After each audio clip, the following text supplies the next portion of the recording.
The action of this funny and interesting story takes place in the Kingdom of the Swordsman, in the Eastern Wasteland, where the attack on the city took place. One of the attackers threw the students back and said that their clan could not do anything against this phantom transformation.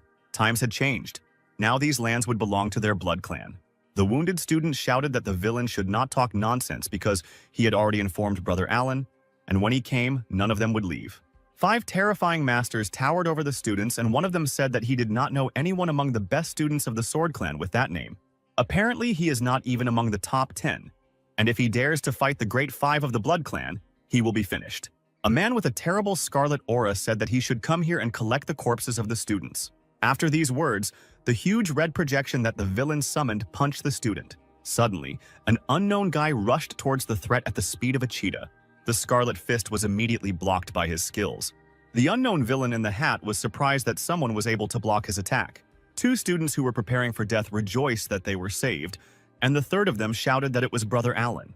Brother Alan, a long-haired man with blue eyes and a powerful chi aura inspiring calm, was glad that he had time. The villain laughed when he saw that same unknown sword fighter. He asked if the guy was looking for death, and his projection began to create a powerful scarlet sphere for attack. But Alan immediately struck the monster with one light blow of his sword and stopped all his attempts to hit the enemy. In an instant, the entire Great 5 from the Blood Clan received colossal injuries and were defeated. A few moments later, they were all lying at Alan's feet unconscious. Apparently, it was all over for them.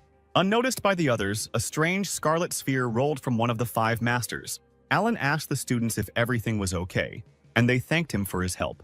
Alan asked Brother Steve if he told him not to do anything because if he didn't have time, they would have died. To which Steve replied that this would be a lesson for him. But these masters sacrificed 1,000 monks just so that refined the blood soul pearl, and therefore he could not sit idly by. Alan advised the guy not to listen to the clan's tales. Let him do what he can and live an ordinary life. This is the best path to improvement for his generation. Suddenly, the student noticed how the scarlet pearl began to emit purple ominous smoke and head towards Alan. An elder of the Blood Clan emerged from it and asked who dared to speak out against his students. He then attempted to attack our hero with the fist of ghostly comprehension. Steve recognized him and shouted that he was the master of the 7th level of the Purple Palace. But Alan was already preparing for a new battle, drawing his invincible sword from its sheath. The blade of the blade shone with a blue light, and immediately multiple cuts of the sword rushed towards the master. Alan's power was able to stop the elder's ghostly hand. The master was surprised that someone was actually able to stop his attack. He thought about it and said that Alan was a good fighter and it would be a pity to even kill such a person. The villain invited Alan to join them because their clan has always respected the strong. He will make him his #1 student and support the guy. Besides, their clan is full of treasures and beauties. Alan answered the elder that he had heard that they work from early morning until late at night, eat and sleep in the open air, and are constantly hunted. On their way to improvement, they kill each other because they only care about their own benefit, to which the master replied that they don't have many rules, and the discipline is lame, but their main principle is that the more you work, the more you get. Alan laughed at the phrase, the more you work, the more you get. At their sword school, working hours are regulated, and besides, he has been here for a long time and sincerely enjoys the time he spends here. Therefore, he will never join them. After these words, the guy used his sword technique, which cuts everything in its path. The master tried to hold back such a powerful attack, but he had difficulty doing it. Ultimately, Alan's sword technique won, and a huge explosion was heard, signaling the swordsman's victory. Steve rejoiced at the guy's victory and asked if he did the right thing by calling him here for help. The other disciples couldn't believe their eyes. It was impossible that their clan's initial level of swordsmanship could be so powerful. The cut-up demon, who lay without strength, asked Alan why he did not want to join them. The guy replied that he had worked hard for many years, so he knew in advance what he would tell him. The master dared to hang noodles on his ears and thereby doomed himself to these humiliations. Suddenly, a strange sphere rose from the master's body, emitting a purple, ominous aura. The sphere flew up to Alan's hands and whispered in a quiet voice for the guy to finish off the elder. Then the strange artifact flew away at the speed of sound. Alan did not understand what happened, but assumed that the spirit of the master had left the body and was trying to hide. He readied his energy-charged sword and was ready to go in pursuit of the soul. However, suddenly the guy heard the disgusting sound of an alarm clock. The hero stopped, took his watch out of his cloak and began to look at it. After that, to the surprise of the other students, he turned around and said that the main mission was completed and he was leaving. One of the students could not believe that Brother Alan would simply allow the soul of the elder of such a powerful clan to escape. Suddenly, Steve started telling other students about Alan that they didn't understand something. The fact is that Brother Alan practices the 9 to 5 method. He pointed to the sun setting behind the mountain, which meant that time was up. This means that it is now the end of Alan's working day. What irritated Alan most was that at the end of the working day he still had a lot of work left, and he was practically forced to work overtime. The next day, we are transported to the residence of the Swordsman clan. Here, warriors train to control their blades, which they can use to fly if they focus enough chakra. In order to be strong, they train hard every day. But not everyone is such a hard worker. One of the students turned around and looked at the one who was again lazy and doing nothing. He didn't understand how the elders even accepted a student like this guy. It was Alan, who was sleeping peacefully under a tree while others were training tirelessly. The noise of the warriors woke up the guy, and he reluctantly began to stretch and wake up. He took off his blindfold to look at his comrades. Alan returned after midnight, so he didn't get much sleep. If he had known about everything in advance, he would not have been the one to put such troublesome tasks on his shoulders. Up to this point, he had been continuously working overtime for 5 years, 996. The 996 work schedule is an unofficial work schedule from 9 a.m. to 9 p.m., 6 days a week. His boss shouted at the guy from morning to night that he was lazy and that he should continue working until he finished and not even think about leaving. As a result, the guy lost consciousness, and his colleagues told the boss to call an ambulance. But he said that first let the guy finish the project. Suddenly, Alan died and accidentally ended up in this fantasy world. Here he is a simple student of the Swordsman clan, and finally, he has a second chance to change everything. But other students, just like in his previous life, tell him to work hard and not stop for sleep, because a student of his age should devote himself to practice, not sleep. Everyone around tells the guy that he is lazy, and they have never seen such a lazy person. But he decided, so as not to repeat the mistakes of the past, he would never work overtime in this world. But the guy didn't expect that even here he would stand out so much. Suddenly, someone distracted him from his memories by calling his name. It was Steve who told Alan that the elder was looking for him. He wanted to ask him about the details of yesterday's mission. Alan asked if Steve had told him anything about him. The enthusiastic student replied that the master had already called them to talk. But no one said a word about Alan's strength. The eternal lazy man replied that this was very good, and next time the guy would teach Steve a couple of techniques.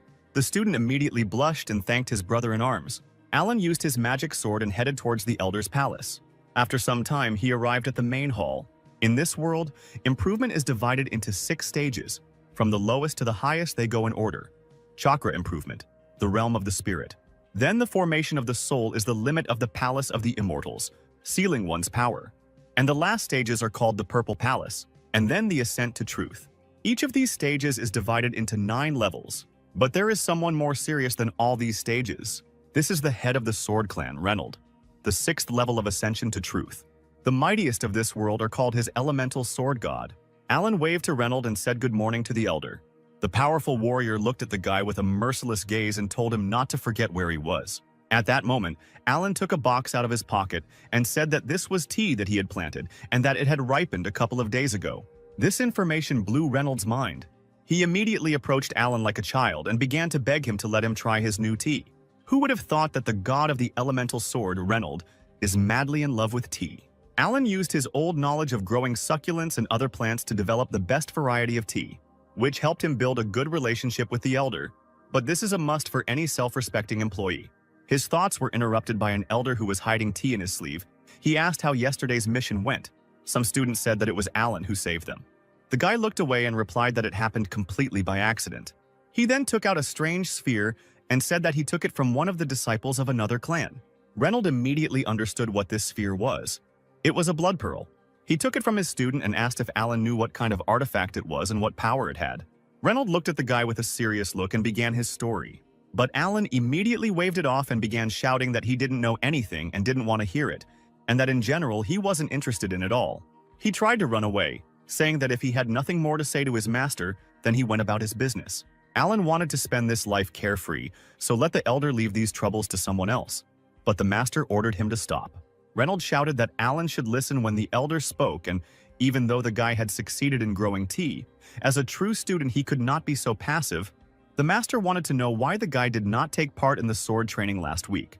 Alan replied that he would then have to wait an hour until it was his turn, and the master should know that Alan has his own principles in training, so he needs to be understood. Reynolds objected, shouting that because he missed class, all the masters came to him to complain, and they all unanimously asked to demote Alan from the students. The guy calmly turned around and asked if they really said that. Reynolds thought that he was too harsh with him and should have said it more carefully. However, Alan was only glad to hear these words, because if he was demoted to an internal disciple, no one would bother him anymore. Alan asked the elder when he would demote him, and Reynolds' patience was already reaching its limit. And then he exploded and shouted that in the entire history of the clan, there was not a single precedent like this. If Alan was demoted, it would be tantamount to a slap in the face to his elder. The guy replied that he didn't know that something so wonderful would happen. Suddenly, someone behind the guy's back called his name, and Reynolds was glad that she had finally come. The girl went to Alan and said that tens of thousands of students work day and night to become true students. But for some reason, only brother Alan is ready to give up this once-in-a-lifetime opportunity. This beauty's name was Hannah, and she was the true #1 disciple of the Swordsman clan. Even in her early years, she achieved great success in cultivation, and since then she has been ranked first among the disciples. She is called the future of the Sword clan, and she was also very beautiful. Meanwhile, Alan takes 55th place, which is the clan's last place. The guy said that his sister doesn't know, but he has been stuck in the Purple Palace for a long time. So Alan decided to start over as an inner student, re-strengthen the spirit, break through the limit of the Palace of Immortality, and become stronger. Because the one who repeats everything 10,000 times becomes the strongest. Hannah replied that she didn't think he would be so progressive and think so deeply about ways to improve. It was different from what she had heard about him. The girl bowed down and said that she was wrong, and meanwhile the master was watching this performance that Alan staged.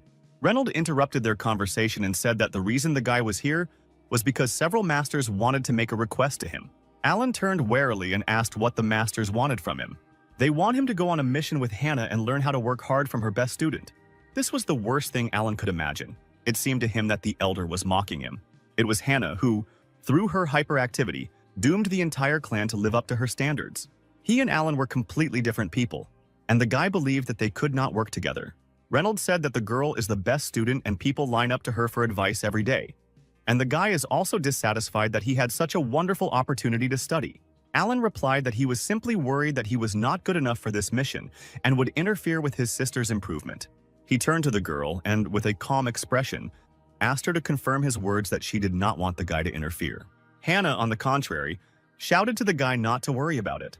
Her eyes sparkled with enthusiasm, and she said that their entire clan was family, and they should support each other and make progress together.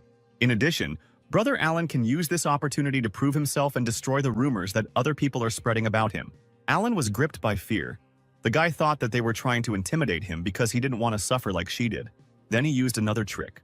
The guy folded his hands in a sign of humility. He stood in front of the elder and said that if he took part in this mission, his tea leaves would be left without sensitive supervision. The elder even invited Hannah so that Alan could take part in this mission. But he did not intend to deviate from his principles. He had no reason to go with her when he could play the fool here just fine. Suddenly, the enraged master raised his hand, making a strange gesture. Reynolds said that if Alan successfully completed this task, he would give him 3 days off. 3 days off, these words echoed in the guy's head. A whole 3-day weekend, one could only dream about it. Alan immediately grabbed the master's hand as a sign of gratitude. His eyes glowed with enthusiasm, and he asked the elder to immediately inform him of the contents and location of the mission. He will go through fire, water, and copper pipes to complete it. And meanwhile, the master only sighed in disappointment. A quarter of a day later, Hannah worked hard to master the techniques. Alan, meanwhile, was yawning after a deep sleep. He approached the training girl and said that she was training very hard. Hannah, meanwhile, was angry with the guy because he was late. Alan answered her that if he did not sleep at lunchtime, he would not have any strength for the battle. The girl began to scold him, saying that he should devote more time to practice. So she, for example, came here on time and managed to make 3,000 swings of the sword. But Alan, it turns out, needs sleep like an ordinary person. He is too weak. The guy said that she was right, and that he would think about everything in his spare time and then give it his all at the next training session with double strength. But in fact, he was only thinking about the fact that Hannah was grumbling like an old woman. The girl exhaled in disappointment and said that they didn't have time for this and it was time to move out. At that same second, our new team rushed to the mission site.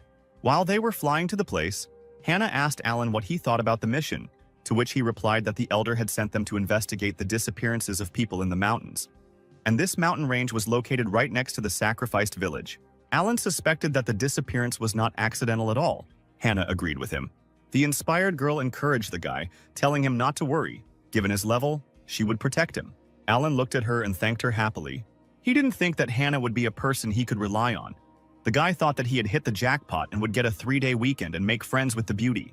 Alan mentally thanked the elder, and they set off on their mission. Towards evening, the team reached the mountains where people disappear. The girl told Brother Alan that they first needed to ask the local residents, and Alan, meanwhile, was looking for something in his robe. Suddenly, he took out his watch, opened it, and began to look at it, which greatly surprised Hannah. The girl looked with a surprised look and did not understand why Alan was counting down. When he counted to 0, he shouted joyfully that the time was up. He went to rest and shouted to Hannah that he was leaving everything to her and tomorrow let her tell him everything. After some time, our hero reached the inn of a local village. The establishment was a bit empty. Alan came in and asked the owner to give him one room. The seemingly gloomy and tired man replied that it would cost 1 silver. Alan provided the currency, and the owner handed him the key to the room on the 2nd floor. When Alan took the key, he noticed a strange tattoo on the man's hand that looked like the tentacles of a black squid. Although this could be a clue, Alan decided that it did not matter because now it was his time to rest. When he got to his room, he lay down on the soft bed and thought about how Hannah was progressing in the investigation. After some time, the guy woke up due to a loud noise from below. The owner was telling someone that there was no room, and some girl was shouting that there was clearly no one here, and the owner was acting ugly. The guy jumped out of bed and was unhappy that someone woke him up. But Alan had already heard this screaming voice somewhere. It was Hannah, who offered 2 silver pieces for the room, but the owner still said that there were no more places. Suddenly, someone called the angry girl by name. Hannah was delighted to see her brother Alan, who told her not to torment the owner because he had already said that there was no room. The guy turned to the man and asked if his younger sister could spend the night in his room. The gloomy owner nodded, and Hannah was surprised at this proposal. The girl could not believe that she would spend the night with him in the same room. She was seized with panic. Alan walked up the stairs and told the stunned Hannah that if she didn't want to spend the night on the street, then she should follow him. Hannah was embarrassed. She had no choice but to follow the guy. Alan walked slowly, and the girl followed him like a very quiet mouse. She was worried and thought that they would not do anything that would make her ashamed later. In addition, the girl is much stronger than him and will be able to stand up for herself. A few minutes later, they came to the room where Alan was eating cookies, and Hannah was sitting quietly next to him. The guy asked the girl if she had dinner.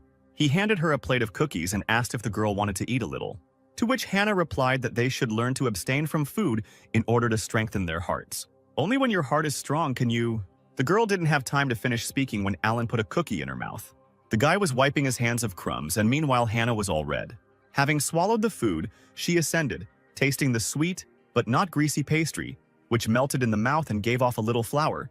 It penetrated the girl's heart, making her want to drown in it. At that very moment, her sanity returned. She started screaming at Alan, scolding him for sneaking up on her with this cake.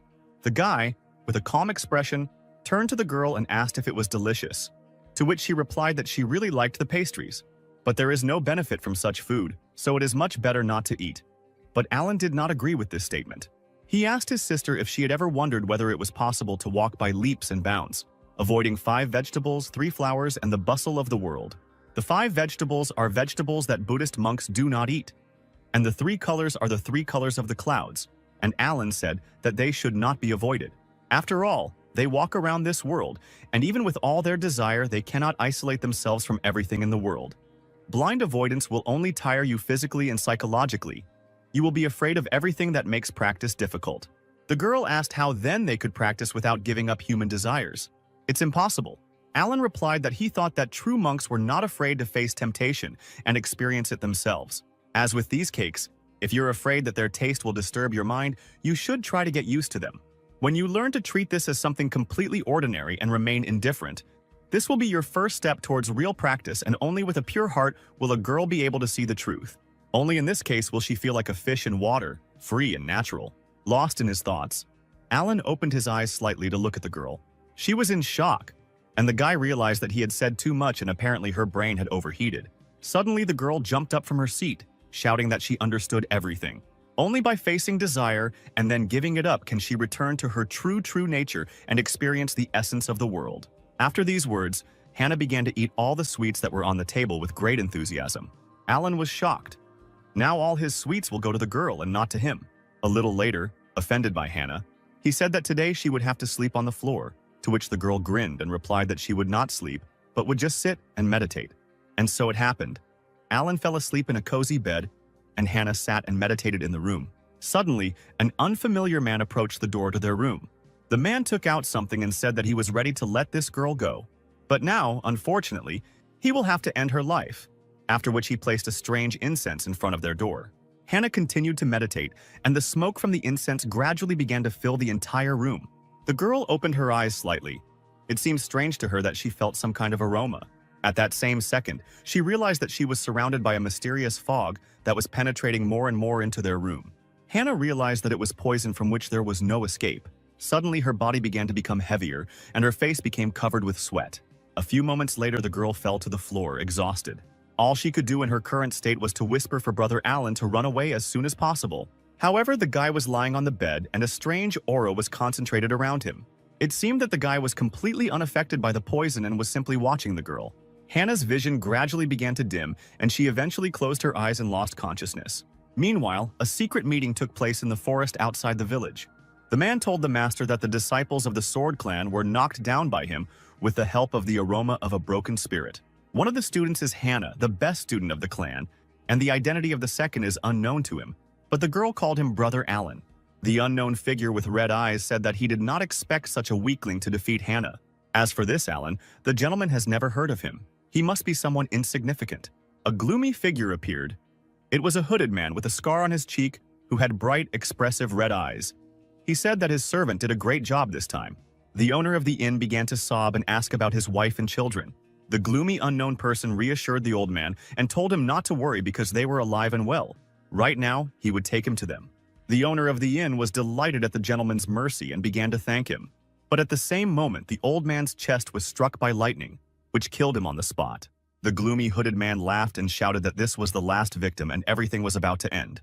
Having finished laughing, he called out to the third and fourth, who immediately landed behind the man. He ordered them to go to the inn and capture the two swordsman clan disciples. Meanwhile, dear Hannah began to gradually come to her senses and open her eyes. She lay on the bed, and Alan sat next to her and waited for the girl to wake up. Suddenly, Hannah stood up abruptly and began shouting that they needed to run away from here because it was dangerous here. Alan still sat with a calm expression and looked at the frightened girl.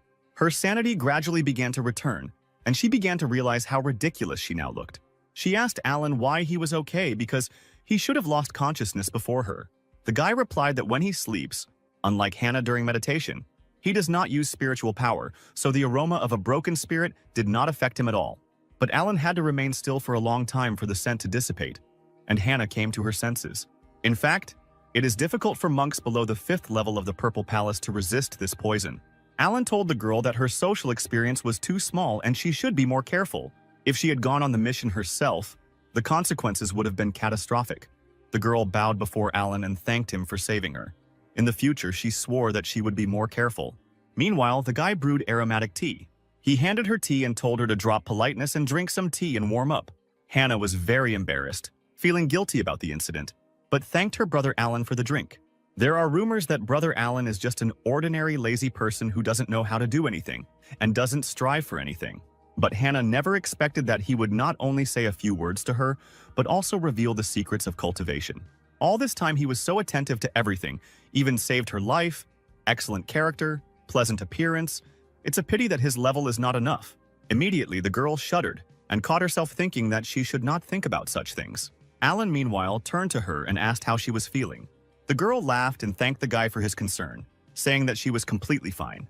Meanwhile, a strange purple flash appeared in the night sky. Two unknown fighters, overflowing with power, headed straight towards the room where Alan and Hannah were. The best student immediately sensed the approach of the enemy. She pushed the guy aside and pulled out her sword, shouting that the killer was coming right here. Hannah turned to her brother Alan and told him to hide. There was no need to force Alan. He was already heading to his bed and said that since Hannah was already better, she should deal with it herself because his working hours were over. Hannah went to the killers because anyway, these two are much stronger than Alan's brother, and if he gets involved, there will only be more problems.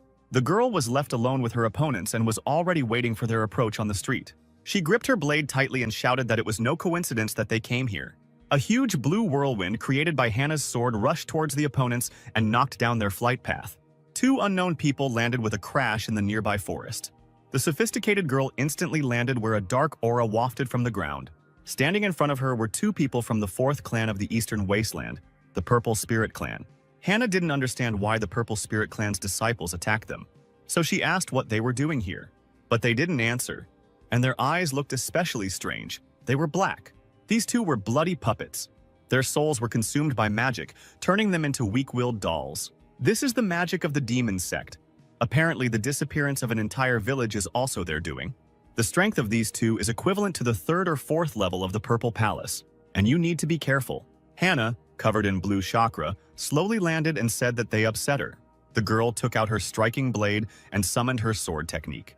Then she used a powerful ability, clouds breaking the moon, and everything around began to fly into pieces. A powerful wave created by the sword headed towards the opponents. But the girl and the guy were able to deftly jump away and dodge her attack. However, this was not the end, and Hannah commanded her blade to dissipate. After this, the blue blade immediately split into two parts and flew towards the enemies.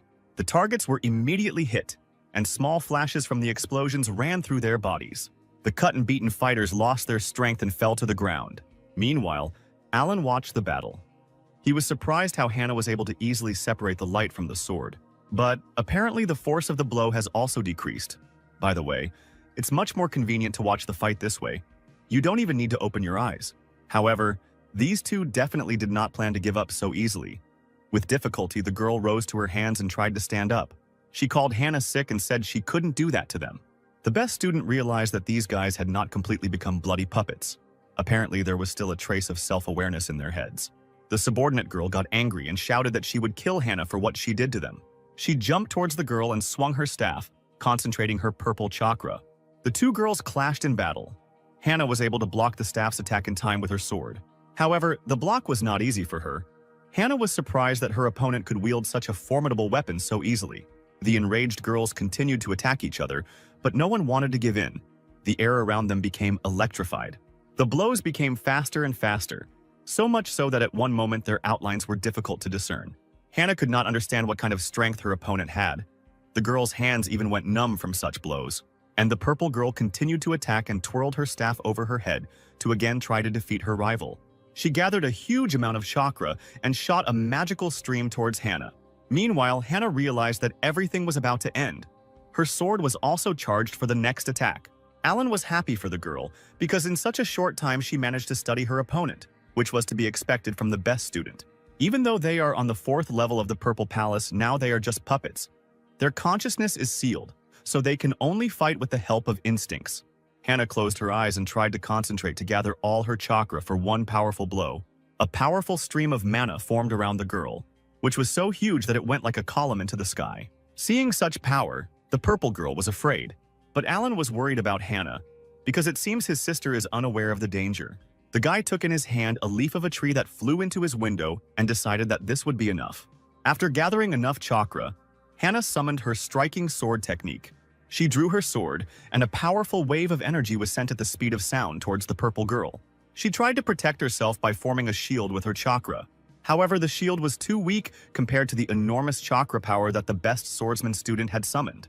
After the battle, the purple girl lay in a pile of collapsed rocks, and Hannah was thinking about how to quickly rid these fighters of the spell. But the beauty did not notice that behind her, the second fighter raised his fan. He waved his weapon and immediately a purple lightning, sharp as a needle, rushed towards the girl's back. Hannah turned around because she realized what had happened. But it was already too late. She only managed to create a small shield and try to protect herself. However, the shield was too weak and thin, and the purple blade easily broke the defense and was aimed straight at the girl's eyes. But suddenly a leaf that flew in like lightning repelled the attack and changed the trajectory of the blow, protecting Hannah. The purple blade flew past the girl's head and crashed into the mountain, creating a huge explosion there.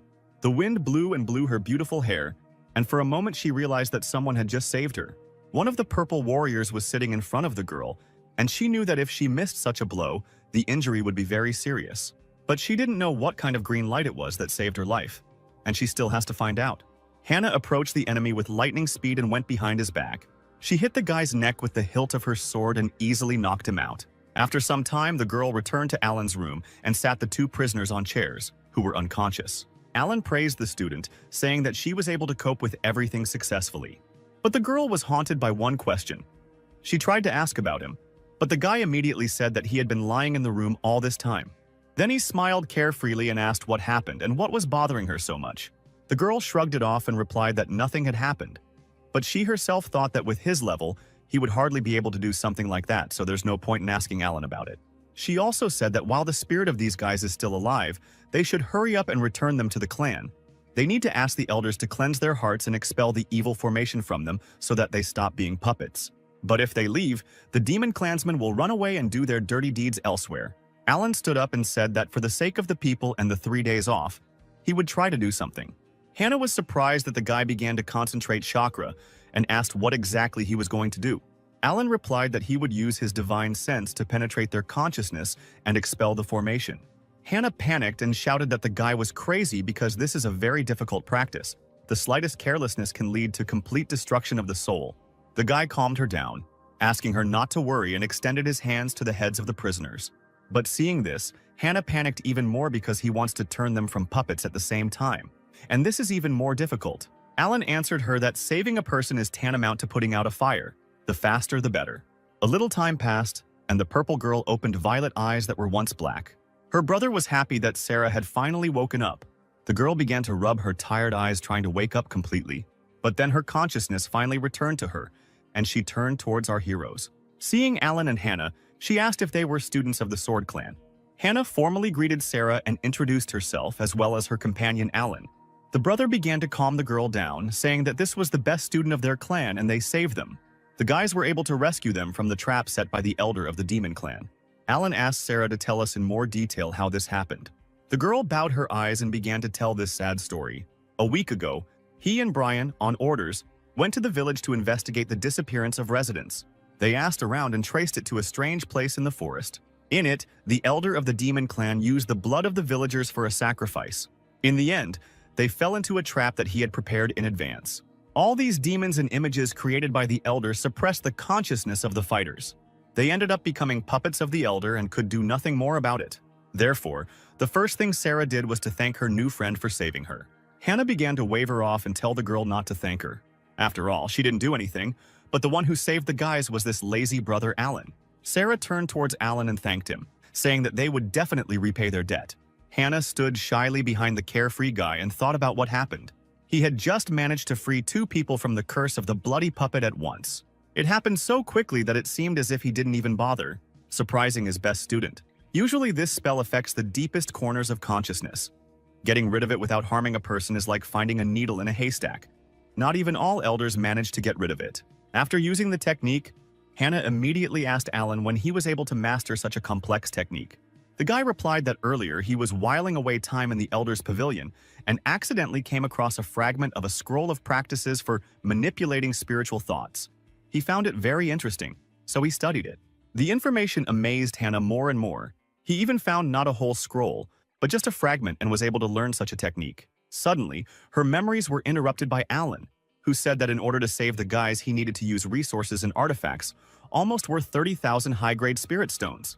The girl puffed out her cheeks angrily, thinking that the guy probably did it by accident and he would never have had that much courage. Sarah looked at Alan and realized that he was far from stupid. Therefore, she happily agreed to make up for everything as soon as they returned to their clan. Hannah was amazed that they actually agreed, while Alan smiled triumphantly.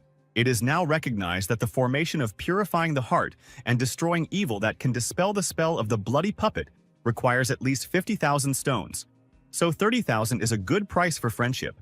Alan made a nice face and asked them not to rush because their clans were friends with each other, so it was their duty to help them. He also asked the two to remember the details of their abduction. Sarah said that the man's name is Lloyd. His combat power is not very great, and she could cope with him on her own. But he is very good at using formations and poisons, which is why the couple was able to get caught so easily. Alan made them happy by saying that if this is the only thing, then he has a special elixir that can make them immune to poisons for 3 hours. He will give it to the 3 fighters, and they will defeat the elder. Sarah's morale increased, and she shouted that if she was immune to the poisonous incense, she would kill this opponent in a matter of minutes. But then she again remembered all the words that Alan said. She asked why only the 3 of them would go. Would Alan really stay here and not go with them? The guy bowed his head and replied that he actually needed too much spiritual power to save them. Therefore, he will have to sleep to recover, while Hannah could barely restrain herself from punching this lazy guy. The purple couple apologized, saying that they were too blind to see Brother Alan's hard work. They decided that the three of them would cope while Alan rested. Meanwhile, Hannah realized that the lazy man had again deceived everyone in order to do nothing. After some time, a new team set out in search of the demon elder. Sarah looked at the small blue sphere and asked if this was really the magic elixir that Brother Alan was talking about. Hannah told her that they should believe him because he had already saved them several times. After these words, all three fighters took the magic pill. Sarah noticed that the elixir melted pleasantly in the mouth and was no different from ordinary pills. Brian added that it was not that he did not trust Alan, but his level of cultivation was very low. The team continued to walk through the forest. The moon had already appeared in the sky and it became somehow too quiet around. Hannah took up her sword, noticing that something was wrong here. Brian confirmed her words by saying that there was not a single living soul here. Sarah began to panic. She guessed what had happened. An unknown gloomy voice confirmed their guesses, saying that they were on his territory. Hannah reacted to the enemy with lightning speed and sent a whirlwind of sword in his direction. The whirlwind blades immediately struck several eyes. But there was nothing on that side. The tree crowns dispersed, and she saw a strange swamp that was not there. Brian assumed that these were parts of dead creatures that were dealt with here. Hannah asked if the boys had seen the person who had just spoken to them. But suddenly a gloomy figure in a cloak standing behind the girl answered her that he was here. The elder of the demon clan, Lloyd, drove the prey into his trap. The heroes turned around, and Sarah shouted that it was the one who caught them then. Lloyd asked how they managed to get rid of his curse so quickly.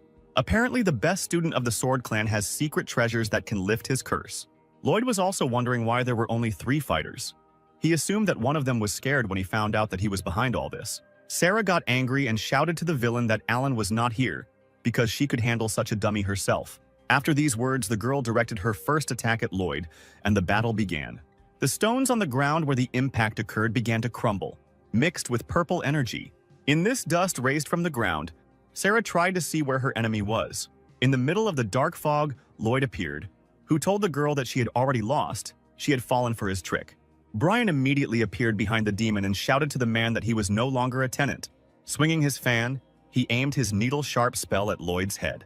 But he easily repelled it by saying that, although they are the best students of their clans, they are still fools. Then he smiled and asked if they liked the smell. Brian and Sarah immediately realized that right now they were inhaling poison. Hannah also did not stand aside and attacked the dark bubble in which Lloyd was located. The master just as easily repelled her attack while continuing to taunt them. But suddenly he noticed that the blue lightning did not dissipate. She, like a swift wind, continues to break through his dark bubble. Eventually, the blade's whirlwind broke through Lloyd's defenses and an explosion was heard. 3 fighters were already in the air and were waiting for their opponent. The dust from the explosion cleared, and Hannah saw a small hole where Lloyd was standing. She became angry, realizing that they had missed the villain. But at that very second, the air turned scarlet, and a dark fog formed around the heroes. It was poisonous incense. Lloyd emerged from the poisonous fog, and he really had his own tricks. The master hung in the air right above our heroes and sprayed his crimson mist. He laughed and shouted that it was useless for the soldiers to run away anywhere because they had already inhaled his poison. It only takes 10 breaths, and they will immediately turn into bloody puppets and become his faithful servants. However, nothing happened, and the guys stood and smiled. At that moment, Lloyd realized that something was wrong. And then he realized that he was missing the 3rd fighter, who was already swinging his huge staff behind the master's back. Sarah took advantage of the moment and hit Lloyd on the back. The force of the blow was colossal, and the master immediately spat out a lot of blood. Then he rushed towards the ground at the speed of sound until he crashed into it. Brian also wanted revenge. He prepared his fan to finish off the enemy. Swinging his weapon, several sharp chakra needles rushed towards the prone Lloyd. The purple needles mercilessly hit their opponent in all places of his body. The demon elder bled, his most terrible weapon no longer working. He could hardly stand on his hands and bled while trying to understand how this happened. The master raised his bloody gaze to the team. He did not find an answer to his question, so he asked them why his poison did not work on them. And the squad of fighters only mocked the once strong villain. Sarah was happy that Alan's elixir was really so strong. Resistance to poisons would help them deal with all the members of the demon sect. Lloyd knew that this poison was even stronger than the previous one, and even if you held your breath, it would be absorbed into the skin. And nothing short of his special antidote can dispel it. Then why doesn't he take these warriors? Apparently they have some kind of secret of their own. Hannah said it was time to finish with him and prepared to use her sword technique. But Lloyd wasn't going to give up so easily. He wiped away his blood and said that this was far from over. The demon elder immediately jumped and took off from the ground.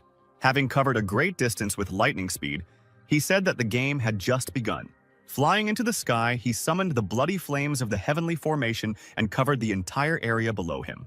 The girls who got into the area panicked and tried to understand what was happening. Lloyd scoffed and reminded them that they had entered his territory. He ordered the first to get rid of them, and at that very second, something began to form from the dirt behind them. Brian turned in horror to see a man began to form from the mud. A powerful, angry demon who was ready to tear everyone apart. The team realized that this was the bloody puppet of the 6th level of the Purple Palace. Lloyd continued to taunt, telling the guys that they would definitely not be returning home today. Speaking of the house, Lloyd sent the second one there. He has the 5th level of the Purple Palace, and he will deal with the coward who is hiding there. Hannah immediately began to worry about Alan, because he was too weak to cope with such an opponent. Meanwhile, Alan was sleeping peacefully and was not at all interested in the outcome of the battle. And a terrible demon with 6 eyes had already entered his house through the window. But, to his surprise, he found no one on the bed, and there was not a soul in the house. Sly Alan was lying in the next room and had absolutely no intention of working overtime.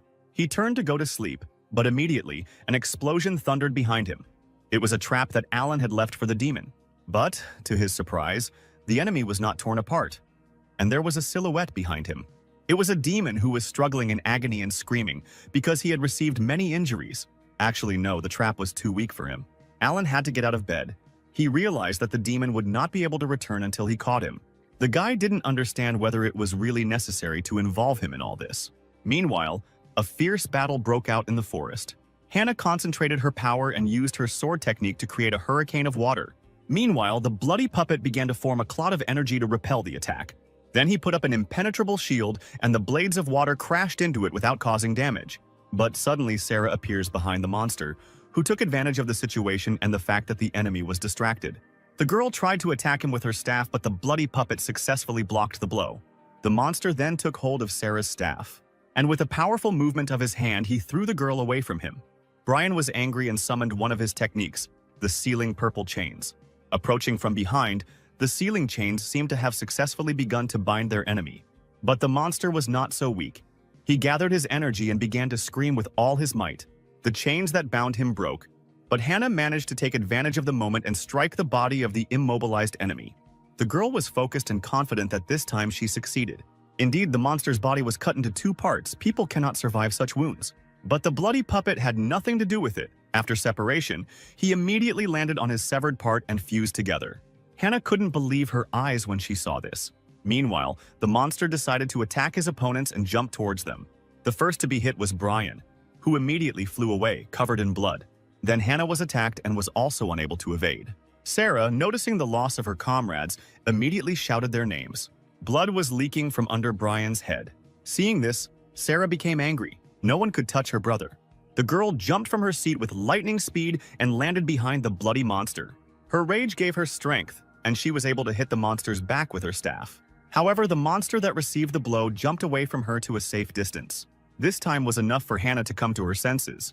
The girl landed next to Sarah and said that this guy is so strong that with his endless regeneration they will simply fizzle out over time. Sarah said with a serious face that she had a secret way to destroy him. Hannah was happy because there was hope, but Sarah needed time to gain strength. So the purple girl asked Hannah to buy her some time. The best student prepared for battle, saying that she could rely on her. Lloyd taunted them by saying that if they have any aces up their sleeves, then let them use them now. These puppets are a masterpiece of his collection of bloody techniques, so they will all soon come to an end. Suddenly the master felt something strange. Number 2 did not move, and the master thought that apparently he had finished with the coward too quickly. However, everything was not so simple. The bloody puppet was tied with Alan's blue bonds. The guy looked at the bloody puppet and said that the elders should under no circumstances find out about this. But he just wanted to sleep peacefully without any unnecessary noise. And if the puppet does not do this, then he will give her something in return. After these words, Alan immediately grabbed the puppet by the hair. He slowly walked to the window, holding the monster by the hair.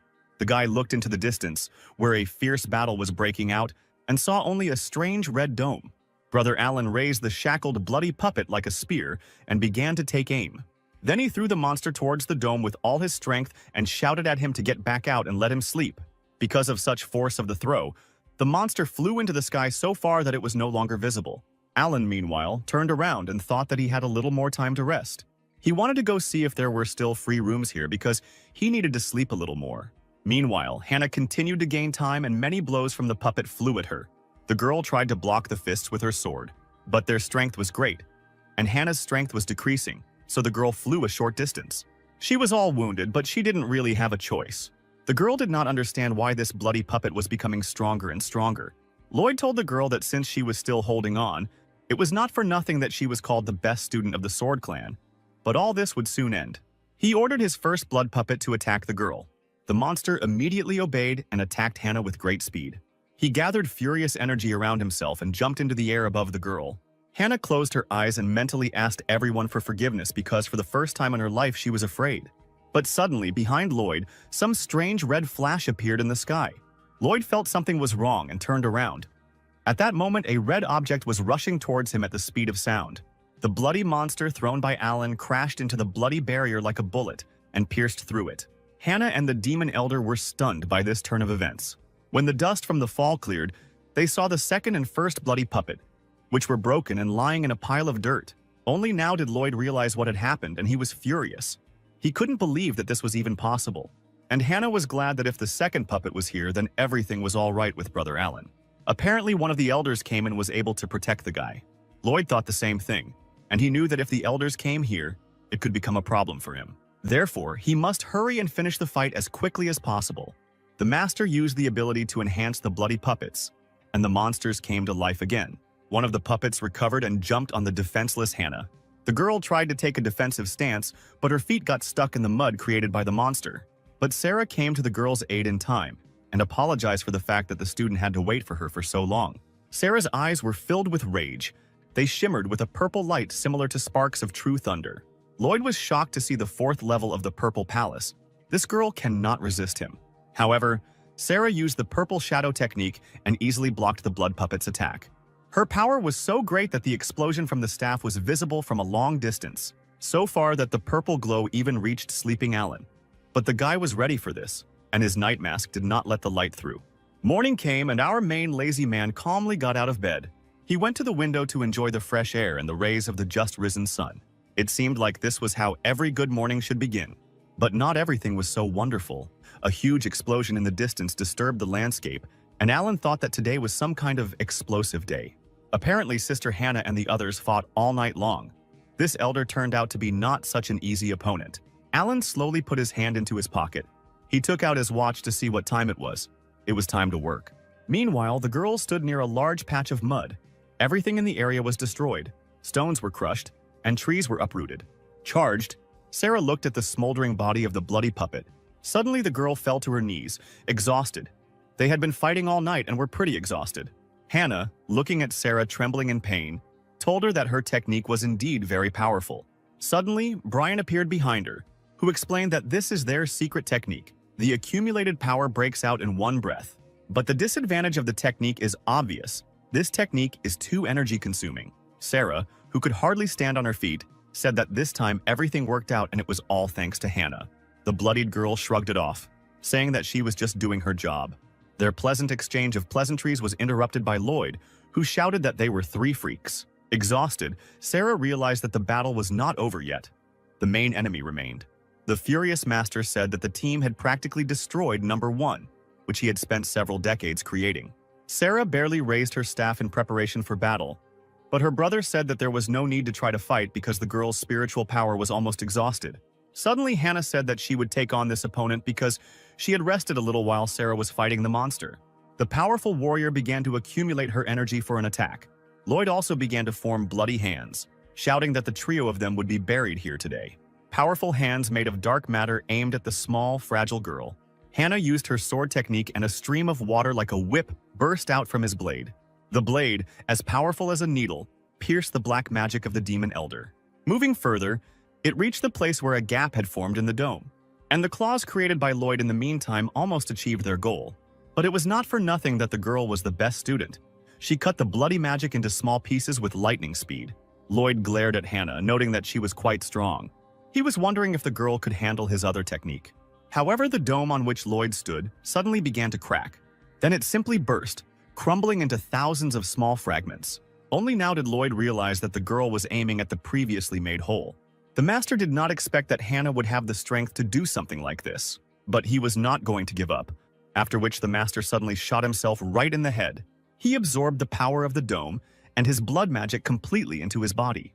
Having squeezed the blood to the limit, the master summoned a pentagram, which he filled with the remnants of his power. Hannah realized that things were bad. It was obvious that the master wanted to use a secret technique, but suddenly her impulse was stopped by drops of blood that hit the girl in the back. The demon elder sealed her acupuncture points to release spiritual energy, but that was not all. The faces of the purple allies were also subjected to a strange, bloody attack. Then the allies opened their eyes, and Hannah saw that they had turned black. The master's bloody puppet technique was not so easy to dispel, as it turned out. The demon elder ordered number 3 and number 4 to capture the disciple. Lloyd told her that although she was talented, she was like a little child in front of him. But such power should not be wasted, so Hannah will become his new number 1. The master summoned his bloody hand to apply the seal and said that her blood would make a wonderful offering.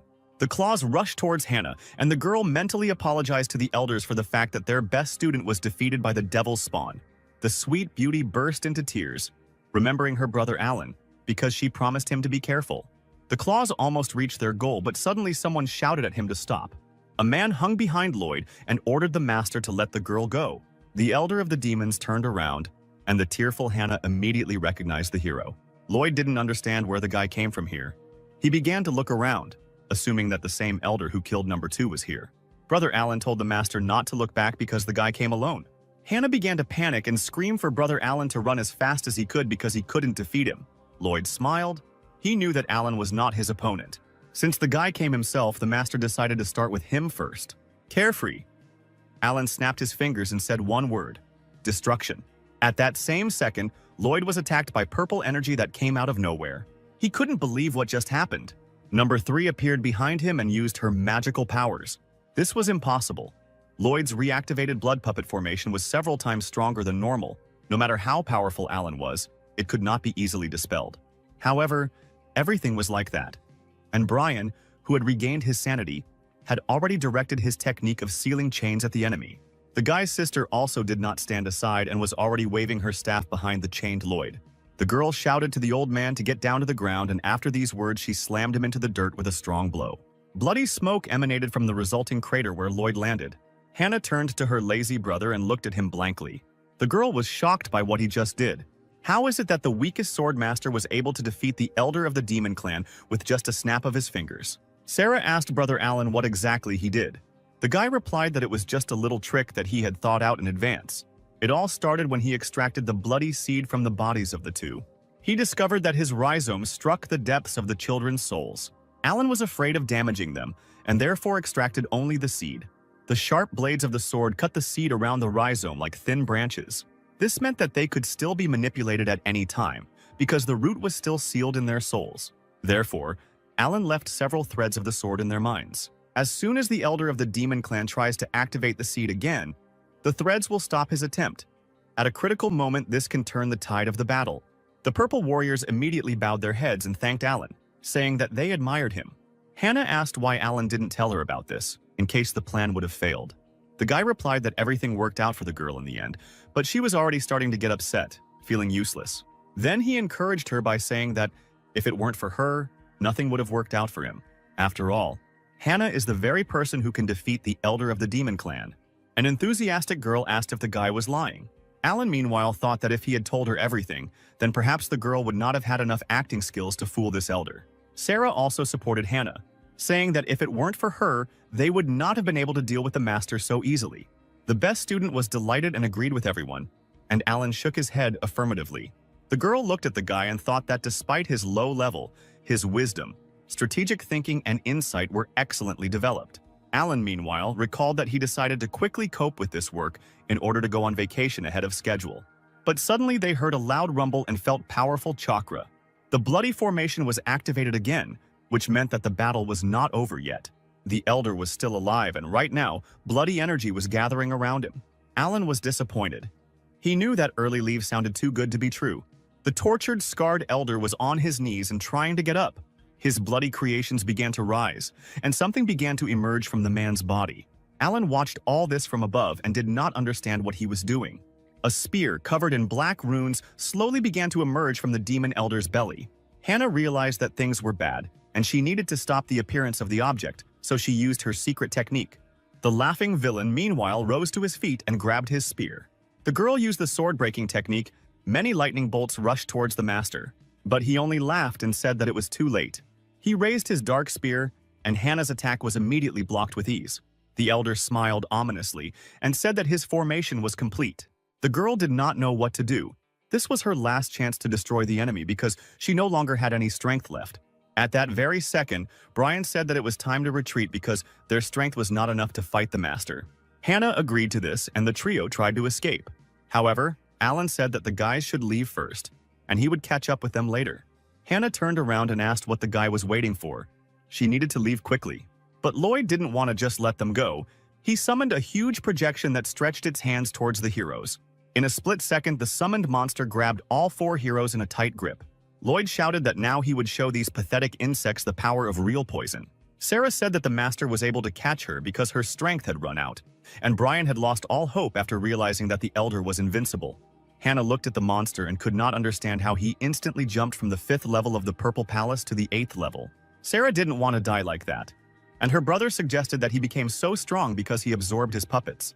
Lloyd told them that number 1 and number 2 were the best in his collection, and he didn't even think that the trio could beat them. Sarah said that even if number 1 is stronger than them, they could definitely cope with number 2. But now, these 3 are one. Lloyd laughed and told the team that he was also a victim. He said that he was forcibly raised into a bloodthirsty soldier. Then he raised his staff and it began to call for something. The guys did not understand what the master's words meant. Meanwhile, only one hero was not interested in the fight. He looked at his watch and Hannah asked him what he was doing. Brian said that the ancient books say that demon warriors first appeared 10,000 years ago. Countless decent people were beheaded, and most of the lands began to belong to the demon clan. And only when the 5 clans united among themselves to resist them were they able to defeat the demon clan's troops and put an end to this disaster. Lloyd laughed again. He said that he had witnessed many things. He had seen blood spilled, souls taken by force.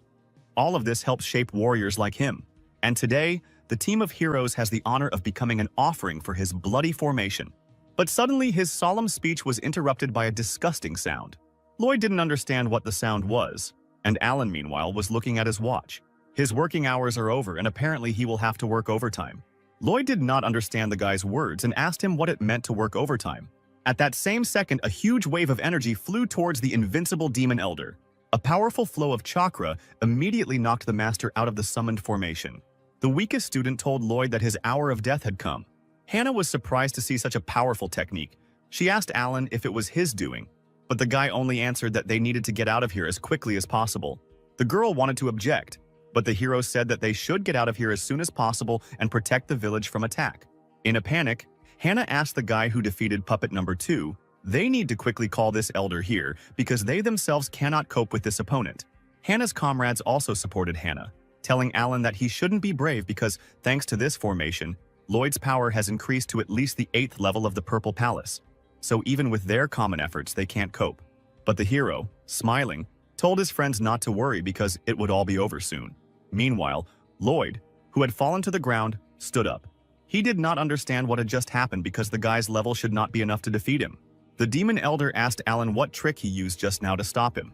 Alan, mocking his opponent, replied that he did not need tricks to defeat such a weakling. Meanwhile, Hannah and her purple friends were heading towards the village. Sarah asked the girl why they left him there alone. She couldn't believe that the guy really knew a way to defeat such a formidable enemy, who at that moment directed his bloody chakra at Alan. The bloody lightning hit Alan directly. Sarah continued to say that the hero's level was too low and that demon would destroy him with one blow. Hannah told the girl that she didn't know why, but she trusted Alan, because since he left the mountain, all his decisions had been correct. The powerful lazy man repelled the attack with his blade and looked at Lloyd with the look of a bloodthirsty killer. The demon panicked. He wanted to know what he was going to do now. Meanwhile, the tired team arrived at the village, where everything was peaceful and calm.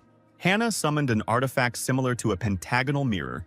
It was the castle of the heavenly spirit. The girl gathered her strength and threw it into the sky. The castle of the heavenly spirit flew in the air and hovered over the village, creating a blue, impenetrable shield around it. Seeing the blue dome, Alan was delighted. He told his opponent that now he could calmly attack him. Lloyd laughed villainously, amused by the confidence of such a weakling as Alan in his victory. The hero answered him that he wanted to say that if Lloyd still has an ace up his sleeve, then he needs to use it as soon as possible because the demon will not have another chance. The student's excessive pathos enraged Lloyd, and he pointed his spear into the air, gathering powerful force. A bright scarlet dome, the center of which was a spear, fell on Alan. Lloyd called it a bloody blow with a halberd. The demon elder smiled because such an attack could not be easily avoided. But suddenly, for the villain, Alan slowly landed in front of him, glowing with a blue aura. The guy mocked the enemy. He asked if Lloyd had any more attacks. The demon elder was filled with rage. He swung his halberd, trying to hit Alan. But he dodged again. Then the villain summoned a huge bloody column that looked like a hurricane. The power was like hot magma flying around him. It was one of Lloyd's abilities, the demonic light of the skies. These red thunderstorms were visible even from the direction of the village. Sarah was stunned to see such powerful magic. That's what the power of a demon warrior is capable of. Meanwhile, poor Hannah was crying and praying that her brother Alan would survive. Meanwhile, on the battlefield, Lloyd's laughter fell silent because Alan spoke to him. The guy asked the enemy what use was such a skill if Lloyd couldn't fully control its power. And at that same second, blue blades rushed towards the demon. The blades, like the claws of an enraged beast, cut through the bloody hurricanes summoned by Lloyd. The demon elder trembled. He saw his ability disappearing. It seemed like just a bad dream. This should be impossible. Alan must be using some kind of illusion. The guy, meanwhile, appeared out of thin air and asked if Lloyd knew how he was. A simple cultivator resisting him so easily. In fact, everything is extremely simple. The fact is that Alan specially sealed his kingdom. He never practiced in front of other people, fearing that if they knew his true level, disaster would be impossible to avoid. Alan easily repelled all the demon's attacks even without looking at him, and continued his story by saying that it was not becoming for a student of his clan to brag about his skills. After all, the higher your skills, the more problems fall on your head. Therefore, in order not to complicate his life, Alan was forced to hide his true abilities. Lloyd realized what trap he had fallen into. The demon tried to leave, shouting that the guy was just crazy. But Alan pulled the enemy's body towards him, saying that he would not let him go. Taking his sword out of its sheath, the hero said that Lloyd interrupts his rest time after time. In addition, he harmed his comrades, thereby forcing him to start work ahead of time. Lloyd tried to run away again, shouting that the guy shouldn't have come here. Alan's gaze was stern, because starting work ahead of time is an unforgivable sin. After these words, the hero released his striking sword technique at the enemy. A powerful flow of chakra, like a raging wave, passed through Lloyd and struck him. The cloud summoned by Lloyd dissipated and the sun appeared from behind them. The battle was completed with one blow. The technique was so powerful that in the place where it passed, the earth split and a river formed. The powerful lazy man hung in the air and watched Lloyd's spear as it cooled down. Sarah, who was watching the battle, asked Hannah if they were really only at the level of the Purple Palace. After all, the strength of this sword is comparable to the strength of a cultivator who has long since crossed this level. It seemed that Brother Alan was the elder of their clan. Meanwhile, Hannah was shocked by what she saw. It turns out that Brother Alan had long surpassed the levels of all the students of their clan. The girl lowered her gaze. At that moment, she felt helpless in comparison with him. Suddenly, her thoughts were interrupted by the sound of glass breaking. The power of Alan's sword was too great, and the dome began to crack. It was about to shatter into pieces. Hannah ordered her friends to hurry up and evacuate the villagers, and she would take care of the rest. Even though Hannah couldn't fight that demon, she would at least try to save those lives. The girl began to concentrate her energy. It was difficult for her to restrain the dome, when suddenly a man's hand appeared next to her hand. Seeing the familiar attire, Hannah was surprised. Next to her stood Brother Alan, who with his strength helped the girl restore the protective barrier. A moment later, all the cracks in the barrier were healed, and not a single resident in the city was injured. The worried girl turned to the guy and shouted his name. After some time, the residents were on their knees thanking their four saviors. The purple fighters waved to the residents. And meanwhile, Hannah wanted to talk to Alan. She looked at the guy with pitiful eyes and asked why he didn't tell her earlier that he was so strong. Brother Alan made a stupid face and said that he did not understand what the girl was talking about. After all, he defeated this demon only thanks to the talisman that the elder of their clan gave him. This answer stunned the guy's entire team. Hannah thought that Alan had released this sword, But the guy turned on his acting skills and said that such a weakling like him could not get such strength. And only thanks to the desperate resistance of his team, he managed to activate the power of the talisman that the master gave him. And besides, Alan believes that the guys exhausted the demon, and the sword only finished him off. The guy shouted with enthusiasm that he was just lucky, nothing more. Something didn't add up here. Hannah asked how the guy managed to evade the demon's attack so skillfully. Alan was caught on this question, and he did not know what to answer, and the girl just looked at him intently. Alan then responded that his main specialty was actually dodging attacks, so dodging wasn't that much of a problem for him. He looked at the beauty and added that she knew that their master was the best in the clan. It was his strength that killed the demon. But Hannah did not let up. She asked about that protective barrier, because a student of this level cannot stabilize such a formation. Alan reached into his robe to take out something and said that he used it. There was a green stone in his hand. It was the jade of the hidden spirit. Hidden spirit. Jade is a stone that can store spiritual power and call upon it at any time. Due to its high cost and rarity, it is not popular. But Hannah still didn't believe him. The hero's story was quite smooth, but her intuition suggested that something was wrong. Suddenly, Alan put his hand on her head and told the girl not to give free rein to her imagination, because if he was really strong, then the master and elder would have known about it long ago. Alan also believes that Hannah is the best student in the clan. There's definitely no doubt about that. From such words, the cutie became embarrassed and shouted that Alan was using a sudden attack with compliments on her. Speaking of that demon, Sarah wanted to know what ultimately happened to him. Alan replied that his body is full of magical power. It is impossible to even touch it now. Therefore, the hero created a formation to suppress it.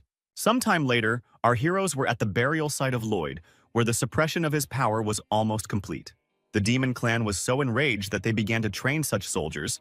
Hannah believed that they should inform the other clans about this as soon as possible so that they could take precautions in advance. Alan agreed with her, but first she needed to fully deal with the demon, when suddenly their conversation was interrupted by a force escaping from the halberd. The chakra bubble burst, and the power of the bloody spear absorbed Alan's formation. Hannah was horrified, and the hero became wary. They realized that something had gone wrong. The bloody spear began to summon a strange circle of fire and blood. The power of the demon awakened. Alan reacted instantly and tried to strike the enemy's chakra clot. The rest of the heroes managed to jump away, and suddenly, the spear and the demon's body disappeared along with the bloody chakra. Sarah realized that apparently their master had taken the demon from here, and Brian believed that now was not the time for chatter.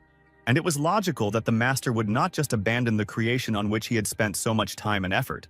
But Hannah calmed the ardent fighters because they clearly did not have enough time and energy to pursue now. Alan, meanwhile, looked at his hand, from which his attack came out. He realized that he could not let the girl know how strong he really was.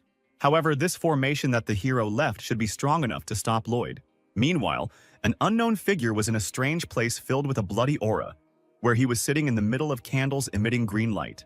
He opened his mouth wide and absorbed all the bloody aura that was flying around him. This was the elder whom Alan defeated at the beginning of the story. He swore that next time he would tear him into thousands of small pieces. When suddenly his meal was interrupted by another gloomy figure who appeared behind the villain. The elder bowed his head in greeting to his master. The dark secret figure said that apparently Howard had already finished cultivating his body. Howard smiled and said that he couldn't do it without his master's help. Suddenly the gentleman said that Lloyd was dead. This information shocked the elder. The unknown person said that he completed the formation before his death and created a demon embryo. However, when the master tried to take it away, another force did not allow him to do this. Now the fruit is in the Yun clan prefecture on their mountain range. The Lord ordered Howard to return it. He also gave 3 things to his subordinates, saying that these artifacts would help him in battle. Howard failed him last time. If he does it again, he will have to answer for his misdeeds.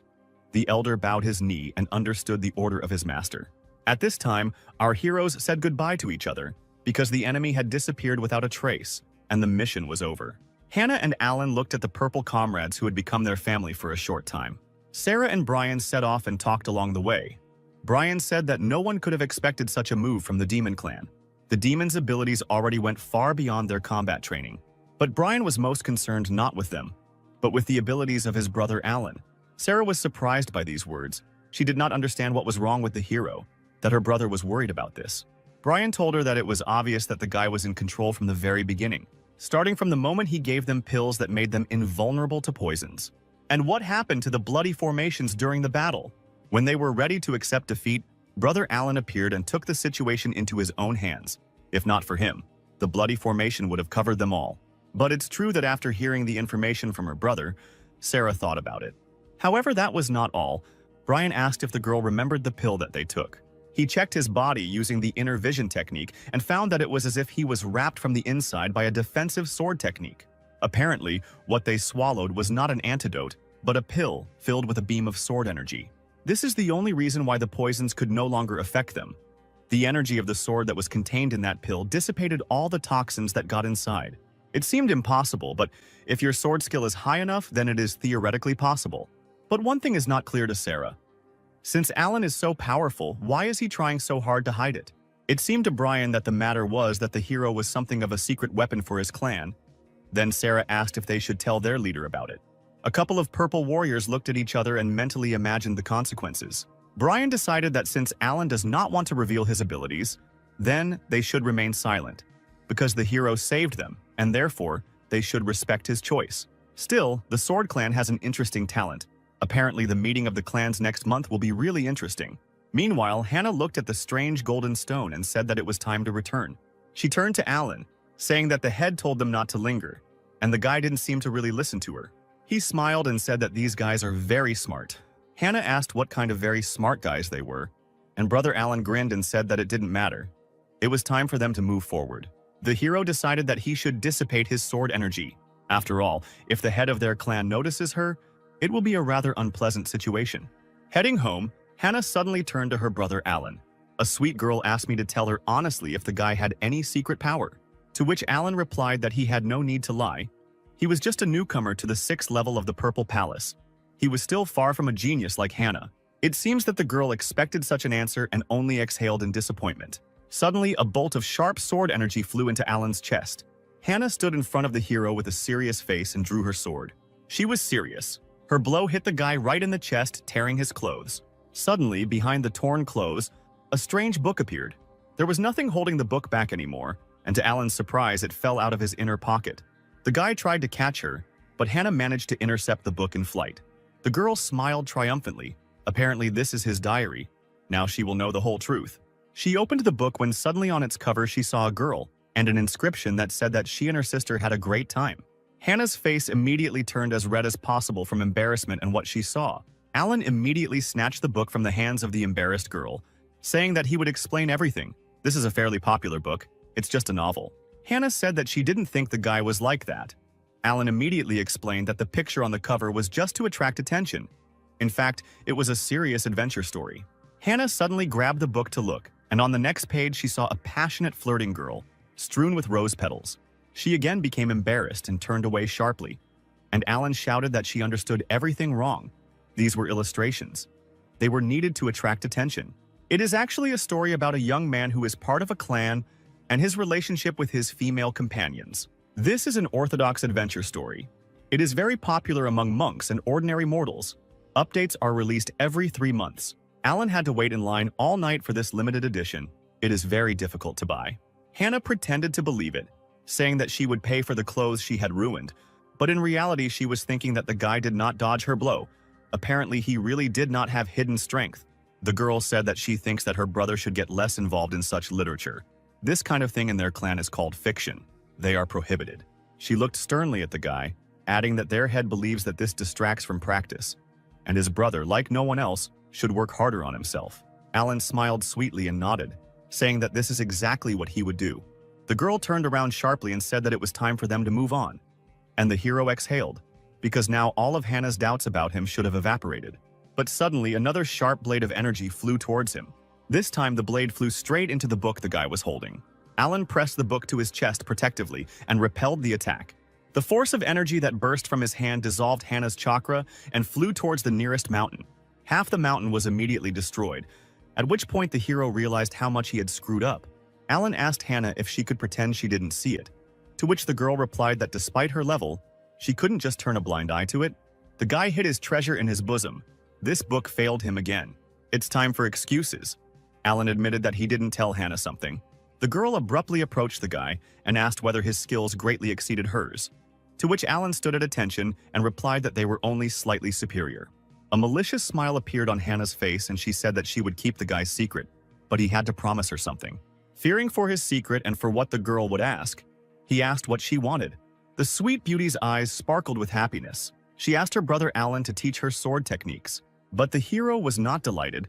He thought that this mission would help him get along with his sister and get 3 days off. But for some reason now he thought that he had screwed up badly. And meanwhile, Hannah was burning with joy and waiting for the guy's answer. Alan pretended to think, answering that in principle he could teach her, but there was one but. The sparkling top student swore that she would keep her mouth shut. The guy need not worry. She flew up and said that she could not wait to return, and Alan mentally asked the head why everything turned out so against him. After some time, sad and eternally lazy, Alan and the inspired student returned home. Our heroes entered the main hall to report to the elders. Hannah greeted the chief, elders, and masters. The men turned around and saw their favorite student and said that she had done an excellent job. The master thanked the girl for her hard work and asked whether she was injured anywhere. Alan lowered her head and quietly, without much enthusiasm, greeted the head, elders, and masters. In response, they only looked at the guy with contempt. The master asked if the guy on the mission had caused problems to Sister Hannah. If she had suffered while protecting the hero, then he was a dead man. The man hoped that Alan had made every effort to learn as much as possible from the girl. In his heart, the hero was very indignant because if it weren't for him, they would no longer have their beloved student. Suddenly, the head rose from his chair and demanded that the master stop slandering Alan. After all, if he had not activated the talisman in time, they would not have defeated the elder of the demon clan. Alan smiled. It was not for nothing that he gave so much tea to his beloved friend. The elders looked at the master, who had Alan under his command.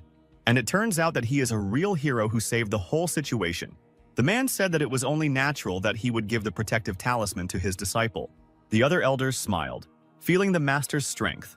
They praised him for destroying the elder of the demon clan with just one talisman.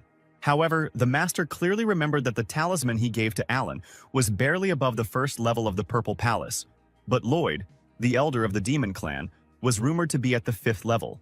Is it possible that the master gave Alan the wrong talisman, and that's why he defeated the elder? They were all interrupted by the head of the clan, who announced that they were gathered here for only one reason, because their world would soon face a crisis. He asked Hannah to tell everyone what happened after she met the elder of the demon clan. This information is extremely valuable both for the clan and for the entire alliance. The girl immediately agreed. Late in the evening, the meeting ended, and a tired Alan, leaving the building, was happy about it. Starting tomorrow, he will finally be free. He needs to plan his weekend well. However, the guy's joy was interrupted by a sweet female voice that called him by name. Hannah, anticipating new knowledge, reminded the guy that he must teach her as they agreed. Alan tried to fight off the crazy beauty by saying that he had plans for the coming days, but the girl said that she could not wait any longer because she could learn from such a powerful person as Alan. The guy tried to use his acting skills by saying that they were both tired after a difficult mission and he needed to rest before he started training her. But Hannah was also no slouch, and making kitten eyes began to cry, saying that her brother slept all night and she fought. She's a fragile girl and doesn't complain. Why then does Alan complain? But this won't win the guy. He said he was tired because he made a big contribution to the victory. Then crazy Hannah grabbed him by the clothes and threatened that if he didn't help her, she would tell everyone about their relationship. Alan panicked because they were at the main entrance. He asked the girl not to say nonsense. What other relationship? But the girl shouted that she didn't care because he himself was avoiding responsibilities. She said that her brother was a fraudster. Suddenly the hero agreed, and the sweet beauty immediately calmed down. Alan said that she could come to him tonight and then he would teach her a lesson. But after that, Hannah should leave him alone. The girl agreed with her eyes sparkling with joy. She must also remember to keep a secret.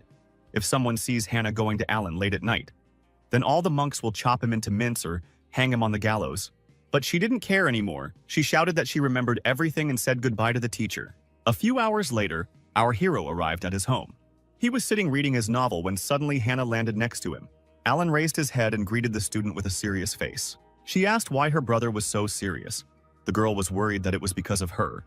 Maybe she had caused him a lot of trouble. But the thing was different. Alan said that he had just learned something very important. The sweet girl looked at the mentor and asked what he learned. Stern Alan replied that the new issue of Sister Shoe was coming out the day after tomorrow.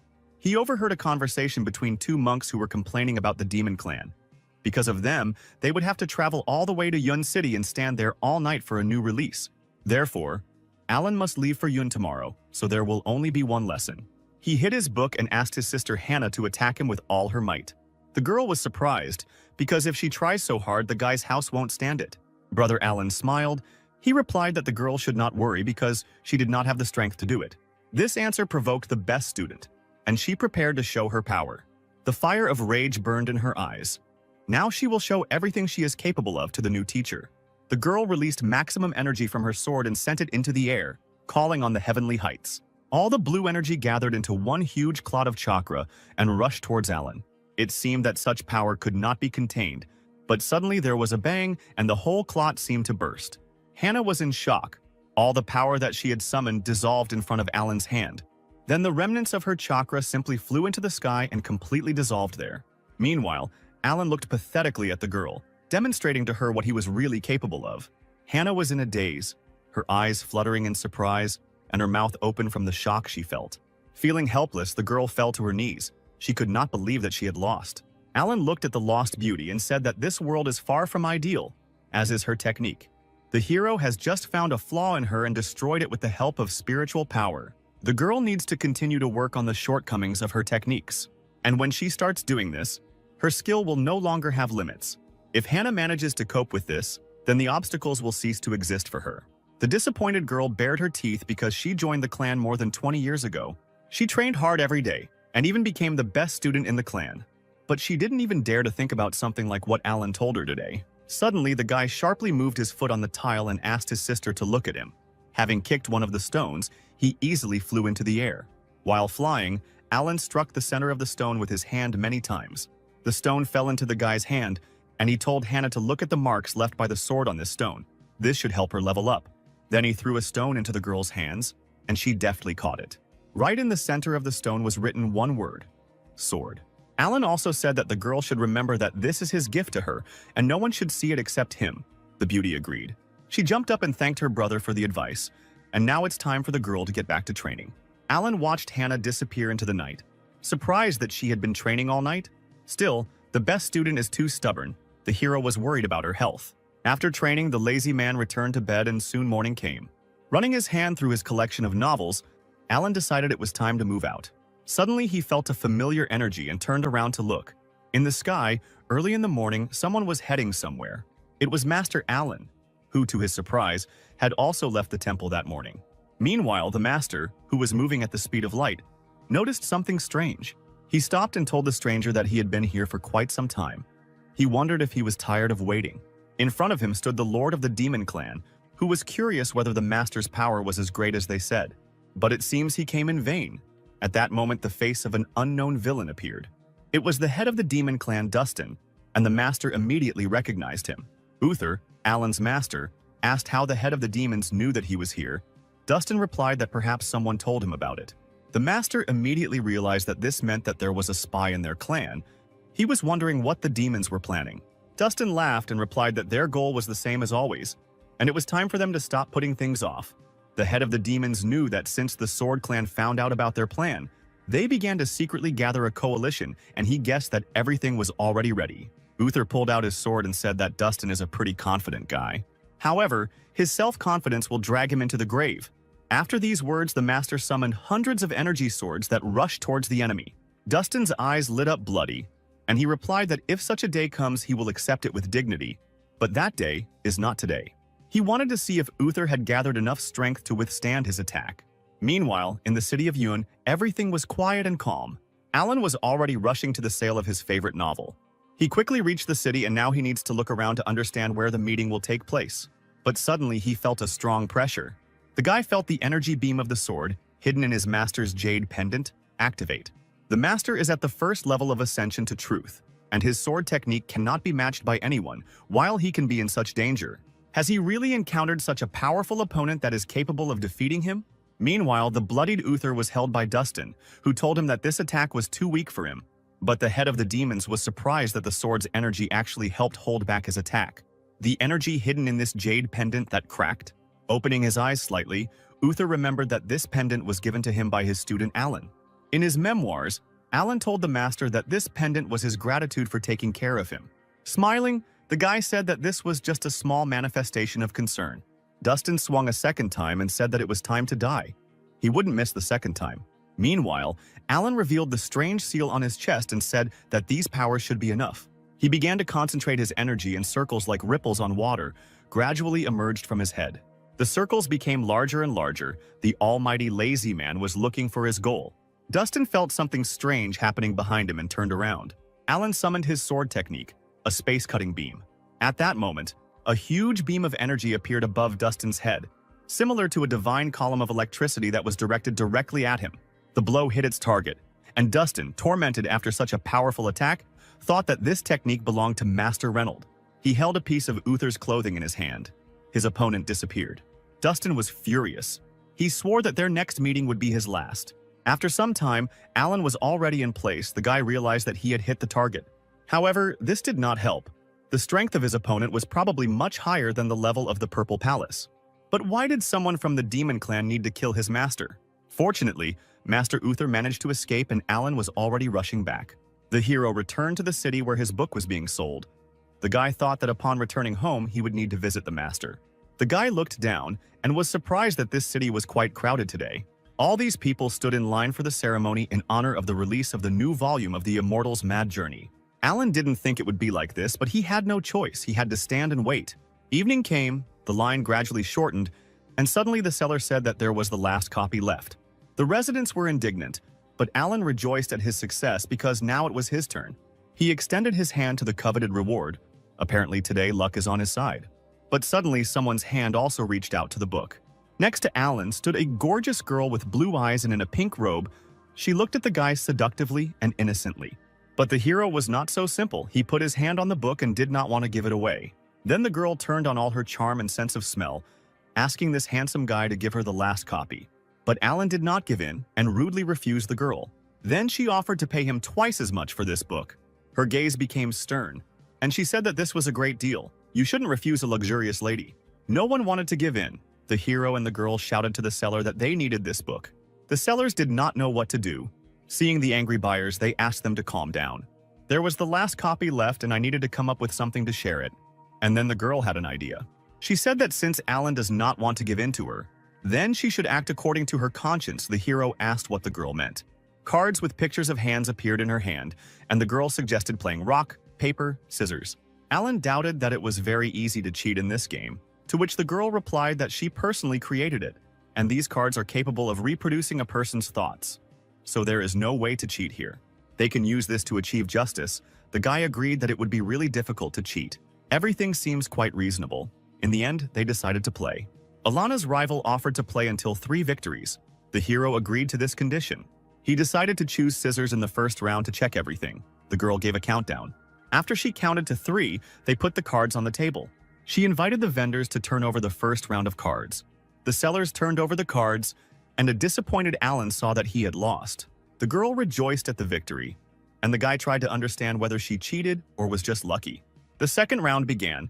This time, the guy was not going to lose. To prevent her from cheating, Alan decided to turn over the cards himself. Turning it over, he saw that he had scissors and the girl had a stone. There was pure disappointment in Alan's eyes.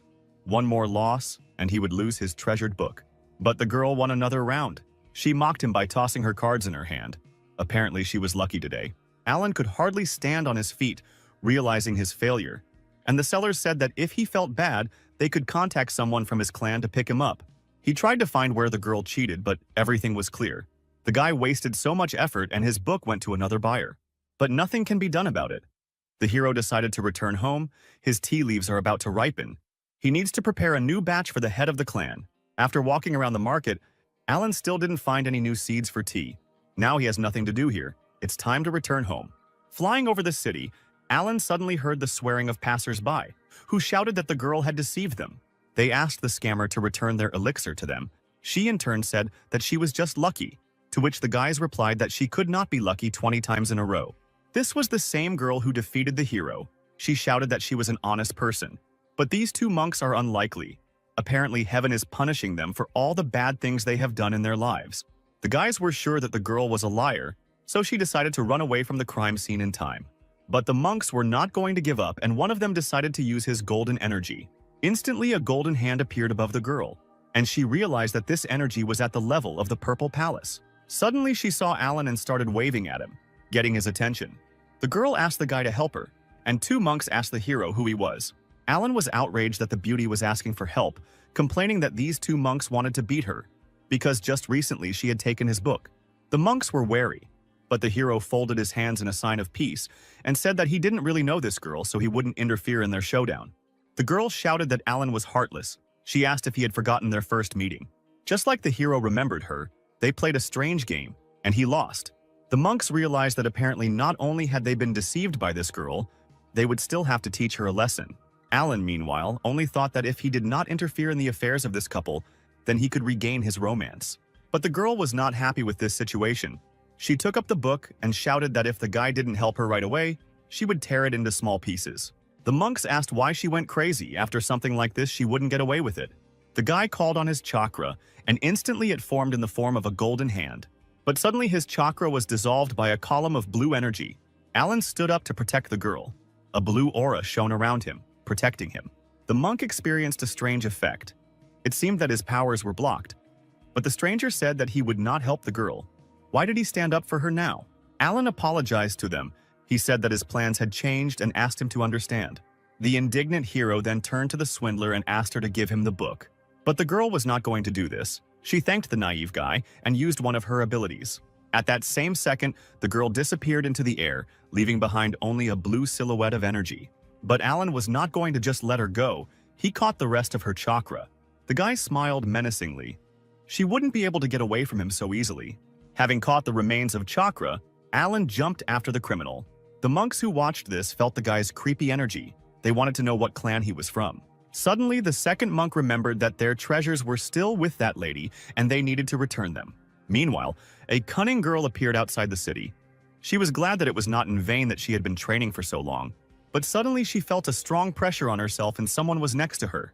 The terrible Alan appeared right in front of the girl and asked how she dared to lie to him. He sent two of his energy blasts into the girl's chest. Suddenly she felt that she could no longer levitate. Alan blocked all her powers. The hero managed to catch her. Looking at the criminal, he menacingly asked what clan she was from. Alan said that the girl's lies would not easily get away with her. According to the law of forces, her spiritual power should be sealed, and she should be demoted to a simple person who would have to clean pigsties for a whole week. The girl imagined how she would be poking around in the mud with pigs, and this terrible punishment frightened the exhausted beauty. She kicked her legs and tried to escape. At that moment, two monks flew past the couple, whom the girl had robbed. The beauty asked to let her go, but Alan said that he would not let her out until she gave the book back. Then the girl said that he would be alone for the rest of his life if he continued to read such novels. But she had no choice. The swindler took a book out of her pocket and handed it to Alan in exchange for her powers. Alan did just that. He restored the girl's strength and threw her a spirit stone. But he was really curious about how she managed to cheat so cleverly. The girl was indignant. She said that she did not cheat and did not deceive anyone. She just took advantage of a small illusion. The monks who heard this were indignant because this was cheating. Alan asked what illusion the girl used. She took the card, and at one moment there was a stone on it. Then the girl turned it over, and instead of the stone there were scissors. The monk said that such an illusion does not reveal even half of the real strength. Quite cleverly, it is not surprising that they lost. With the help of this illusion, they can adjust round after round for their own benefit. Alan remembered that when they competed, he took the initiative to turn over the girl's cards, which is how she managed to win, because she can't change his cards during the game. The girl replied that this is a simple cognitive modification. While he thinks that he has lost, the picture in front of his eyes will change as she needs. Cognitive modification is an advanced method of illusions that includes the laws of cause and effect, which is what makes the method work. The stunned monk asked the girl who she was. The beauty struck a pose and introduced herself. Her name is Lisa, and she is from the Palace of Heavenly Illusions. One of the monks asked a comrade what power this heavenly palace has. He replied that this is a famous ancient clan that is voluntarily isolated from others. They do not enter into an alliance, but their strength should not be underestimated. The monks bowed their heads and asked Lisa's forgiveness for not recognizing her. To the girl's surprise, they allowed her to keep the thing that she had taken from them. In addition, the monk asked her to go with them in search of treasures, because her illusions would be very useful if they encountered danger. Hearing the words about treasures, the girl immediately became inspired. She loved everything valuable and shiny. The monk explained that a few days ago, in the depths of the Yun mountain range, a red ray of light appeared, filling the air with energy. It was likely that some rare treasure could be found there. Alan, hearing these words, became interested, because it could be that same demon. The monk continued the story by saying that this ridge is winding and long, but he knows the approximate path, so they can go there together. If there is a lot of treasure, they will divide it among themselves, and if there is only one, they will use it in turn.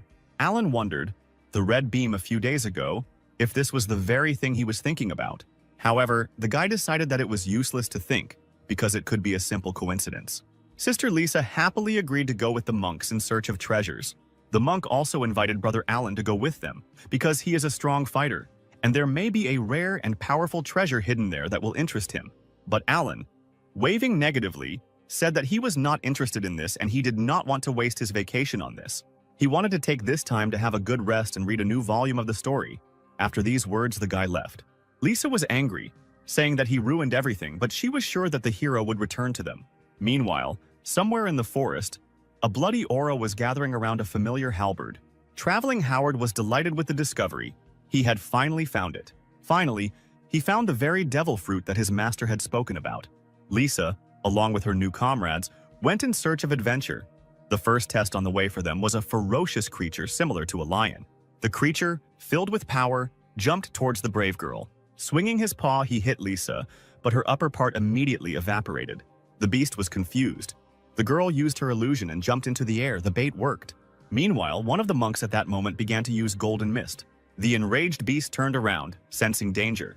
But it was too late. The monk struck his opponent using one of his abilities. It was called 9 Misty Whirlwinds. The exhausted creature fell dead to the ground. The monk praised Lisa, saying that her power of illusions was simply incredible. Thanks to her, they were able to easily defeat such a formidable opponent. Another comrade also praised the girl, saying that even if they meet a beast of the highest level, they will be able to deal with it in no time. Lisa was a little embarrassed, but she liked the praise in her direction. But it was necessary to move forward. Our heroes went deep into the dense thicket. Lisa was already tired of walking. She said that half an hour had already passed since they left the mountain range. Are the guys sure that the treasure even exists? The monk calmed the girl down, telling her not to worry because, if he was not mistaken, then the goal was not so far away. Meanwhile, Howard began his ritual by ordering the demonic spear to absorb the energy. If everything goes according to the demon's plan, then within a few hours he will be able to get it out. The villain was looking forward to this moment. As soon as he gets the fruit, the master will be pleased. But suddenly, his thoughts were interrupted by a magical aura that he felt. Howard turned around. He realized that someone was approaching him right now. Using his magical vision, the demon elder saw 2 Yunshin clan disciples and a girl walking in his direction. This wasn't his plan. If they found the devil fruit and notified their clan, there would be trouble. The level of these 3 was not very high, so Howard was confident that he could deal with them with the help of bloody puppets. He took out from his pocket one of the 3 artifacts, similar to a bell that the Lord had given him, and rang it. At that same second, the ringing from the bell began to form a demonic gate. Howard laughed. It would be better if these travelers ran away from him. An unknown substance appeared, and Howard told her that he would stay here to protect the fetus. And the unknown creature that appeared should lead these 3 uninvited guests to him. The creature, engulfed in a purple aura, understood the order and instantly rushed after its target. Observing the artifact, Howard said that he was in no position to leave 3 corpses behind. Meanwhile, Alan returned to Yun City because it was already too late and he doesn't work overtime. The guy was sitting in one of the taverns and drinking aromatic tea while reading a long-awaited book. Before he knew it, he had almost read to the end of the book. Finally, the killer whose identity had been hidden all this time was about to be revealed. Alan eagerly turned the page. Here it is, the secret the guy wanted to know about. His eyes sparkled, but there was only a drawing of the face of a girl he knew, and an inscription that said that she would not tell him who the killer was. Alan's disappointment knew no bounds. Lisa ruined such a moment by replacing the last page. He started screaming at the top of his lungs. The guy couldn't believe that the book would end at such a moment. From his screams, the earth began to tremble. The people in the tavern thought it was an earthquake. Suddenly in the sky, they saw a blue beam that rushed past them like a star. Enraged, Alan raced towards his goal. He vowed to find her even if he had to destroy the entire mountain range. Meanwhile, the team of adventurers went further into the forest and began to notice a strange situation around them. In addition, for some reason it seemed to Lisa that someone was watching her right now. The monk who led the detachment turned sharply and shouted that something was wrong here. Something was moving towards them. At that moment, purple lightning struck the guy and blood poured out of his mouth. Lisa and the second monk screamed when they saw this terrible sight. The monk fell to the ground. His brother grabbed his partner and began to try to bring him to consciousness. Lisa noticed something approaching the still living guy and tried to warn him, but he did not have time to react in time. Now 2 monks were lying on the ground unconscious. Lisa trembled, asking who was there. Stuttering, the girl asked the creature to appear. At that same second, a person as fast as dark lightning appeared behind her. Lisa felt a powerful blow to her neck and immediately lost consciousness. Alan felt something strange. An explosion of spiritual power had just appeared next to him. But suddenly he disappeared somewhere deep in the forest as quickly as he appeared. The guy walked forward, surprisingly. But there were no signs of a battle, as if everything had disappeared or someone knew how to cover their tracks. The hero used his sensory ability, and at that moment he felt that there was something in the air. The dark entity was already about to attack the guy, approaching him from behind. But Alan, who was standing motionless, suddenly opened his eyes and stopped the attacker. The dark blade almost touching the hero's neck stopped. Alan asked the creature who he was and what he was trying to do. The violet aura dissipated, and inside it, Alan saw a cute little girl holding a needle with trembling hands. Feeling a terrible aura in front of her, the girl suddenly began to cry. Alan assumed that she could not speak and asked about it. The cute creature nodded her head. The hero asked if the 3 guys who fought with her were still alive or not, and the girl again nodded her head in the affirmative. Suddenly, the guy became stern and told the creature to take him to them, and then he would not punish her. The creature wanted to agree when suddenly they heard the ringing of a bell coming from the depths of the forest. The little girl grabbed her head, feeling a dark pressure on herself. Sobbing, the girl flew towards the bell, which greatly surprised Alan. The hero immediately realized that this was a soul control bell. The master told him that this was a kind of witchcraft that seals the soul of a living person in a bell, placing a curse on him. Apparently, there was a clan of demons here too. Meanwhile, the demonic spear was gathering energy around itself. Howard, who was ringing the bell, looked at the 3 prisoners from whom the strength was being siphoned off, and told the arriving girl that she had so much time, but she still could not grab another person. The demon called the little girl useless trash and placed his foot on her tiny body. The girl lay sobbing on the ground, and the elder of the demons said that there was no way she could escape from him. If she tries to escape, Howard will do everything to turn her life into such a nightmare that she herself will beg him for death. Suddenly, an unknown voice from a cloud of aura asked where that guy was now, because he came here for him. And besides, why did Howard call him if he said that he could handle it himself? But they didn't have to look for the guy for long. He was already right above their heads and said that it certainly wouldn't have been possible to restore such damage in just a couple of days without outside help. The elder demon immediately recognized the scoundrel who defeated him last time. Because of this, he had to humiliate himself in front of his master and take a long time to heal his wounds. Howard did not wait long and immediately attacked his sworn enemy, sending a demonic cloud of energy similar to a skeleton skull in his direction. But Alan, as always, easily repelled the elder's attack by simply dispersing the villainous energy.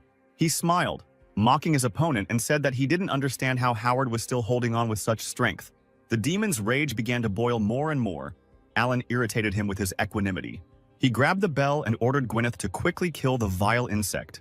But Alan, with a quick movement of his blade, cut off the demon's hand, which was holding the bell. The hero approached the little girl. Now he knew her name. Her name was Gwyneth.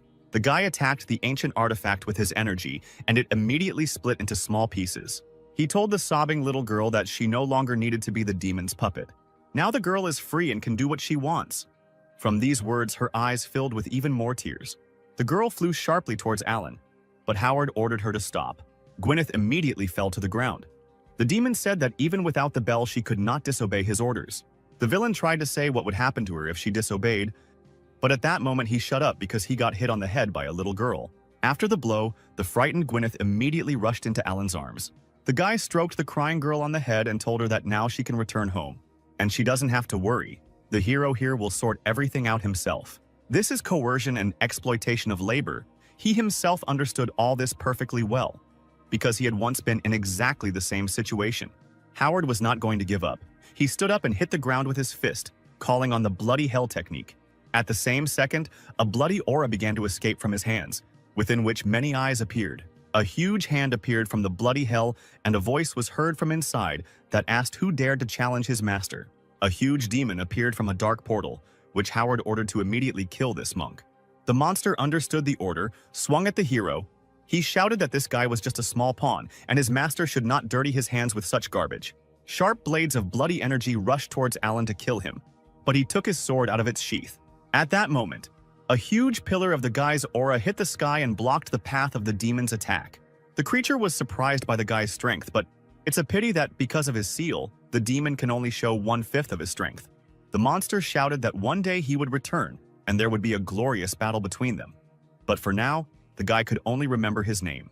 The monster wanted to say his name, but without speaking, he burst due to Alan's multiple cuts. Gwyneth hid behind the guy and was shocked by what she saw, and Alan only sighed in disappointment.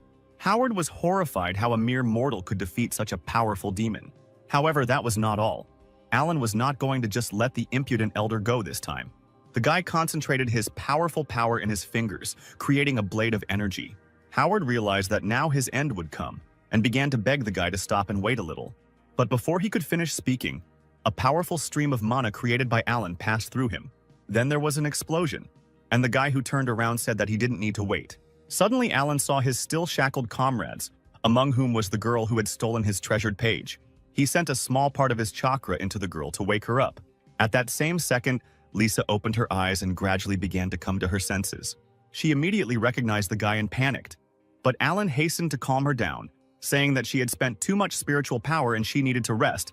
Then he would help her get to the city. But suddenly, a scarlet light shone behind Alan, which did not bode well. The battle was not over yet, because the bloody halberd began to rise and whirlwinds swirled around it. Suddenly, among the collected energy, Lloyd appeared, who told Alan that he was one step away from killing the master. The hero actually forced him to sacrifice his last magical weapon, and now the only thing Lloyd so fiercely wants is Alan's death. The lazy man exhaled in disappointment. Again, he had to fight another battle with a madman. He turned around and pointed his hand at the demon, saying that he did not understand what was happening to him. But if one sword was not enough for him, then he would use another one. After these words, Alan released a powerful stream of energy, which, like a destructive wave, rushed towards the enemy. But this time, Lloyd was able to repel the hero's attack, shouting that he was now much more powerful than his opponent. The villain counterattacked by sending his bloody aura in the form of a demonic mask at the hero. The guy realized that it was too dangerous to leave his allies here and threw them away with the help of his strength. He then tried to block the enemy's attack with his weapon, which he usually easily succeeded in doing. But this time something went wrong, and Alan even moved back a little from such force. The hero couldn't believe that just now the monster was at the 7th level of the Purple Palace, but now he was already at the 2nd level of ascending to the truth. The guy looked closer and saw a strange scarlet stone in Lloyd's forehead. Now everything became clear. This thing on his forehead was an ancient forgotten treasure, the amber of the harvest. Lloyd smiled. He did not expect anything less from a student of the swordsman clan. The guy was able to recognize the artifact. According to ancient legends, tens of millions of years ago, someone picked up this stone and, by activating it, greatly increased his spiritual level and became a powerful ruler. But just 5 years later, all his vitality was exhausted, and he died, cursing the treasure. Since then, anyone in whose hands the amber of the harvest ended up could not count on a different fate. Alan said that although he does not know how Lloyd ended up with this ancient treasure, everything in this world must obey one law of force. Therefore, this power, like any other, must have its own price. The guy threw a mirror at the demon's feet. He invited the elder to look at himself in the mirror and understand who he had become, and stop harboring false illusions. Lloyd looked in the mirror and saw a decrepit old man there. The demon could not believe his eyes because he was given at least 800 years. In a rage, the master broke the mirror and asked why he looked like that. Alan explained that this treasure is a demon that sucks all the vitality out of him. Lloyd was distraught.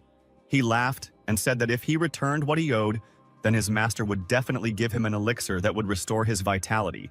If this stone was used wisely, then the whole world would fall at his feet. Alan guessed that the villain was crazy and prepared his sword. Apparently, the stone had completely brainwashed him.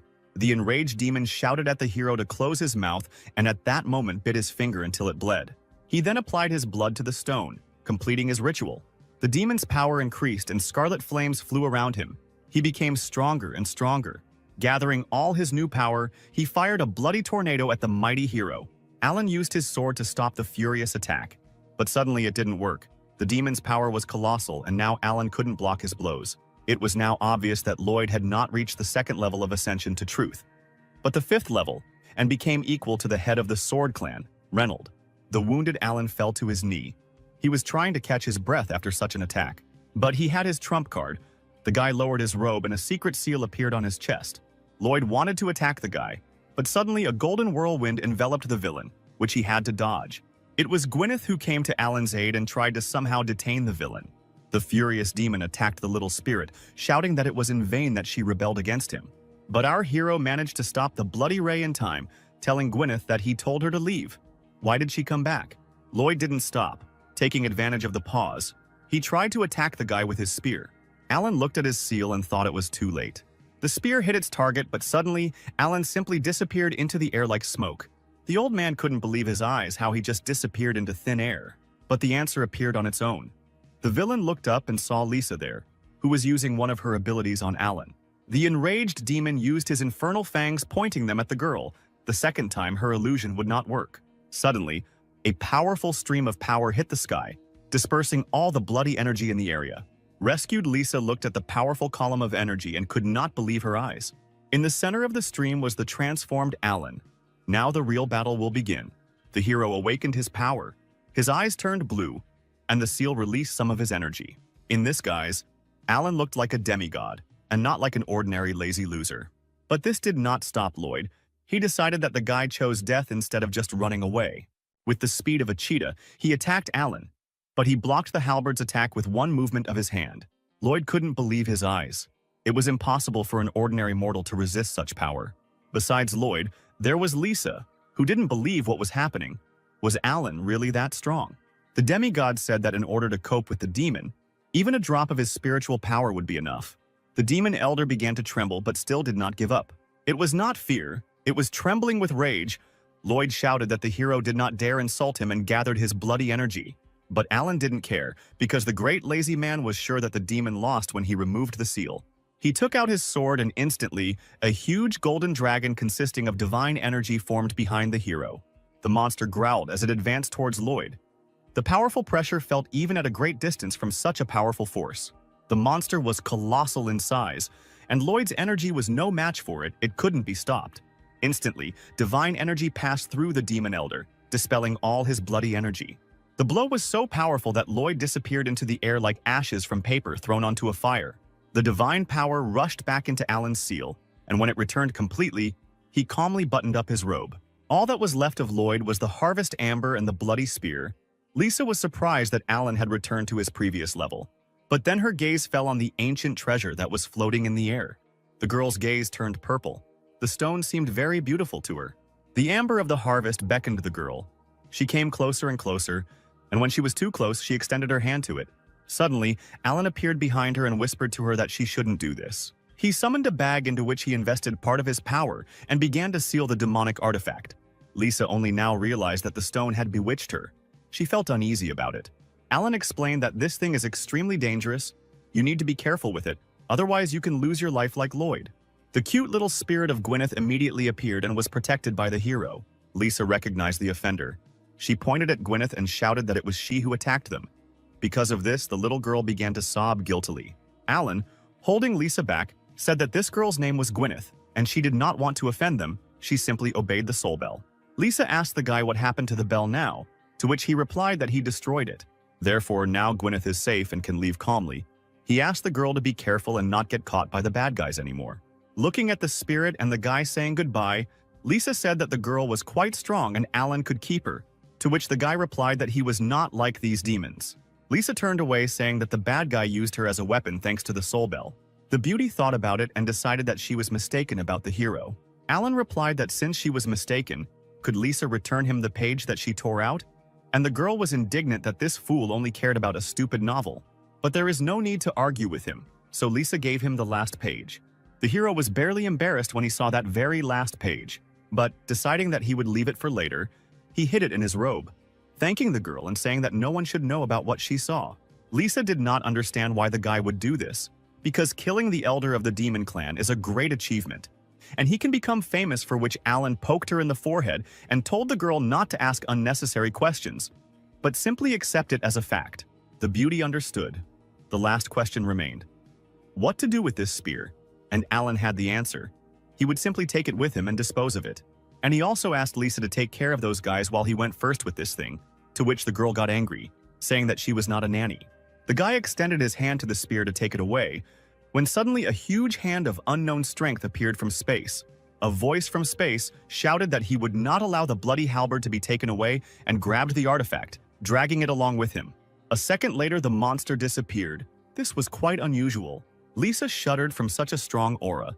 She asked what it was. Alan replied that it was probably another elder. The girl asked if the guy was going to follow him because the weapon was probably valuable. To which the guy replied that, firstly, the unknown person was too strong and it would not be easy to deal with him. And secondly, he did not care about the disposal of this artifact in an amicable way. Well, thirdly, Alan is now on a legal vacation, so it's time for him to leave because he needs to quickly return and find out how the novel ended, the hero hoped. The hero said goodbye and hoped that he would meet Lisa again. After these words, the guy quickly ran away, leaving the girl confused. She stuck her tongue out at him in parting, saying that she didn't need him to meet him again, because so many bad things had happened since their first meeting with the beauty. But if you think about it, Alan has incredible strength, good character, and he's not bad-looking. Lisa thought that she shouldn't think about this because this guy left to deal with the consequences of what happened. But in their next meeting, by morning, Lisa woke up the monks, the girl slapped each guy in the face, and they immediately woke up. The monks did not understand what had happened. The head of the demons disappeared somewhere, and Lisa sat in front of them without a single scratch. The girl saw the questioning faces of the guys and decided to tell them everything. After a few minutes of stories, one of the monks was horrified to learn that the treasure was a weapon of a clan of demons. It turns out that Lisa and Alan saved them from death. Lisa confirmed the guy's words, adding that they were lucky because the elder died from exhaustion of spiritual energy. The monk asked where Mr. Allen was. He was worried because they didn't even thank him for saving him. Brother, isn't the solemn meeting about to begin? Considering his strength, Mr. Allen would surely be there as a representative of his clan. Indeed, there we can thank him, the monk answered, which surprised Lisa. The girl became interested in what kind of meeting would be held, when and where it would be. The monk scratched his head and said that it was not surprising that the girl knew nothing about the meeting because their city was isolated from the rest of the world. Most of the clans from the east are part of the alliance, and every 10 years they send a representative to Tianjiao. During this meeting, the rating of each clan is determined. This is called the Great Meeting in Tianjiao. In addition, the place in the ranking in the future affects the distribution of resources between clans. Lisa understood everything. She assumed that she could also come there. The monk answered the girl that given the reputation of her clan, it was quite possible. The cunning girl smiled and thought that if she went there, she would have the opportunity to fight with that guy. Her gaze was insidious, and the girl decided that it was time for her to return. Meanwhile, Alan was already hurrying home. Flying over the mountains, he thought about past battles. That man, what happened to him? Casting such a spell requires extreme skill and great spiritual strength. His power is very great. If I don't destroy the seal by at least a third, I'm definitely not his opponent. But most likely this will need to be done because the demon clan has taken up the matter and dared to attack even the master. They probably need that demonic halberd for a reason. Even if I try to return the weapons, it will certainly lead to a lot of attacks and a big crisis. I count on the help of the elders of my clan, and I myself can contribute to solving this problem. Suddenly, the guy felt a strange aura in the wind. He stopped and asked the entity why she had come.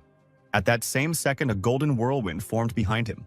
To the guy's surprise, Gwyneth appeared from a golden whirlwind and crashed into the hero's chest. Looking at the child's tear-stained eyes, Alan realized that she simply had nowhere to go and she wanted to go with him. The hero said that she could join him, but if in the future she wants to leave, she doesn't have to ask for permission.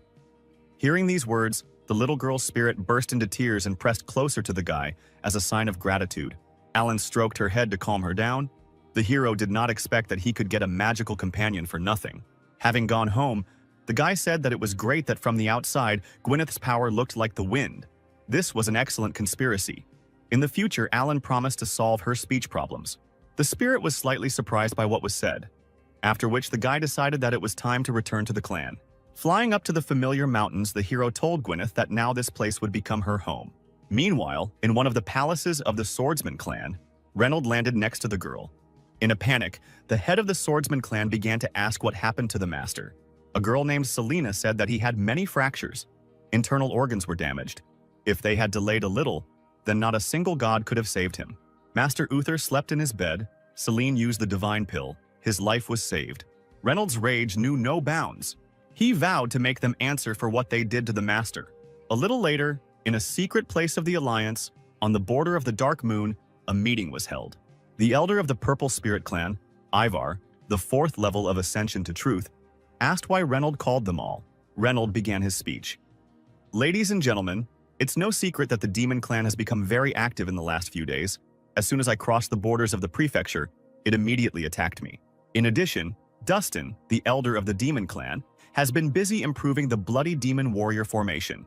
I think each of us understands what this means. Even though the students of my clan were unable to return the Devil Fruit, they returned the Bloody Soul Pearl. I instructed one of the masters to personally deliver it to the Alliance. But he was attacked by a man from the Demon Clan. The master himself was seriously injured and his spirit was also damaged. Ivar was horrified. Were Master Uther's injuries really that serious? Few people can match his level. How could he receive such damage? Master Reynold is right. The question is indeed serious, said the elder of the Taishu clan named Henry, the 9th level of ascension to truth. The elder suggested that the demons have their own informant within the Alliance. From today, I recommend that all elders conduct a thorough check among their students. It is necessary to prevent the impending disaster, to get rid of the problem at the root.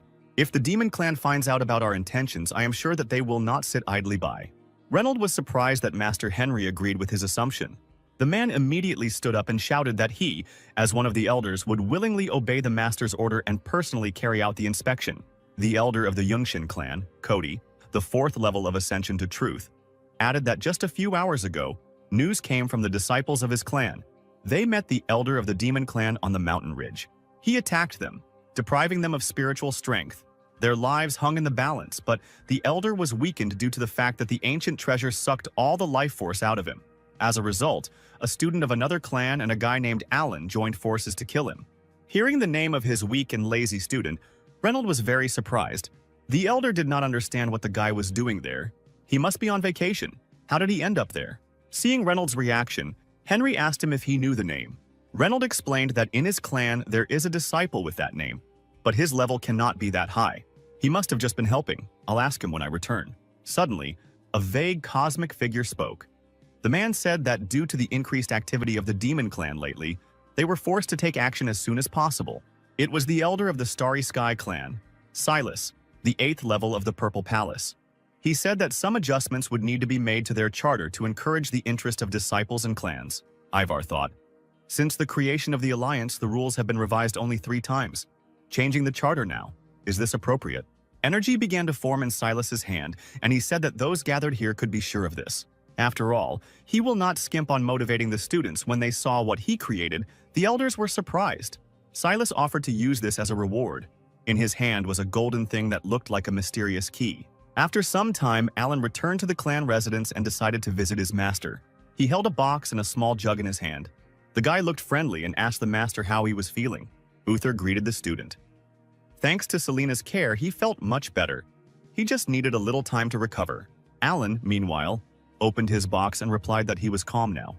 In the box, there were 2 lumps of greens and a spoon.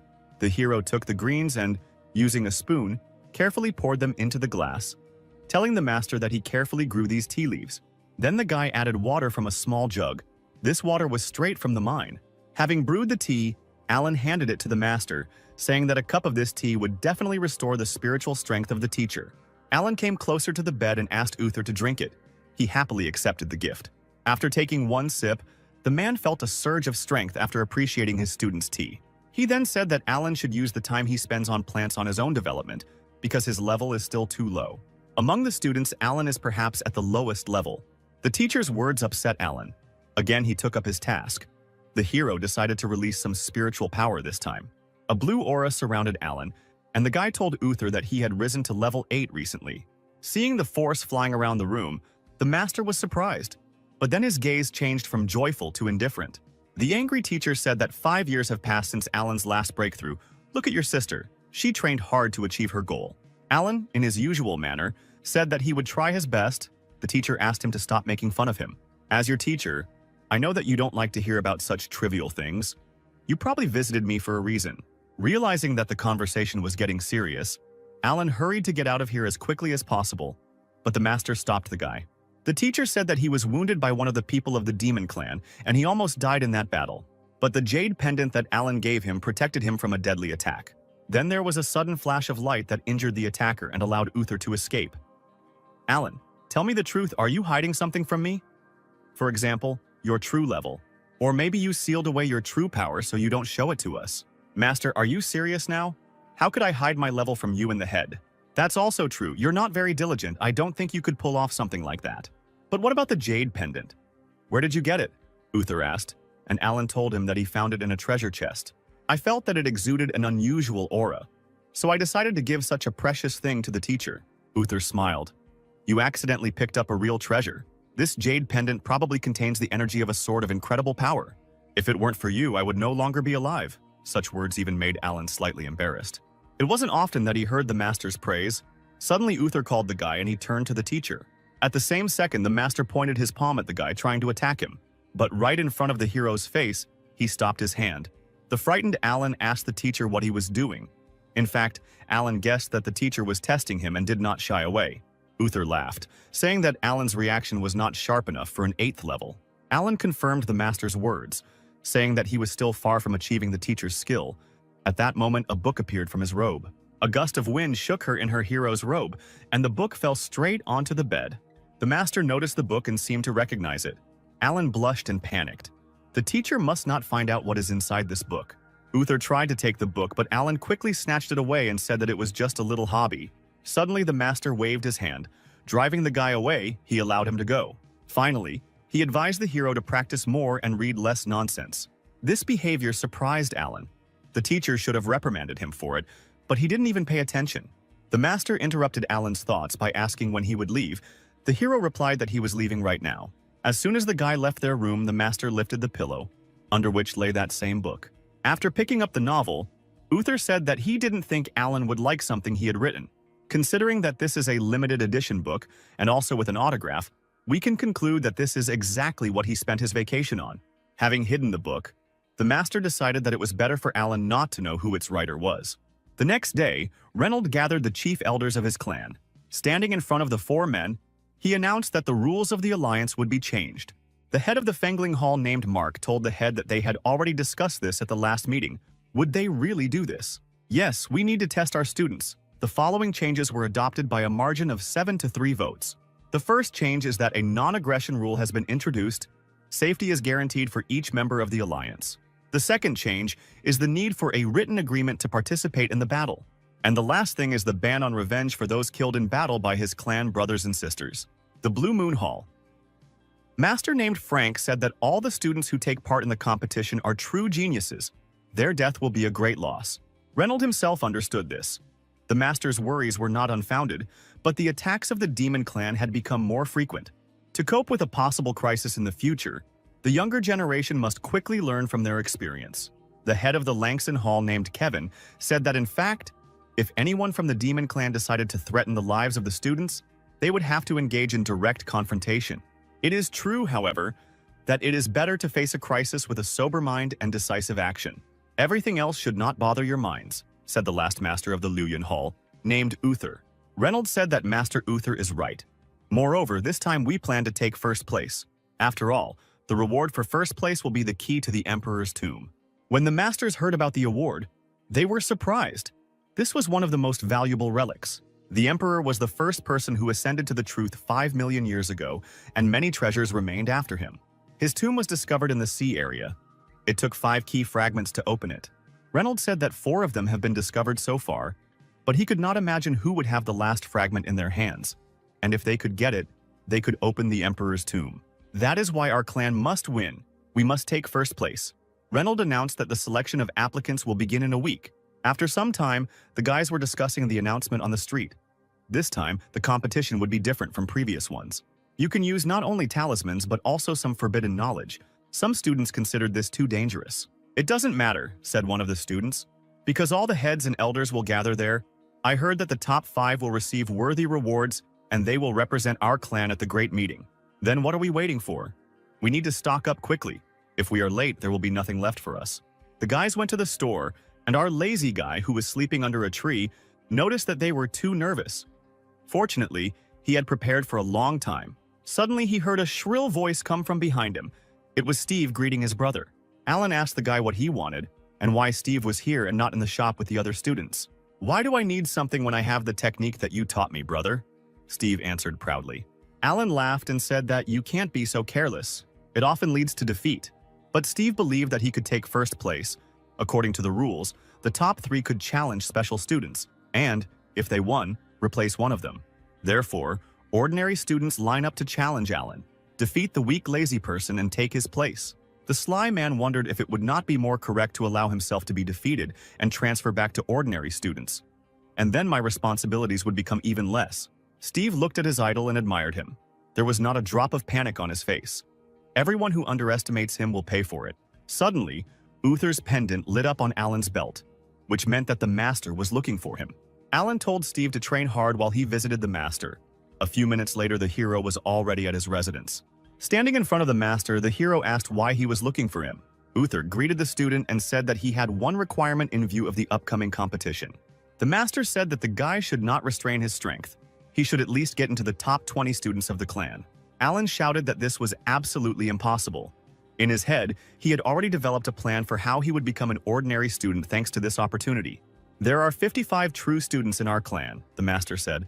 I'm sure it won't be difficult for you to enter the top 20, but Alan did not agree with this because if he were really strong, then his level would not be so low. Uther looked sternly at the guy and asked if he remembered why the master took him as an apprentice. I, as your teacher, still haven't forgotten the sword technique that you used in the ring back then. Your strength is in no way inferior to that of a true student. You are capable of developing into a true master. Alan cursed that day. I had to restrain myself then. I didn't think that 10% of the force would cause such a wave of destruction. Master? Then it was a simple accident, the guy said. Now, even if necessary, I won't be able to repeat it. Do you want to refuse your favorite teacher? Master, but I really can't, Alan replied. No one can stop him from becoming an ordinary student again. Suddenly, the teacher took out a pink book and put it on the table, asking if the guy really couldn't show his strength. Seeing the familiar book in the hands of the master, Alan was a little embarrassed. Uther sent the book into the hands of the guy. The hero was surprised if the master really reads such things too. In Alan's hands, the pages began to turn, and he saw a signature on the last page, the author Uther. At that second, the hero realized that the author of his favorite book was his master. Meanwhile, Uther took out a stack of sheets from his robe and said that this is the 12th volume, which is not yet on sale. But Alan still could not get over the shock. His favorite author had been next to him all this time, and also turned out to be his master. But suddenly it dawned on the guy. He realized that if he wanted to get the new volume, he would need to do something for the master. Uther grinned and took the book from Alan's hands. Then the master said that the guy must enter the top 20, otherwise he will kill the main character in the next part. Alan couldn't believe his ears. She was his favorite character. Master, how can you decide the fate of a character so hastily? Don't you feel sorry for the fans? But Uther was unshakable. He said that the elder sister of the protagonist would marry another man. This information shocked Alan even more. The elder sister is his second favorite character. The master is too cruel. Alan decided to use a trick and asked his master if he was afraid that his student would tell the elder about who the author of the novel was. Uther replied that if this happened, he would make the hero's beloved die right before his eyes. The master wounded our hero without a knife. He could not do anything with the teacher's arguments. But still, if Alan enters the top 20, then Uther promised to treat his favorite characters well. And besides, he can show a small sketch and also give him a couple of collector's editions with illustrations. Alan found it hard to resist and had to say that he would try to win. The conversation ended and Alan returned to his previous place where Steve was waiting for him. Alan's face showed tension. He put his hand on Steve's shoulder and said that the master was looking for him. Seeing that gloomy expression, Steve became afraid. After some time, the guy arrived to the master, who said that Alan was too young to act as a mentor. Uther told the guy to go to the peak of Mount Jin and find their eternal missing person, Miss Hannah. She got caught up in self-improvement again and missed all the latest news. The guy understood the order and immediately went up the mountain flying on his sword. Arriving at the place, Steve stood in front of the closed gate and began to loudly call the girl. But no one answered the guy. He thought that no one was there. Apparently his sister was really busy. Suddenly, the door burst open with a strong flow of blue chakra. The cutting wind literally demolished everything in its path, but Steve could hardly stand on his feet. He immediately ran inside to check what had happened, and what he saw surprised him. There was a sign in the sky, shrouded in a blue aura, and the guy wondered what it was. Suddenly, he felt a very strong aura land behind him, and a trembling ran through the guy's body. Hannah, shrouded in a scarlet aura, looked at the guy with a murderous gaze and asked what he was looking at. The guy, shackled with fear, slowly turned around and replied that he was not looking at anything. He had come to convey the news of a great meeting. The girl was being invited to take part in a competition within the clan. Hannah immediately changed her face to that same sweet girl because she recognized the guy. It was a friend of Alan's brother named Steve. She put her hand on the guy's shoulder and asked, "You didn't see anything like that just now, right?" Frightened by the creepy girl, Steve replied that he saw absolutely nothing. Hannah replied that she understood and the guy could go. Steve didn't wait long, but immediately tried to get away from this creepy lady as quickly as possible. Hannah felt a little sad because she was so focused on training that she forgot about everything. Brother Alan is truly amazing. In recent days, the girl felt that she had become much stronger. Hannah remembered those puppets that she had fought with earlier and that were difficult for her to defeat. If she fought them now, she would cut them into small pieces. "We need to spend more time practicing." "Wait, Brother Alan. I will definitely catch up with you soon." Meanwhile, Alan cursed his master for daring to threaten him. "In a normal battle, I would quickly reveal my true strength. But this time, the rules are more flexible, so I can throw everything into props so that if I win, I won't be given new responsibilities." The hero collected all his accessories in a bag. With these things, he will definitely win a couple of rounds. Suddenly, his gaze fell on the red rare jade. The hero considered it an excellent option. The guy wanted to take the stone, when suddenly a voice was heard from the jade, asking the guy to touch it, and then the stone would give him whatever he wanted. "Pour your spiritual power into me, and I will give you luck that will reach the heavens.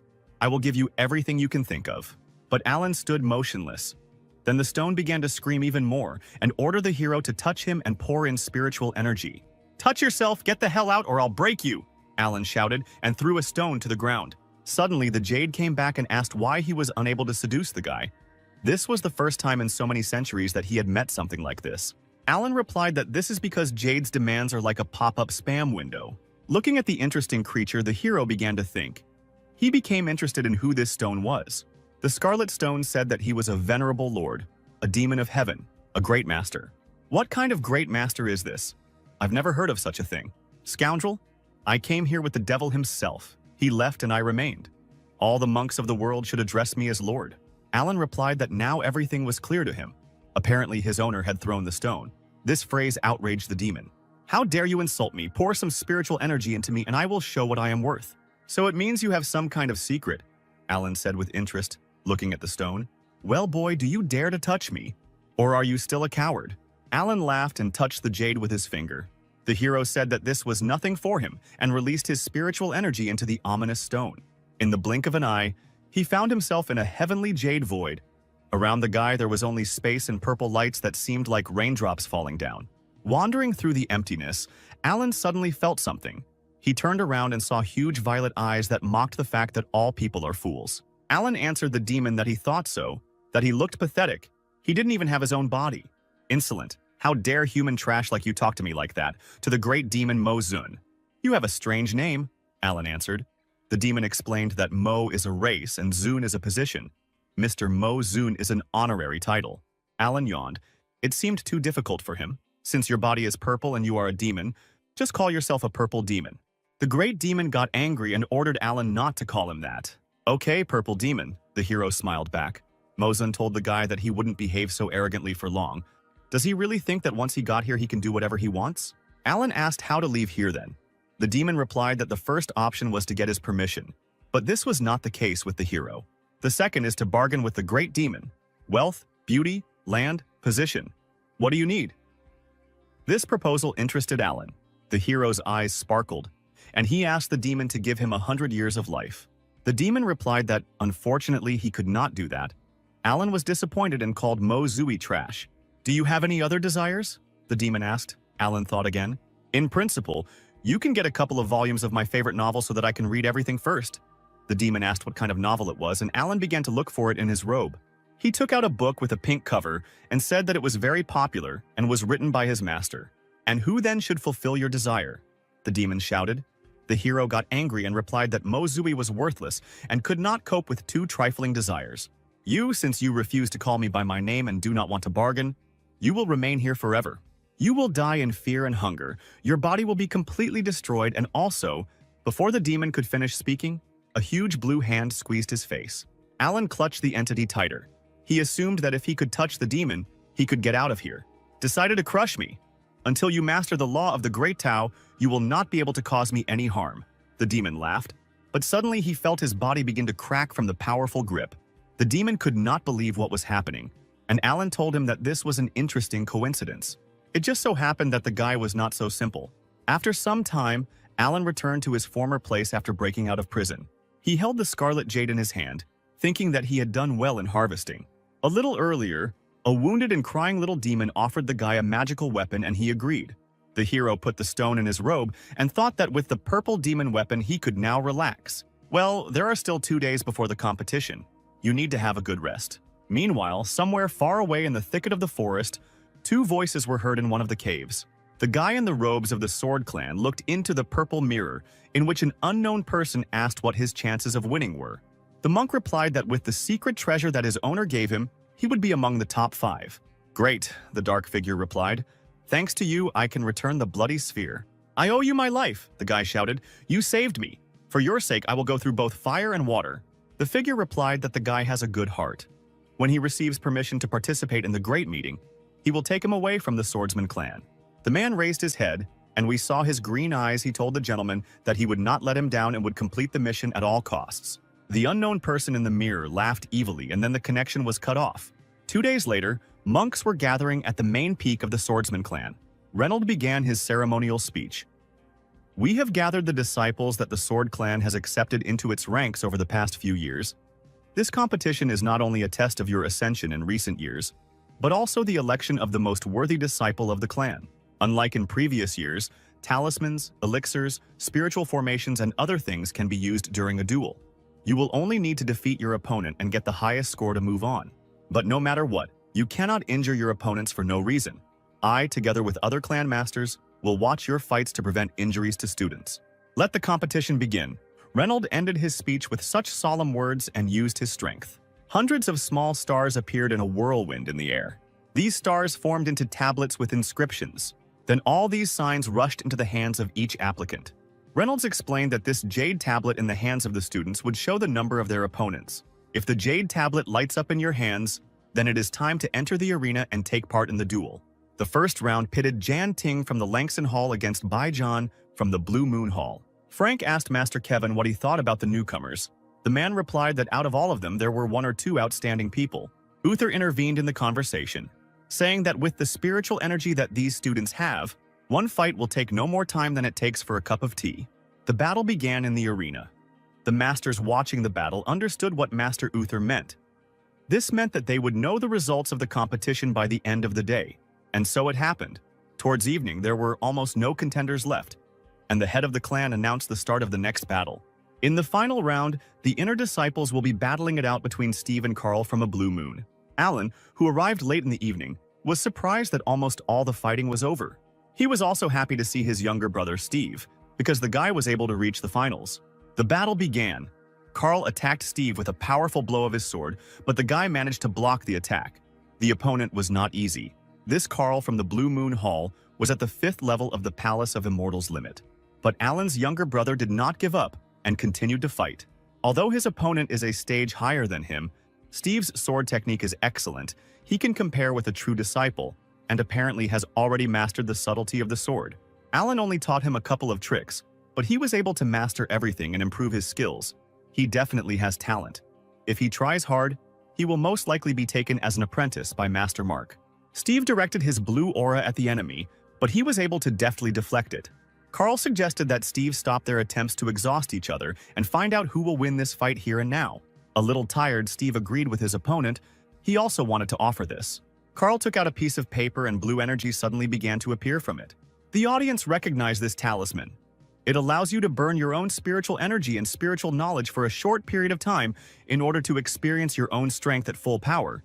Elder brother Carl wanted to use the 4th level talisman, so he doesn't skimp on money. Steve also did not stand aside and swallowed a small pill.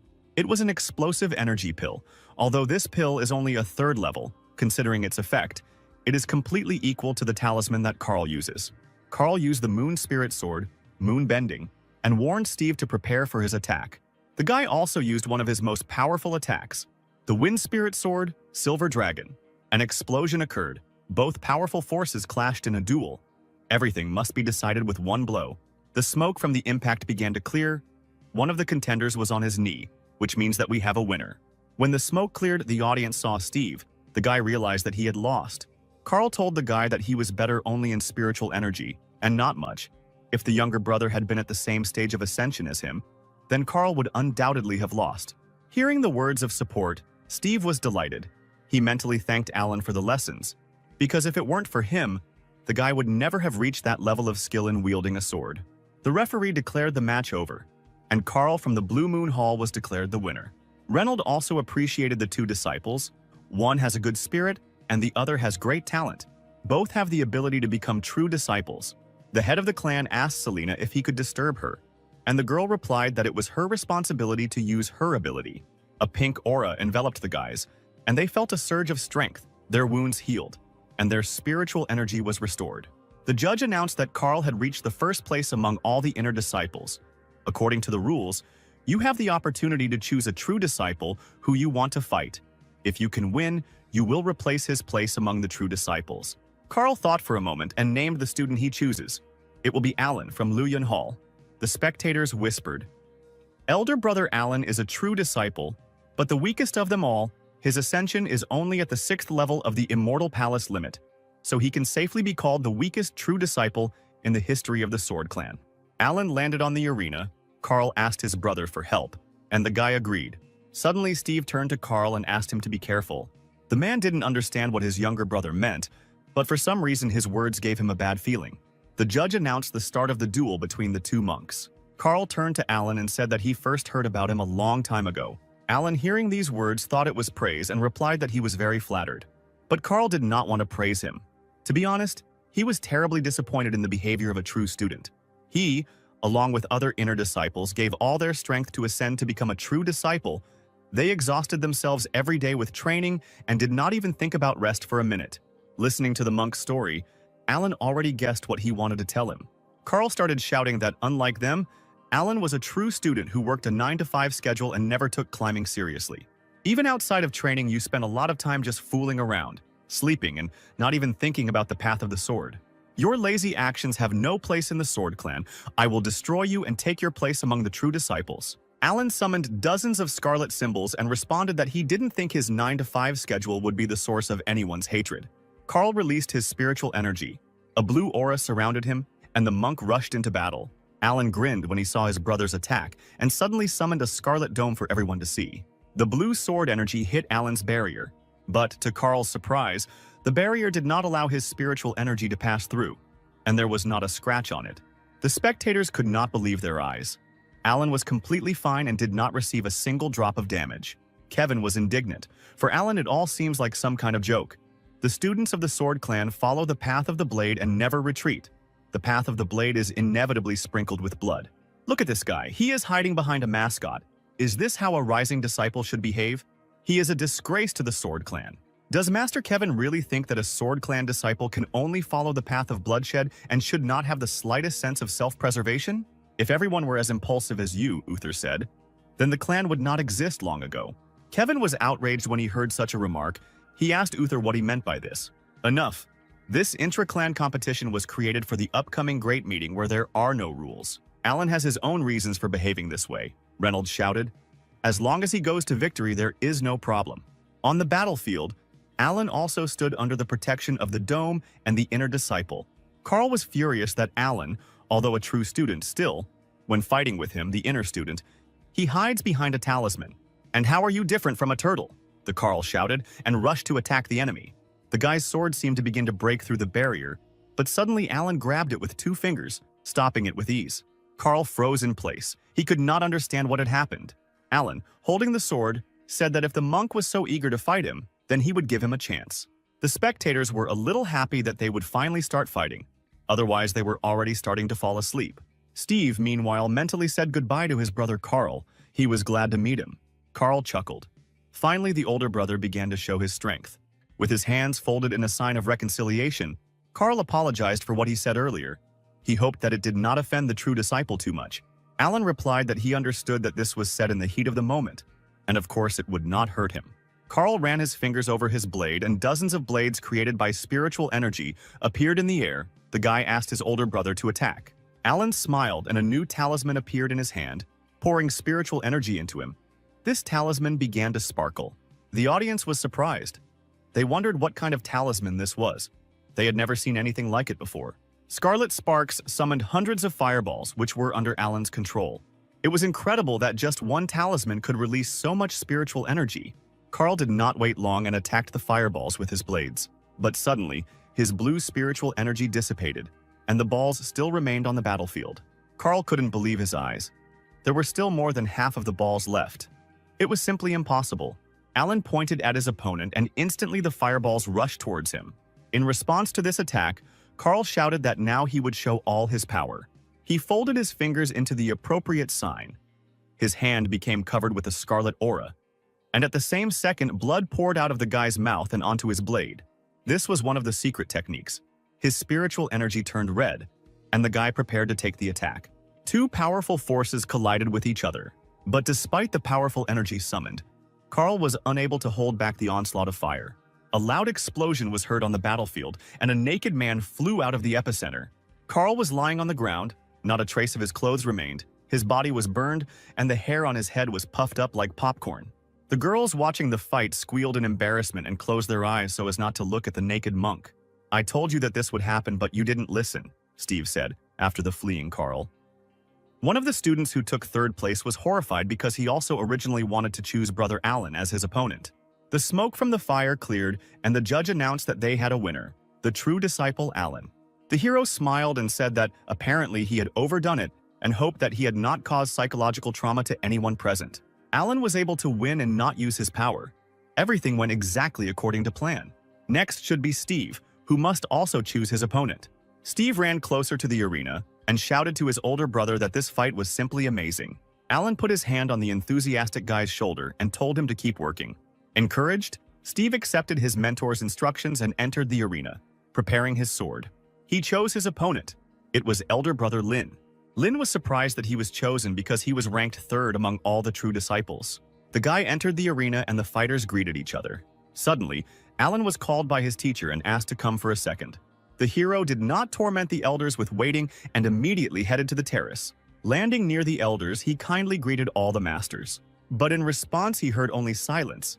It was clear that they were not very friendly. Uther got straight to the point and asked his student where he got that talisman from. "Previously, I inherited this family treasure from my ancestors in the secret realm, and thus learned about this hundreds of hell dragons talisman. The power that this talisman can release is directly related to the spiritual energy of the student.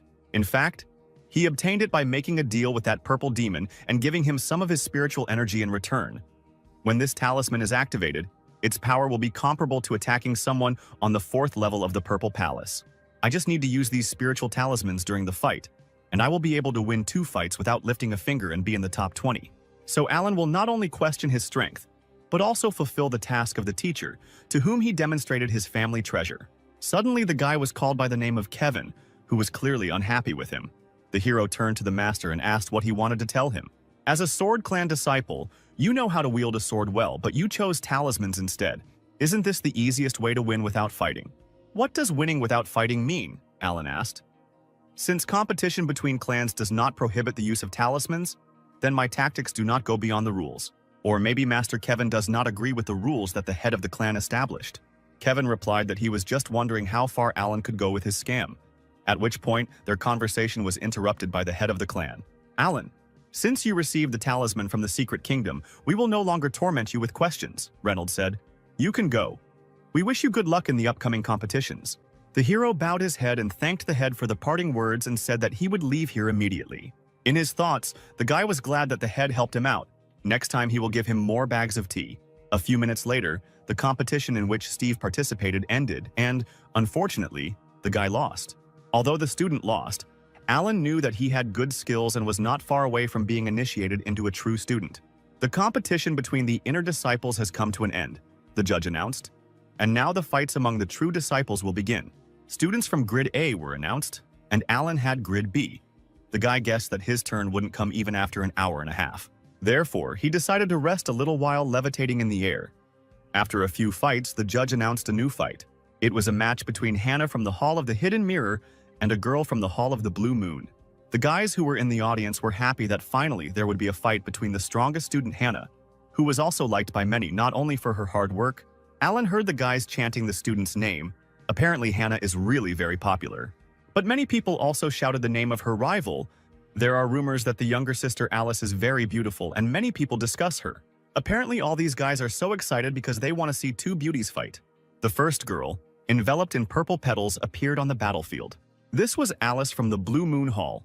She was the 4th level of the Purple Palace, and the girl was ranked 6th on the Divine Leaderboard.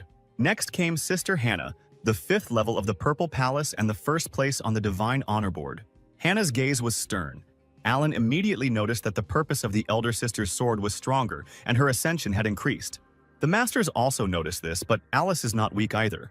Her Blue Moon sword technique includes magic and power techniques, mysterious and terrifying. Selena asked the head what he thought the outcome of the fight would be. Reynold replied that both contenders are the strongest among their peers. But in Hannah's ascension to a level higher than Alice, I think that everything will become known before the incense burns out. The judge announced the start of the fight. Alice said that a year had passed since her and Hannah's last fight. Last time they exchanged 133 blows, and Alice only missed 1. Since then, she has been practicing climbing hard.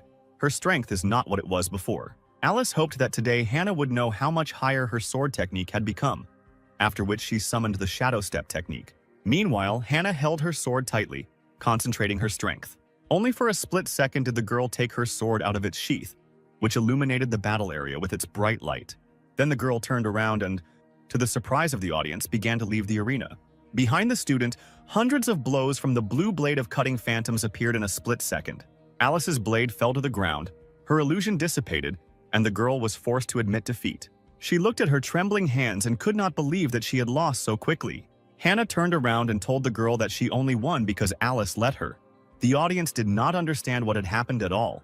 Why the elder sister Alice admitted defeat so quickly? One of the observers asked the elder brother Zhao if he saw this attack. The man with red hair replied that one blow immediately destroyed all illusions. The sword skills of the younger sister Hannah improved again.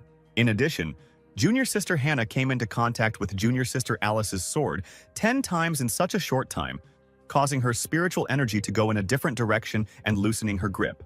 Bill, who was ranked 3rd on the heavenly leaderboard, said that this was mostly due to the sword falling from Sister Alice's hands and her admitting defeat. The top disciple of the Zhao clan, 2nd place on the heavenly table, said that to be precise, they collided about 20 or 30 times. He was unable to count the exact number.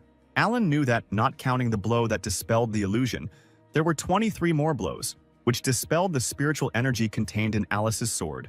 No wonder she is the best among the true disciples. I just gave her a few tips and she was able to develop them into such a beautiful fighting technique. Amazing.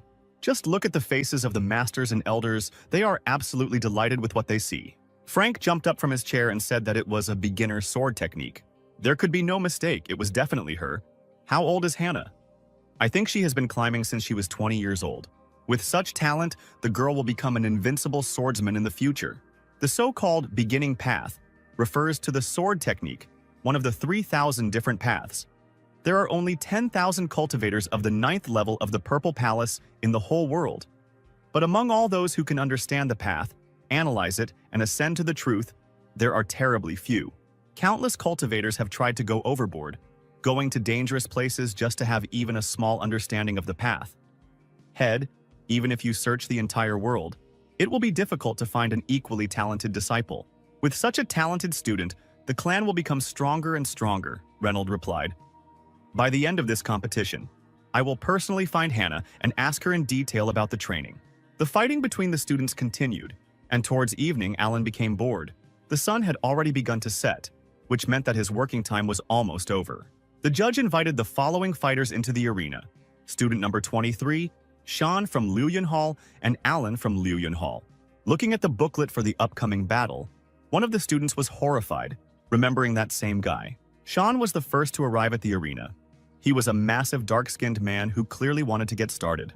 Sean from Luoyuan Hall ranked 13th on the heavenly table and had the 2nd level of the Purple Palace. I would never have thought that in the very first fight I would meet an older brother from my own hall, also in 13th place among the students. But nothing can be done.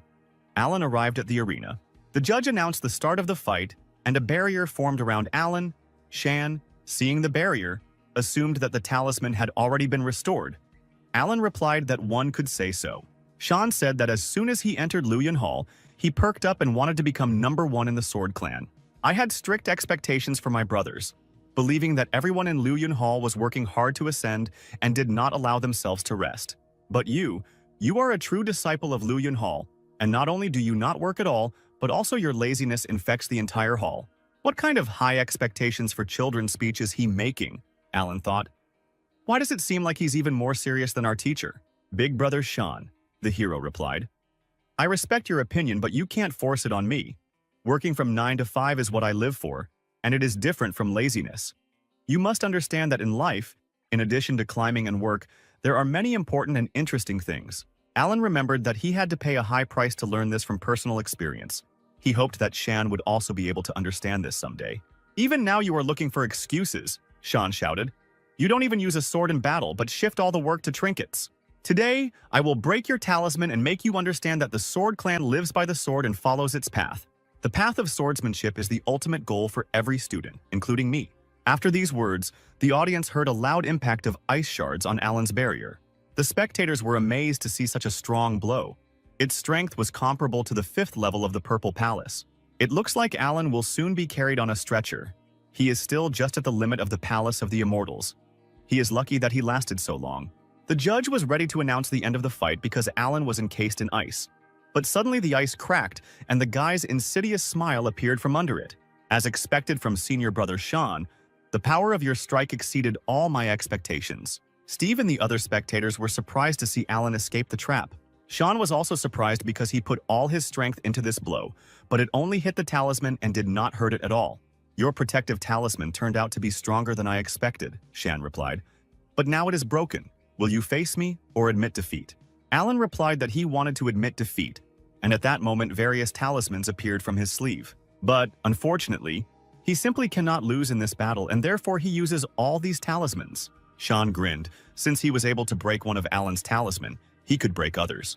The hero said that destroying these talismans would not be as easy as the student thought.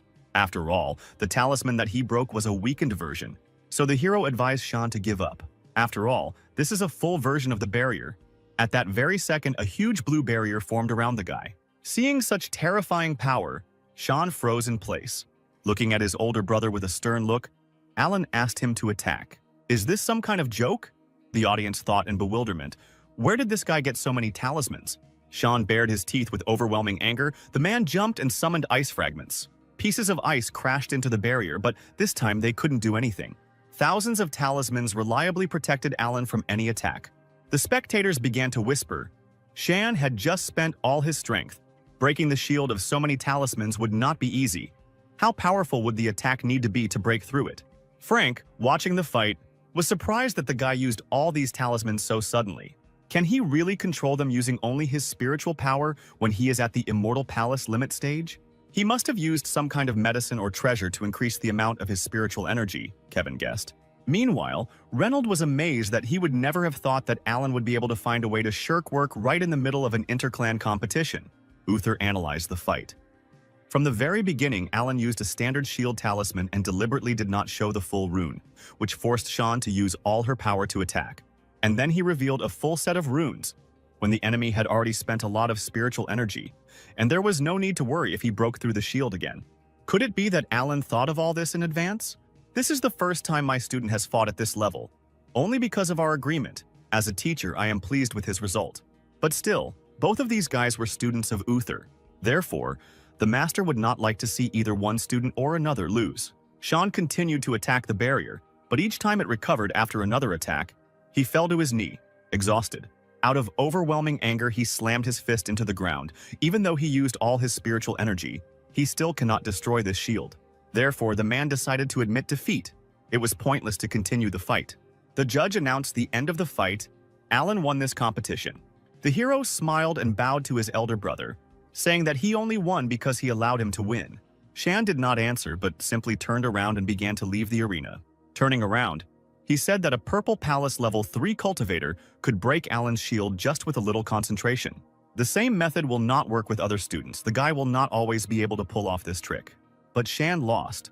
But Alan would not get far if he relied only on the shield. The man hoped that the guy had more tricks in store to raise Luoyun Hall higher in rank. The hero was surprised by these words and thanked his older brother for his comments.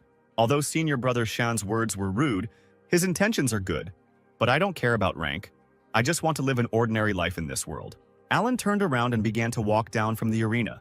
Around him, he heard the spectators condemning him, saying that this fight was too shameful.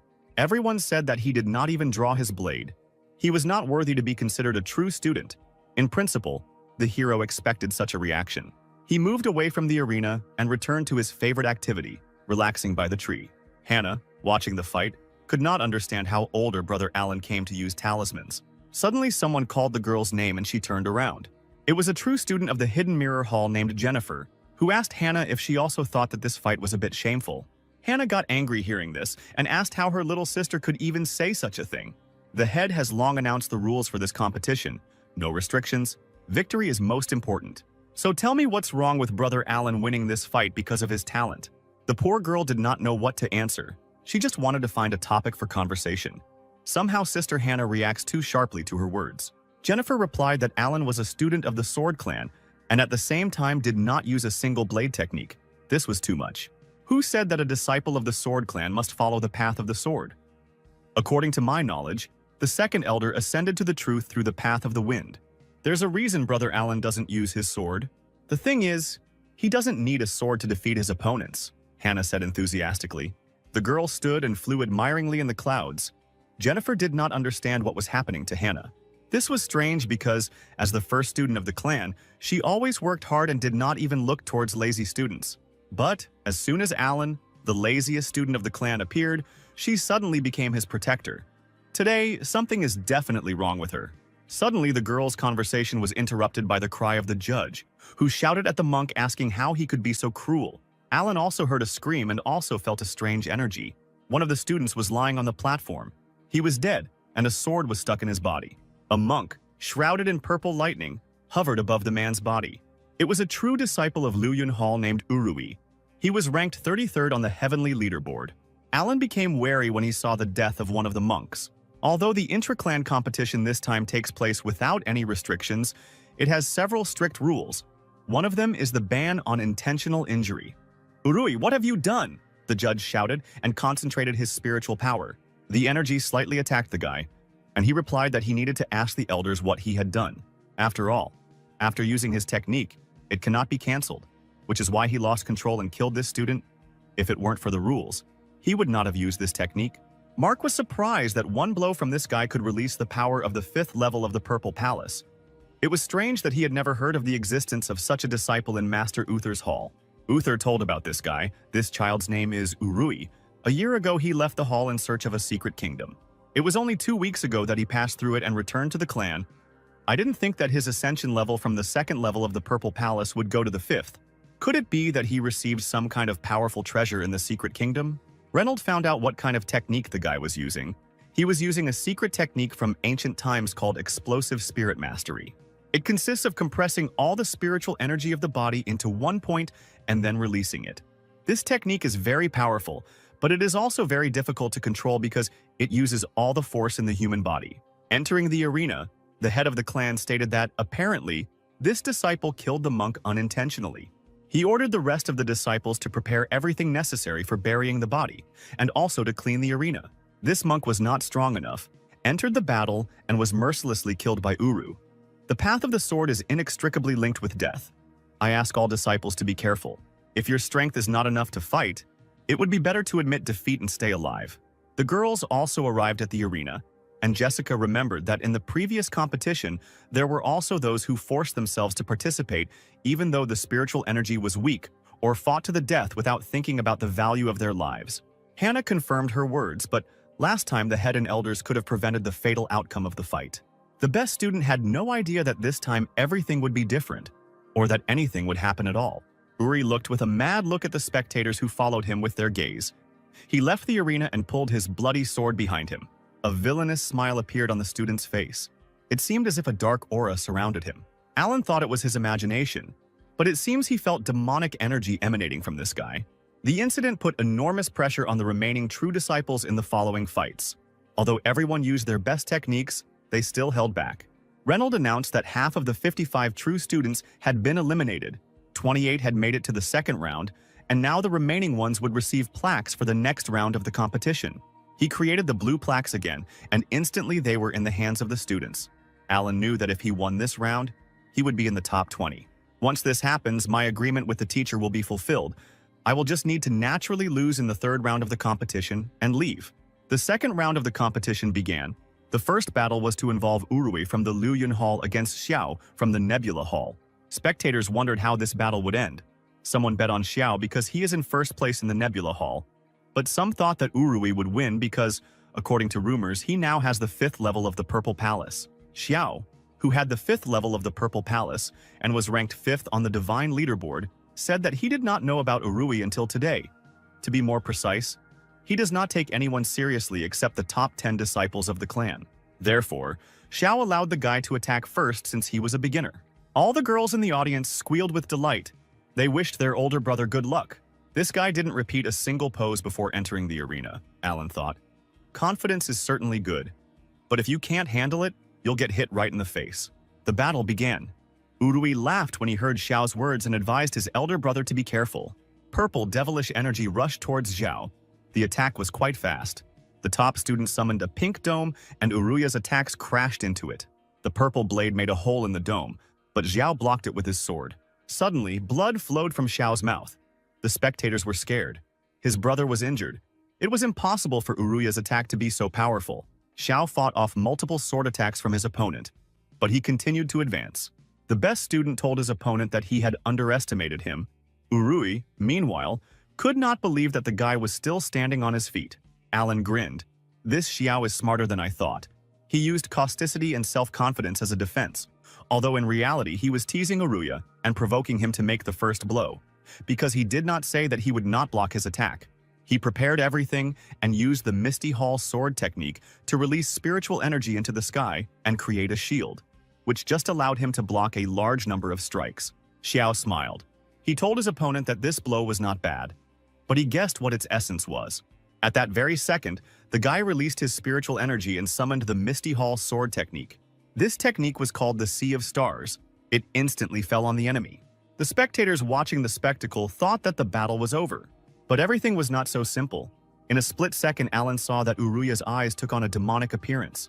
At that moment, he realized that the winner was determined because a rain of dark spiritual energy fell into the arena. Xiao could not understand how Urui was able to attack him even after he used his signature move. Opening his eyes, the swordsman saw a huge sword made of spiritual energy flying at him. He summoned a shield that looked like a pink lotus flower, but Urui knew that it was still useless. To Xiao's surprise, the purple energy penetrated his shield and knocked his sword out of his hands. At this moment, Xiao guessed that this guy had actually hidden his true strength.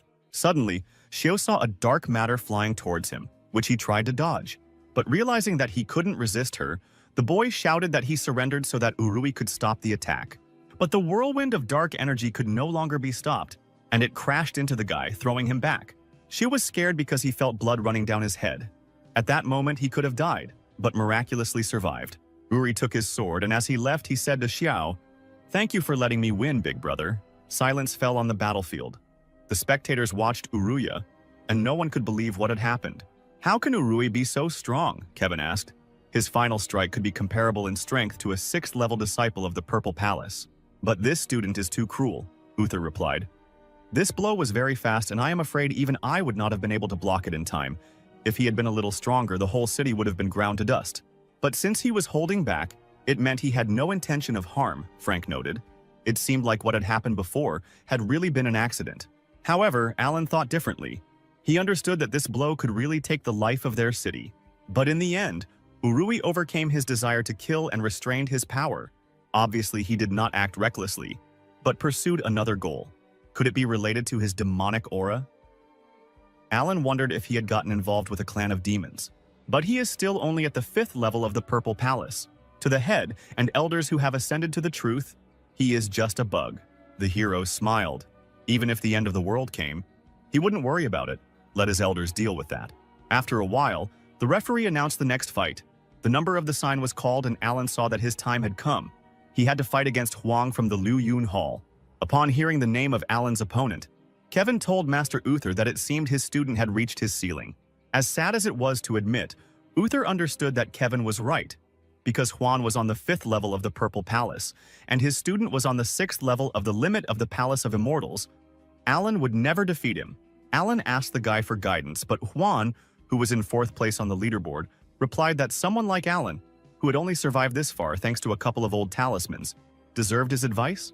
This Juan was able to go far in the previous competitions, but he was unlucky enough to run into Hannah. Many students think that he is as strong as Zhao and Bill, who are in 2nd and 3rd place on the leaderboard. The competition began, and Alan immediately used his blue dome. Juan, seeing this, laughed and said that the guy was no match for him, and if he did not want to get hurt, it was better to immediately admit defeat. But the hero was not going to give up. So Juan immediately rushed into the attack, shouting that he would break through this motionless turtle shell with one blow. The boy's weapon rushed with lightning speed into Alan's dome. At that moment, Uther realized that the fight was over. But suddenly the blue ball began to move and Juan's weapon passed by it. Kevin and Juan were surprised by what they saw. It seemed impossible. But Alan raised his entire impenetrable dome into the air, and thanks to this, he simply dodged Juan's attack by jumping over his weapon. For the talisman array to remain intact, it must be motionless, Hannah said in surprise, because it needs to connect with the power of the earth and sky. The girl pondered over what she had seen while Jennifer tried to understand where the weak student got such talismans from. She had never even heard of such. The ball of Elder Brother's talismans can move so fast and dexterously. I didn't know that Elder Brother Alan had so many aces up his sleeve. In addition to sword techniques, he also controls talismans well. I can never catch up with him. Juan didn't understand where his opponent had directed the barrier, but he wasn't going to give up that easily. He used his sword technique called Ivory Tooth. Alan saw the enemy attack and took out one of his talismans.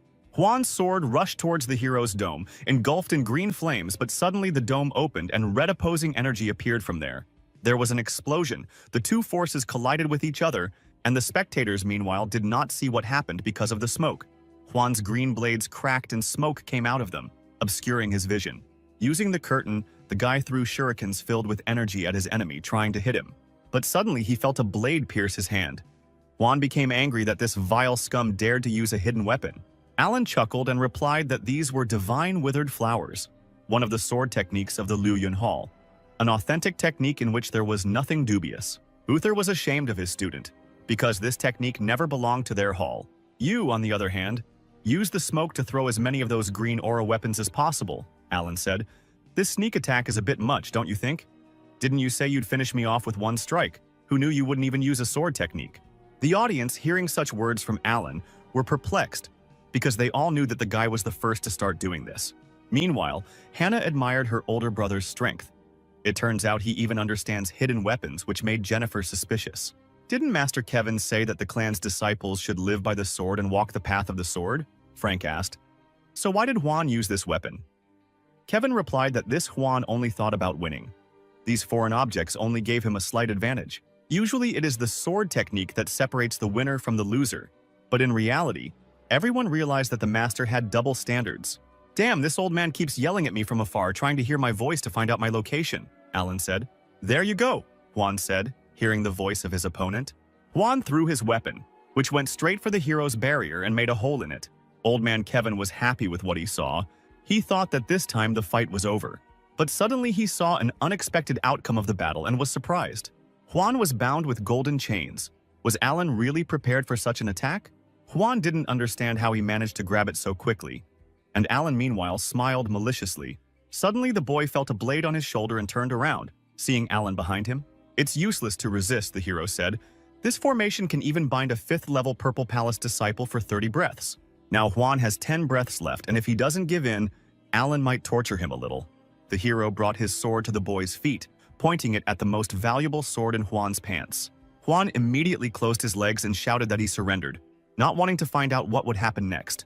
The judge declared Alan the winner. The hero smiled triumphantly and scattered his sword and chains. The guys slowly walked towards the exit, while the spectators watching Alan were talking to each other. They did not understand how Juan could lose to such a weakling. How did he even end up behind the guy? Although Alan had luck, he was able to defeat the disciple at the Purple Palace stage when he himself was only at the limit of the Immortal Palace. It was an achievement the clan could be proud of, said Zhao, the second-ranked divine genius who was watching the fight. But Bill didn't think so. The guy said that Juan was deceived at the very beginning of the fight. At the beginning of the duel, the younger brother Alan set a trap, and allowed Huan to fall into disdain. Then hid a formation in a dark weapon and threw it at Huan while they exchanged hidden weapons under the cover of spiritual smoke that obscured their vision. At first, he used a verbal attack to provoke and agitate his opponent, distracting his attention from how he was hiding the formation in the hidden weapon. Then he began to exchange hidden weapons with Huan and quietly created another formation next to him. He then used his divine power to recite a prayer inside the formation to change his location. He tricked Huan into thinking he was still inside the formation and got another ineffective attack out of him, while he used the smoke to detect Huan's location through his voice. A very unusual strategy, Zhao noted. If the level of ascension of Alan's younger brother was just a little higher, he could become a huge threat to us. Bill smiled. The guy said that his level of ascent was apparently not as easy as it seemed at first glance. Frank clapped and cheered. The weak had defeated the strong, combining the arts of formations and talismans and thinking through every step in advance, predicting the entire duel. Incredible. Big deal, just a few clever tricks, Kevin replied angrily. If Huan hadn't been so absent-minded, how could he have beaten him? Elder Uther, your hall really does hold many interesting secrets. First Urui, then Alan showed themselves well. But the next fight will also be interesting because Hannah will fight in it. Against Lee from Langson Hall, who was ranked 8th on the Heavenly Leaderboard. He was a 4th-level Purple Palace and was considered the top disciple of his hall. The opponents prepared for battle. The guy understood that he was weaker than the girl. But as a disciple of the Sword Clan, he never lost heart. Just use all your strength and fight to the end, Hannah said calmly. At that moment, the guy's eyes lit up and he shouted that he would use all means to destroy Hannah and win. Uther realized that this guy used a divine power releasing pill before the duel. This pill can increase spiritual power by 50%. But even if he wins, what's the point? The pill will destroy his ascension. But Reynolds guessed that right now, Lee wanted to enter the Tao with his sword and step into the 5th level of the Purple Palace. To move to the 5th level of the Purple Palace realm, one must have the appropriate preparation, which includes a clear outline and concept of the ascending Tao. For example, to ascend the sword, one must comprehend the purpose of the sword and, based on this understanding, attain the original Tao of the sword. Many disciples are stuck at the 4th level of the Purple Palace for their entire lives and cannot advance in their ascent. Their number far exceeds the number of those disciples who move from the 9th level of the Purple Palace to the 1st level of ascent to the truth. In order to make contact with the Tao, this guy decided to sacrifice his foundations. Alan was wondering how Hannah would act in this situation. The girl at that moment used her blue sword technique, the technique of spiritual form. She pulled out her sword, and a lightning-fast attack rushed towards the guy like a storm. Seeing such colossal power, Lee used 3 talismans with different spiritual powers to try to stop Hannah. Fire, lightning, and ice rushed towards Hannah, but were repelled with one blow. The boy couldn't believe that after he dispersed his power and used the strongest attack, she was able to easily repel it. The girl walked through the air, and with each step she came closer and closer. Lee continued to attack her, but all was in vain. Then the guy increased the number of attacks, but the girl dealt with this too and came closer and closer to him. Lee's face was covered in sweat, and he was scared. But Hannah was determined. When the girl seemed to get too close, the guy saw her spiritual form, which was guiding the blade. At that moment, he decided to repeat the girl's movements, and her spiritual form appeared in front of him. Hannah struck, but the boy was able to block it with his sword. The masters were stunned when they saw Lee's Tao of the sword. If he could do something like that, then his understanding of the Tao of the sword was only one step behind theirs. Still, Lee managed to move from one ascension level to another during the battle, and now his level is equal to the 5th level of the Purple Palace. Gathering all his strength, the boy raised the sword above his head. Now he has a chance to defeat Hannah. But at that moment, he saw a flash of spiritual energy from the girl in front of him. The guy's sword immediately flew out of his hands and flew off in an unknown direction. A terrified Lee turned towards Hannah and saw her sinister face, which said that the fight was over. The judge declared Hannah the winner, and the spectators were simply delighted with such a fight. "Thank you for your guidance, sister," Lee shouted. Although she could defeat me at any moment, she gradually revealed her sword technique to me, showing me the Tao so that I could make a breakthrough. The boy believed that he now owed Hannah until his death. This sweet beauty deserves to be number 1. With such generosity and strength, I can never compare to her. Hannah headed towards the exit.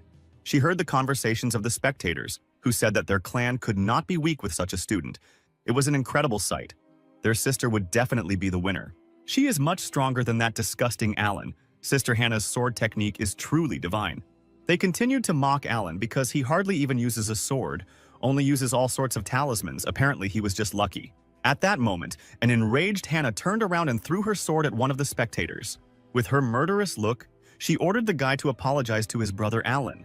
The boy was scared and sweated when he saw the blade of his best student in front of his eyes. Alan became worried. He didn't want the girl to create unnecessary trouble for him. The unfortunate spectator began to stutter and said that they had only briefly commented on Alan's fighting style.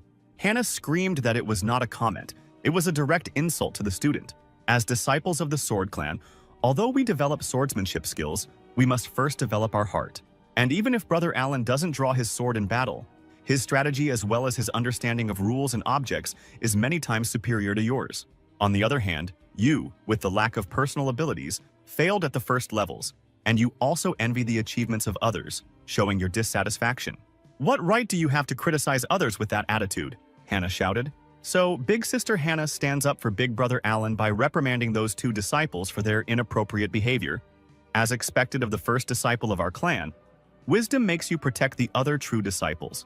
One of the boys admitted that Sister Hannah was telling the truth.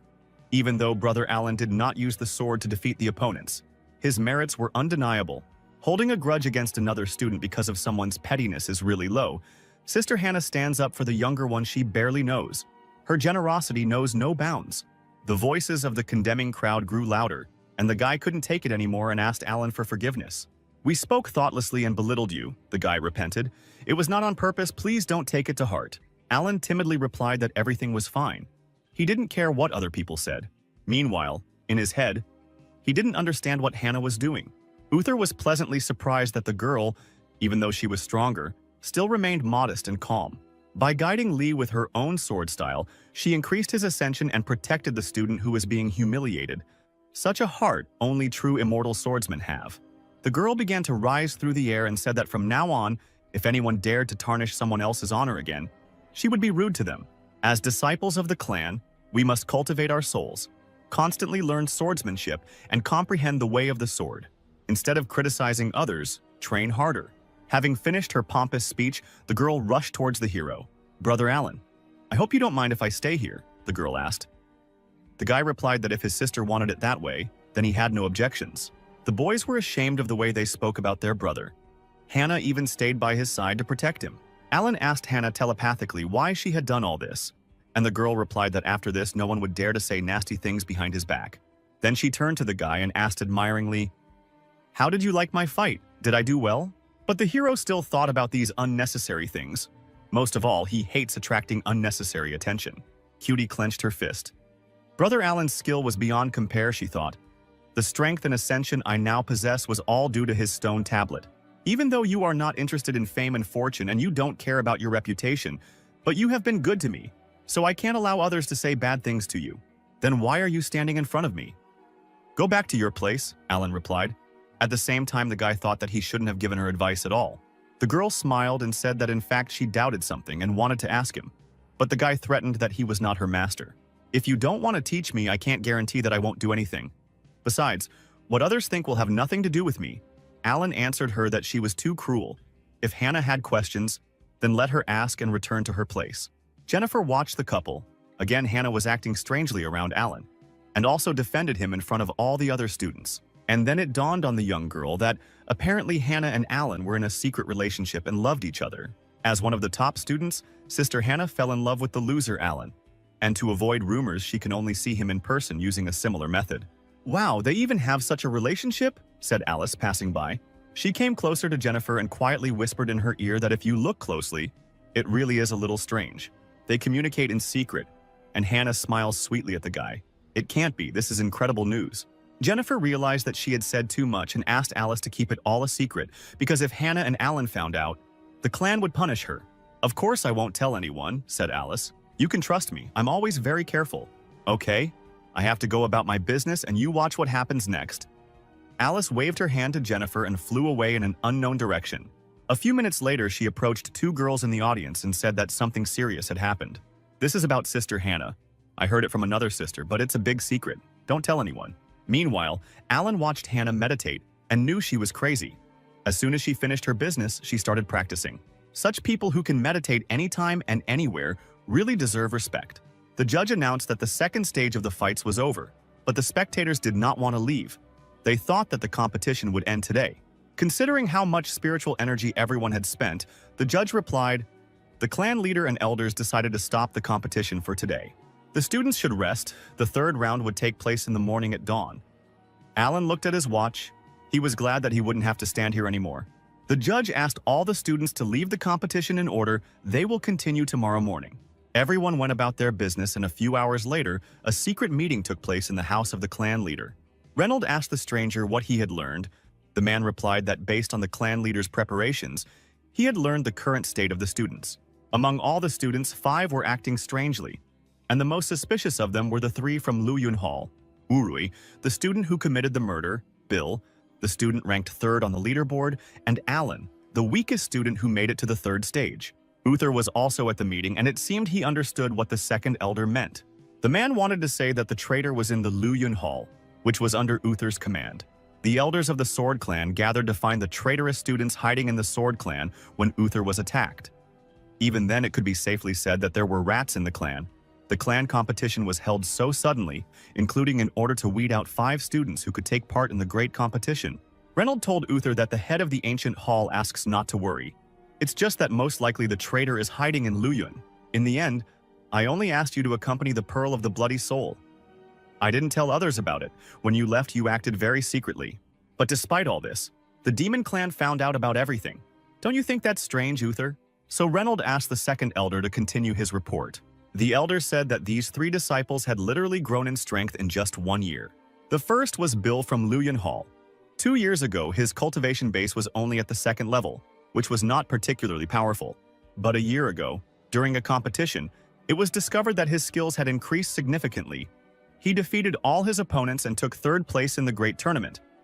According to him, he received some kind of message which spoke about how to quickly increase the level of his strength. The second disciple, Urui, also did not stand out in his cultivation level. A year ago, he took 33rd place. But at the end of this competition, his level immediately soared to 5th. Simply unthinkable. In addition, the swordsmanship he learned is quite powerful. One might even say deadly.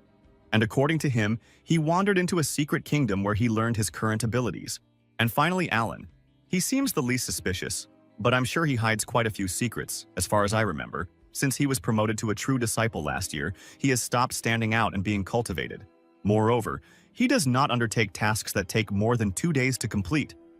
But how did he manage to master such amazing knowledge about talismans in such a short period of time? In addition, I recently found out that the connection between Qing Yun and the demons was broken by him. He destroyed the followers of the demon clan and returned the pearl. According to other students, the elder of the demon clan, Howard, was also there at that moment.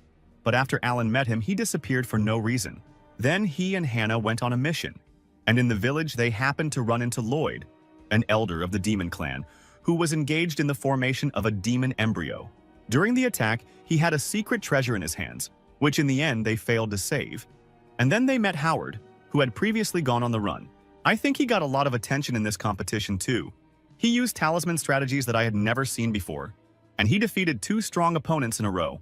I think he is not as lazy as he wants to show. On the contrary, he hides his true powers. To sum it up, I think Alan is the most suspicious of all. Reynold and Uther said in one voice that this could not be, and the guy could not be a traitor. Then the heads fell silent, a little embarrassed, and the elder wondered where the 2 of them had such mutual understanding. The silence was broken by Frank, who said that it seemed true. Maybe Alan had fallen under the control of demons. Uther approached the master and asked what his assumption meant. Frank explained that perhaps Alan was kidnapped by a clan of demons at some point, and then all these events began. I don't think that's true, Uther replied. I think he just hid his true strength for a long time so as not to stand out.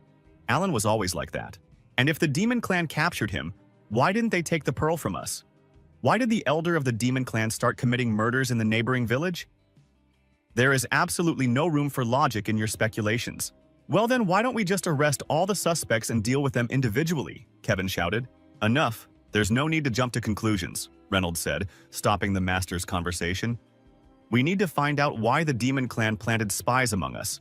I think this is a top priority. Besides, I have a strange feeling that the demon clan wants to disrupt the competition. The second elder asked the clan leader what his words meant. Someone will be secretly controlling everything, Reynolds replied.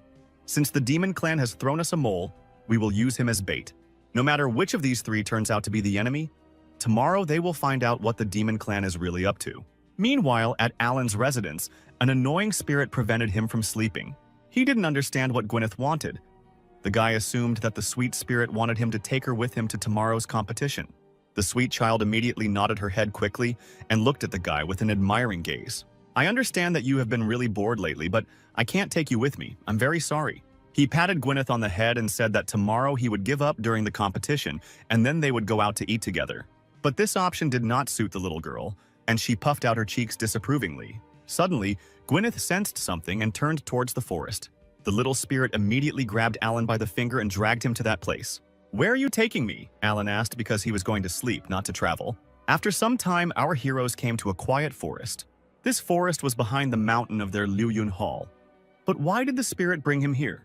The girl began to point at the ground and Alan, seeing her signs, assumed that there was something underground. The sweet spirit nodded approvingly. Gwyneth immediately directed her wind energy into the pile of leaves. Leaves flew in all directions and then Alan saw something terrible. In front of him stood a red formation flag that exuded an eerie energy. The rank of this flag is quite high. Apparently, it is used to protect spiritual knowledge and form a certain space. The hero could break the ban, but this would cause unnecessary panic. Besides, he didn't really care about what was happening, so the hero didn't care about this flag. However, judging by the arrangement of the flags, nothing good can be expected from this formation. If his clan faces a crisis, then he won't be able to lead a quiet 9-to-5 life. Alan turned to Gwyneth and asked her how she discovered this formation flag. The sweet spirit immediately began waving in all directions and trying to explain his discovery. Alan suggested that when she went out at night to absorb the essence of the sky and earth, she came across a man burying a flag. It was amazing how accurately he could understand her sign language. The hero asked the spirit if she could remember it. Gwyneth placed her hands on her head and began to concentrate purple energy. A few seconds later, Uruya's face appeared before Alan. Alan immediately recognized this guy, one of the students in his gym. He summoned his sword. Getting rid of this flag would not be easy, and he also needed to make sure it was not discovered. Alan could not find out the location of all the flags, so he decided to remove at least one of them. The blade energy he created could follow a specific target and then destroy it. The flag was covered with a dome of blue energy. Apparently, the villain's plot had come to an end, Alan thought. At that moment, the cute spirit immediately flew into the air and quickly began to wave its legs. Alan realized that Gwyneth thought she had now earned his recognition and wanted to go out and fight with him. He took the girl by the cheek and replied that he had already said that no one should know about her existence in the clan. But this answer did not satisfy Gwyneth, and she frowned again. Then the girl grabbed Alan by the sleeve, and orange talismans appeared from it. She grabbed one of them and showed it to Alan, hinting at a solution to the problem. "I see. You're saying that we can use the talisman, and then she'll be able to enter the arena." But suddenly he realized that since the clan competition was not limited by any rules, it would be possible to resort to the help of spirit spells, formations, and talisman strategy. Therefore, there should be no problems if the spiritual beast helps him. The delighted Gwyneth immediately joyfully circled around the hero. But Alan plans to lose tomorrow, so even if they go together, she won't be able to have fun. Gwyneth was shocked that even though she had achieved her goal, she would still not have any fun at the competition. It was the morning of the next day and the competition was about to begin.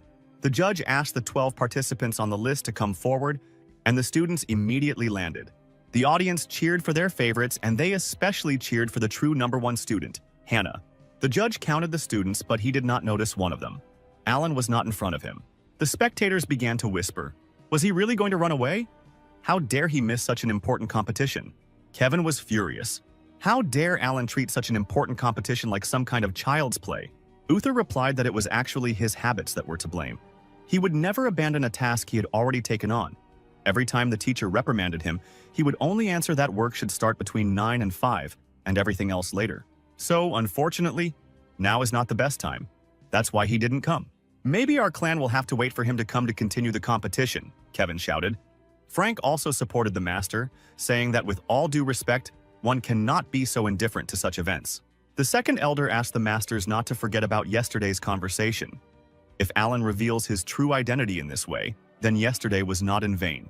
However, Reynolds said that Alan could not be removed under any circumstances, so the elders would have to wait, and Uther should go and look for his student. The judge was shocked by what was happening. Why was the head asking so many students to wait for one? A few minutes later, he came out to the audience and said that Alan had not yet arrived, and they would have to calm down and wait patiently. The audience immediately rebelled. No one wanted to stand and wait for one student. They demanded Alan's disqualification. But then Hannah stood up for the guy and shouted for everyone to shut up. All cultivators should know that patience is the best quality when climbing. Maybe he's just busy with a training session that can't be interrupted, Hannah said in an angry voice. Brother Alan has a path that we should accept. The girl really hoped that all the students would agree to show a little patience. Dear brothers and sisters, how about we wait for Brother Alan to come? Bill supported Hannah in the end. Before the start, they still had time. Jay replied that his goal was to defeat Hannah, and since she asked him to wait, he would support her. The other students also agreed that nothing would change if they waited a little.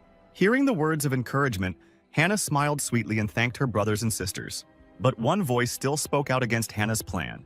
How can a person behave like this at such an important competition? The unknown man shouted. Hearing the guy's words, Hannah turned around.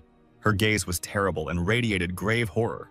Ben, who was ranked 12th in the table, did not understand why they had to waste their precious time waiting. Hannah still hoped that the guy would give him a chance. But Ben believed that even if Alan came, he should be disqualified. Ben shouted even louder that all the students should not wait for one idiot. At that very second, a gust of wind hit the guy and pushed him away. Having cooled down a bit, Ben looked into Hannah's eyes and was horrified. The evil girl asked him again if he would agree to wait a little.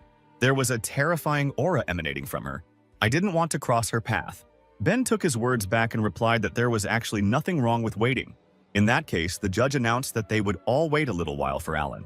Many were still outraged that a crowd of people was waiting for one person.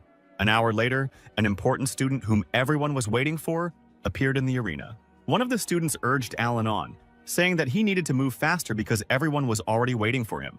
Our lazy guy, meanwhile, yawned and said that he was already on his way. Arriving at the arena, Alan saw the disapproving faces of the other students. He smiled and asked them to forgive him for being late. He was really sorry that they had to wait for him. The thing is, I'm used to working from 9 to 5, and the competition fell early in the morning, so I forgot to set the alarm. Alan didn't expect that they would all stand and wait. The leader didn't remove him from participation, forcing everyone to wait for an hour.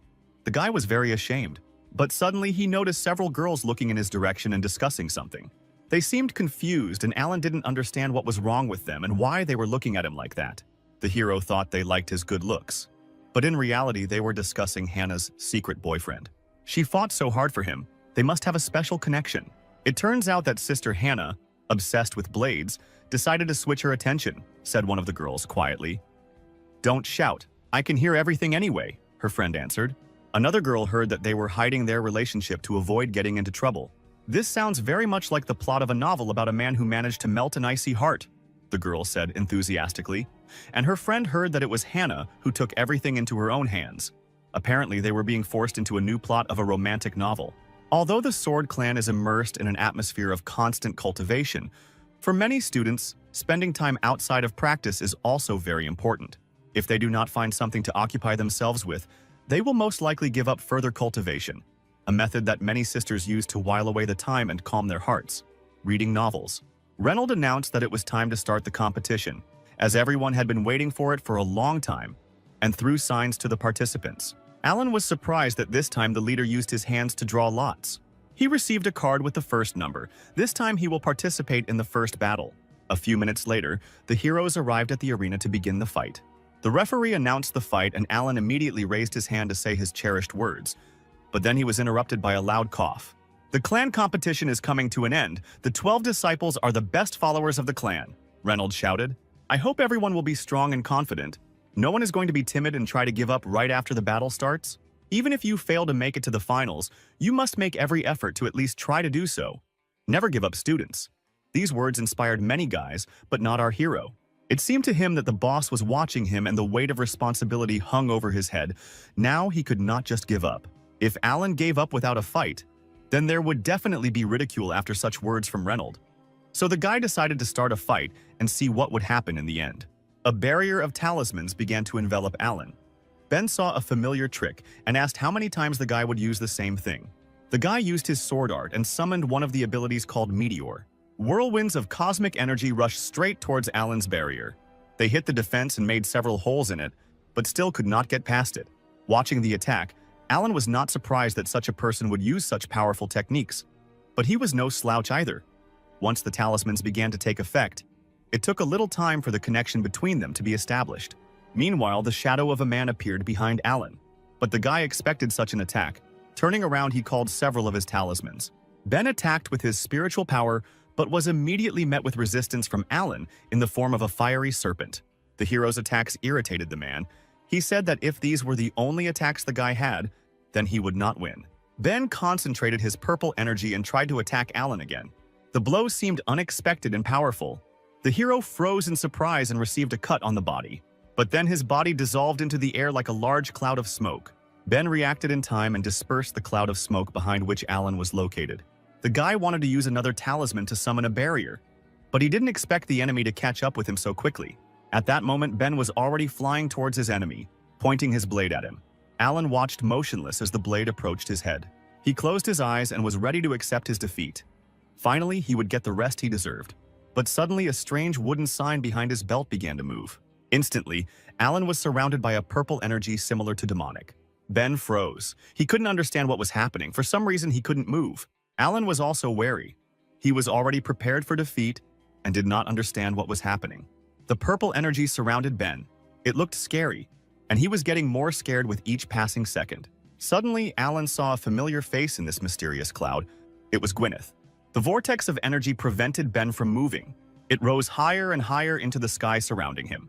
The little spirit grinned evilly, but only Alan could see that smile. The guy, meanwhile, did not understand how this spirit appeared here. Then he looked at his belt and saw a wooden tablet made from a 1,000-year-old tree. It is said that Gwyneth's divine soul belongs to the yin spirits and is stored in an ancient tree for the benefit of soul and body. But when did she manage to put the sign? Was it really when I was sleeping? The spirit moved quickly across the field. Ben also realized that this wind belonged to the yin wind. But it was difficult for him to dodge, so he received a powerful blow to the back. The guy couldn't even feel that something was approaching him. Turning around to look at the enemy, he was horrified. There was nothing behind him. It seemed as if he was being attacked by an invisible being. This frightened the student. Suddenly, he felt the breath of wind change in front of him.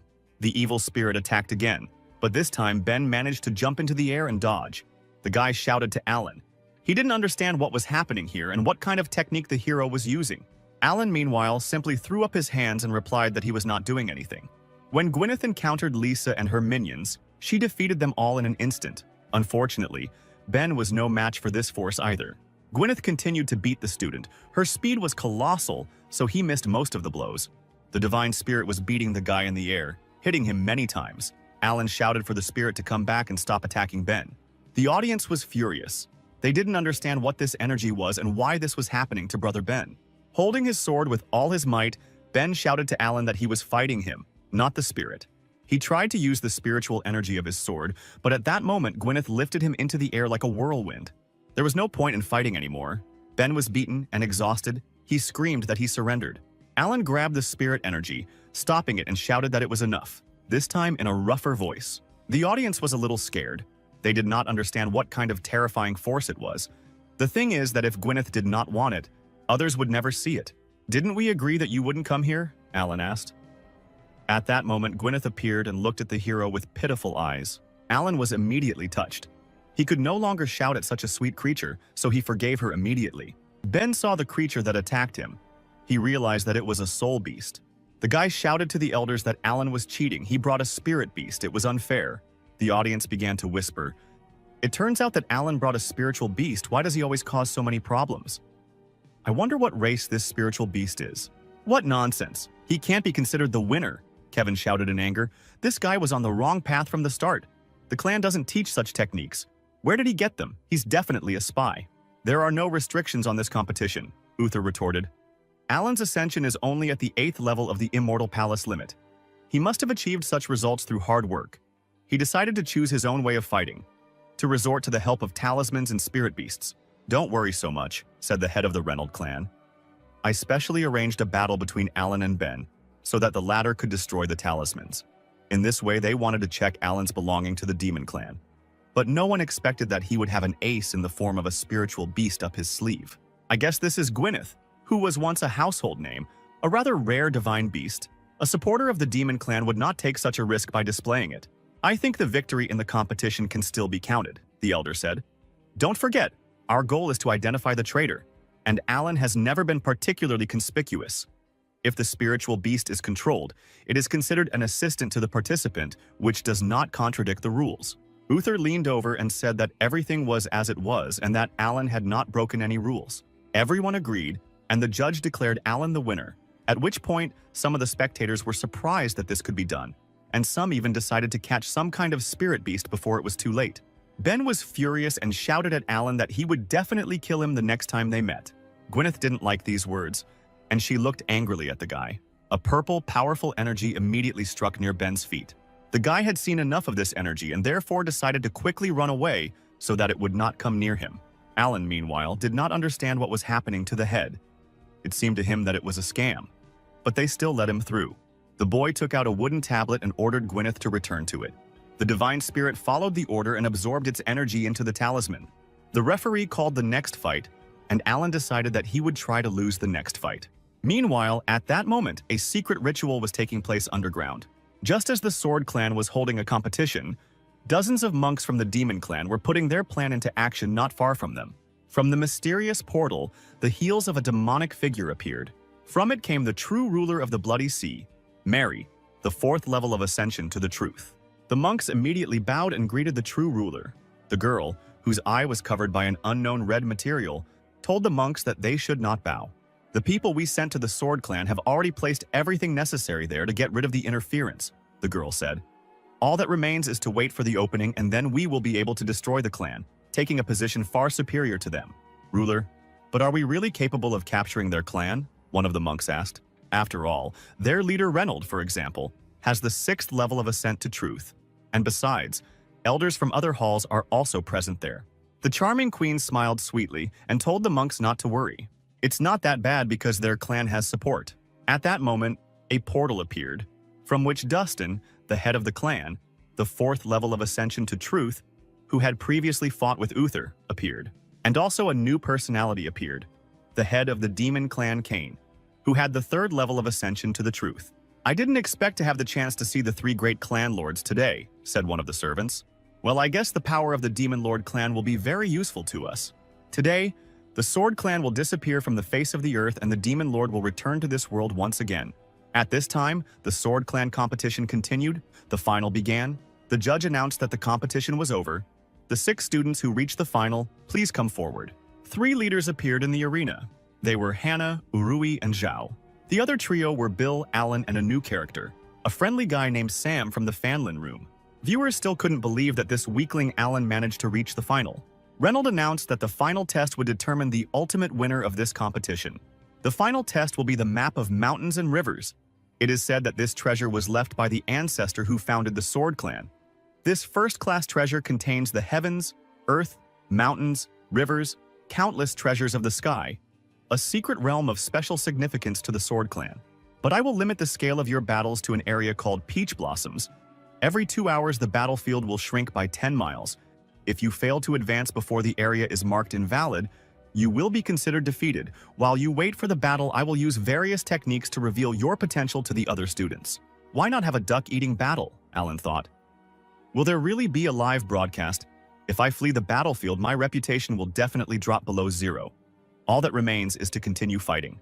The head of the clan asked the finalists if they had any objections, and the students replied that they had no objections. Then I declare the beginning of the 3rd stage of the competition, said Reynold. And at that moment, the map increased to enormous proportions. A strange, enchanting energy emanated from her, and then the clan leader grabbed her as she absorbed the disciples into herself. Reynold extended his hand and huge signs appeared in front of him. These signs served as projectors, and now the audience could watch each participant. They also saw the place where the competition would be held. It was a rose garden full of cherry blossom trees. Watching this spectacle, Uther said that this was to be expected from the leader. The map of mountains and rivers is at his disposal. He can control it as his heart desires. No matter how powerful the spy is, he will definitely be identified. All that remains is to wait for the mole to appear. Meanwhile, several unknown monks walked around the corner of the building. The dark-haired monk asked what they should do now. Without Brother Urui, their plan could not be fully implemented. Another monk replied that, be that as it may, Brother Urui had already foreseen everything long ago. He had already prepared everything. All that was left was to watch. We are transported inside the map. where Alan was wandering around bright pink trees. This place was very beautiful. If it had been in his previous life, it would have become a tourist destination long ago. But we must not forget about the battles. The guy remembered the places he saw on the map and saw one of the familiar mountains. Judging by it, he is somewhere in the northwest. Alan decided that the best solution would be to go to the center and wait for the other students there. And when the time comes, he will simply give in and lose. But suddenly his thoughts were interrupted by a bright yellow flash that appeared behind him. Alan immediately turned around and dodged the enemy's massive attack. When the smoke from the flash cleared, the boys saw a familiar face heading towards him. It was the ever-smiling brother Bill from Luyan Hall, third place on the grand leaderboard. Bill chuckled and told Alan that they hadn't seen each other for a long time. Suddenly, his eternal smile gradually began to disappear from his face. Bill's face was filled with horror, and he said they hadn't seen each other since they went on a mission together a year ago. Alan looked at the student and felt rather awkward. "So you still haven't forgotten about him?" The hero smiled and tried to smooth over the situation. Lightning enveloped Bill. He said that thanks to his brother, he became stronger. Then he laughed and shouted that he finally realized how huge the gap in power was between them. But he still wants to feel the power of his brother Alan's blade again. However, the hero understood that this world was being broadcast into their real one, so he shouldn't show his true strength. After all, the more abilities, the more work, no work, no work. The hero began to twist his arms as if he was preparing to use his ability. At which point he said that since Bill continued to insist on a fight, he had no choice. The guy was happy. He thought that Alan had finally become serious and would show him his abilities. But suddenly Alan shouted that there was something behind Bill's back. The student immediately turned around to look, but to his surprise, there was nothing there. Meanwhile, Alan flew into the air. The distraction was successful. At that moment, Bill realized what had happened and was simply speechless. Just like the viewers who witnessed this shameful retreat. The audience knew that Alan was not that strong, but that he would run away. No one could have predicted. But did you hear what Brother Bill said? Maybe Alan is just hiding his true powers? Bill rushed in pursuit of Alan. He was still hungry for a fight and did not want to let his opponent go just like that. The chase began. Alan was fast, but Bill was not inferior to him. However, after a few minutes, Bill began to get tired. It was too difficult to catch up with the student. He then used his spiritual energy and sent it towards Alan, shouting at him to stop. The hero managed to notice the deadly arc in time and dodged it. The explosive energy crashed into the nearest rock and shattered it. Bill asked his brother to stop and finally deliver his mighty blow. "Are you really so lazy that you don't even want to bother yourself? How can you stain my innocence?" Alan replied. "My kingdom of ascension is lower than yours. That is why I am running away." The students were ashamed to hear such words from their brother in self-improvement. Kevin also grabbed his head. This guy is quite a character. But Frank found it suspicious that Bill was desperately chasing him. Maybe Alan really was hiding something? And why was he hesitating? "There is only one truth," said the second elder. "These two are acting abnormally. They must be the moles." He turned to the chief, asking him to force them to enter the battle as soon as possible. Reynolds supported this idea. He picked up the great map and decided to guide the disciples a little. But at that moment, they heard a loud roar. Everyone turned around. It was not a good sign. Something thundered in the direction of the mountain peak. At that moment, Reynolds felt demonic energy coming from the mountain and was horrified. "Well, Brother Urui has long understood what this could lead to," said the follower. "As soon as our formation collapses, reinforcements will immediately pour in here. All for the sake of the highest," the two guys shouted, and immediately the mysterious ring in front of them began to shine with demonic energy. The boys squeezed him, and at that moment, their bodies dissolved into thin air. Immediately, the mountain was engulfed by a demonic pillar of energy, signifying the arrival of enemies. Then, hundreds of similar pillars appeared all around the City of Swords. A huge purple pentagram looms over the city, summoning demons. Hannah immediately felt that something had happened and stopped. Alan felt it too. He asked Bill to turn around and see what happened, but the guy replied that he wouldn't fall for it this time. The hero realized that the demon clan's formation had been activated, meaning that something bad had happened to the clan. The spectators looked at the sky, in which a huge pentagram appeared. They did not understand what was happening. Reynolds shouted that this was a demon formation. Finally, their spies showed up. Kevin and Uther immediately went into battle, heading straight for the huge symbol. Two powerful masters used their spiritual powers and attacked the pentagram. But their powers were dispersed, and the pentagram attacked them in return, and the masters fell to the ground.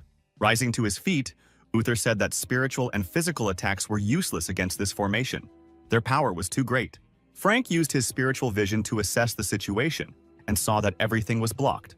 The formation is able to block external and internal attacks. Amazingly, you need to destroy the formation flags to get rid of them. Reynold ordered all clan members to rush to the peak, find the formation flags, and destroy them. But suddenly a mysterious girl answered him. Queen Mary said that there was no need for this. At that moment, 3 heads of the demon clan appeared from the portal. Reynold immediately recognized the true ruler of the Bloody Sea. The girl was surprised that the head of the clan remembered her name. Reynold also recognized other demons, the head of the Cain clan and the head of the Dustin clan. So you decided to resort to the help of the demon clan to strike us. How calculated, shouted Reynold. The 6th level of ascent to truth. But the only question is whether you have enough strength to destroy the Sword Clan, Reynold said as he formed energy in his fist. Don't get too cocky. An avalanche of golden energy rushed towards the demons like the claw of a huge tiger. Mary put her finger to her mouth and used the ability of destruction. At that very second, bloody energy appeared in front of her, which held back the enemy's attack. Then Reynold's energy rushed away without hitting its target. Chief Reynold, it was all so long ago, Mary laughed. It's even a pity that you will meet your end here and now. The bloody energy crashed into the clan leader, and then he felt a sharp pain. The masters immediately rushed to his aid. Reynold realized what kind of force was attacking him. It was the power of the demon god. The demon clan had once resorted to the help of the god to invade the Sword Clan. After the fighting died down, the power of the demon god had evaporated. The power of the demon god, but this ability is considered long lost. Where did the true ruler of the Bloody Sea get such power from? The girl gave an order to her subordinates. She ordered them to grab a map of mountains and rivers. Hundreds of monks rushed to the head. Other masters and students rushed to defend Reynold. But at that moment, one of the monks stopped the masters by attacking them with purple energy. He then raised his hand and a demonic hand appeared out of thin air and grabbed the map of mountains and rivers. Frank didn't understand how it was possible that this servant also had the power of a demon god. The map dissolved into thin air and Reynold felt that his connection with it was completely broken. Things were bad. I have been blessed by the demon god himself, so fighting me is useless, Mary said. Within 2 hours, you will all turn into blood soul pearls. It's time for you to contribute to the demon god. The bloody ruler summoned a formation that blocked access to the sky. At that very moment, the students felt weak. They fell to the ground. No one wanted to die here. They began to ask for help, hoping that someone would save them. Don't worry, no one from the Sword Clan will be able to come to your aid. Very soon you will go to the next world. The ruler summoned 2 servants and ordered them to go to the map of mountains and rivers and destroy all members of the Sword Clan. 2 unknown men in hoods accepted the order of the mistress. At that very second, the servants dissolved inside the map of mountains and rivers. Meanwhile, Alan continued to dodge Bill's attack. He told the guy to stop attacking him and wondered why the world shook. I think there's some fighting going on that side too, so don't you dare use such a mean diversionary tactic again, Bill replied. He attacked Alan again, at which point the hero thought it was time to stop him by force. But suddenly he felt someone attacking him from behind. He shouldn't have done that, the hero said, grinning. He jumped into the air and green spiritual energy crashed into Bill's attack. Bill was immediately surprised to see a third opponent. Several more attacks flew at him, and Bill decided that Stan had decided to join in on the fun. The guy appeared from behind the trees and said that he was not interested. He just wanted to ask the guys to stop fighting. You must have also noticed the trembling of the earth. Thanks to my cultivation, I can sense any change in the wind. Just now, 2 strange spiritual powers from the 9th level of the Purple Palace entered the Peach Garden. When I saw their aura, I began to be tormented by doubts. Alan realized that their clan was under attack, and the enemy had already penetrated even here. How so? Bill was surprised. The leader has the 6th level of ascent to the truth. Who dared to attack us? I no longer sense the presence of the master in the jade crystal, Stan replied. Contact with the outside world has been interrupted. If you don't believe me, check it yourself. The jade crystal of teleportation allows the owner to break it in case of danger and move to the starting point. Now it all became clear to Bill. He thought that Stan was trying to trick him into dropping out of the competition. Alan yawned and said that there was no point in shouting over such a trifle. If they didn't try, they wouldn't know. The boy broke the crystal, which surprised the other students because it meant losing the competition. However, nothing happened and the guys realized that their clan had been invaded. At that moment, a huge purple flash appeared behind them. Someone's powerful energy, destroying everything in its path, was approaching the heroes. Bill immediately sensed the 9th level of the Purple Palace, but who could it be? The unknown man laughed because they had only just discovered him, but it was too late. After all, he, Roger, is the very man who will now take their lives. When did the Demon Clan members become so polite? Alan asked Roger. Their eyes met. The hero remembered that he had already managed to limit the powers of demons a couple of times with the help of talismans. Hearing Alan's words, Roger laughed loudly and grabbed his cloak. "I didn't think that the true ruler sent me here to deal with some children," Roger shouted, throwing off his cloak. "I only used a third of my strength so that you wouldn't die too early. It's good that you didn't disappoint me, weaklings. The hunt will be really interesting." "What? Only a third of your power?" Sam was surprised. "Who the hell are you? How did you end up on the map of mountains and rivers?" Bill was interested in another question. He wanted to know what happened to their clan. "You mean that clan of weak swordsmen?" Roger asked him, stretching his neck. "This clan has already been destroyed," the villain replied with a smirk on his face. "In less than 2 hours, the entire sword clan would be turned into blood soul pearls and would then disappear from the face of the earth." Hearing these words, the students were shocked. They could not believe that this was even possible. Alan didn't like this information either, because it all started with simple competitions, and now he would have to work more than necessary. Roger assumed a fighting stance and told the fighters that they could now try to turn the situation around. But first, they would need to entertain him. Bill and Sam decided to join forces and stop the demon, then go to help the clan. The boys took up a battle formation, swung their blades, and directed powerful energy towards the enemy. Alan, however, threw down one of his talismans in a bored manner, as if he had no interest in it at all. The students noticed this too and asked Brother Alan to be more enthusiastic. Meanwhile, Roger prepared to take the blow by concentrating chakra in his right hand. He then released this energy and directed it at the enemy, his chakra taking the form of a thunder tiger. Two powerful energies collided with each other, and an explosion thundered. Suddenly, Roger saw a talisman quickly heading towards him through their aura. The talisman opened and a fiery dragon fell upon the villain. However, the guy managed to cover his face. He grinned. The hunt was becoming more and more interesting. Roger decided to try a fifth of his strength and rushed at Bill. Sam yelled at his brother to dodge and channeled the energy to protect him in time. The green energy blocked Roger's blow in time and sent him flying. Sam was glad that he had made it in time. Another second and Bill would have been finished. Meanwhile, Bill did not stand aside for long and pounced on the enemy. The three strongest fighters continued their battle, which was watched by Alan, who had no intention of interfering in the battle. He had a different plan. The guy jerked his hand and immediately several talismans appeared from his sleeve. The hero remembers the blow that was dealt at the very beginning. That is where his talismans went. Alan decided it was time for him to make himself useful.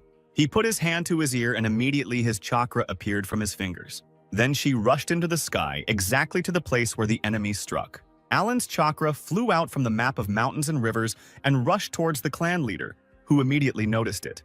Reynolds' ear glowed the same color as Alan's aura, and he heard the voice of the lazy disciple. Reynolds couldn't understand how he was able to contact him. After all, the contact between him and the map of mountains and rivers was interrupted by the demon clan. "I used some methods to avoid surveillance and contact you. How are things in the clan?" Alan asked. "The demons have cut off our oxygen supply. Everyone is injured. We won't last more than 2 hours. Listen, the demon clan has sent you 2 powerful people. You are the only survivor from the clan. Be careful." Alan turned around, looked at one of those same people and replied that the problem was not that big. "I wanted to contact you for another reason," Alan said. "I saw Urui planting the formation flags earlier, so I prepared in advance. Once I activate my skill, their formation will be disrupted. You will be able to send a signal for help. Because each flag has a unique role, it is irreplaceable. As soon as one of them is damaged, it leads to a general disruption." Alan smiled and decided it was time to put an end to all this. "While there is no particular threat, I can still try to defend myself," said Reynolds. He also warned Alan that these 2 cultivators are very powerful, and that Urui is helping them. "If it gets too difficult, go to the very depths of the peach orchard. I left you an assistant there. Alan, take care of yourself." Alan heard the teacher's words and thanked him for it. It was time to fight back against the demon clan. The hero concentrated his energy and destroyed the bloody flag formation. At that very moment, the huge purple barrier began to crack, and blue energy began to ooze through it. The cultists heard a crack and turned around. They didn't understand what was happening. Mary also turned around sharply. She saw cracks and realized that the formation was broken. "The formation flag has been destroyed," Dustin said quietly. Kane didn't understand how this was possible. Were there really still people in the Sword Clan who were capable of destroying their formation? "The magic formation has been destroyed. Let's fight back against the Demon Clan," Reynolds shouted and shot out energy from his hand. The blue force crashed into the barrier and broke through it. Reynolds promised that the Clan of Demons would pay for attacking their home. Meanwhile, inside the map of mountains and rivers, the battle against Roger continued. Bill once again tried to attack the enemy with his chakra. However, it was all in vain. Roger easily repelled their attacks.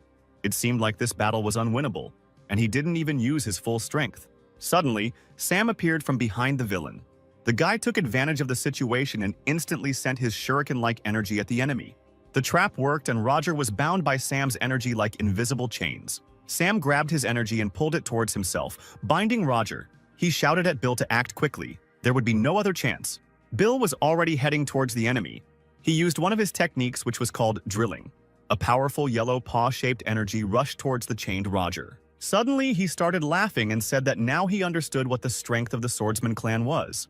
"They have no powers, they are all weaklings," Roger shouted and began to concentrate his energy. A purple flash surrounded the villain, and he instantly destroyed Sam's shackles.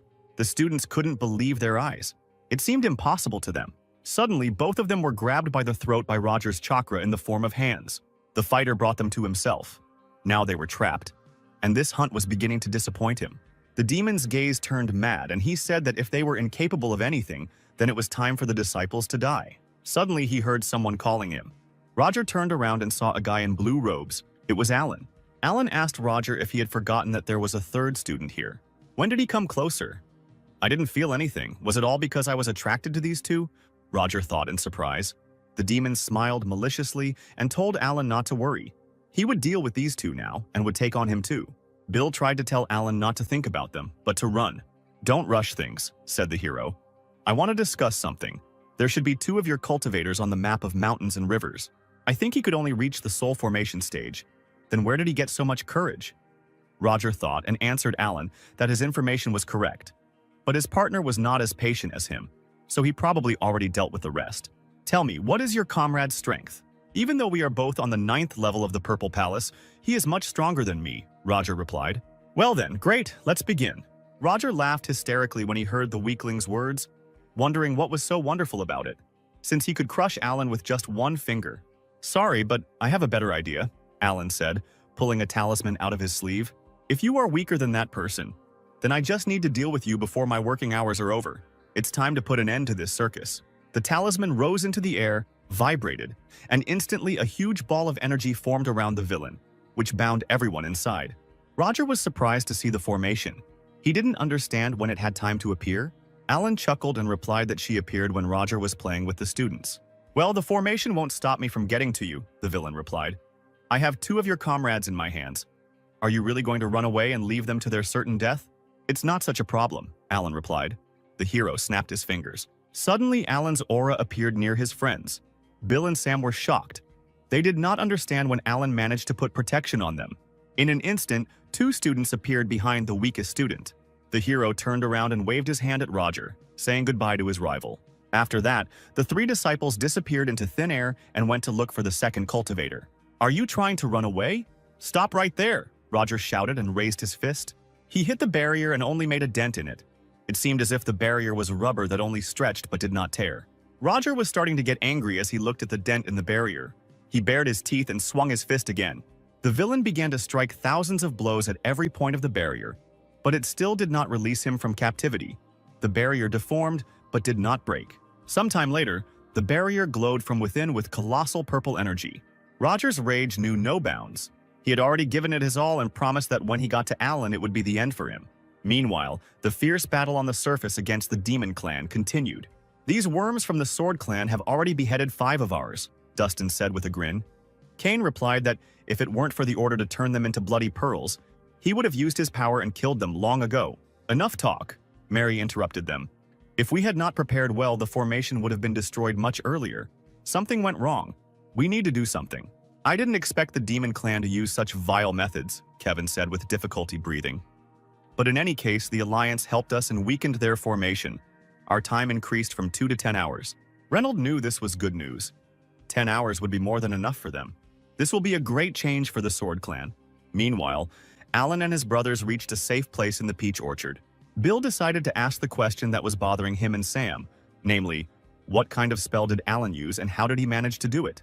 Alan knew he would be asked this question, which he did not want to answer. He replied that it was all thanks to the life-saving talisman that the chief had given him earlier. The guy had never even thought that he would need it one day. Suddenly, his cheerful face changed to a serious one. And he said that in fact there was more important news. The leader left him a note in which he said that Urui turned out to be a spy. And right now, the entire Sword Clan is trapped by the true ruler of the Blood Sea. Alan thinks that they will last for about 10 more hours.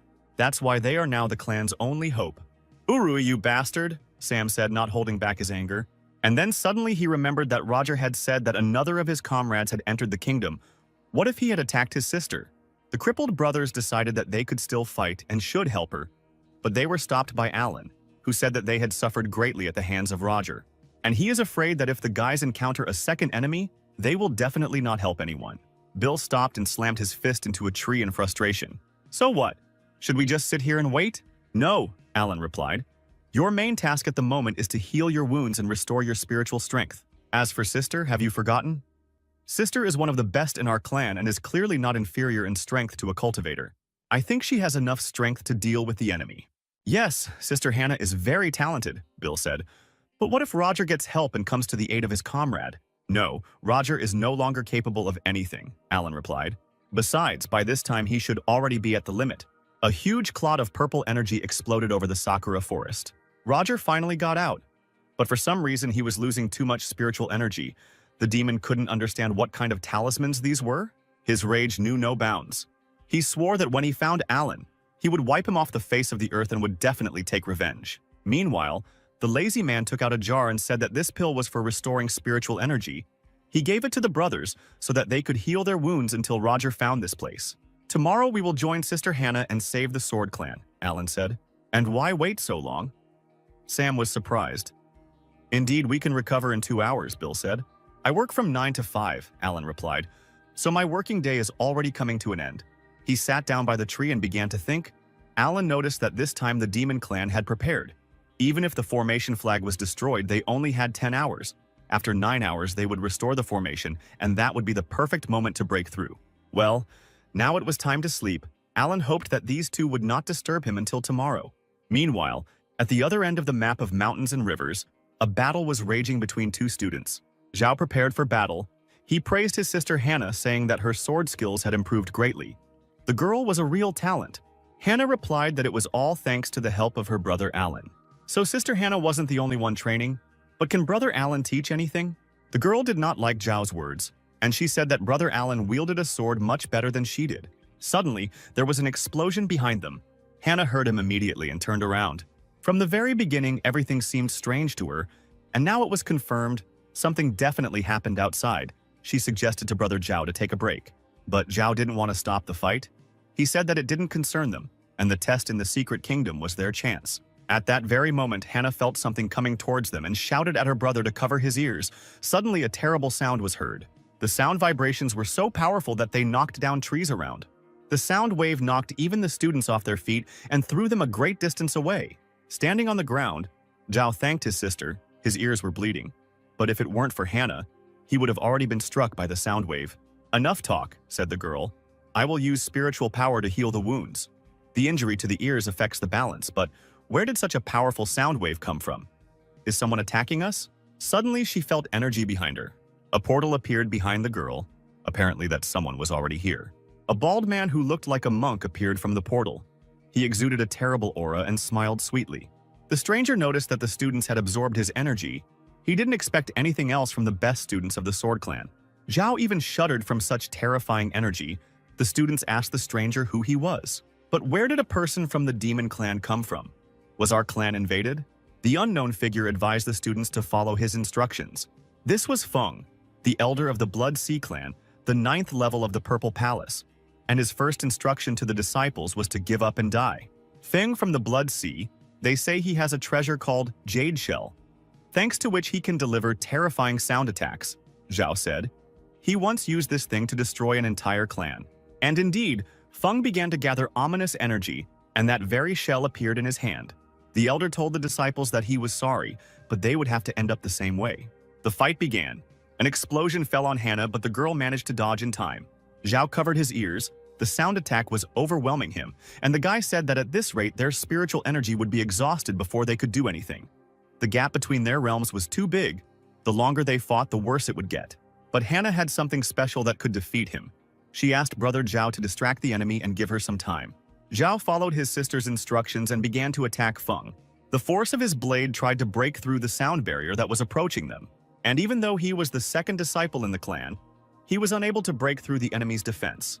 The energy simply dissipated. Feng praised Zhao. He said that the guy was an excellent swordsman. It was just a pity that he couldn't hide from the shell. He increased his chakra, and sound waves flew towards Zhao. But suddenly, a huge pillar of energy stood in front of Zhao and the sound waves. Feng was surprised by what he saw, and Zhao only grinned maliciously, saying that the demon was so carried away by the game that he didn't notice that one of them was missing. Hannah, brimming with energy, thanked Brother Zhao for his time. The girl swung her sword and said it was time to try her most powerful technique. After swinging, a huge projection of a blade of energy flew towards the clan elder. The girl's chakra crashed into the demon's sound wave. "Do you think you can stand up to me?" Feng shouted. "Don't dream." After these words, he began to put more energy into his shell and sound waves flew towards Hannah. The spiritual sword couldn't penetrate the defense. The girl concentrated. Deep down, she hoped that she wouldn't let down her brother Alan. Here it is. That very moment, the girl's eyes lit up, and then thousands of swords of energy fell on the sound barrier, shattering it like meteorites. "How is this possible?" Feng shouted. "This technique directly destroyed my attack." The sound waves dissipated, and the blades rushed towards the elder of the demon clan, wiping him off the face of the earth. After her powerful technique, the girl landed and fell on her knee. She was exhausted but happy that she had won. The girl thanked Alan. If it weren't for him, they would have already turned to ashes. Zhao, watching the girl, realized for himself that she contained the absolute intent of the sword. Her realm had grown greatly, and even if he gave it his all, he would not be able to defeat her. Hannah advised Brother Zhao to heal as soon as possible. The demon clan has already infiltrated the sword clan's territory. The peach orchard is also under threat. In ancient times, 4 sacred beasts raged on the eastern continent. The ancestor of the sword clan defeated the 4 sacred beasts and sealed them on the map of mountains and rivers. The famous day dragon, moon tiger, starbird, and chinglin, the moon tiger were sealed in the peach orchard. And it was there that Urui destroyed the seal of the moon tiger and invited him to join their ranks. The tiger was surprised by such impudence and replied that he was not going to obey the demon clan. Then Urui shouted that the demon lord promised that if the tiger helped them, they would tell him the location of Ling Yu. Urui was on his knees trembling, the tiger's paw raised above his head. He was ready to die, but the tiger hit the ground in front of him. Urui did not raise his head. He was on his knees and trembling before the great beast. This name interested the tiger, and he decided that he would help the demon clan. Alan also saw this pillar of light that was hitting the sky and woke up. Did Urui really release the sacred beast? Alan thought. He remembered the clan leader's words about helping in the peach orchard. But in any case, he will not change his work schedule for anything. So the guy pulled out his trump card from his sleeve, which will help him. In his hand was a sign that called Gwyneth, and immediately the little girl appeared before her master. Alan leaned over to the girl and said that he would not work overtime. And so this time the fate of the sword clan depends on Gwyneth. And even if something suddenly goes wrong, Alan will then take care of all the consequences. The little spirit looked at the owner in surprise and did not understand anything. Alan leaned towards her and began to whisper in her ear what she needed to do. He then asked the spirit again if she understood the task, and a happy Gwyneth quickly nodded. The enthusiastic girl flew off to complete the task, and her lazy owner lay back down against the tree. Now there was no need to worry about demons. Alan fell asleep again. At this time, one of them was flying at great speed over the pink forest. He held in his hands a strange compass with runes that simply turned the arrow aimlessly. Roger realized that Alan had covered his tracks with the talisman. He had already used all possible search techniques, but all to no avail. And yet it was all because of him. Because of the pathetic upstart whom Roger had sworn to kill. Suddenly the arrow stopped and pointed in the right direction. Roger was delighted. He had finally found his sworn enemy. Tonight would be his last.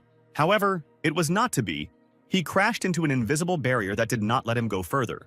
Out of anger, Roger decided to immediately get rid of the obstacle by force.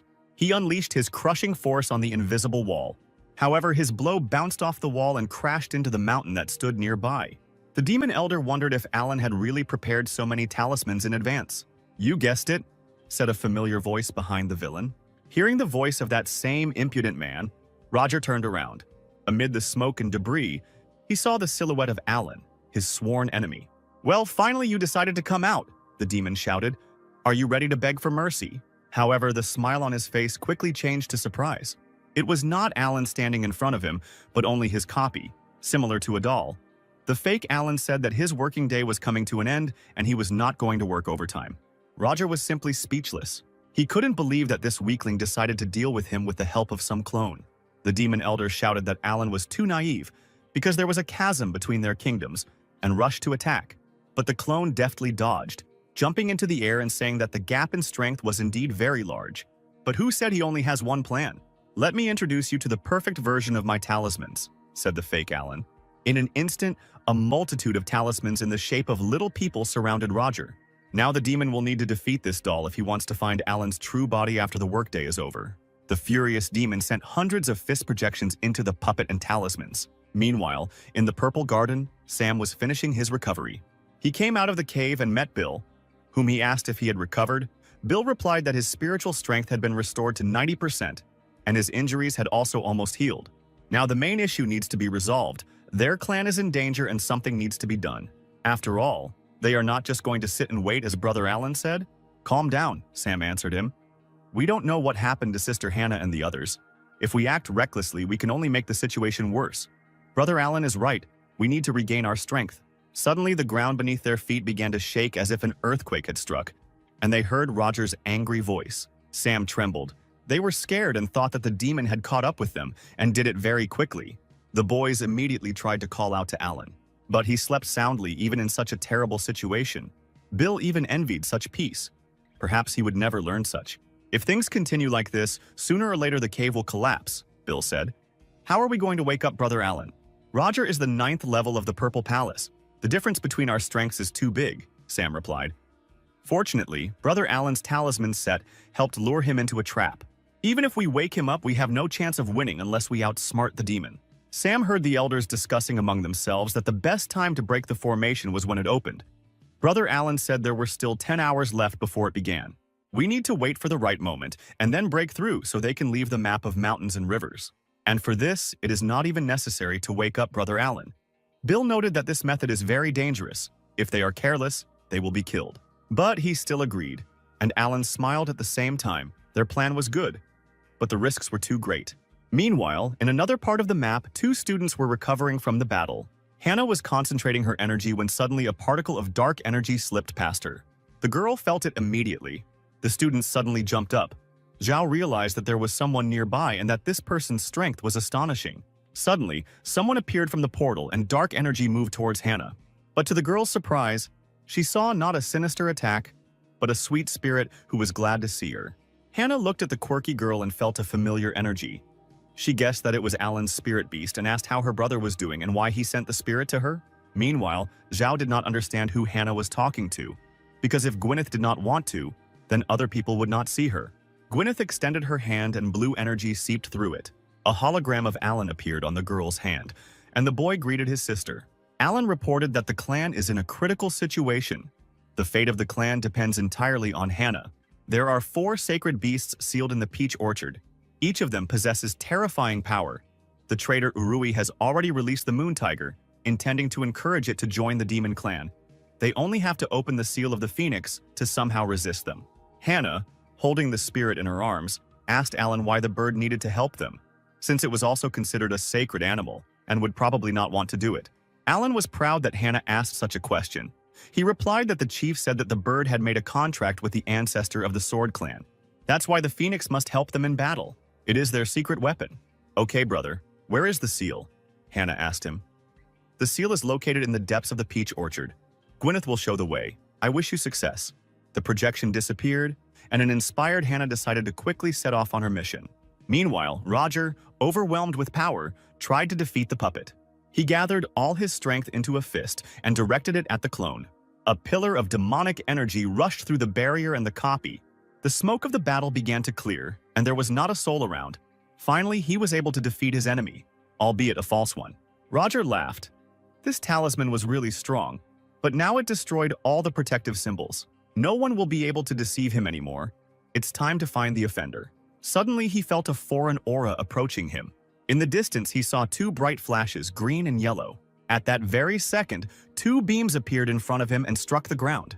When the smoke cleared, the demon saw 2 students, Sam and Bill, standing in front of him, kneeling. First you ran away and now you decided to come to certain death? The 2 students looked at each other. Suddenly, Sam said that they just needed to wait and get everything ready. Two students wanted to join Master Roger. Two followers of light decided to join the forces of darkness. Suddenly, Roger laughed so loudly that his laughter could be heard even in the distance. "Just a few hours ago, you both would have preferred to die," the demon elder shouted. "Do you really think I'll believe you? I'm sure your ally is lying in wait right now, planning an attack." But suddenly the students showed them a tied-up and sleeping Alan, saying that this was complete nonsense, because as a sign of sincerity they cast a spell on him and immobilized him. Roger was a little scared to see his sworn enemy, but he was still stunned by such a gift. Bill bowed his head and shouted that they had decided to dedicate their lives to the demons. They did not want to die in vain. Because now that the Sword Clan was almost completely destroyed, they wanted to follow the new master. Roger began to concentrate his energy and asked two students to prove their sincerity to him. A huge hand of chakra fell upon the students, and they knew that they would not be able to stand against the demon elder.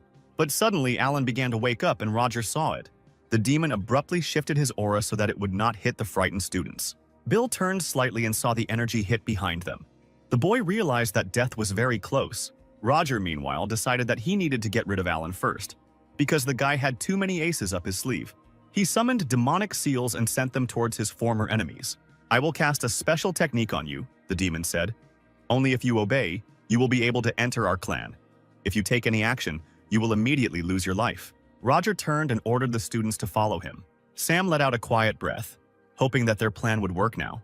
Meanwhile, deep in the peach orchard there stood a lonely tree, the color of whose leaves was different from the other trees. Suddenly, Hannah appeared next to him and began to approach him. The girl put her hand down and began to concentrate energy, asking Gwyneth if she could remove the seal from the beast like that. The sweet spirit quickly nodded her head, confirming the girl's guess. Suddenly a face appeared on the tree and it spoke. "Human, you have awakened my seal. I have waited for this moment for many years." "We are powerless," Hannah cried. "Open the seal so that you can help our sword clan." The girl suddenly placed her hand on the tree trunk and ordered him to open the seal. The tree closed its eyes and suddenly they saw a bright color of flame coming from within. In place of the tree's leaves, a huge fiery phoenix appeared. His strength was so great that Hannah immediately fell to the ground from such power. "Are you the ancient beast that sister spoke of?" Zhao asked in surprise. "Don't talk to me so disrespectfully," replied the phoenix. Hannah immediately bowed her head and asked the ancient deity for forgiveness. "We have been invaded by a clan of demons," the girl said, "and the traitor Urui has decided to remove the seal from the moon tiger. Many disciples of the sword clan are in danger, and only you can help us. Since you decided to disturb me, it turns out that the situation is truly critical, but I acted on behalf of the sword clan 3 times, not at all in order to save you." Hearing these words, Hannah became furious. She could not believe that the elder would refuse and go back. "Do you know, child, what was before I was sealed?" the phoenix asked. Hannah replied that of course she knew. Humanity was extremely weak, constantly suffering from attacks from all sides. At that moment when it was in despair, one of them realized the connection between heaven and earth, opened the path of cultivation, and began to control his body. The genius made a breakthrough, and then sealed all 4 sacred beasts. From then on, the demon race no longer dared to oppose humans. The human race rose and began to rule. That person was the founder of the Sword Clan, Emperor Qing. Could it be that the elder is still bitter about having to be sealed? Or is it that the elder has been sealed for too long and is afraid to take the first step? The girl could no longer contain her anger and began to bite her lip. She decided that she could no longer sit idly by. Hannah started to move forward. Zhao was surprised to see this and asked where she went. The enraged student shouted that she would stop Uruya and the Moon Tiger, even if the Phoenix did not want to help, and the rest of the clan did not risk it. She still would not stop. Phoenix laughed and replied that he didn't think that even after so many years there would still be people like this in the Sword Clan. So he decided that he would help out one more time. After some time, a team of 2 disciples and a spirit were flying on the back of a phoenix. Suddenly, Hannah saw something ahead. It was Urui and the Moon Tiger heading straight for them. "Phoenix, are you here to help me or to stop me?" asked the Moon Tiger. "This time, Tiger, we will act as opponents. You decided to help the Demon Clan, so I need to stop you." "We used to be so strong when we fought side by side," cried the tiger. "But what now? Helping the little people?" "All clear. Let's get straight to the point," replied the phoenix and flapped its wings. The 2 great powers began to fight, and their battle could be seen from several kilometers away. The strength of the beast was colossal, and the students were thrown back by such a flow of energy. Hannah told Gwyneth that it was too dangerous here, so the little spirit should return to her brother. Gwyneth didn't argue and followed Hannah's advice. She turned around and quickly flew away. Meanwhile, the best student saw Uruya in the air and told him that it was time for them to fight. "Don't worry," the villain said mockingly. "I'll do everything so that you die happy with your friends." The traitor's words infuriated Zhao. "Your swordsmanship is far inferior to Sister Hannah's. How dare you even say that? It's time for you to die." "Of course I am inferior in fencing skills," Urui replied. "But in battle, it is not only technique that can help." The villain ate the red pill and awakened the demonic power, saying that Brother Alan was a perfect example of this. With just a slight movement of his fingers, he was able to stop Zhao's attack. Zhao couldn't believe his eyes. He can't recall his energy. Uruya's power has grown too much, and he can easily restrain Zhao's chakra flow. But the villain also changed in appearance. From a young student, he turned into a mad old man. "Since you came here, you will die first," Urui shouted and released Zhao's energy back into him. The force was strong and Zhao was thrown back, but suddenly Hannah came to his aid. The girl grabbed the guy by the back. Landing hard, she created a barrier of her energy to protect herself from the attack. The attack was blocked, the barrier dissipated, and the two students remained unharmed. Hannah looked at Uruya. This attack was really strong and he couldn't attack like this before. What did he eat? Where did such power come from? Zhao asked in surprise. Hannah answered him that most likely it was a pill that increased the volume of spiritual energy. "You abandoned your own clan and decided to join the clan of demons," the girl said, looking at the villain. "Even chose to lose your own youth, crippled former comrades. Was it worth it?" "You still ask?" Urui replied. "No matter how hard I tried, no one in the clan had heard of me. In their eyes, I was just another useless student. Can geniuses like you judge me?" After these words, Urui unleashed his energy on his former comrades. Zhao tried to defend himself by summoning sword techniques, but he still missed some of the blows. Hannah was also getting injured. She knew they wouldn't be able to hold him back. The powerful disciple of the demon clan concentrated power in his hand and told Hannah that it was her turn to die. But suddenly he heard something. It was the sound of a beast battle. The moon tiger had shot at the phoenix, and right now, a huge beast was moving towards them. The phoenix fell to the ground with a crash, and Urui did not have time to react and lost his balance. Zhao and Hannah also got hit, but they managed to jump away. The girl became worried when she saw the elder phoenix losing to the moon tiger and asked if everything was okay with him. Breathing heavily, the phoenix said that he was fine and that the girl should think better of herself. Hannah understood that now the gap in strength between them and Urui was too big. If they continued in the same spirit, then the phoenix would not last long. Something had to be done. Meanwhile, Sam was flying after the demon elder and carrying Alan on him. Suddenly, Alan noticed how a familiar energy was concentrating behind him. It was Gwyneth, the frightened spirit, shouting to Alan that his sister was fighting a hard battle. The guy barely moved his finger and wondered if this would be considered over time. He decided to proceed with the secret plan. At that moment, a sign appeared in front of Hannah and fell into her hands. Then Alan emerged from it. But his skin color was not the usual one. The guy suddenly leaned towards the girl and greeted her, which made her embarrassed and asked how he ended up here. "I am not here," Alan replied. "To be more precise, it is not really me. An hour in this space is equivalent to a moment in the outside world for me." It was time to teach his sister the technique that would help deal with Urui, but Alan asked her not to brag about it too much to others. Hannah's eyes sparkled with happiness from this news, and she immediately agreed. Suddenly, the phoenix felt a familiar aura. This feeling could not be confused with anything else. The great bird looked at Hannah and could not believe what she saw.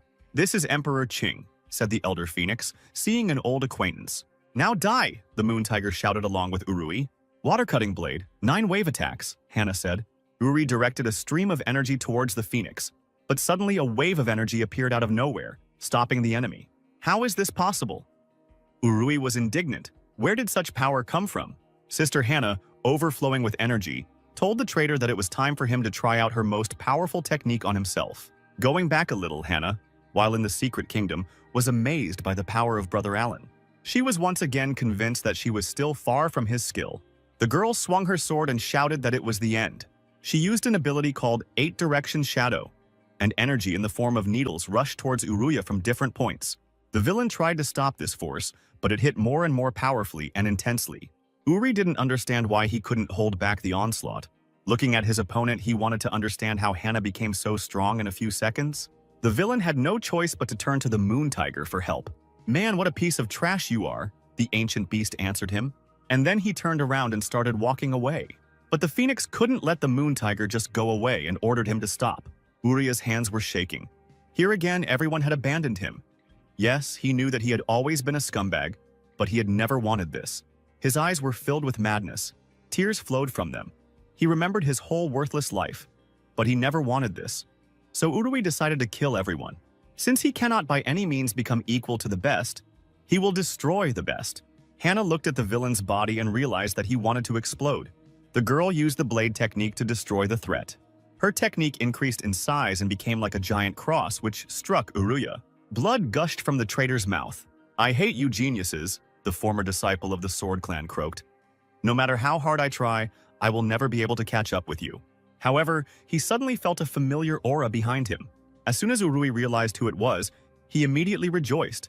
The villain shouted to the girl that she should not rejoice too much, because as soon as the head Roger comes, they will all come to an end. And indeed, at that very second, a portal appeared, from which Roger, Bill, Sam, and Alan emerged on his shoulder. Hannah couldn't believe it when she saw her brothers next to the demon. And she also didn't understand why her brother Alan was tied up. "Feel the real fear," Urui shouted. "The time has come for you to part with life." At that very second, a purple hand pierced the traitor's body.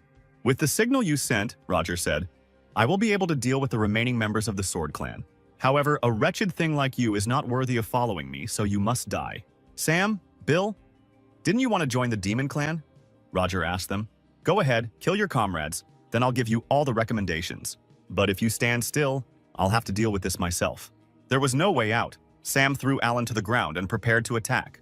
The students began to concentrate their forces standing in front of Hannah, who also drew her sword. However, the guys suddenly turned around and shouted that it was time to reveal all the cards, since they couldn't win directly. Then they would pretend to play for the demons. The disciples' forces attacked Roger, who dodged them with ease, as the demon knew this would happen. So he activated his seal, which he had previously placed to destroy the traitors. But then Hannah appeared in front of him. But the demon was not afraid of the girl. He snapped his fingers and said that the kids thought too much of themselves. At that very moment, a huge projection of a hand fell from the sky onto the students. Energy seeped through Hannah. The girl could not defend herself because she spent too much spiritual power in the battle. Hannah did not believe that she would die in this place. Meanwhile, Mary activated the blood sacrifice system. Even if the Sword Clan manages to get out, there is nothing they can do. Uther, watching the formation, told his comrades that everything was almost ready.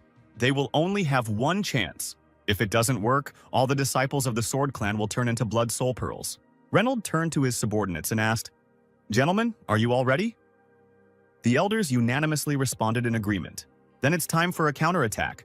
This is our only and last chance to defeat the Demon Clan." At this time, Alan was lying on the ground and pretending to be unconscious.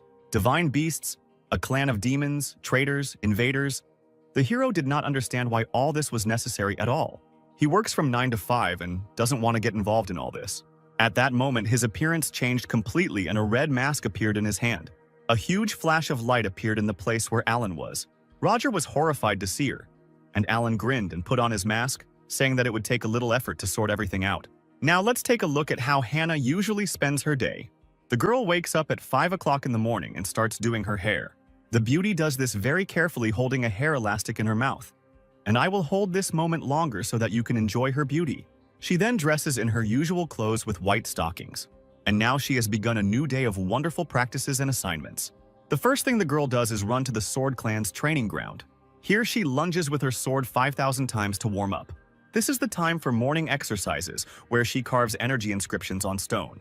Sometime later, the girl finishes her warm-up and moves on to completing today's tasks. As she descends the stairs of the training ground, she is usually greeted by enthusiastic students. One guy was even shocked to see how beautifully the head student wrote. Of course she can do everything, it's not for nothing that she's #1 in the table of the best students. At dawn, Hannah comes to her mentor Uther for a task. She arrived as soon as it was light. What a hard worker, Uther thought, as he gave her another assignment. In the forest before lunch, Hannah dealt with a demonic boar that had brought a lot of trouble to their clan. Closer to midday, she reached the market, which is located under the mountain. Her next task was from the leader, and it seemed a little strange to deliver 2 packages of spiritual tea seeds. Suddenly, a street vendor selling sweets passes by the girl. He sold candied berries, which Hannah loves. She would very much like to try them, but work also needs to be done, so she ends up denying herself, because people who cultivate must cleanse their hearts of impure thoughts. So you have to be patient. Suddenly, a woman runs past the student and shouts, "Stop the thief!" When Hannah hears that someone is in trouble, she can't stay away. After dinner, Hannah returns the money to the woman. punishing the thief and forcing him to apologize to her. The woman warmly thanks the girl, but she has nothing to repay her kindness with. So the aunt asks if the girl is free. If so, she can introduce her to her son. Hearing such a proposal, Hannah immediately tries to run away as quickly as possible, saying that she is not interested in such a thing. Having obtained the seeds, the girl is happy that she has once again successfully completed the task. After dinner, Hannah returns to Uther and says that she brought a card from the mission. But Uther didn't expect her to return so early, and it seems he's hiding something. It was another magazine with very beautiful girls that Uther held with trembling hands. He watched the running student and was glad that the girl did not reveal his secret. After lunch, the girl flies past students who want her to pay attention to them. She heads to the tea leaf field to give the seeds to the leader. At this time, Alan is standing in the field, saying that if the tea leaves are not picked in time, they will scatter in the wind the next day. "That's it, Alan. I didn't think you understood this kind of thing," said the head of the Reynolds clan. Alan proudly said that it was all nonsense. He had done similar things before. You can find much worse on the internet. "What internet?" Alan looked away and said it didn't matter. "Alan, you have made great progress in the art of tea over the past year," Reynolds said. "But your ranking among the students has dropped to 30th. Hannah is coming here soon. Why don't you practice with her?" Hearing the name of the main hard worker of the Allen clan, he immediately tried to run away, saying that she was in 30th place, and there were 50 of them in total. He still had a long way to go. The guy was going about his business and saying out loud that he had recently developed a new type of tea, booble tea, and the boss should definitely try it. Hannah, like Alan, walked and spoke out loud as she gave the tea leaves to the leader. Two students, the best student and the main beauty of the clan and the worst student who shows no promise, pass by each other. Hannah recognizes Alan's brother and thinks maybe she should say hello to him. She turns around looking after him, wondering what other word the guy said. Bubble tea. As dusk approaches, Hannah hones her skills standing on the cliff of the Sword Clan, a late working day between 5 p.m. and 7 p.m. While crushing the stones, the girl thought about that word. She wondered what this tea tasted like. But suddenly she realizes that she is thinking about it too much and starts shouting at herself that she shouldn't think about all sorts of nonsense during training. Meanwhile, Alan, who was nearby on a tree, notices a column of energy and crumbling rocks. The guy sincerely doesn't understand what Hannah is doing here, because it's already the end of the working day. Suddenly, the girl notices the cat, and now it is from 5 to 7 p.m., time to play with the cat. Hannah picks up the cat and says that there is nothing more important than this right now. At night, Hannah has time to rest. She usually lies down and looks through a book that describes the potentials of the sword. Sometime later, the girl takes a bath in a hot spring with her new cat friend. At midnight, the girl meditates, but usually during meditation, she begins to fall asleep by this time. And already closer to late night, Hannah falls asleep hugging the cat. We are transported to the battlefield. The projection of the demon elder flies at Hannah. The girl will not be able to defend herself from it. But suddenly, a scarlet flash of energy appears behind the demon clan elder. Before he could turn around, Roger was hit with a powerful sword technique and flew a fair distance away, spraying blood. At great speed, he crashes into the ground, shocking everyone. Hannah can't even guess who it could be. The energy of the blow was colossal. Bill recognized the technique of their clan. He assumed that it was one of the elders. Roger asked the stranger who he was to interfere in the affairs of the demon clan. It was an unknown man with long black hair, dressed in a black and red cloak, hidden behind a scarlet mask. "Don't worry, it will all be over soon," said the stranger. Hannah remembered that Brother Alan had said so. This stranger for some reason looked very much like him. Roger stood up and wiped the blood. He was wondering what kind of powerful technique this was. Apparently, the unknown person is at the Purple Palace stage. It's amazing. The hero concentrated his energy and replied that this attack was too weak and was not capable of defeating Roger. The demon elder rushed towards his opponent, summoning a projection of a tiger and directing it towards the unknown person. However, this projection was instantly destroyed by the hero's power. The blue aura pierced through the tiger and slammed the demon elder into the ground. Roger felt a hellish pain. He couldn't believe that with the Purple Palace it was even possible to cause such damage. In the face of absolute power, minor differences don't matter all that much, the hero said. These words angered Roger, and he decided to show his enemy his true strength. This time the demon decided to go all out. Scarlet whirlwinds swirled before the hero. A furious force awakened and burst forth. Hannah was scared and asked the elder to be careful. But the hero had already begun to use his technique by concentrating chakra. The guy used his main skill, destruction, and in an instant, a huge beam of energy shot out of his fingers. Sam couldn't believe what he was seeing. The elder used basic techniques but was able to defeat a man with the 9th level of the Purple Palace. The guy began to guess who it was. This stranger looked very much like Emperor Qing. Suddenly, there was a clap of thunder, and Alan looked at his seal and realized that he had almost broken through. Every time he fights an opponent, he unconsciously cultivates himself. When Alan first came here, he almost developed to the highest level. It's good that he was able to pull himself together. As soon as he destroys his kingdom, thunder will strike and many people will die. If I demonstrate my strength, Alan thought, then my workload will skyrocket, and the end will probably be like in my previous life, death from overexertion. Phoenix felt that aura again. He felt Emperor Qing again. The tiger did not believe that this was possible, because the emperor had long ago left the mortal world. But the phoenix said that if it was not him, then where did such amazing energy and power come from? The moon tiger realized that it could not be otherwise. But if this was truly the emperor, then the world would change radically. The divine beasts arrived to Alan and greeted the master. Bill said that judging by the techniques, the stranger was from the Sword Clan. The demons invaded them. The clan was waiting impatiently for help, and now they finally got it. But suddenly, for all three students, the stranger answered that this was not so. The hero told them to listen because someone had come. Meanwhile, Reynolds led his men into battle. It was time to defeat the clan of demons. They aimed all their attacks straight at the enemy's purple seal formation. However, the attack not only did not pass, but it was reflected and began to attack them themselves. A powerful rain of aura fell on the heads of the Sword Clan elders. Clan leader Reynolds was wounded along with his fellow clan members. "No matter my powers, I am nothing more than a simple employee," Alan said. "A small screw cannot save a huge machine from destruction." Mary was happy about the victory. As soon as they got the pearls of the bloody soul, they would immediately summon the demon lord. But suddenly something began to change.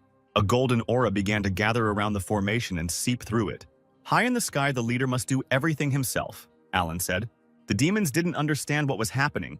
Their barrier and formation were destroyed. They were being attacked from the outside. Through the holes in the barrier, one could see many figures appear in the sky. Reynolds was delighted to see familiar faces. These were the heads and elders of all the clans who came to the aid of their brothers. The Wen clan came as soon as they received the news. "We are ready to fight the demon clan," Henry shouted. A fierce battle began. The clan leaders quickly destroyed the demons. Using their powerful techniques, they could easily deal with the enemy's minions. Eventually, the ranks of the demon clan were greatly diminished. One of the leaders shouted at the demons that since they had decided to attack their allies, they should reap the fruits of their decisions. "And they really did come," Mary said, looking at the formation which was quickly disappearing. "What do we do next?" "The formation is destroyed," said Kane. Dustin immediately answered him that they would fight to the end. But all the powerful clan leaders turned against them. They concentrated their energy and fired one powerful shot. But the fight was not over yet. Mary folded her hands into a seal and shouted that the Union would not be able to interfere with their plans. The other two demon clan leaders also formed seals, Mary inviting the Alliance to experience the full power of their master. At that very second, a huge projection of a demon appeared on the battlefield, in the center of which were three figures of villains. The monster opened its mouth and shot a powerful stream at the clan leaders. His power was colossal. The leaders did not understand what was happening and where such terrifying power came from. Cody, barely opening his eyes, assumed that this was the hidden power of demons. "You forced me to resort to his power," Mary shouted. "Since you yourself took the initiative, then you will be the first to be sacrificed." "This day will be your last," said Mary, laughing loudly. But suddenly she fell silent when she saw the rose petals. The girl felt an aura that was approaching. A blue energy appeared in the sky from which petals fell, and then someone began to come out of it. Mary couldn't believe what she was feeling. She knew this energy, but how was it possible? Alan, together with the divine beasts, told Mary that she had not yet seen what the Sword Clan was capable of. Reynolds was delighted to see the Starbird and the Moon Tiger. But who was next to them? The head of the clan assumed that this was some kind of ancestor of theirs, but for some reason his appearance seemed very familiar to him. "Of course, he seems familiar to you," said Reynolds' subordinate, who had previously searched for a spy in the clan. "He is directly related to the Sword Clan. The powerful blade aura emanating from the entire body could only belong to a member of our clan, and only one person could act so calmly in front of a serious enemy. The divine beasts further prove his nobility. I only have one option. It is the ancestor of the Sword Clan, Emperor Qing." The demons shuddered when they heard this name, but they did not understand how this was even possible, since he had died a long time ago. Mary ordered the other leaders to quickly find out whether this was true or not. The demon projection moved and struck at the divine beasts. Emperor Qing ordered his beast to attack as well. At the same moment, the Phoenix and the Moon Tiger released a volley of energy at the Demon Lord's projection. Three powerful forces clashed with each other: the power of the two divine beasts and the demon lord. After a couple of seconds, the demon's energy dissipated, and Mary was horrified because these were truly divine beasts. She was filled with anger. She looked at the stranger in the mask and she was tormented by only one question: who is this guy really? The emperor began to concentrate his energy, and the air around him began to sparkle. The sparks turned into a sword, and Alan said to Mary, "Do I really need to explain who I am? Could this really be Emperor Qing?" the girl thought, and her body trembled slightly. The guy raised his sword into the sky and the whole air sparkled. He was ready to strike and shouted that the demons would be punished for what they had done. "For the Sword Clan, kill all enemies!" Qing shouted, increasing the power of his attack. Mary realized that the emperor was not their enemy and ordered her subordinates to leave immediately. The portal disappeared and the surviving students rejoiced at the victory and the fact that their ancestor had protected them. The battle between the Sword Clan and the Demon Clan ended here. Alan dispersed the energy and the sword disappeared. He exhaled because it was really dangerous. Fortunately, the very name of Emperor Qing scared them off. Otherwise, I wouldn't have had a chance to win, the guy thought. Meanwhile, deep in the cave, a purple clot of energy appeared. Kane was simply furious. Emperor Qing had ascended and left the human world long ago. How could he return? Suddenly, an unknown figure behind him said that there was only one explanation for this. The guy in the hood said that the thing is that this emperor is an imposter. The Great Assembly was not just a child's play, Uther told his student, so he must pay close attention. These words horrified Alan. Would he really have to go on a business trip? Yes, you are going on a business trip with everyone else, Uther said. And besides, you are first on the list. But why are you sending me? Is it because I have the 8th level of the kingdom? But why not pick a candidate who is much better than me, said Alan, making a face of the most righteousness. Uther frowned and looked at his student and asked if he knew why he was being sent on a business trip. To tell the truth, Alan didn't know. In that case, you will understand everything now, Uther replied. During the clan's dire straits, who tried the most? That's right, Hannah. And you didn't do anything except run away and sleep. So this is your chance to atone for your sins, Uther shouted. And these words struck Alan straight in the heart and killed him. The guy asked himself only one question. What did he do that made them treat him so cruelly?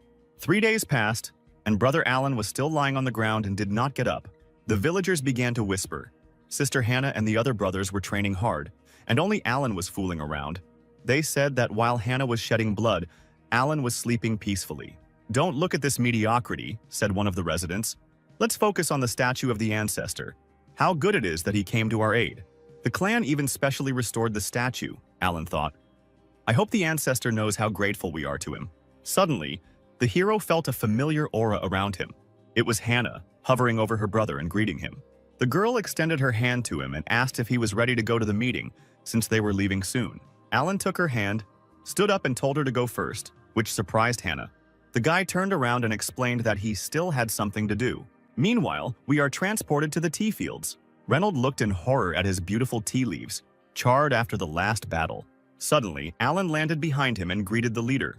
Chief, you haven't forgotten, have you? Alan asked. If you're talking about that case, then no, I haven't forgotten, Reynolds answered. Yes, I need to take a week off, Alan shouted, holding up a gold plaque. Don't even think about it, Reynolds shouted. You didn't work overtime, so no vacation for you. But my spirit beast was overworked, Alan said, and showed the carefree, sweet spirit to Reynolds.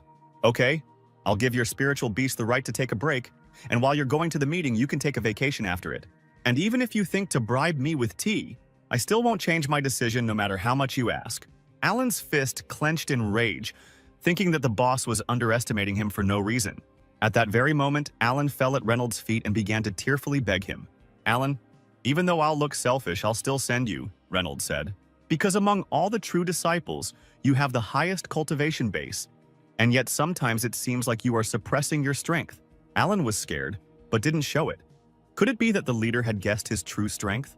Reynolds added that he thought for a long time about who to send, and in the end chose Alan. In this tournament, the winner will be given the key to the Emperor's tomb. There are many different treasures there. Among them, there is something that will help a person even survive a disaster and remain safe and sound.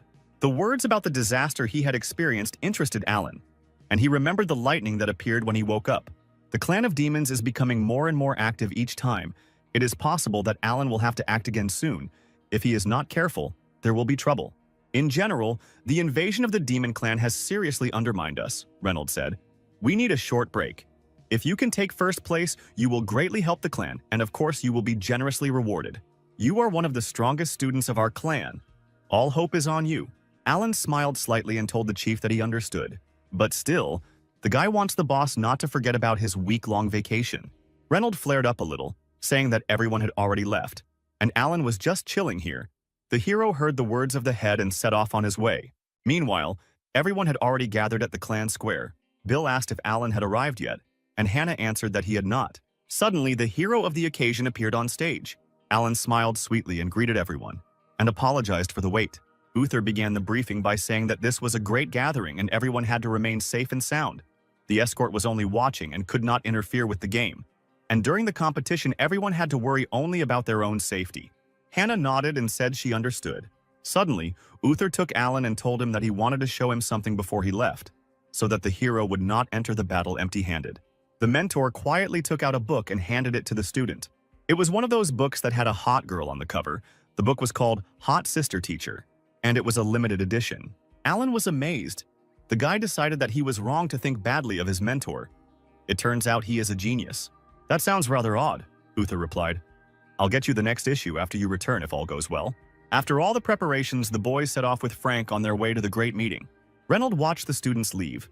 The leader knew that this time the entire clan relied only on them. Meanwhile, in the villain's cave, Cain asked the stranger what he meant, because it was impossible to fake the sacred beasts accompanying the emperor. In any case, the beasts did not follow the emperor, but were sealed by him in the map of mountains and rivers, the guy in the cloak answered. As for the person you met, he is just a projection of the Qing emperor's residual soul. Damn! Dustin yelled, slamming his fist into the ground. They deceived us, said the demon, clenching his teeth. What's the point of discussing this now? Mary said. I was planning to sacrifice the Sword Clan to summon the Overlord. We can't wait any longer. Don't worry, the mysterious stranger replied. The Sword Clan is just a small step that we have to step over.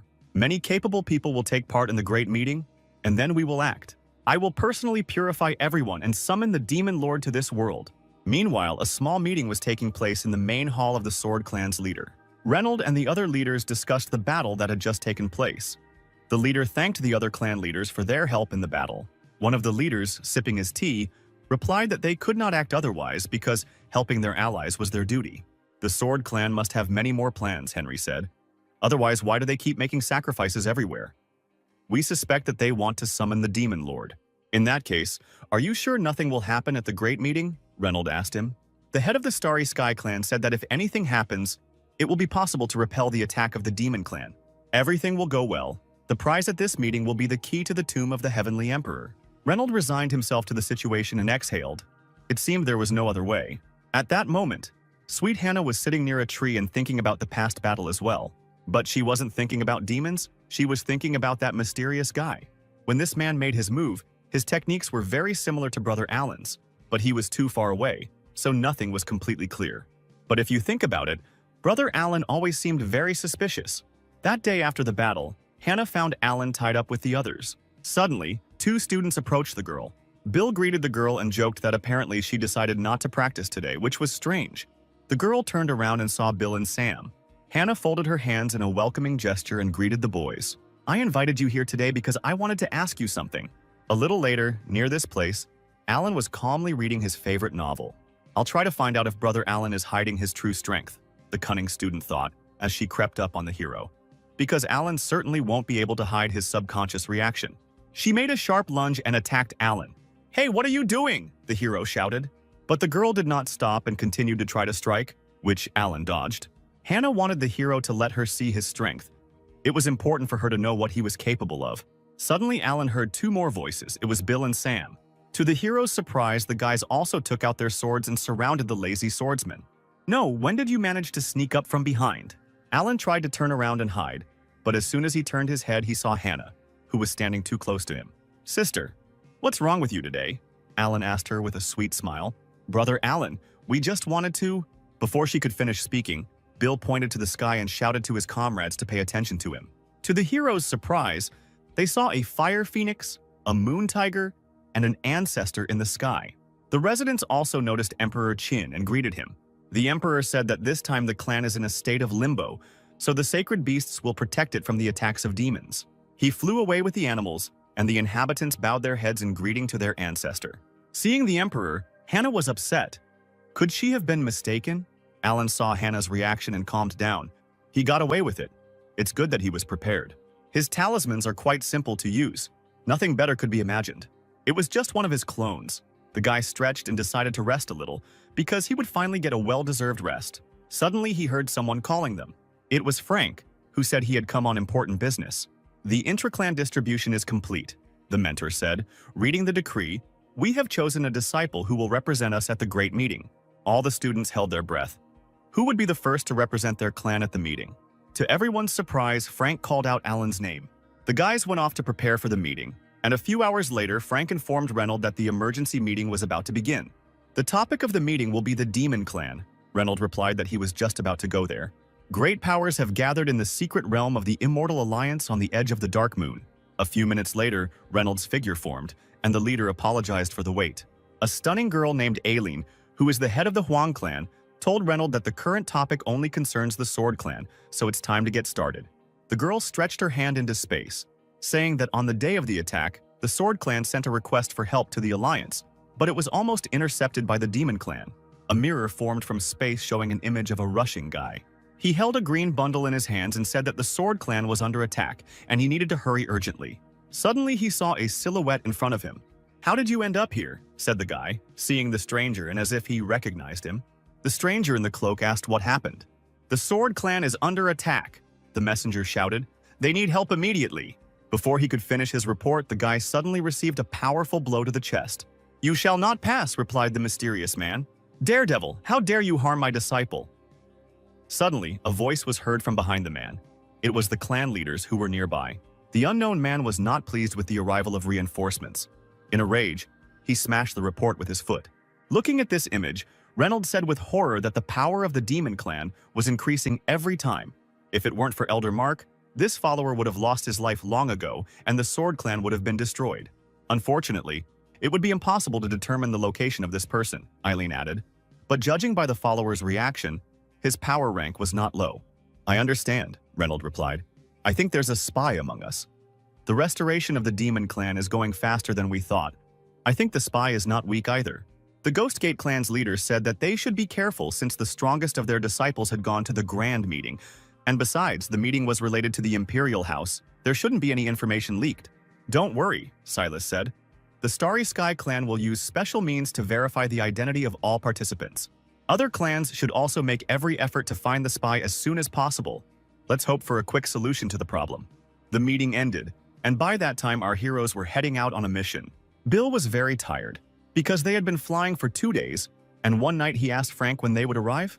The Starry Sky clan was originally far from everyone, preferring to lead a detached life. Only after the arrival of the current head, Silas, did the clan flourish and gain power, but they did not change their position. "We're literally 100 miles away," Frank said, looking at the village they were flying over and telling the students they would take a break there and continue on their way tomorrow. Hannah smiled and looked at Alan. The girl thought that this was a great chance. The heroes arrived at the hotel and chose rooms for themselves. Alan was glad that no one would be able to stop him from sleeping at least one day of paid leave. Suddenly he heard a loud knock. The guy asked who was behind the door. It was Hannah, who said that she wanted to buy some things for training and invited her brother Alan to join her. The girl specially changed her clothes, and of course she doesn't force him to do anything. In fact, she came up with a plan in which she invites Alan to a meeting and then asks him about fencing. Alan, however, was not happy with such events, and he told Hannah that he was a little sick.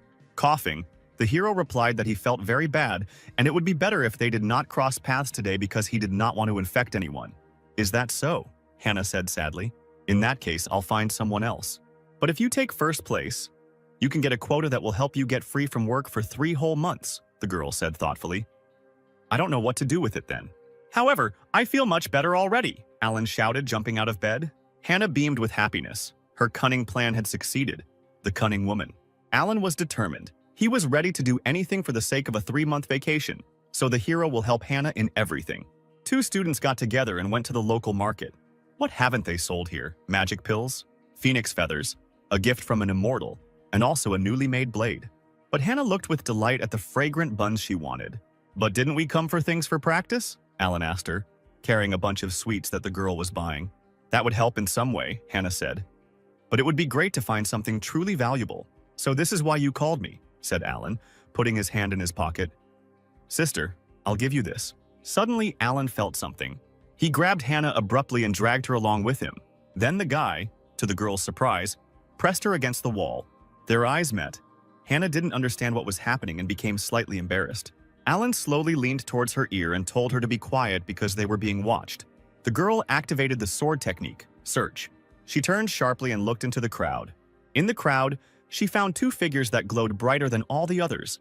Could this really be a clan of demons? They are completely different colors, Hannah said. She began to concentrate her energy. Because of this, the wind flew towards her, lifting everything around and frightening the inhabitants. The girl took the sword in her hand, but Alan stopped her. Sister, it's better not to walk here. I suggest we move to a more suitable place. Two unknown figures behind the heroes said that a very powerful aura had disappeared. Apparently they imagined it. They thought that they had not yet been discovered and it was better to continue surveillance. Overhearing the conversation between the two, Hannah breathed a sigh of relief. It was good that she listened to Alan. But suddenly the girl noticed something else. She noticed the paper that she had scattered with her energy. The heroes hurried to help the girl collect it and apologize for disturbing her. Once they were done with the help, Hannah decided to focus on shopping further. She turned to Alan, her eyes shining as the girl said there was a lot more she wanted to buy. But suddenly they heard someone threatening a woman, calling her a liar. Alan and Hannah decided to see what was going on. If you dare to offer such garbage again, you will say goodbye to your life, the young man shouted, pointing at the elderly woman. Please take a closer look. This family heirloom has been passed down from generation to generation.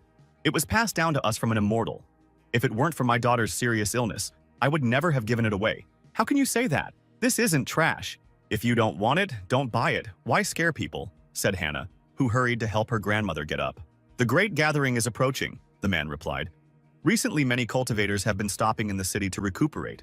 Who knows? Maybe this woman is a spy for the demon clan.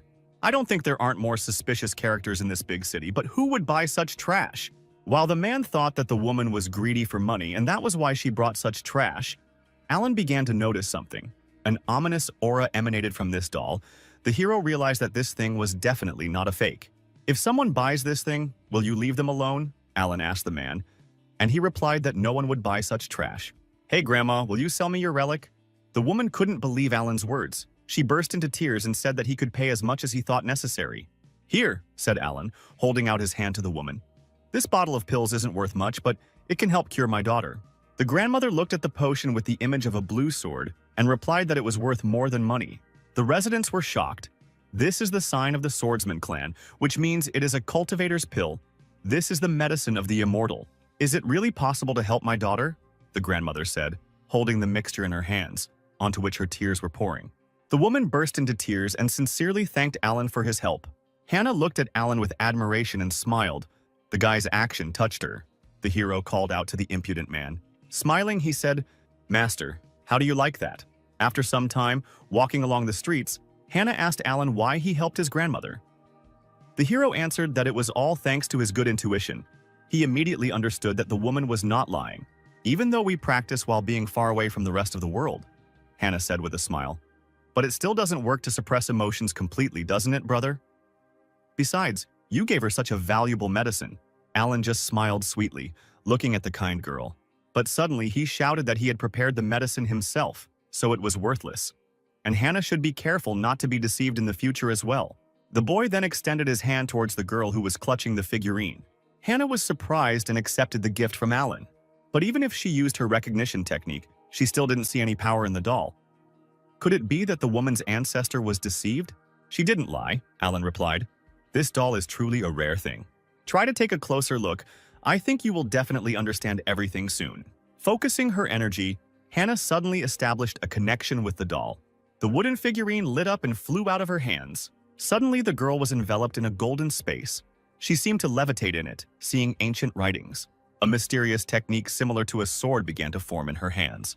Then this sword grew to gigantic proportions. After studying the technique, Hannah returned to Alan. She was shocked that her brother was able to see such a powerful technique in this doll. Now the girl wanted to try out a new power. The hero supported her decision and said that it would be better for them to go out of town because there was no better place for training. The heroes went out of the city. After walking a short distance, they stopped and told the guys following them to get out.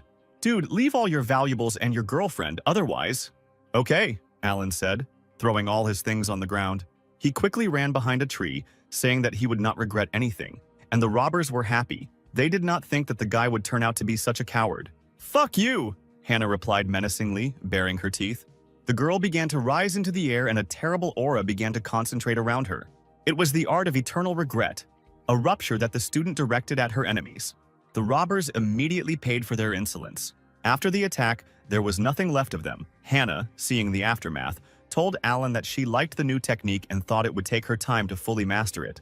You have mastered them perfectly, but you still lack experience, the hero answered. I think a few training sessions will be enough for you. Brother, you are so strong. Is the gap between us really that big? Luckily, it was worth it that I gave Grandma that medicine. Now my sister will definitely be on my side. The heroes arrived at the hotel and went to their rooms. Alan summoned energy from the doll. According to his memories, this spiritual power hidden in the card. It looks like someone deliberately hid the map in this clipping. Maybe that same immortal? The map pointed to a certain place. Alan asked Gwyneth if she knew anything about it, but then he abruptly dispelled the technique because it had nothing to do with him. He covered himself with a blanket and said that rest was his only and main goal in life. Hey brother, are you there? Suddenly someone knocked on Alan's door. No, I'm already asleep, the hero answered loudly. We asked my sister, she said, you're not sleeping, Bill replied. Besides, we didn't have time to thank you for what happened recently, so we found a suitable moment. Okay, I don't need anything. Good night, Alan shouted. In fact, Sam said, after the Demon Clan's invasion, we realized that our cultivation base was nothing. And so we hope that Brother Alan can guide us. And in the future, if he wants to postpone any tasks, he can transfer them to us. At that very second, Alan instantly got out of bed.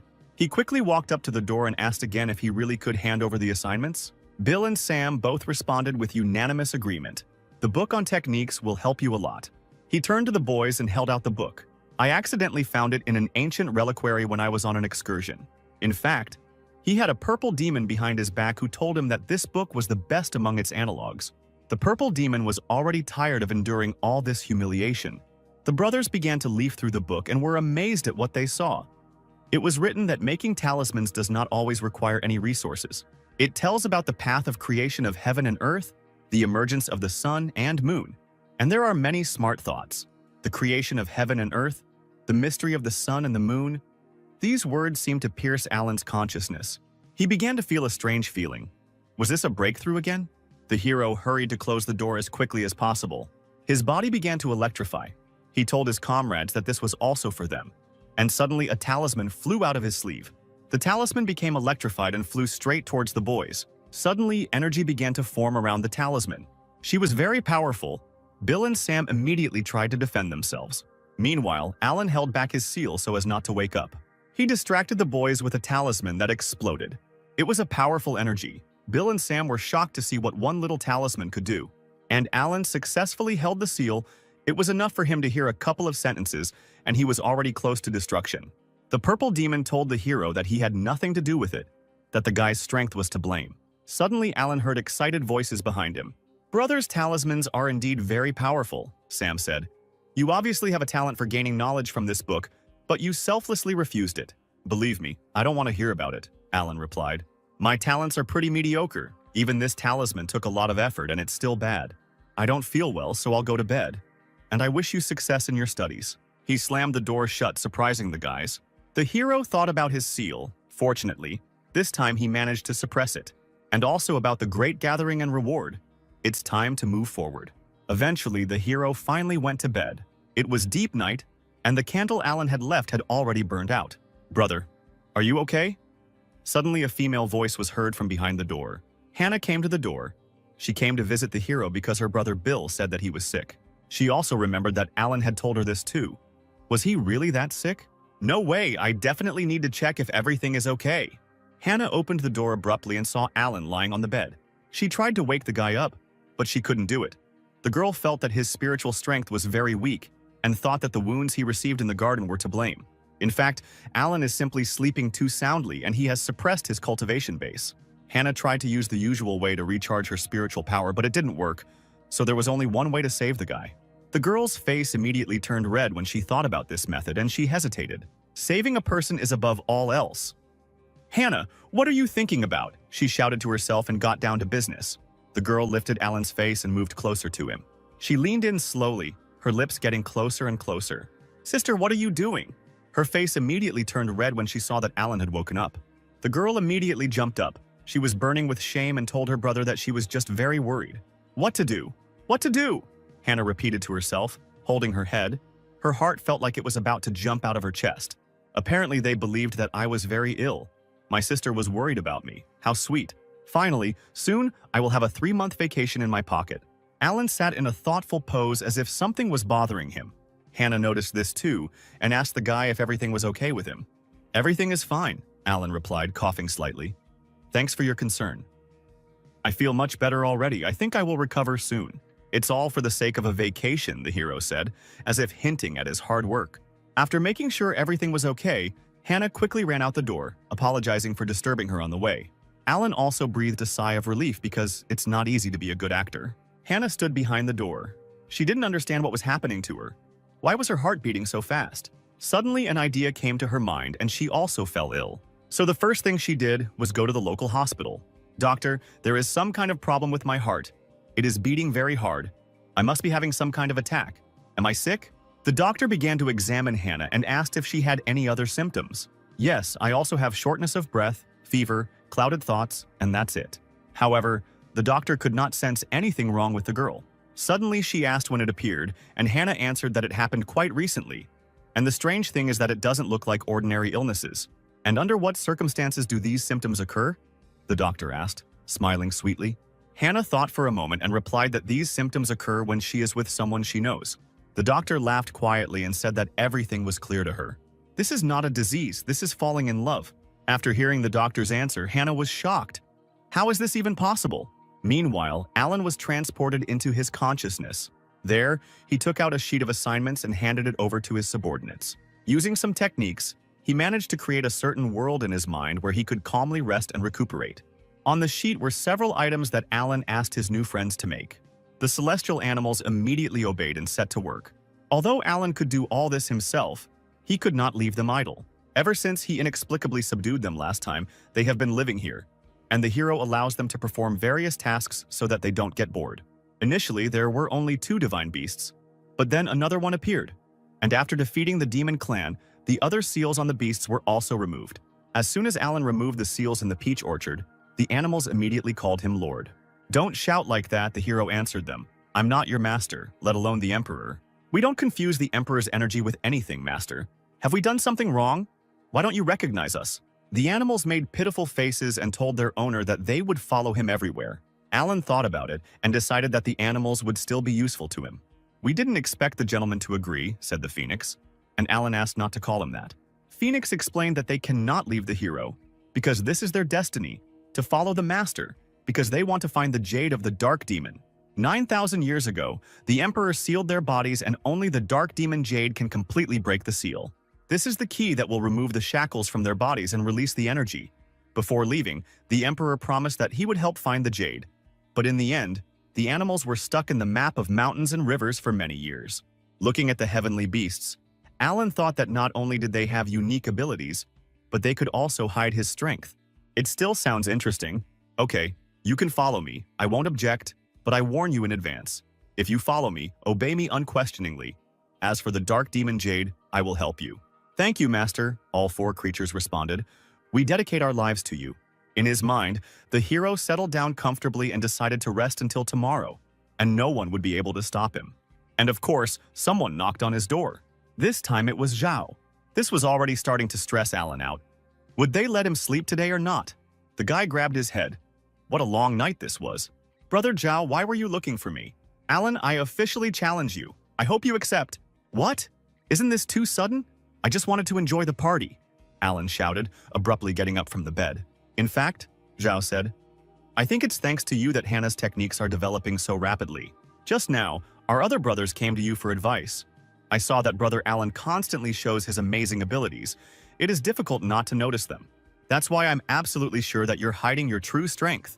What if I don't accept your challenge? If you don't accept the challenge, I will beg you every day until you agree." It looks like this guy really won't back down, so Alan has no choice but to agree. However, there are two sides to the coin. If the hero does not agree, then doubts will continue to grow in Zhao's heart. And if he tells anyone, people might think that Alan is really hiding his power, so they might start giving him additional tasks. So the best solution would be to lose. Alan got out of bed and said that he agreed to the duel. "I didn't think you'd make a decision so quickly," Zhao said in surprise. "Come on, if that's what you want, then let's fight." The participants went out into the yard. Zhao thanked Alan for accepting the duel, and he replied that they needed to hurry because he wanted to rest. Zhao did not keep the hero in suspense and immediately prepared for battle. A scarlet aura surrounded him, and he reached for his sword. Zhu launched the first attack. There were no spectators here, so Alan decided not to show off. He simply used his protective talismans to dodge the attacks. Meanwhile, Hannah still couldn't recover from the doctor's conclusion.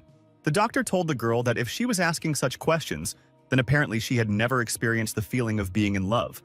So the woman asked her if she singled out anyone among the others, if she cared and worried about anyone more than others. Hannah replied timidly that she needed to think about it. Suddenly, the girl heard the sounds of battle, and in addition, the energy of Brother Alan was present in the battle. She immediately flew there, thanking the doctor for his help and saying that the money was on the table. The scarlet energy strike was blocked. Alan stood under an impenetrable barrier created by the talismans. "This technique is quite powerful," Zhao said as he tried to break through the defense. "Powerful? But I used the weakest one. Why did he think it was strong?" It seems that this is not enough. Zhao tried to hit the barrier again, and this time he managed to break it. The student himself was surprised that the barrier was destroyed. He thought that Alan was probably not very strong. The lazy man, meanwhile, fell to the ground as if he was defeated. In fact, he wanted Zhao to think that he was weak. Well, the performance is not over yet. Zhao's sword was heating up, filling with energy. The guy wanted to end this fight. The blade rushed towards Alan. This was all the hero had been waiting for. He only had to lose once and then no one would bother him. But suddenly Zhao's attack was blocked by a huge pillar of blue energy. "What? What happened?" Zhao shouted. Hannah slowly descended from the sky, covered in blue energy. "Brother Zhao, how dare you mock your comrade?" "Sister, you got it all wrong. Alan and I agreed to fight. Don't think anything like that." "How dare you call a beating a pair sparring?" Hannah said, helping the hero up from the ground. She was very indignant and told Zhao that if he wanted a real duel, they could fight right here and now. "This matter is between me and Alan," Zhao said fearfully. "Sister Hannah, what does all this matter to you? Why are you sticking up for him?" These words of the student made her think. But really, Hannah wondered why she was doing this at all.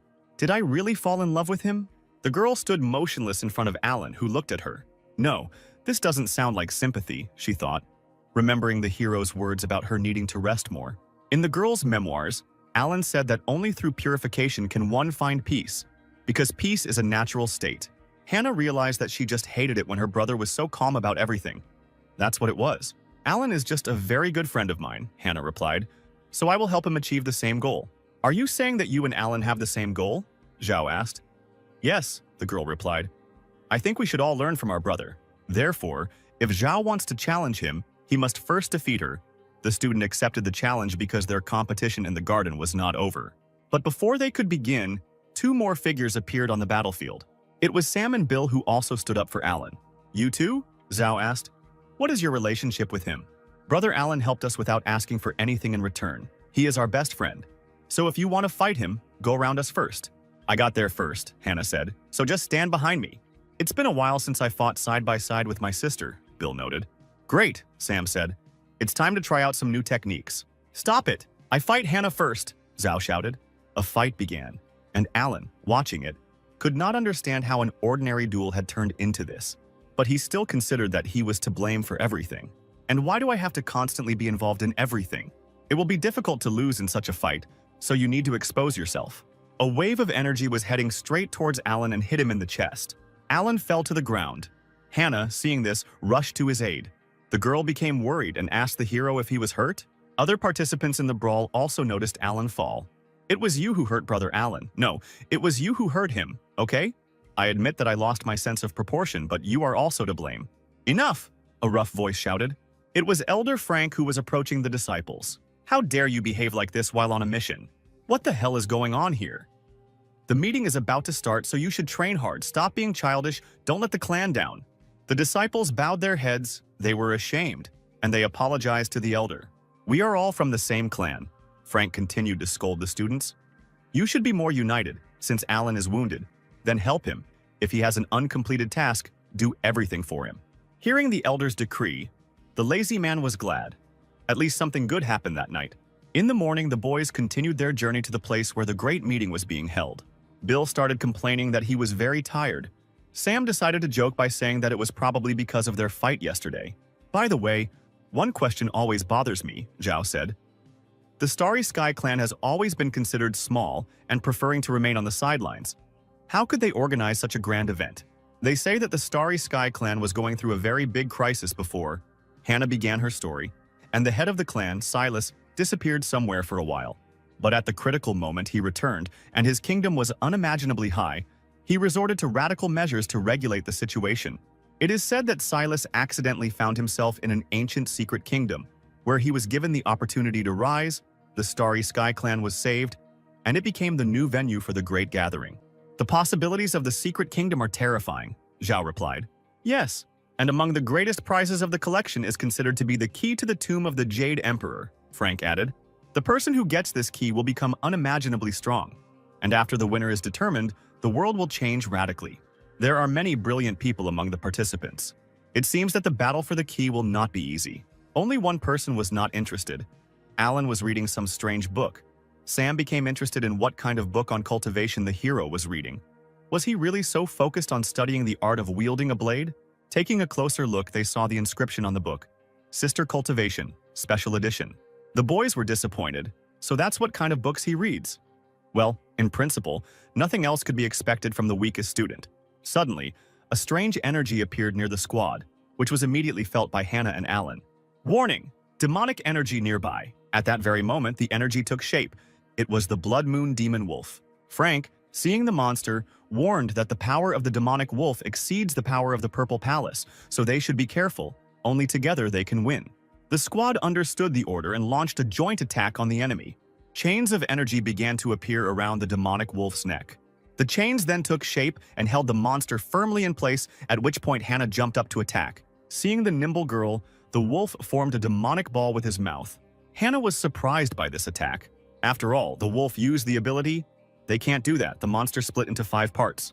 Each part attacked the students, but they successfully fought them off. Suddenly, the wolf pounced on Alan, but the hero easily jumped into the air, dodging the attack. Suddenly, Alan noticed a strange formation in the monster's body that was emitting energy. At that moment, Hannah came to his aid, protecting her comrade. The wolf was struck by the combined attack and disappeared into thin air. Having finished off the last copy, Frank asked the squad if they were all safe. Jay replied to the elder that they were fine. It had appeared too suddenly, Frank noted, and was probably created by someone, so they had to hurry. But Alan was against it. There was something wrong here. He grabbed Hannah's hand abruptly. He pulled her towards him. The girl did not understand what her brother was doing to her. Using his senses, Alan saw a blood moon demon wolf in the girl's chest, but how it got there was unclear. Letting go of Hannah's hand, Alan smiled and said that nothing had happened. He just decided to check her wounds because he was worried about her health. Since no one is injured, let's continue on our way, the elder suggested. Did I really just imagine it all? But then why such strange feelings, the hero thought. I hope nothing happens at the meeting. A few hours later, the squad arrived at the residence of the Starry Sky clan. The students were happy. They had finally arrived. They were also amazed by the majestic statues at the entrance. Alan was also slightly amazed. This clan really deserves to be in the top 3.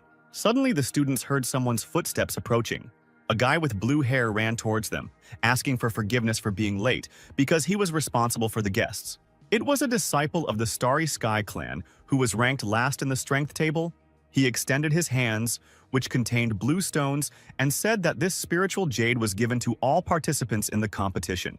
Each student took 1 stone in their hands, but Alan didn't like something about all this. His thoughts were distracted by Hannah, who handed him a stone. Looking at the stone, Alan suddenly felt a strange, barely perceptible energy. It was a demonic trace, but where did it come from in jade? The escort asked the squad to follow him. He would lead them to the viewing platform in the arena. A few minutes later, our heroes arrived at the arena of the Starry Sky clan. The guy led them to the observation deck intended for the Sword clan. Then he suddenly ran away, saying that he still had unfinished business. Alan found this guy's behavior strange. He overheard a conversation between other students who were rude to a weak student. Apparently, he was not welcomed here. Suddenly, the silhouette of the head of the Starry Sky clan appeared in the air. It was Silas, a handsome, smiling guy with white hair, and quite handsome in appearance. Silas said that from now on, the students represent not only themselves, but the entire clan in these competitions, and he hopes that they will show themselves in all their glory. The clan leader began to announce the participants of the competition to the cheers of the crowd. The Purple Spirit clan, whose representatives were Sarah and Brian. The second clan was the Shen clan, whose representative was Alex, a muscular man with red hair. "I wish all participants good luck," Alex shouted. "I think our clan will definitely take at least second place." The third clan was the Huan clan, whose representative was the beautiful girl Arya. The fourth clan was the Sword clan, represented by our heroes, Hannah, Zhao, Bill, Sam, and Alan. All the spectators chanted the names of their favorite clans. Alan quietly read his book, thinking that most of the clans were more or less well known, and it seemed that if he was careful, there wouldn't be any problems. "And another invited clan," Silas announced. "The Palace of Heavenly Illusions will be at the competition." Alan even stood up from the podium after hearing about this clan. After all, it was in that clan that spectacular beauty was located. Lisa was also here, representing her clan of the Palace of Heavenly Illusions. The audience couldn't believe that this clan really existed. They were surprised. Alan and Lisa's eyes met, and the girl smiled and waved at him. Remembering the last meeting, Alan hid his special issue in his pocket just in case. Sam leaned over to Bill and asked why that girl had said hello to him. Did Bill really know her? The guy replied that he had thought the same thing about Sam. Hannah noticed this too and walked sharply towards Alan. "Why are you suddenly so tense? Do you know this girl?" Alan hesitated and timidly replied that he didn't know who she was.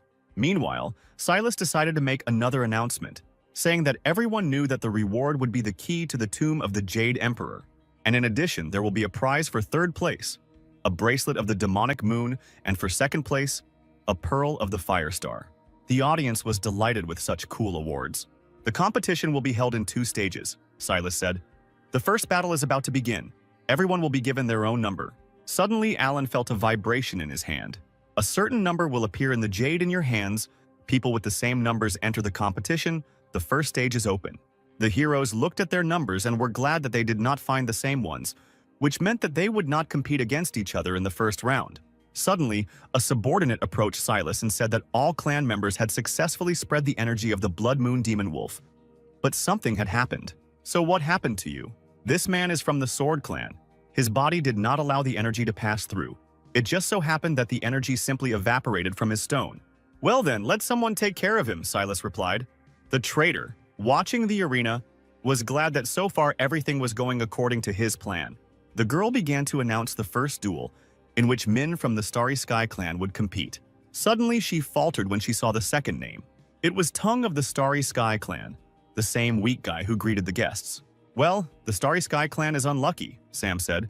"They say Min is considered a true disciple, but Tung is the last among the laggards." Hannah turned to Alan and asked what he thought about the fight. Who would win? But suddenly she saw that her friend had fallen asleep while reading a book and was not even listening to her. Hannah realized that her brother was apparently not interested in this competition. Min entered the battlefield and prepared for battle. Tun also jumped into the arena. Min told the guy that winning would be as easy as killing a mosquito, but he would still have to work hard. The man swore that he would not give any concessions to his clansmen. Tung gritted his teeth and said he was willing to at least try. "What? Trash, how dare you challenge me? If you're so eager to die, since you desire death so much, I will give it to you." Lightning attacks were directed at the guy, but he dodged them. Suddenly, Min appeared behind Tung, and it seemed like the fight was about to end before it even began. But the boy used Star Flare and dodged the enemy's attack. Min just grinned maliciously. At that moment, the real Min appeared next to the guy.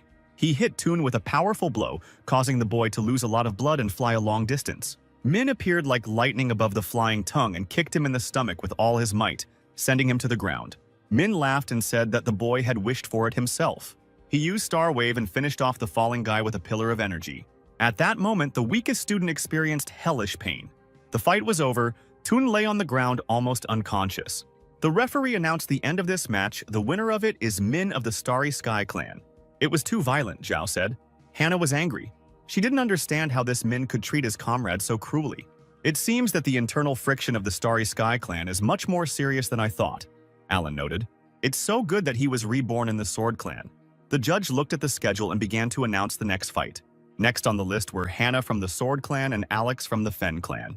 Alex, as soon as he heard his name, immediately descended into the arena like a superhero. Finally, it was my turn. My fists were seriously missing the battles. And why wasn't I called earlier? Oh, dark dragon, dozing on the fiery bed of the lotus. Please give me strength. Get rid of all my enemies. Sam, watching this character, decided that apparently this guy was not all right in the head. Zhao also understood this, so he told Hannah not to worry. She would definitely defeat such a fool. Suddenly, Alan called out to Hannah. Be careful. Don't look at his behavior. He is much stronger than it may seem at first glance. The girl thanked her brother and said that she would never lose. Hannah appeared on the battlefield. Girl, if you surrender now, your face will remain whole and unharmed. If not, then the Lord of Flame will get rid of you. Before Alex could finish speaking, he saw Hannah's huge cut flying towards him. An explosion thundered in the place where the fiery warrior stood, and the arena shook. Fight, stop talking nonsense, said the stern girl. And it turns out that you are a villain. How dare you interrupt my magnificent speech? If everyone were decent, the world wouldn't be in such chaos, Hannah answered him, directing another attack at the guy. The girl's cuts transformed into waves of energy that headed towards the enemy. Suddenly, Alex screamed and his body was covered in flames. Hannah was surprised to see this. The flame protected the boy like a barrier, and her attacks were unable to harm him. But the villainess turned out to be weak, Alex shouted. You will know better than to doubt my great power. At that very moment, Hannah felt her body frozen in flames and she couldn't move. And the great warrior was already heading towards her with his fiery attack. The air grew hotter from Alex's speed. Hannah also stood motionless. It seemed as if the end had come for her. How you irritate me, she said quietly. In an instant, a whirlwind engulfed her, and she was freed from her shackles. The whirlwind of energy was so powerful that Alex was sent flying. The warrior girls watching the fight nodded approvingly at Hannah's success. Alex braced himself to avoid falling. He became more and more serious. The guy said that he didn't think that the girl would be so strong. She impressed him. Hannah told him that she thought the guy would be more serious. In that case, our battle will soon come to an end, Hannah shouted and used her sword technique, 9 swings. A wave of energy struck the guy, but suddenly he began to dissolve into thin air. Was it really a clone? Suddenly, Hannah saw blue petals flying in the air. The main character is destined to become great, and the villain will die, said Alex, appearing dramatically behind the girl. Hannah tried to catch the enemy again, but her energy simply hit the blue flame, which then dissolved into thin air. The fire cannot be cut, Alex shouted. Blue flames like blades tried to catch Hannah, but she jumped back, dodging him. It was a trap. The girl stood exactly where Alex wanted and was surrounded by blue flames. In him, she saw a fiery warrior who asked her how she liked this style of play. Alex calls it divine flame. The fire of justice will strike everything around. Despite his obvious mental problems, he definitely has potential, Frank said, and the boys meanwhile began to worry about their sister. Everyone was worried except Alan, who was reading his special issue. He just knew that Hannah would never lose. The girl's energy gradually decreased.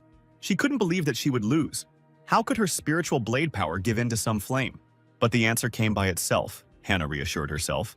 Because she couldn't lose while Alan was looking at her. Closing her eyes, Hannah felt completely at peace.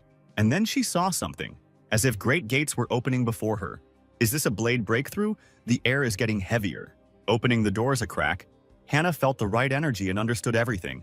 Well, the time has finally come, Alan said while reading the book. The vortex sparked.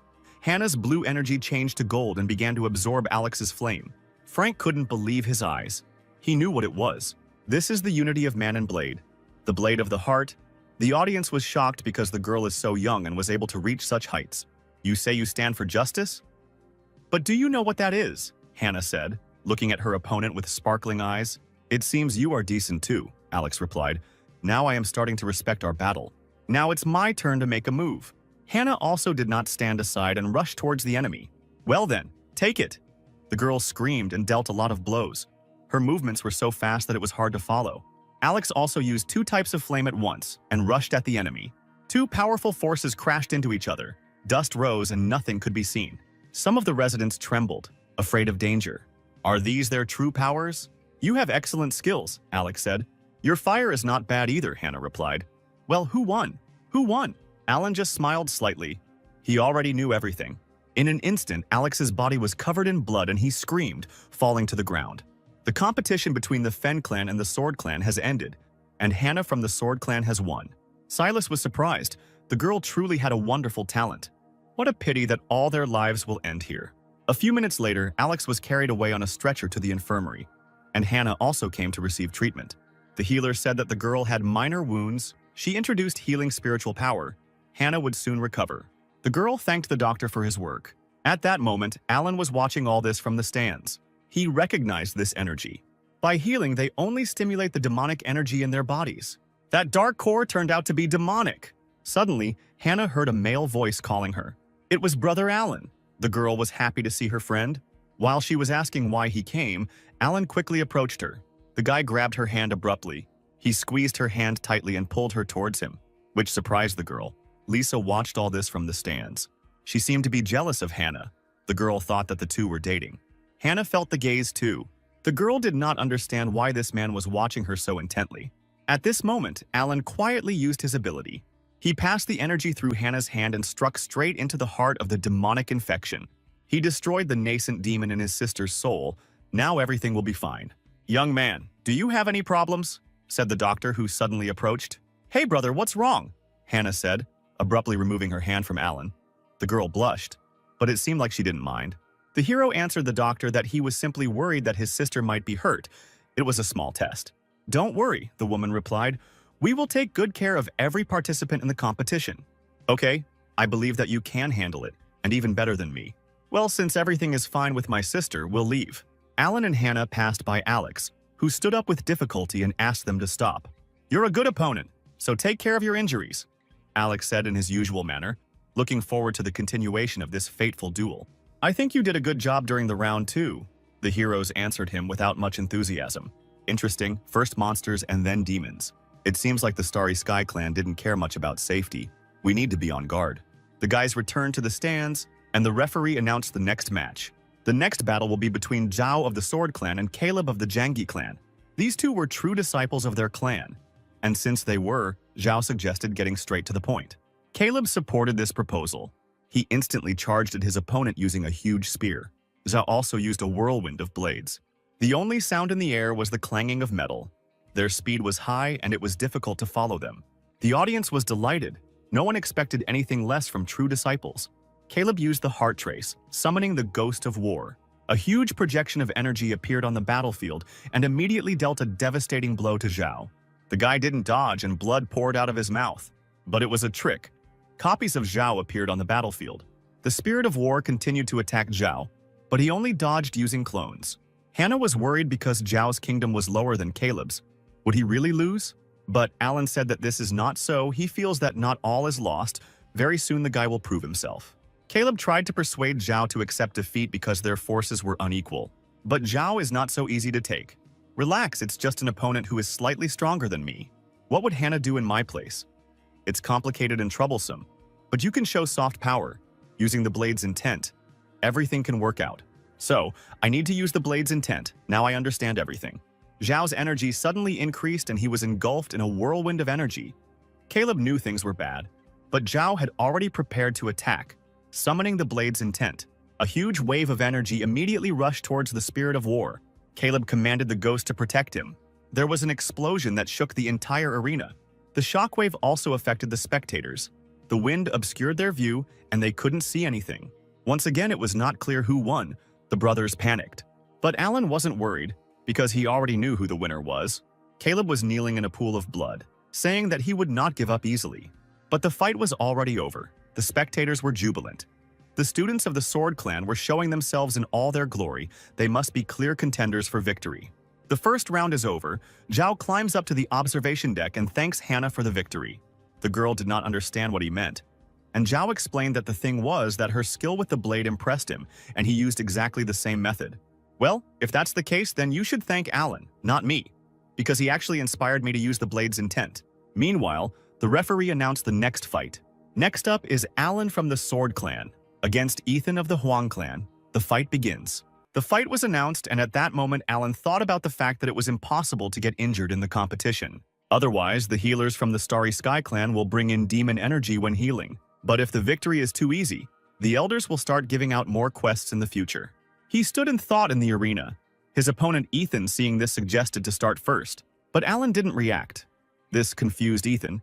He thought that the hero was behaving this way because he looked down on him. Meanwhile, the hero was thinking about what he should do. Maybe summon the 4 sacred beasts? No, that would be too powerful. Then maybe use talismans or a purple dragon?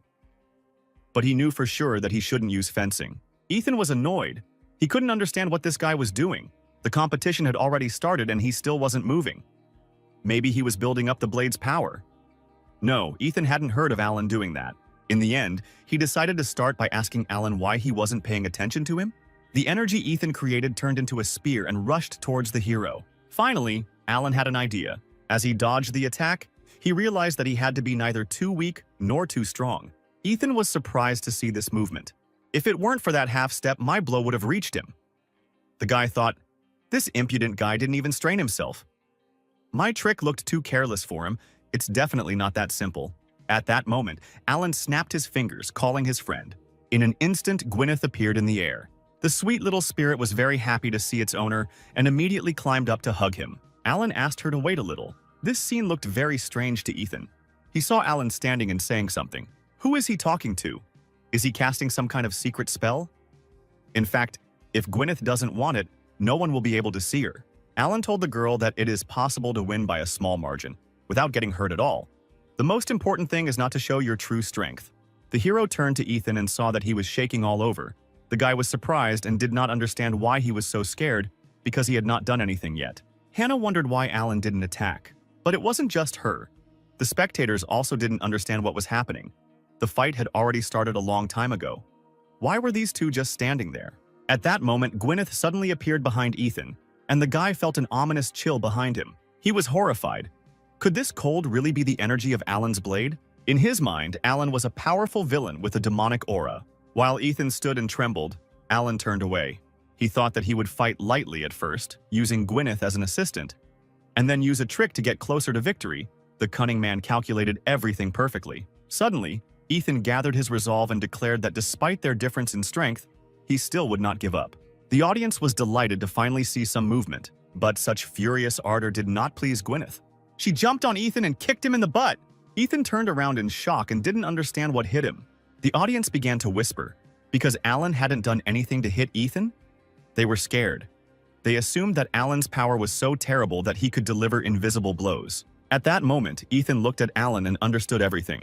According to legend, a person can achieve great success in fencing, and at a certain level, he can tear an enemy to pieces before he even realizes it. Ethan trembled even more as he realized that someone was attacking him. Does he really want to punish me? I need to do something, otherwise it's the end for me. Ethan threw his weapon sharply to the ground. Then, to the hero's surprise, he shouted that he surrendered. What? I didn't even have time to strike. Why did you decide to give up? Suddenly, Alan heard the audience whispering. They also did not understand why Ethan decided to abruptly give up. Ethan must have realized something, and that's why he gave in. Why do I have such strange feelings? Am I in an illusion? I wonder, Lisa said, watching the fight. He won so quickly? Did he really put him in an illusion? Alan beckoned Gwyneth to him with a slight movement of his hand. The girl flew up to him, and Alan scolded her a little because he hadn't given any sign yet, and she was already rushing to attack. Okay, next time be more careful? Ethan only heard these words. So I need to be careful. Now I will definitely be like that. How good it is that I decided to give up. Arya smiled. She found Alan quite interesting. The girl said that she remembered him and would look forward to their battle. So his name is Alan. Looking at the hero, said Min. I didn't think that the Sword Clan would have such outstanding personnel. I would like to know more about him. Oh God of fire on the Lotus, this battle shook the spirit world. Alex shouted. Alan seems to be not bad either. I never noticed it before, Frank said. Is he really that strong? It seems he needs to be given more difficult tasks now. Sam asked Hannah what kind of powerful technique Alan used. Brother Alan's actions are unpredictable, the girl answered timidly. I couldn't see anything either. In fact, Gwyneth allows her to see herself, and Hannah saw the girl's attack. The referee declared the end of the fight, and Alan won. No way! It looks like this is the dark horse of the Sword Clan. It looks like he is their trump card. This cultivator is terrifying. Looks like I'll have to be careful with it in the future.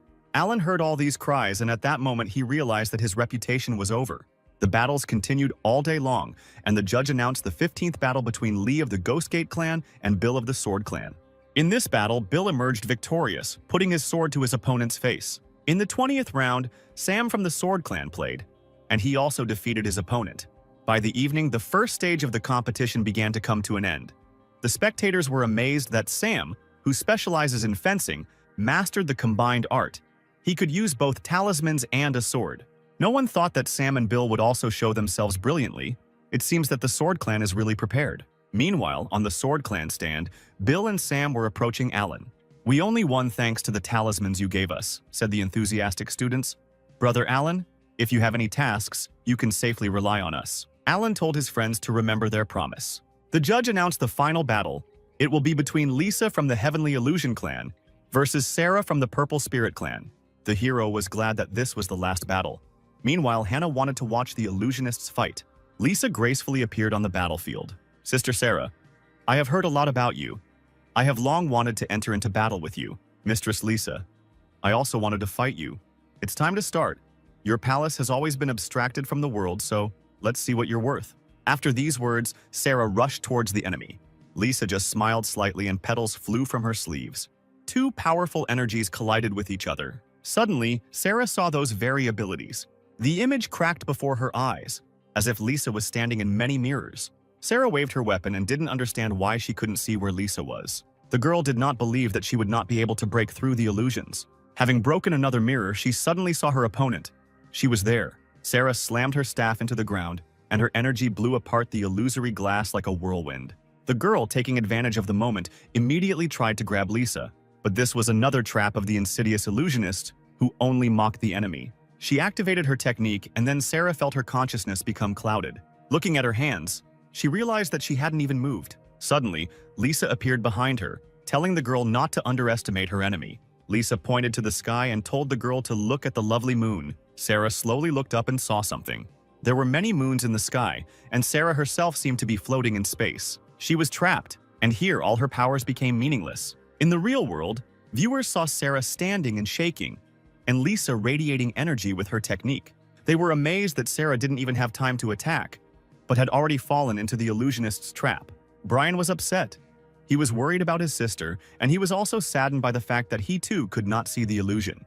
Zhao turned to Alan and asked what he thought of the fight, but Alan only briefly replied that it was difficult for him to say. "Is it difficult? Maybe there was no illusion at all? Even you find it difficult to predict the outcome?" "No, it's just time to end the workday, so I won't know what will happen next." According to Western time, Alan should already be returning from work, so he hurried away. Lisa decided to end the fight. She slowly walked towards her opponent and said that she had lost. The girl put her fingers to her lips and blew Sarah a kiss. At that moment, the purple fighter fell to the ground. "I admit, Lisa, you are very strong," Sarah answered, swallowing air with difficulty. Watching the fight, Hannah smiled, because she saw another worthy opponent. A person does not even have time to realize when he falls into her illusions. Suddenly, Lisa turned to her and said that she would be looking forward to their fight. These words surprised Hannah, and she felt a little embarrassed. The judge declared Lisa the winner. The first round was finally over. She asked the students to return to the residences for rest. A little later, Alan was in his space and asked the Phoenix what he thought about today's events. "Sir, are you talking about the demons of the Starry Sky Clan?" "Yes, these techniques are quite difficult to see. It was impressive, wasn't it?" This energy was very similar to the energy of the Demon Lord, if I remember correctly. About 90% of the participants were injured in today's battle. Therefore, the Starry Sky Clan can safely take advantage of this situation, said the Phoenix. To plant the seeds of demonic energy, the Master should be more careful. In fact, Alan felt an unimaginable demonic energy in the entire clan. Was he really captured?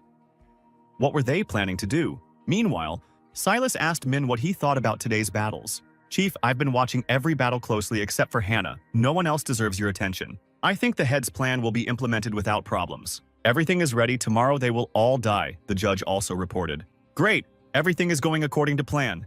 After we finish everything, there will be no need to be ashamed of the ancestors of the Starry Sky Clan. Our sacred sacrifice begins." "Well, you need to be careful with the Starry Sky Clan," Alan thought after hearing the Phoenix's opinion. "Listen, Phoenix, I have some task for you." Alan explained the mission to the bird, and the Phoenix turned around, said that he understood everything and flew away. The hero began to form energy. He decided that it was time for him to get down to business too. After all, he still hasn't caught anything from the river. So, will he really be left without a catch today? At this time, there was a sacred turtle in the water who decided to help his master. She stopped a passing fish and pushed it towards the hook. Alan, feeling the bite, jerked the rod sharply and saw the long-awaited reward.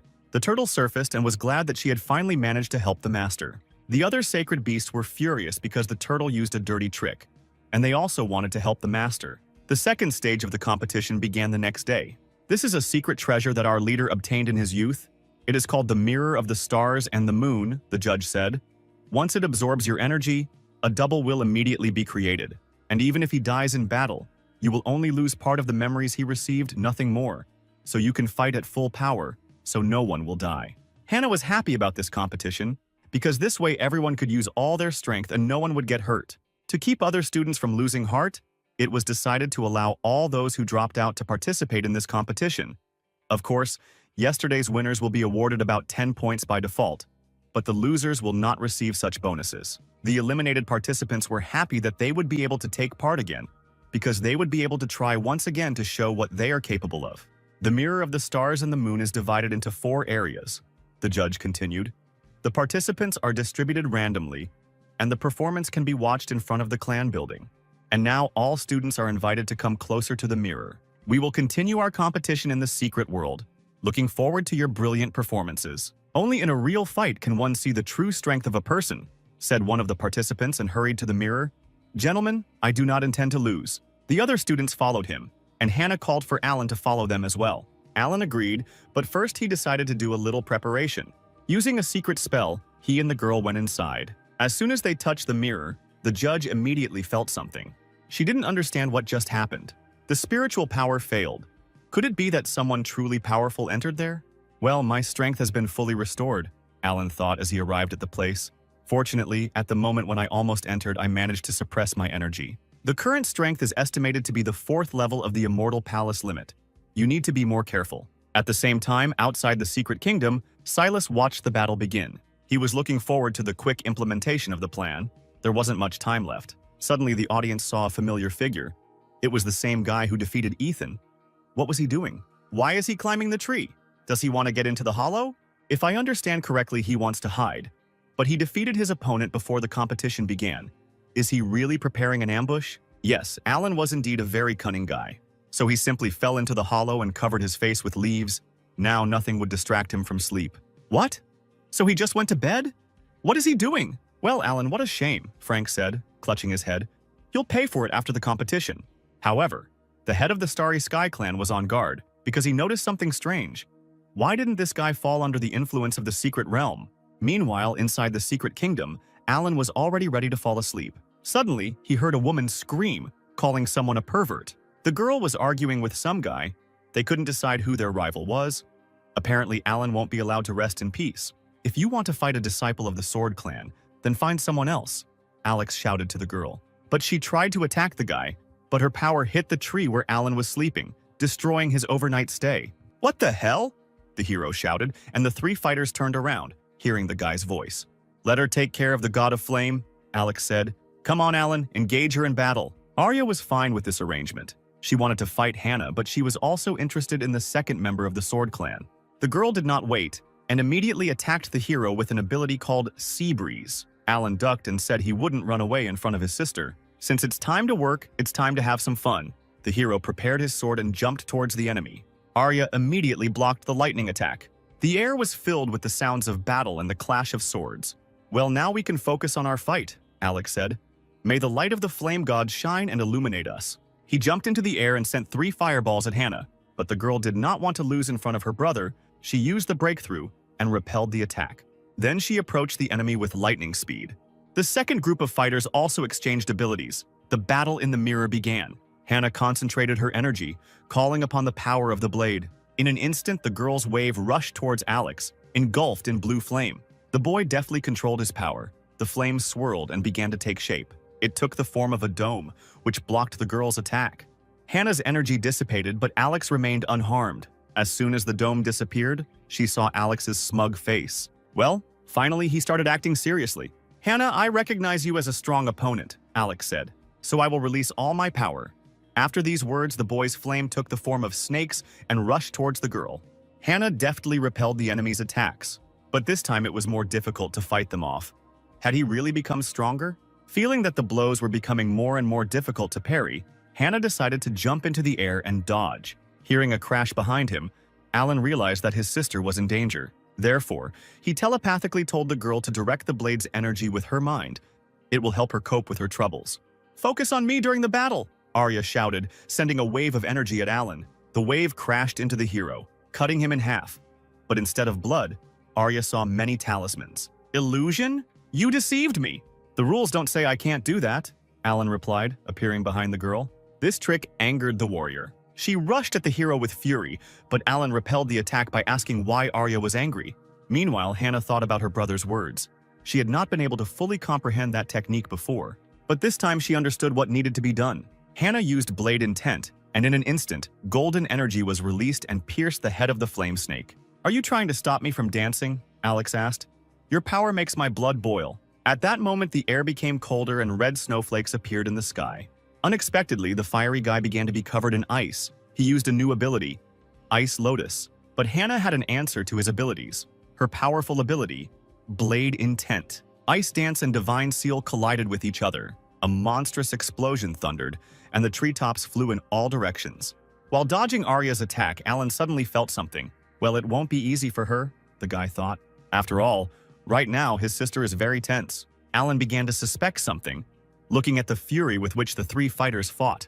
At the same time, spectators behind the barrier watched a fierce battle. Why are they more aggressive than usual? They are usually completely different. What happened? The elder of the Heavenly Illusion Palace clan became worried. This reminded her very much of their clan's illusion. Is there something wrong with this secret kingdom? Suddenly, someone banged their fist on the podium. "The disciples are so angry, this is not normal," Elder Shen shouted. "What happened there? We demand an explanation." "There is no way to get any real injuries there," the judge replied, "so they fight with all their might. Besides, everyone wants to show off their clan's strength, so please don't worry so much." Some of the spectators thought that this made sense, but the Illusion Clan elder was still worried. The ominous feeling kept leaving her. She hoped that she was just imagining it. Suddenly, one of the spectators noticed something. He pointed to the mirror and asked other viewers to pay attention to it.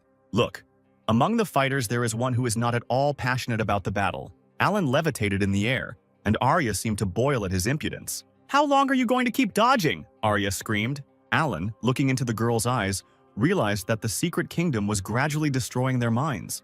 Something needed to be done urgently. The judge became worried. She didn't understand why this guy was still conscious.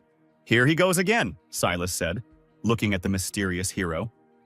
"Is this guy really our exception?" He called the maid and gave her an order. The girl should inform Min to start the task as soon as possible. Today, all these students will become victims of the Demon Lord. Meanwhile, inside the secret kingdom, a fierce battle continued. Alex used ice shackles. Flames mixed with ice rushed towards Hannah. Like a huge hand, Alex's power grabbed the girl. "It's such an amazing energy, you just want to soak it up," Hannah said ominously.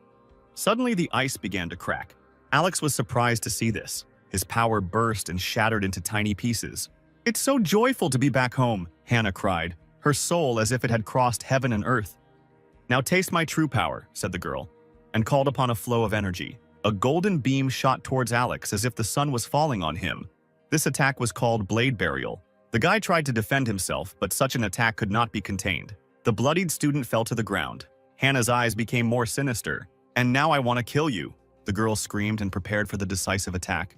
At this time, Alan defended himself from Arya's attacks. Suddenly, he felt this aura. "Sister, pull yourself together," the hero shouted. These words distracted Hannah and she turned around. Her eye color began to return. She couldn't understand where this bloodthirstiness came from. Suddenly, she felt pain in her hand. Things were bad. The blade's energy was too strong and beyond her control.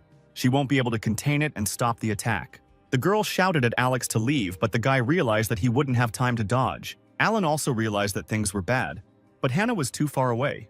At that moment, Arya tried to attack him, but the hero grabbed her weapon with his bare hands. Arya was surprised to see this. How is this possible? How did he suddenly become so much stronger? At that moment, Alan threw the girl away from himself. He touched his seal.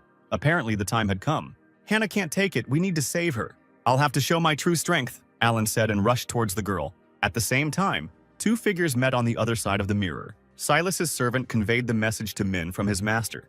The guy laughed. He stood next to the bloody student who was having difficulty breathing.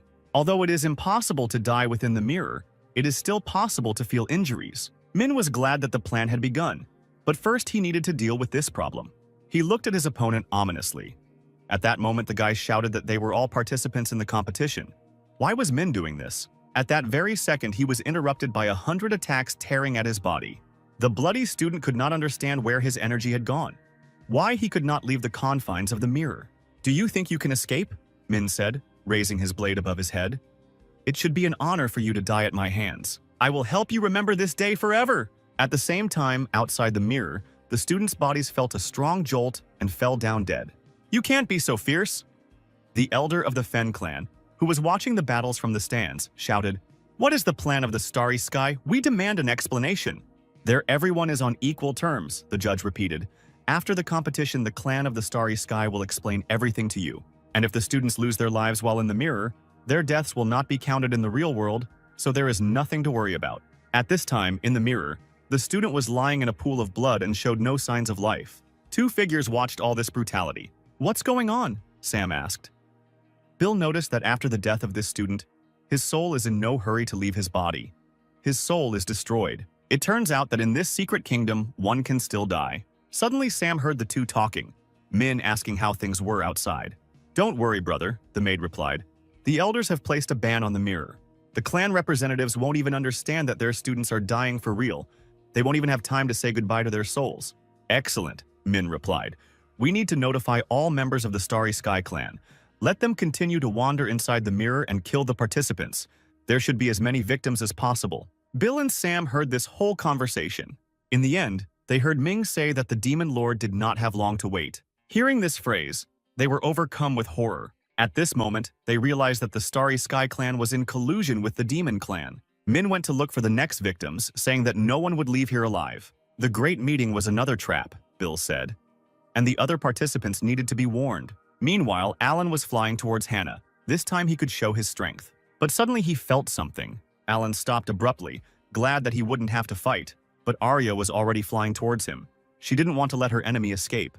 Hannah's attack hit Alex, but suddenly the glass cracked. Alex flew into the air as if he were a clone made of pink energy. The girl did not understand what was happening. She jumped back sharply from her opponent, who was engulfed in strange energy. Arya suddenly froze in midair as if she had been captured. All three fighters were motionless, and Alan decided to play along a little. "Oh, I can't move, I'm caught, how can I get out of this captivity?" Seeing this lousy acting, Lisa smiled. The illusion was dispelled. The fighters did not understand what had just happened. For a moment, it was as if they had lost their sight.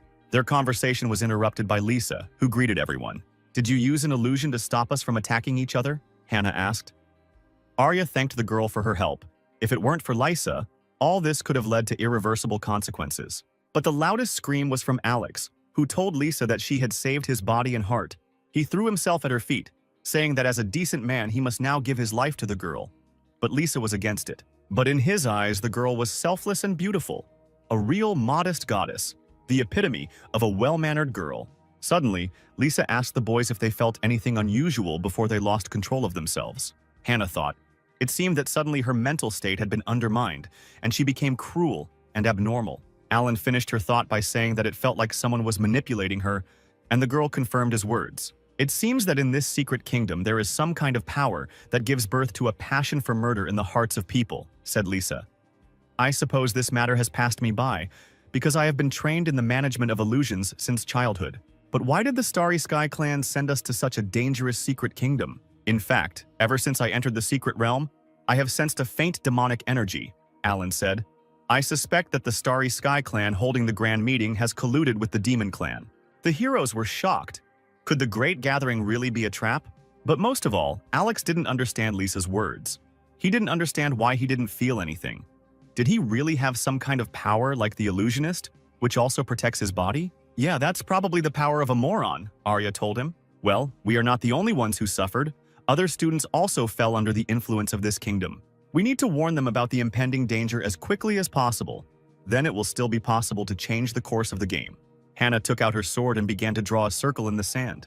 "There are 4 regions in the mirror, north, south, west, and east. Let's divide." Arya liked this plan and decided to rush to help the other students. So, without thinking twice, she headed north. "Since I am the messenger of justice, I must try," Alex said. "The south and the sacred flame are an ideal combination, so I will go there." Finally, he asked Lisa not to worry about him. Lisa didn't seem to be planning on doing this. In the end, there were 3 people and 2 areas left. So 2 people must unite. Lisa asked Alan who he would choose. A difficult choice fell on the guy's shoulders, so he turned around and ran east, saying he had a couple more things to do. Hannah felt a little sad, because this was not the outcome she expected. In fact, Alan understood that if his sister was not around, it would be much easier for him to go about his business. In case of danger, he will be able to put in more effort to cope with everything. In that case, let's go west, Lisa said. Suddenly, she took Hannah's hand and said that she would tell her a secret. Actually, the reason I came to this event is because the Elder assigned me to investigate the prophecy. It's related to the Starry Sky clan, so I need to know everything about it. This prophecy consists of only 8 words. The stars will fall, and the sword will rush into the blue clouds. Sword? Hannah exclaimed. Does the prophecy point to the rise of our clan? I don't know anything else, but the Elder told me something, Lisa answered. Hannah was eager to know what the Elder had told her. She said that I would find out everything when the time came, the girl replied. Lisa grabbed Hannah's cheek, telling her that she was still very cute. The girls set off on their journey. They need to have time to notify everyone. After some time, they arrived to the west and saw bloody footprints. It looks like there was a battle here recently. The blood is fresh. They couldn't have gotten far. Suddenly, Hannah sensed an enemy. Who's there? The girl turned around and shouted, directing her energy at the enemy. Hannah's attack was aimed at the nearby rocks. The rock collapsed, and behind it appeared a figure engulfed in demonic energy.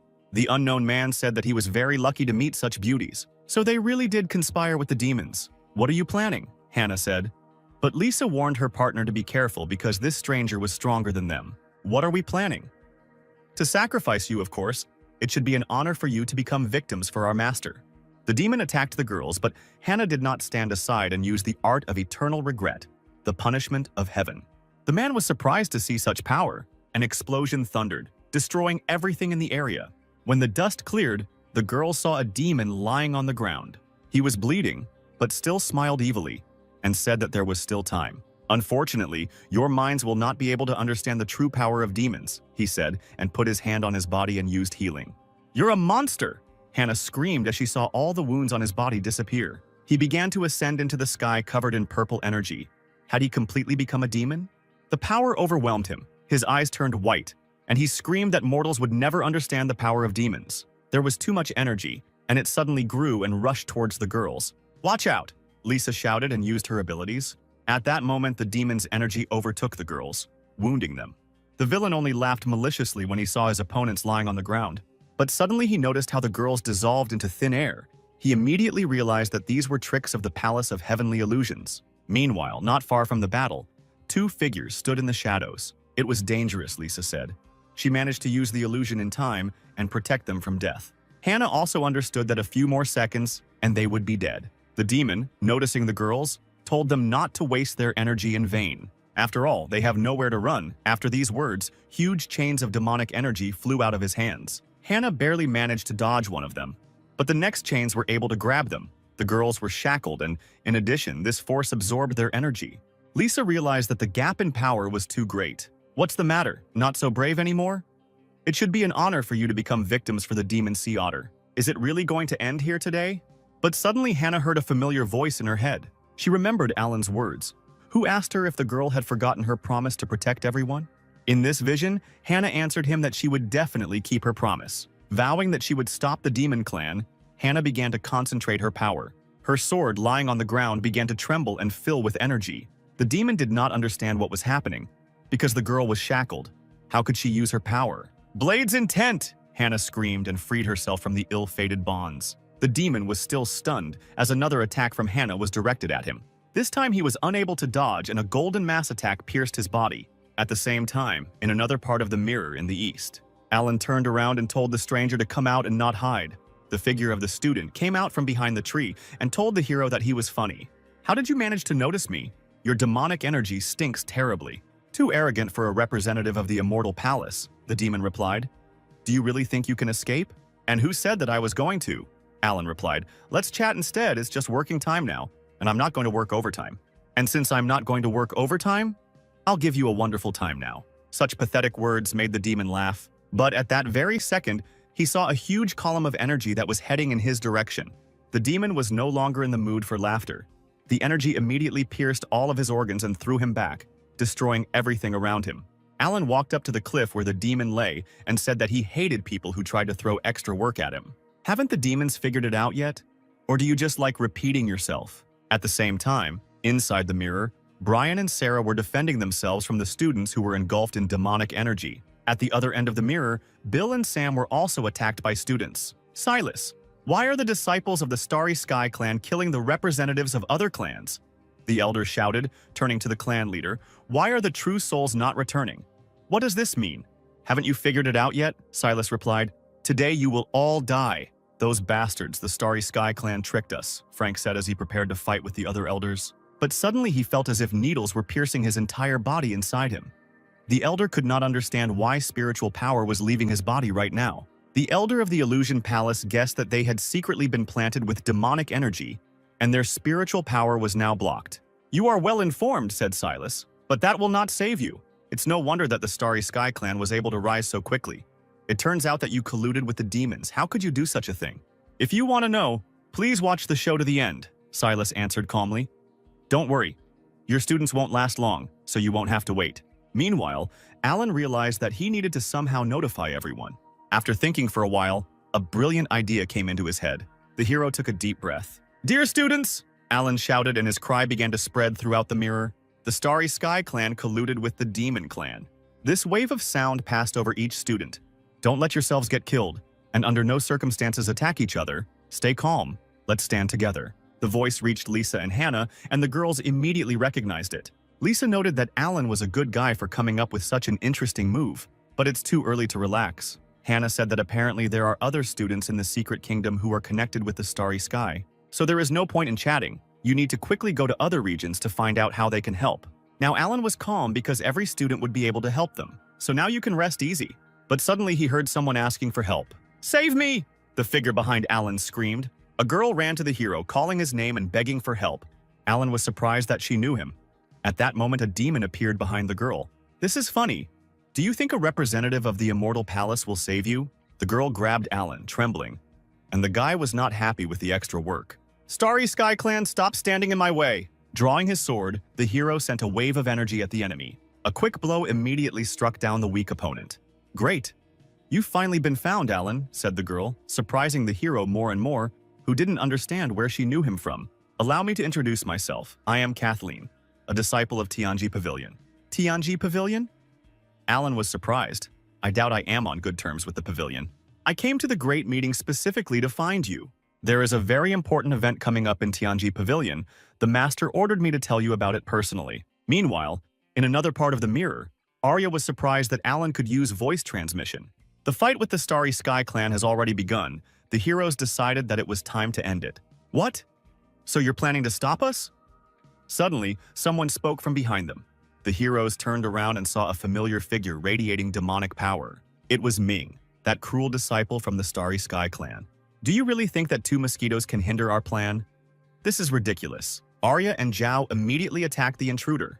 But Min just chuckled and said that they knew nothing about the demon clan. He focused the energy and fired it from his hand. There was a pop, and the energy of the two heroes dissolved into thin air. The shockwave from the dispersal was so strong that it knocked Arya and Zhao off their feet. Coughing, they rose from their knees. Arya said that this force was quite powerful. Min laughed even more ominously and shouted that now the weak students would see everything with their own eyes. Demonic energy was floating in the air and gathering in the guy's body, and a large seal appeared underneath him, drawn on the ground. This is a demonic formation. Bad, he's activating the summoning. He needs to be stopped. You will be sacrificed very soon. So are you eager to die? In that case, I will give you such an opportunity. The main character is already here. The familiar voice of an ardent fighter shouted, and the sacred fire stopped the demon's attack. Who is this? Min was surprised. Alex appeared before Arya and Zhao, like true heroes, at the very last and most important moment. Looks like I'm just in time, Starry Sky Clan boy. How dare you go wild? Today you'll feel the full force of my flames. He's going to summon the Demon Lord, Arya told her partner. Don't let him activate the formation. Alex told the girl that she could rely on him, and calling on the power of the Red Lotus, rushed towards the demon. Min laughed again and wanted to say something, but then he received a powerful blow to the face. The demon did not expect such an attack. At the very last moment, the power of the sun's heat intensified Alex's attack. The villain fell to the ground at great speed. I didn't expect you to have such a strong hand, Min said, rising to his feet. I didn't want to show my trump cards, but you forced me. His eyes turned red and his body became covered in black tattoos. At the same moment, a huge pillar of demonic energy came out of the guy. Energy overwhelmed him, and the villain shouted that it was time for them all to die.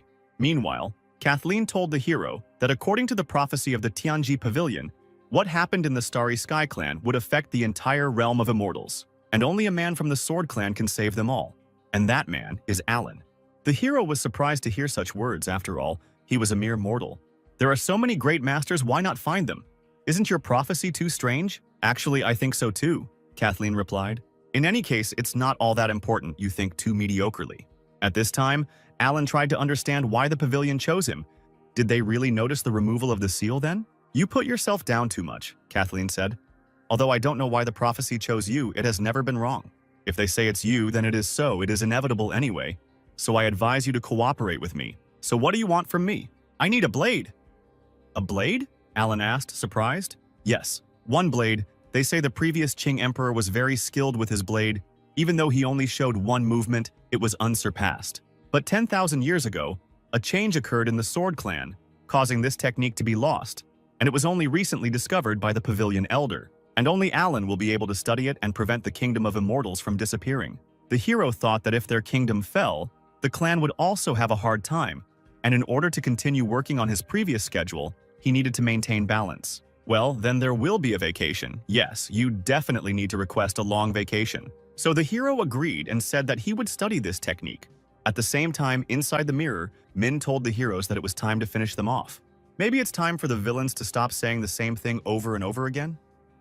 Haven't you come up with anything new? Alex said. Sinner, accept the righteous wrath of the protagonist, the fiery warrior shouted, preparing to attack. He used the Red Lotus dance and a whirlwind of bright flames rushed towards the enemy. But Min was able to block the attack with just one hand, saying that it was too weak. Then the flames dissipated and Alex saw a demonic flash flying towards him. The demon's power struck the hero, who did not have time to block. While Alex was stunned, Min approached him. He shouted that they would not be able to stand up to the demon clan and pushed Alex into the ground. What other protagonist? What kind of villain? The winner will be the one who manages to survive. Min was mocking the boy when suddenly behind him the little hero called the demon by name. It was Tung, a weakling from the Starry Sky Clan, and when Ming saw his comrade, he ordered him to kill the rest. No, brother. Stop. If the demons come, will our people benefit? Will they be left with a plus from what is happening? The Starry Sky Clan once saved my life. I don't want to watch them die. Well, now everything is clear, the villain answered, laughing. You were a weakling from the start. You deserve to be called a laggard. Are you sure you want to betray us? If so, it's absurd, Ming shouted and rushed towards Tung. The villain decided to cleanse the clan of traitors, but the guy was able to dodge the attack. Thun flew into the air and attacked his former brother's stars with his energy. So he was able to withstand the blow? Min was surprised. Apparently he was hiding his true strength. Brother, I don't want to watch demons destroy our world. Rage boiled in Ming's body. Do you think you can stand against me alone? The demon's power flew towards Tung like a whirlwind. But suddenly, a blue flash appeared behind Ming. The demon immediately turned around. The villain jumped into the air and barely managed to dodge the flying attack. And who said he was alone? There are still us, Lisa said. The girls came to help. Alex and Zhao were delighted to see powerful allies. Min was also happy. This was a great catch. He could destroy them all with one blow. The demon rushed towards the girls, and Hannah immediately used Blade Intent. Suddenly, a pink chakra wafted through the air. Mina seemed to see 3 times before his eyes. Hannah split into 3 parts at once and attacked him. But illusions are not scary to the demon. He released energy that was able to hit 3 clones at once. However, the real Hannah was already behind him. Do you really think that illusions can overcome me? The girl tried to attack. But at that moment, Min released a huge amount of energy and the shockwave threw her back. No matter how many ants come here, no one can stand against me. Hannah realized that things were bad. Min was going to summon the Demon Lord. Quite an interesting technique, said Alan, holding the book in his hand. It seems its creator, Emperor Qing, was not an ordinary person. But Kathleen was bothered by the fact that Alan was still just sitting there and hadn't started studying her yet. It was hard for her to realize that the future of the immortal world depended on this guy. I know you're worried, but you shouldn't do this.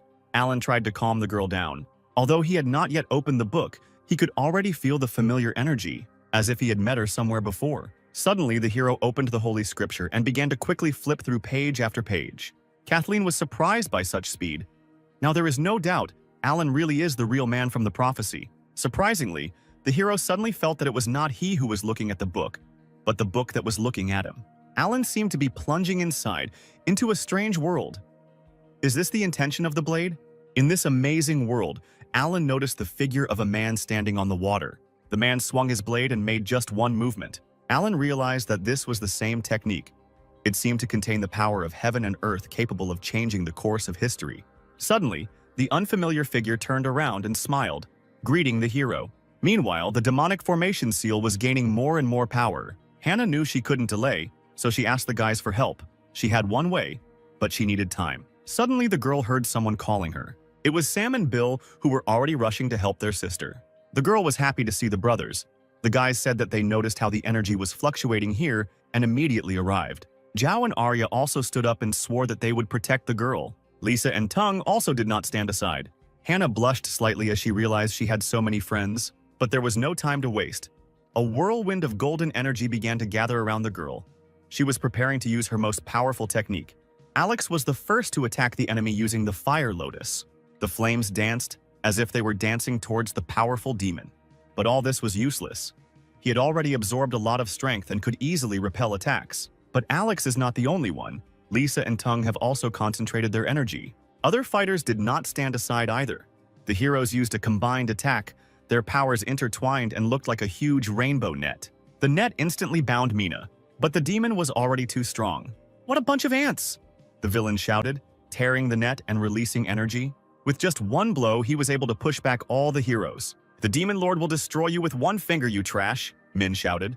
But at that moment, Hannah's eyes began to open. The girl had enough time that her friends had bought her. It was time for the intent of the blade. A pillar of golden energy rose into the air, and Ming immediately felt this terrifying energy. Hannah screamed at the villain that his arrogance was over. She directed her attack at the enemy, which rushed towards him like a thunderous lightning spear. "Too bad, if she strikes, I'm finished." The demon tried to block this powerful chakra, but the lightning beam was too strong.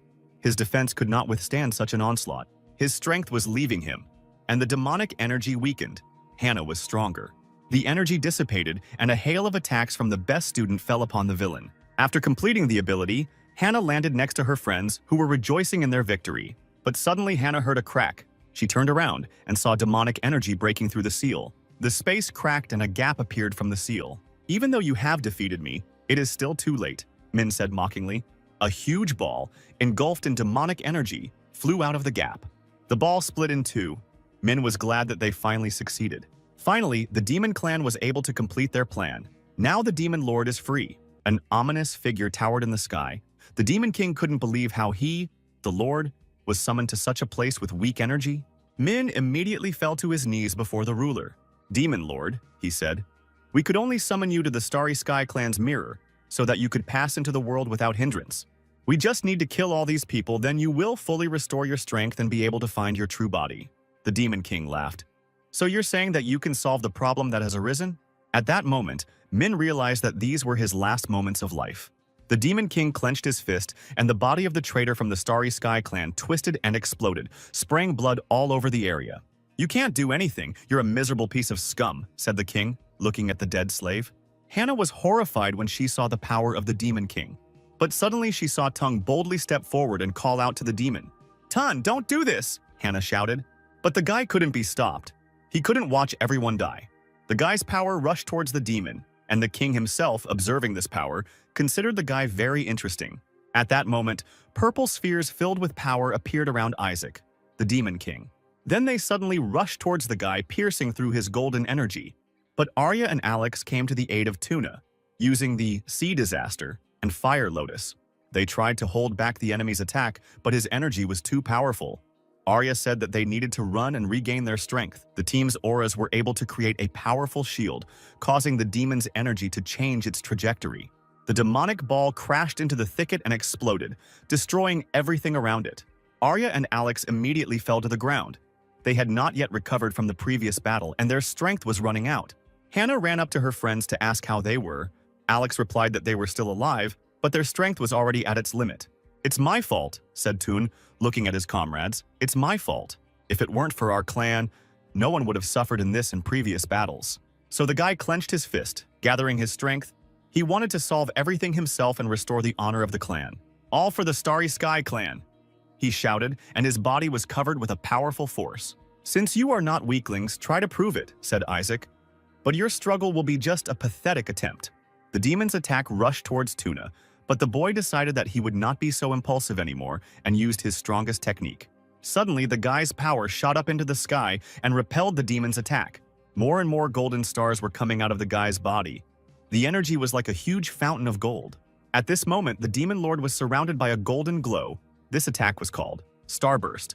Tun clenched his fist sharply, snapping the trap shut. At that very second, thousands of stars rushed towards the demon, attacking with incredible force. Lisa knew this technique of the Starry Sky clan, but because of its high complexity, no one uses it anymore. Hannah didn't expect that such a seemingly weak guy knew this technique. The smoke from the stunning attack began to clear, and the figure of the ruler appeared in the demonic egg. He slowly raised his hand, which was completely covered in cracks. Suddenly, the demonic egg exploded and shattered into small pieces, and the demon began to crack. The star explosion destroyed him, not only from the outside, but also from the inside. The demon's body was scattered into many pieces. But this attack also did not pass without a trace for Tung. He fell to the ground and began to cough up blood. The boy's vision became clouded and he had difficulty breathing. Then the hero fell to the ground. Bill was already rushing to his aid. Bloodied and exhausted, Tung said that he had done everything he could and now relied only on his comrades. Meanwhile, Zhao looked at the remnants of demonic energy. Was this the end and the demon lord dead? Suddenly, the parts of the egg that remained hanging in the air began to connect with each other. Then the figure of the ruler began to form in the air, laughing at the people, calling them pathetic. "It's great that I managed to overcome my 8th rank," said Isaac, having fully restored his previous form. "So the attack didn't hurt him?" Sam shouted in surprise. "He's rank 8? How can we even resist him?" Bill said. Hannah looked at the enemy, holding her sword tightly in her hands. The girl realized that they had no other choice. She's not going to just sit and wait to die. Hannah remembered her clan and the students who admired her. The girl knew that in order to protect her family, she had to stand up to the demon lord. And that's why she won't give up and will destroy Isaac. Suddenly, Hannah saw the outline of a familiar hand appear in front of her face. It was Alan's energy that he placed his hand on the girl's head, surprising her. He leaned his head against hers and said that he believed that his sister would definitely cope. Then, leaning towards her ear, the hero said that he would help her. "Alan will help you defeat the demon lord." Hannah timidly asked her brother where he was from and why he was in the form of a projection. "Sister, now is not the time for talking," Alan replied. "Let's help you." The hero wanted to help the girl by teaching her one blade technique. At the same time, in another place, Alan was concentrating his energy and talking to Hannah. He told her that these movements connect the entire world of blades, so it is very important to study them. Caitlin smiled and breathed a sigh of relief, because she thought that Alan was able to achieve enlightenment quite quickly thanks to the book. "I will give you a divine thought that only you can know," Alan said to Hannah. He pointed at the demon and asked the girl if she had noticed that the master's power was constantly increasing. But despite this, he cannot fully reveal it because he is inside the mirror. Since he was summoned to a world with restrictions, he can only use 30% of his power, so we still have a chance to kill him. At that moment, Isaac, watching the projection, felt a familiar energy. This force has fought him before. Could it really be that guy? Having received the information, Hannah turned sharply to her comrades and shouted that the master could not use all his power because he was inside the mirror. "If we fight with all our might, we can still defeat him. Don't give up." "Sister is right. Can we give up so easily?" Zhao said. Lisa agreed with the guy. She said she would give it her all. "It's no use," the demon shouted. "Unfortunately, you don't have a single chance." He concentrated his energy and brought it down on his enemies. Suddenly, one of the fighters jumped into the air. Zhao deftly dodged the attack and rushed towards the enemy. Coming close to the demon, he raised his sword. Isaac just smiled slightly and immediately fenced himself off from Zhao with protective stones. Seeing the obstacle, the student was horrified. In front of him was a huge ball of stones. It was the absolute protection of the ruler. Suddenly, several plates opened up and Isaac appeared behind them, saying that Zhao was a pathetic worm. The demon fired a beam at Zhao and it pierced the boy's body. But suddenly the demon saw cherry blossom petals falling in the air. Zhao's body dissolved into space and disintegrated into small petals. "It turns out it was an illusion, not bad," Isaac said with a laugh. Lisa was shaking. She no longer had the strength to use her abilities, but she still managed to do it. At that moment, Zhao appeared next to the girl and thanked her for saving him. It was dangerous. "Guys, the Demon Lord has absolute protection against physical attacks," the guy said, "but he can't defend against illusions." Hannah thought, In other words, we can defeat him if we attack with magic. Well, fine, trust us, said Bill and Sam, who had already prepared their new learned technique. Suddenly, Alan appeared next to Hannah and said that a magical attack based on the power of different elements condenses mana and penetrates any defense. Therefore, the energy of the blade can also help. Hannah remembered that in the book Blade of Hatred, it was said that the blade's energy should condense and deal magical attacks rather than physical ones. But this technique requires a lot of spiritual power, so it is not used that often. Sister, I believe in you, Alan encouraged her. I believe that you will definitely cope. Sister, don't worry, we'll buy you time, said the brothers and rushed towards the enemy. Sam took out the talismans and they swirled around him like cards. Then the talismans suddenly rushed towards the demon. Do you think this will help? Isaac thought with a grin. He put up an impenetrable shield in front of himself to protect himself from magic. But, to the demon's surprise, the talismans easily passed the absolute protection. Lisa was glad to see that the protective barrier had been broken. But the talismans couldn't catch Isaac. He instantly jumped into the portal and dodged. The person who created this talisman has long since disappeared. Where did they get it from? It turns out that Brother Alan helped us a lot. The brothers were happy. We will have to thank him personally. They decided to try again, and together they created one large seal. Do you really believe in your victory so much? Even if you use talismans, do you think they will be enough? The demon shot out his energy. The power of the Lord and the power of the talismans collided with each other. At that moment, blood began to flow from the brothers' mouths. Sam bit his bloody lip, grinning. We will never give up, he shouted, and the brothers sent the talismans into attack again. What? The demon screamed as he saw the powerful technique binding and tying him up. Zhao was amazed to see this ability. This is a talisman of enlightenment. The brothers have just reached the next level together.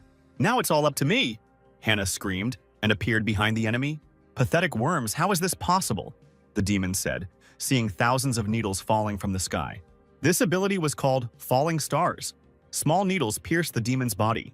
Damn bugs, Isaac screamed, his body once again beginning to crack and disintegrate into tiny pieces. The needles continued to pierce the enemy and then exploded. At the epicenter of the explosion was the villain. Hannah was floating in the air and trying to see her enemy in the heat of battle. The other members of the squad also did not know the outcome of the battle. Lisa hoped that it was all over and they had won.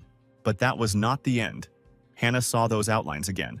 Demonic energy was collecting Isaac's body piece by piece. Then the figure came to life and smiled, and another pair of horns appeared on the demon's head. So he had transformed, Zhao said in horror. This was the new form of the demon lord. Bill and Sam were also horrified. The brothers were no longer believing that the demon could be killed. Before them appeared the sixth form of the demon lord Isaac. His appearance had changed and he was more frightening. Why does the demon lord change appearance every time he is attacked? Hannah wondered.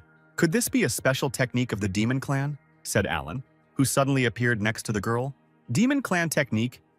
Right, I know what it is. Brother, thank you very much, Hannah shouted.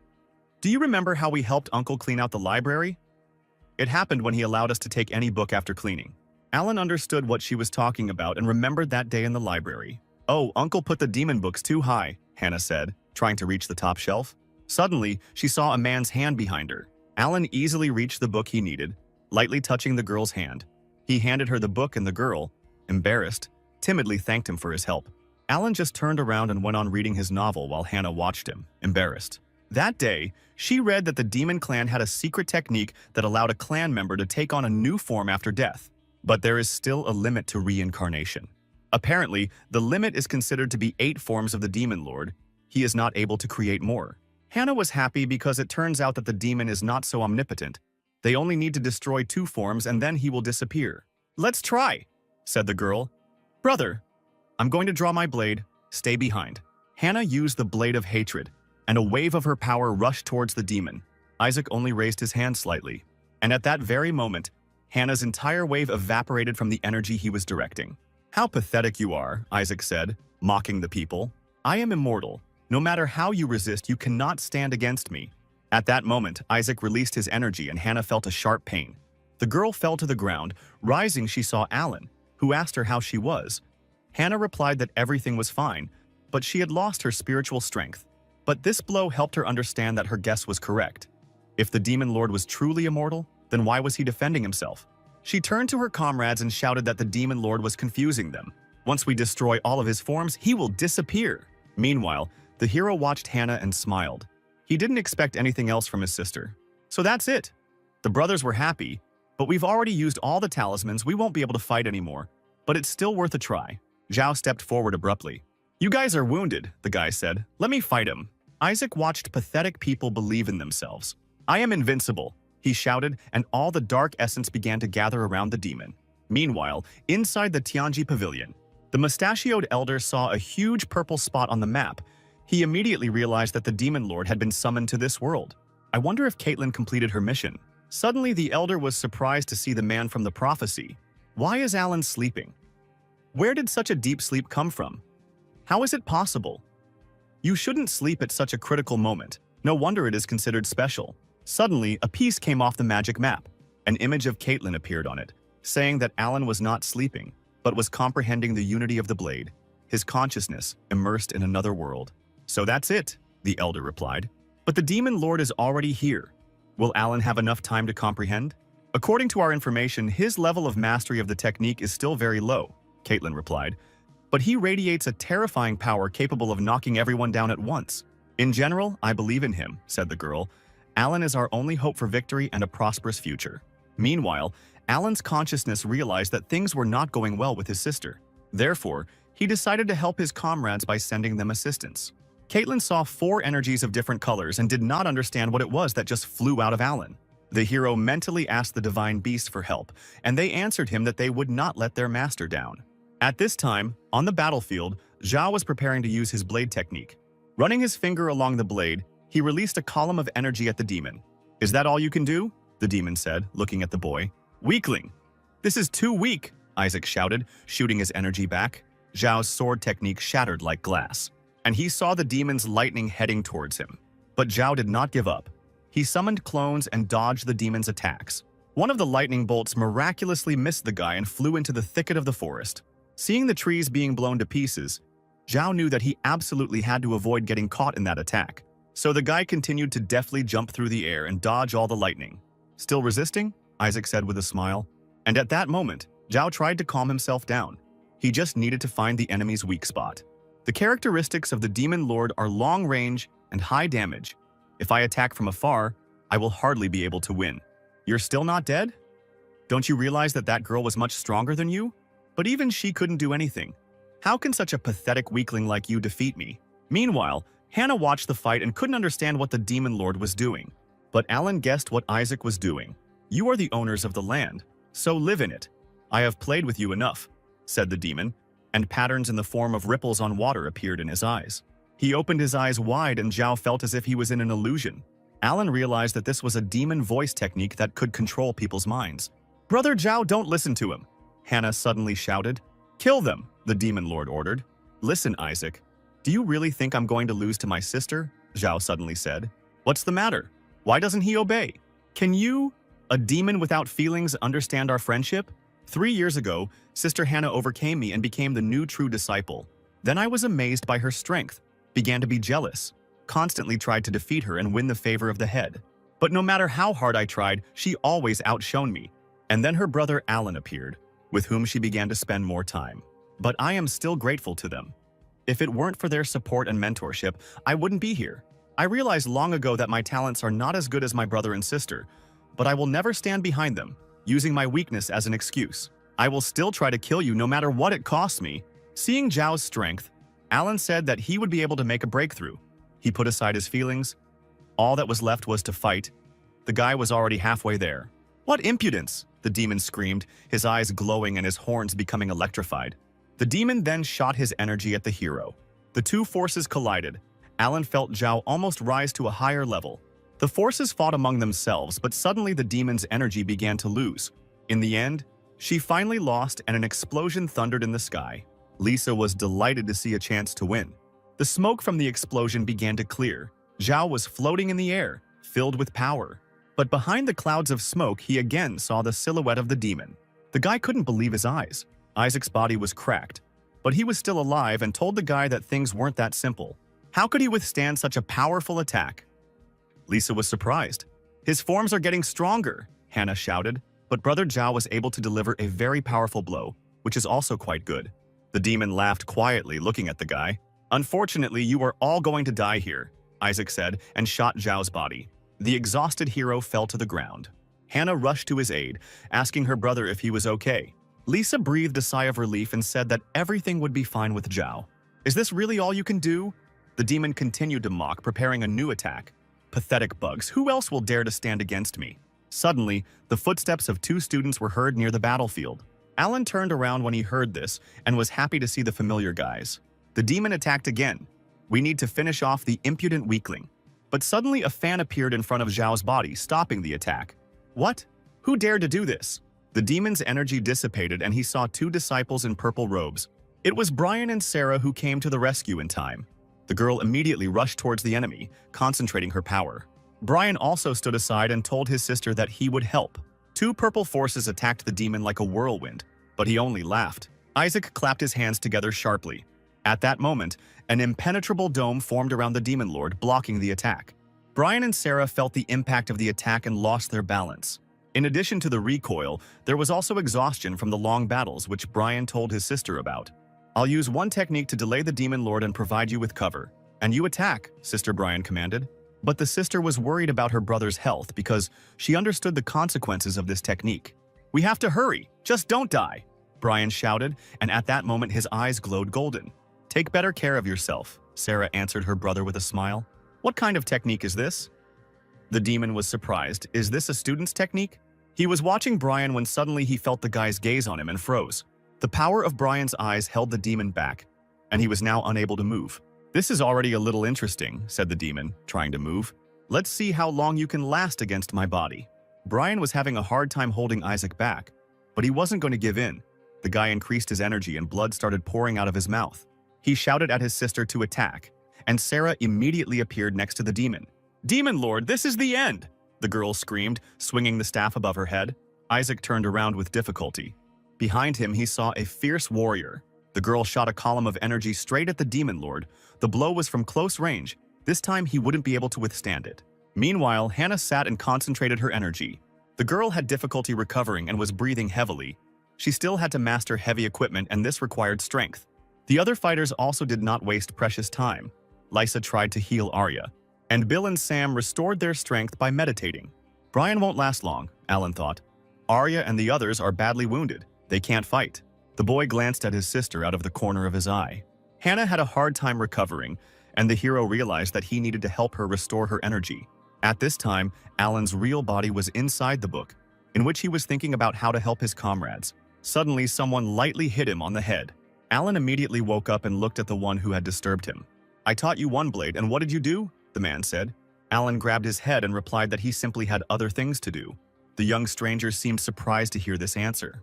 Damn! I am the great Emperor Qing. Do I really have no influence at all? Alan explained that he urgently needed to help his sister. The matter was complicated, and there was no one else in the mirror to help. Suddenly, the hero saw the light. A brilliant idea came to his mind, and he understood what to do. He turned to the Emperor and said that he was the ancestor of the Sword Clan, and he must know many techniques that could help restore strength. The disciples of the clan you founded are in danger, and Alan believed that the Emperor would not leave it like that. But Qing replied briefly, why should the Emperor listen to you? Ah, so that's how it is. You don't want to help? Well, fine, answered Alan. Then I won't learn one blade either. I don't really need him anyway. Emperor Qing was surprised to hear the boy's words. I'm leaving. Bye. Where's the exit? Alan said, turning around and walking away. The Emperor's eyes widened further in surprise, until he was completely shocked by such an idiotic act. Okay, I'll help you, Qing said, appearing in front of Alan. You're the first one who dared to threaten me. What art does your sister master? She is proficient in our clan's blade intent. And one more technique. She possesses the hatred of the blade. These words astounded the Emperor. So it turns out that it's also hatred? Qing thought. It seems like everything is predetermined by fate. Okay, since you ask so much, I will do you a favor and help your sister, Qing said. And Alan thought in the meantime that this Emperor was different from the one described in the books. But he seems so familiar to him, I wonder who he looks like. I am only a soul, said the Emperor, and therefore I cannot enter the real world, but I can at least transmit the technique. Listen carefully, I will teach you now. At this time, Alan's projection was sitting opposite Hannah. The hero called out to the girl, and she opened her eyes with difficulty. I know one way that can help you restore your energy. But it's very risky, Alan said. Would you like to try? Brother, I'm ready for anything, Hannah answered with her usual enthusiasm. This blade technique far exceeds your current strength. In the future, it may not be easy for you, and it is possible that you will suffer. And you will never be able to move forward again. No breakthroughs. Are you ready? Alan was horrified by how serious it was. The Emperor was indignant and told the boy to quickly convey these words to his sister. The hero's projection waited for an answer, and suddenly Hannah spoke. Brother, if there is anything that can help defeat the demon and protect people, then I'm ready for anything, even if I have to suffer and give something up. Emperor Qing froze upon hearing the girl's answer. How similar she was to her, he smiled, remembering the girl who had once been very close to him. Okay, it's not really that difficult, Qing suddenly said. You won't have to suffer. But the level of power of the girl who created this technique is much higher than that of your sister. The consequences are inevitable. But if this technique was created by a girl, how did you learn it? Alan suddenly asked. That's a company secret, the Emperor replied, smiling broadly. Okay, enough gossip already. Hurry up and teach her the one-blade technique and don't delay. Alan understood the order, and at that moment the hero and Hannah were engulfed in a blue whirlwind of blades. The hero told his sister that it was time to start training. Hannah enthusiastically agreed. Meanwhile, the battle continued in the sky. A wave of demon energy attacked Sarah, but she managed to defend herself with her staff. The demon's power was colossal, and the recoil was so high that she immediately fell to the ground. Sarah struggled to her feet, leaning on her brother, who was also out of breath. The demon laughed, but praised the team for their well-coordinated work. But, unfortunately, it still won't save you, Isaac said, raising his hand. Brian tried to use his eye technique, but then he fell to the ground, with no strength left at all. Sarah ran to her brother, Brian, trembling, asked his sister for forgiveness for not being able to help her. No, Brian, it's not your fault, Sarah screamed, worried about her brother. At this moment, Isaac was preparing a new attack. Since you are so close, then go to the next world together. A beam of energy shot at the boys, but Sarah managed to grab her brother in time and dodge. The demonic forces passed by and struck the surrounding area. Brian, who was being held by his sister, knew that she would not last long. So the guy pulled himself together and stood on the ground, stopping his sister. He told her that he could use one more technique to somehow delay the demon lord. But the girl was against it, because then Brian's soul would not be able to withstand it. But the guy answered her that this is why they only have one chance. Sister, I believe in you. You can definitely do it. Sarah agreed with her brother, and then Brian used his eye ability again. The Demon King once again felt his movements being restricted, and he could not move. So, it turns out you decided to die? Demon Lord, you won't just leave today, Brian said, and blood started flowing from his eyes. Sarah promised to kill the villain if he even touched her brother with a finger. In a rage, the girl jumped from her place towards Isaac. Her power was so great that the ground beneath her feet immediately flew into the air. The girl approached the demon from behind with lightning speed. She gathered all her energy into this one blow to put an end to this once and for all. Seeing such a colossal approaching force, the demon realized that he would not survive it. An explosion of purple energy thundered, and she managed to catch up with the villain. The sixth form of the demon was destroyed. Exhausted, Brian saw only part of the blow. He could not understand whether they had managed to win.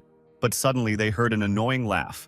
The demon once again began to gather himself piece by piece.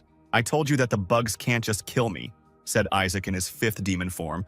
Now it's my turn to kill you. Suddenly the air became electrified and yellow lightning appeared. What? This energy? Hannah appeared next to Sarah and thanked them for their help. And now it's her turn to save her friends.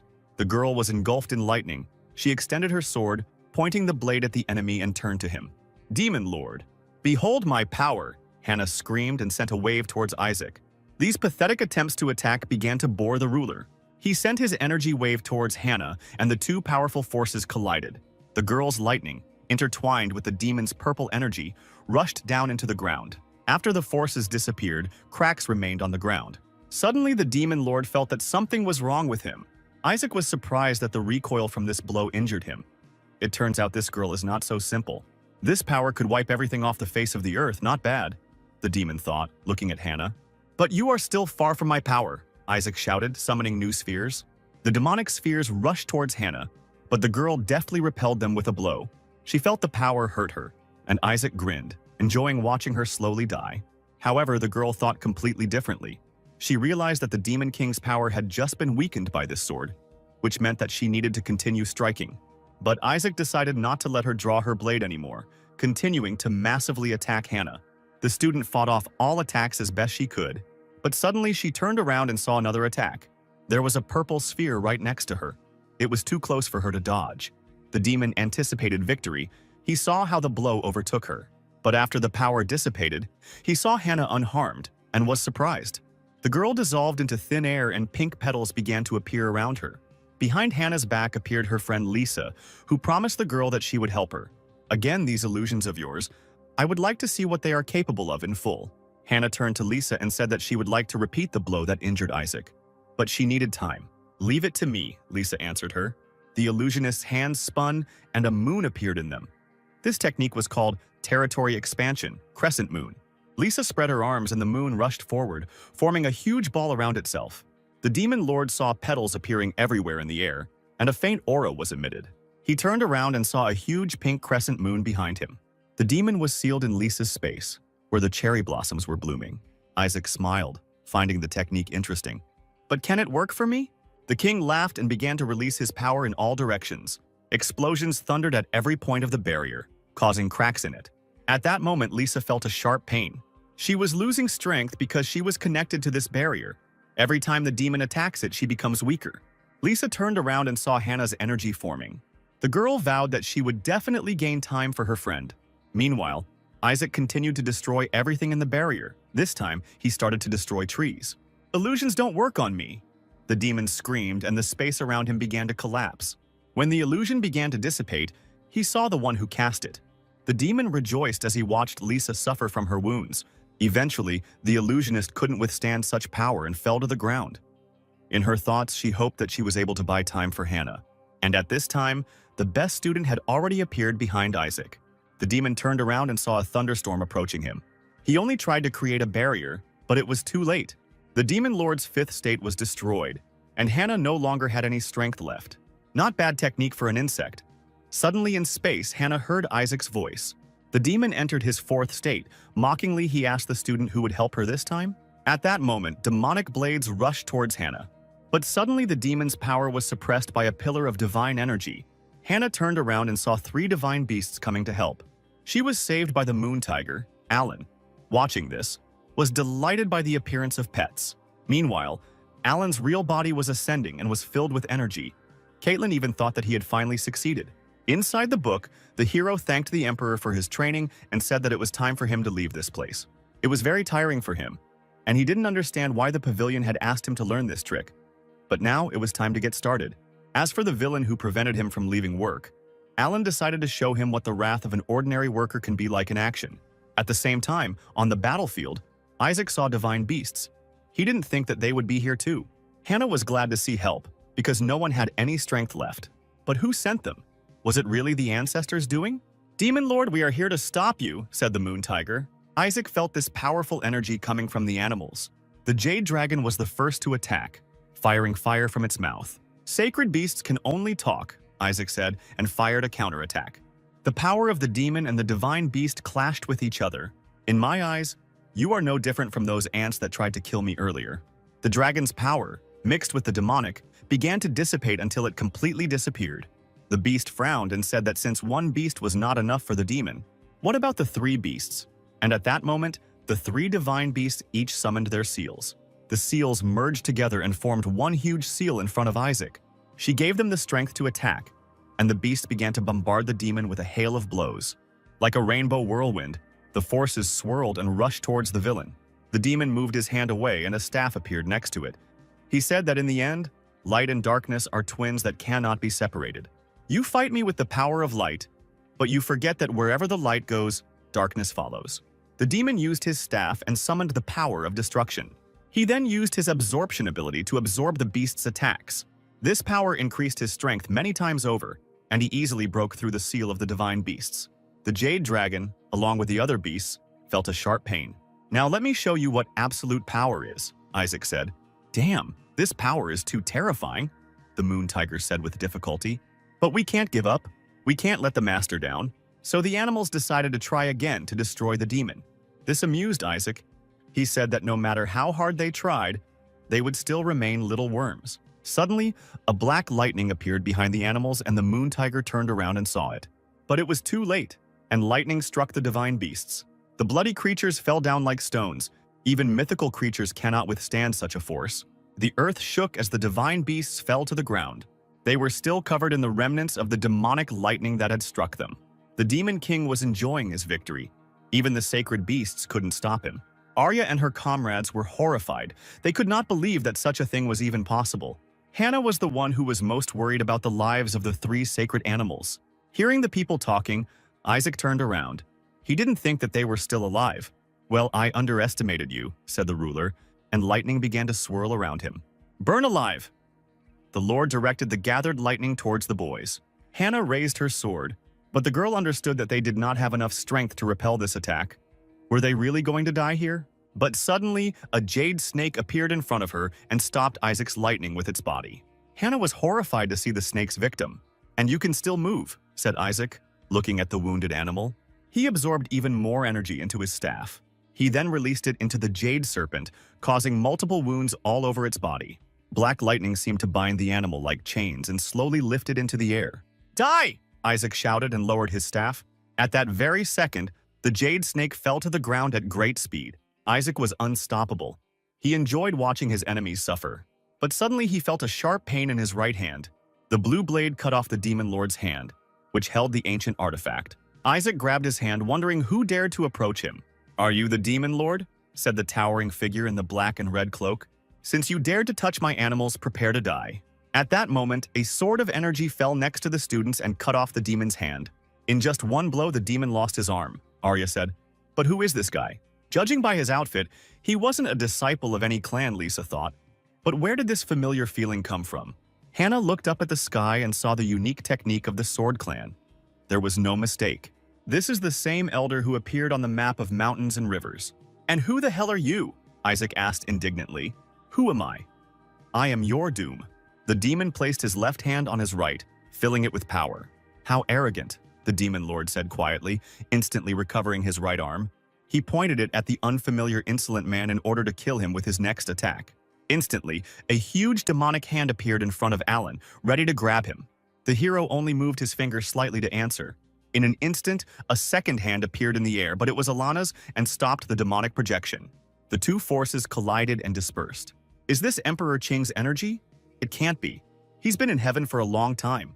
You just used your killing technique, didn't you? Alan said, and a blade began to form in his hand. Let me show you mine too. He called upon that very one-sword technique. Take that! The hero shouted and sent a crushing wave at the enemy. The demon immediately put up a defense, trying to hold back the onslaught. A battle broke out in the sky. The heroes were so fast that it was hard to keep track of them. Arya and Alex were amazed by the power of the very elder who saved the Sword Clan during the demon invasion. Suddenly, Alan stopped, seeing his comrades. He summoned the blue pills and ordered the fighters to heal themselves. The small balls rushed towards the boys and each of them crashed into the fighters' chests. The channels are being restored, Sam said. Amazing. This energy looks very familiar. It's definitely the ancestor of the Sword Clan. Rumor has it that the Dynasty Emperor had a last wish in which he hoped that the remaining soul could guard the cultivation realm. It turns out that this is true. The restored Jade Snake told the Master that they had failed to complete the task and therefore demanded punishment. You've done a good job, Alan replied. So you don't have to blame yourself, but now hurry up. We have to go. The sacred beasts understood the order. They put other fighters on their backs and began to leave. Alan turned to Hannah, telling her that she had tried hard enough and could finally rest. He turned away and said briefly that now everyone could rely on him. Hannah felt a very familiar sensation as she watched her ancestor. The Demon Lord was angry that his prey was leaving him. He tried to attack those leaving, but Alan quickly stopped all his attacks. This made the demon even more angry, and he released even more demonic energy at the enemy. I've seen enough, Alan said in response, sending out sickles from the sword's energy. Once again, numerous explosions thundered in different places. The battle was almost equal.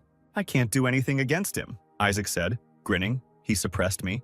Well, said Alan, it looks like I'll have to deal with you completely. The guy's confidence made the Demon King nervous. But what he didn't like most was that he didn't understand where this stranger got so much strength from. Think about it, man. If you destroy this form, the next ones will only be stronger. The demon's words only amused Alan. And he replied, since you have so many forms, why don't you show them all? But something tells me that this is your final form. Today, I will eradicate the demon and the cultivation realm will be purified. Energy began to gather around Alan, which took the form of a huge dragon. the hero decided to show true mastery of the blade. The dragon suddenly rushed at the enemy. The demon tried to hold him back, but the power was too great and broke through the demonic energy. The dragon completely destroyed the demon lord and destroyed his final form. Isaac didn't disappear anywhere. Demonic lightning appeared in the air again, and the stones began to gather together. "I didn't think you'd get to my true flesh," said the demon. "Well, I feel sorry for you." The demon lord appeared in his true form, in which he was terrifying. "This world will be mine," Isaac shouted, raising his hands to the sky, and a scarlet sphere appeared above him. Red energy emanated from the sphere, rising far into the sky. Isaac had the power to suck all the energy from the earth and heavens. No matter how strong Alan was, he couldn't stand against the ruler, Isaac believed. But Alan did not listen to the demon's pompous speech, and only replied that he was too much trouble. "Haha, aren't you afraid? Surrender. Then maybe I'll let you live." "Actually, the sun will soon set in the west," Alan replied. "And I don't like working overtime. I need to finish my business on time, so I'll kill you with one blow." The hero touched his seal and commanded it to open. At that moment, blue energy began to appear around Alan, and it became more and more intense. The hero's words made Isaac laugh, and he attacked him, saying that the power of death was already here. Demonic power like bloody blades rushed towards the hero, but they stopped before they touched Alan, as if they had crashed into an invisible barrier. The demon lord was surprised by what he saw. Did he become stronger? How so? He must be bluffing, he can't be that strong. The overlord summoned a skull projection, one of his most powerful abilities, and directed it at Alan. The hero meanwhile concentrated his energy, and it began to turn into a sword in his hands. The raging wave became a sword. At that moment, the skull almost approached the hero. Alan prepared for his most powerful attack. The hero used the single sword technique. The sword swung and a wave of energy crashed down on the demon's attack. The raging force was destroying him. His skull was cracking. He was much weaker than this force. "I've been waiting for this day for thousands of years," Isaac shouted, looking at the approaching death. "How is this possible?" But he was weaker than Alan. The single sword technique struck him. Demon Lord Isaac burst, leaving no trace behind. The power disappeared, and after it a wind blew, fluttering Alan's hair. To finish his working day, it turned out that he just needed to use one blow of the sword, the hero said. "By the way, the mission should already be completed, right?" Previously in the outside world, the souls of all the students were torn out of the mirror. Each soul rushed to its original body. There was a click, and they came to consciousness. The students did not understand what was going on. One of the students remembered that the demon lord appeared in the mirror, and that was all. What happened there? Hannah's soul also returned to her body. The girl suddenly woke up and came to her senses. The other fighters also woke up and realized that they had returned to the Starry Sky clan. Lisa was worried about her ancestor because he was nowhere to be seen.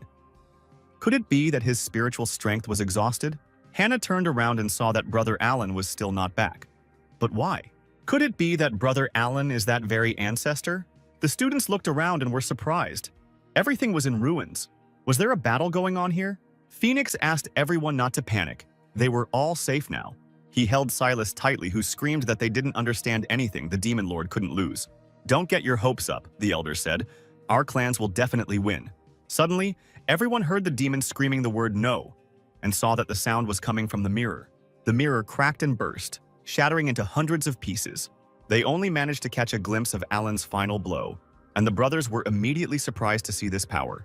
Zhao didn't expect anything else from Emperor Qing. The demon lord lost. Everyone around was rejoicing, but Silas couldn't believe what he was hearing.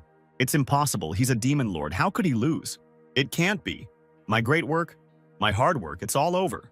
Silas was filled with anger, and the phoenix saw demonic energy radiating from him. Suddenly, a beam of energy flew at the phoenix, which immediately threw it back. The exhausted bird fell into the arena. Silas, filled with strength, rose to his feet. The students didn't realize that this was happening to Silas. And then they realized that a demonic seed had sprouted in him. If he was reborn, the consequences would be irreversible. The head of the Starry Sky clan was holding his face at this moment and laughing quietly. His skin turned black and his fangs became visible. He shouted that he would become the new demon lord, and all people would be under his feet. "Now everyone will feel fear. Silas has awakened. The battle is not over yet. I will use your blood and become even more powerful." Silas burst into evil laughter, soaring upward and looking down at the surprised people on the ground.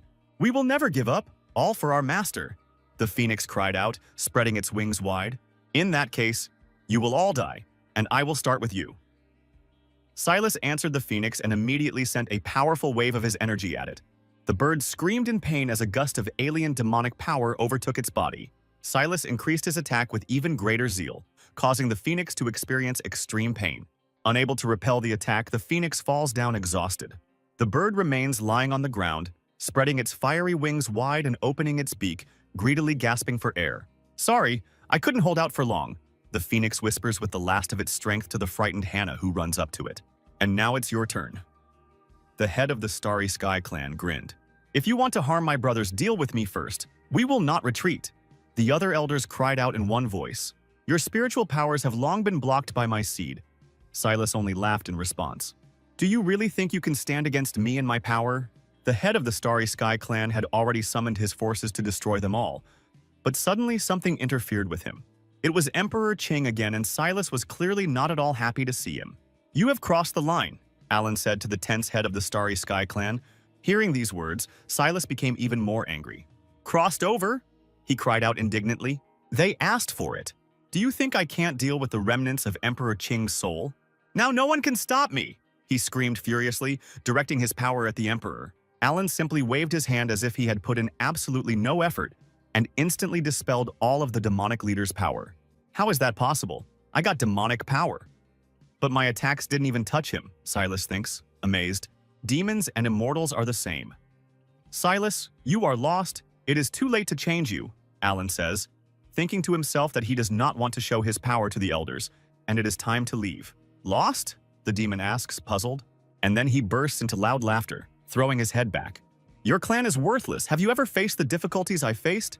he says. "I spent decades to become stronger, in order to revive our once weak clan. One day, I found a secret kingdom and realized that all this time I had been on the wrong path. After all, only with the help of demons can the Starry Sky clan become stronger. Only by choosing demons will we gain true power. And since I have chosen the demons, there is no turning back. Die!" he screamed in rage, attacking again. Alan realized that Silas would not stop, and there was only one way out. The guy stretched his hand forward, forming energy that began to swirl into a small vortex, growing with each second. There was an explosion, and a powerful wave of Alan's power was directed towards the demon, striking him with a sharp beam. Having caught up with the demon, the guy's energy passes through his body, piercing right through. Silas's black eyes widen as he realizes that this is the end for him. Alan turns away and begins to walk away as a stream of power behind him destroys the demon completely. "Sir," the fiery phoenix calls him. "Still not back?" Alan asks, heading towards the bird to help and send the phoenix to his spiritual space. "Finally, that's it. I'm so tired." The guy exhales, having finished all his work. "Senior, thank you very much for saving me." Screams are heard behind him. "How can we resist demons?" "Tell our descendants," the elders ask him, and Alan thinks irritably that he will have to teach them this too. "The demon clan is not a threat, and there is no point in holding the ignorant disciples of the Starry Sky clan responsible," he replies. "Let them restore the clan on their own. I can't stay in this world for long. It's time to leave. Goodbye, friends. I hope everything will work out for you," Alan shouts to the elders, bowing as he leaves. "Finally finished. Tun, what are you going to do next?" Hannah asks the boy. "I will stay and help the younger ones restore the clan. No one else will take the path of evil." The guy answers her decisively. Hannah looks at this guy with sadness in her eyes, who has a huge job ahead of him. Sword Clan a month later. Alana took advantage of his week off and is now sitting peacefully under a tree, cozying up with his favorite novel. "The holidays are so short," he sighs sadly. "Brother," his name is Hannah. "The eyes are calling us for a 10-minute meeting," says the girl. "And what does this have to do with me?" Alan answers her. "This is our leader's order, won't you go?" Hannah presses him, and the guy has no choice but to surrender. "Brother, I'm really curious, did you really drop out at the very beginning of the tournament?" "On the way to the meeting," a girl asks. "Yes. As soon as I entered the mirror, I was immediately killed by the maddened disciples of the Starry Sky clan. You can even see it on the recording," Alan says with the most honest expression on his face. "You may deceive others, but not me. Why are you so similar to Emperor Qing? What are you hiding from all of us?" Hannah is not far behind him. "Sister, what kind of joke is this? I am a true disciple of the Sword Clan. Who else? I am still very far from the Emperor." The guy laughs awkwardly. "Let's get to the meeting quickly. What are you standing there for? Don't keep the old man waiting," he shouts to Hannah, quickly running ahead. "I will definitely reveal your secret." Clenching her fists, the girl thinks. When they arrive at the meeting room, The clan leader praises them for their excellent performance at the meeting and says that he called them all here to reward them. "Hannah, come forward," he calls. "You fought the demon lord to the last and performed very well. You are worthy of being a true disciple of our sword clan. Today, I will bestow upon you the Killin Shield, the 9th rank pill, and the 9-cycle transfer seal. These spiritual treasures will help you advance along the path of cultivation. Use them wisely. I will live up to your expectations. I will definitely help the clan to prosper further," Hannah says passionately. "Such valuable treasures are being given away. Now my sister will be promoted." The other students are talking among themselves. They are confident that their sister deserves these awards. Immediately after Hannah's award, the head of the Sword Clan begins to call out the distinguished students one by one to recognize their merits as well. "She almost recognized me." At this moment, Alan exhales, and a small drop of sweat runs down his forehead from the tension. He recalls the events that happened in the Starry Sky Clan a month ago. "There you are." He then heard a voice behind him. "Why were you looking for me?" Alan asks the approaching Lisa. "I want to say right away that I have no secrets about my sister. Don't even think about it." The girl only smirked in response to his words. "Do you really think Hannah would believe that you were killed in the mirror that quickly?" she asks with a smile. "Why not?" Alan doesn't understand. "Didn't you hide to provide further assistance from the shadows? Besides, you and Emperor Qing never appeared in the same place at the same time. It seems that Emperor Qing..." The girl begins to speak with a hint. "Do you really think that I am the Emperor Qing?" Alan asks. "I didn't say anything. You admitted it yourself." Lisa laughs. "Looks like they've exposed it," Alan thinks in panic. "Am I really such a bad actor?" The guy thinks, upset, folding his arms across his chest in a defensive gesture. "In fact, I called you here not only to reward you for your achievements, but also to tell you one very important thing. Thanks to the appearance of Emperor Qing's soul remnant, we once again repelled the attack of the Demon Clan, so the Starry Sky Clan gave us the key to open the Emperor's tomb." Alan's thoughts are interrupted by the head of the Sword Clan. "It turned out that this was the last key," Reynold continues. "The Jade Emperor 5 million years ago was very powerful. Legend has it that he once collected countless treasures, the most precious of which can help in cultivating to the highest Tao. Not long ago, it was discovered that the Emperor's tomb was being attacked, causing alarm across all 5 continents. To open the tomb, 10 keys are needed, and the first 9 have gone to other clans. And the last one was given to us. It was fate. So our clan is so majestic. With the Emperor's key, we can penetrate the Juyu Sea. What a wonderful new opportunity. The disciples of the Sword Clan rejoice. If we can penetrate the tomb, we might be able to obtain those powerful techniques that have been lost for a long time, and those magical powers that can propel us forward 3 kingdoms at once. Chief, who will you send?" Zhao speaking. At this time, Alan yawns tiredly, covering his mouth with his hand. "What kind of place is this anyway? Is it dangerous?" He leans toward Hannah, quietly asking, "Don't you know yourself?" The girl is surprised. The Juyu Sea area is located in the south of Kangyuan province, with strong underwater currents, and is shrouded in thick fog and darkness all year round, she begins to explain. "All sorts of powerful monsters live here. The level of danger exceeds even our imagination. For example, the shadow eel, which reaches tens of feet in length, and its body is covered with iron scales. They can move freely in the water and have a very strong punch. Or there is also the ice Keelan, which can not only control ice but also create illusions. And as soon as the enemy falls under the influence of their illusions, he will lose his way and will no longer distinguish reality from fiction. So even very strong students will have a hard time. But none of this has anything to do with me." Alan smiles contentedly. "I won't go to dangerous places anyway," he grins. "It doesn't depend on you. The boss called us here only to introduce us to information about this place." Hannah answers him and the guy rolls his eyes, and then they just stand silently next to each other, dissatisfied with each other. "Everything I have told you today are very important points that will help in your further cultivation, so think about it." Reynold continues at this time. "Now I will give you some time to rest and balance your spiritual state, and in 3 days we will gather here and discuss the plan for going to the sea." At this point, the meeting ends, and Alan calmly leaves. But soon he realizes that for some reason Gwyneth is very upset. "Do you know anything about the Juyu Sea?" he asks the girl who throws herself into his arms. "Is your origin really connected to him?" Gradually, evening approaches and darkness descends upon the city. So, why don't we ponder Gwyneth's origins, how she might be related to the Demon Clan? Alan thinks, sitting comfortably next to the spirit girl. "Brother, sorry to bother you." Hannah breaks him out of his thoughts. Sister? Come in, the boy yawns tiredly. What brought you here so late? You can't fool me. You were actually one of the most important people at that meeting, weren't you? Hannah asks confidently. What are you even talking about? Alan makes a surprised face. I am ashamed that the chief gave all these treasures to me, brother. Take them for yourself, Hannah answers. Sister, this award was given to you personally by the leader, and I did not bring any contribution during the meeting, so why do I need it? He says to the girl. No one but you could show such great power during the competition. The girl confidently steps on him. Answer honestly, how are you related to Emperor Qing? It looks like he can't cheat anymore. Alan sighs mentally. You must have received the Emperor's inheritance? That's why you were able to increase your strength so much in a short period of time. The girl cried out passionately. Looks like she didn't guess. Alan understands. I didn't think you'd be so perceptive. He answers the girl.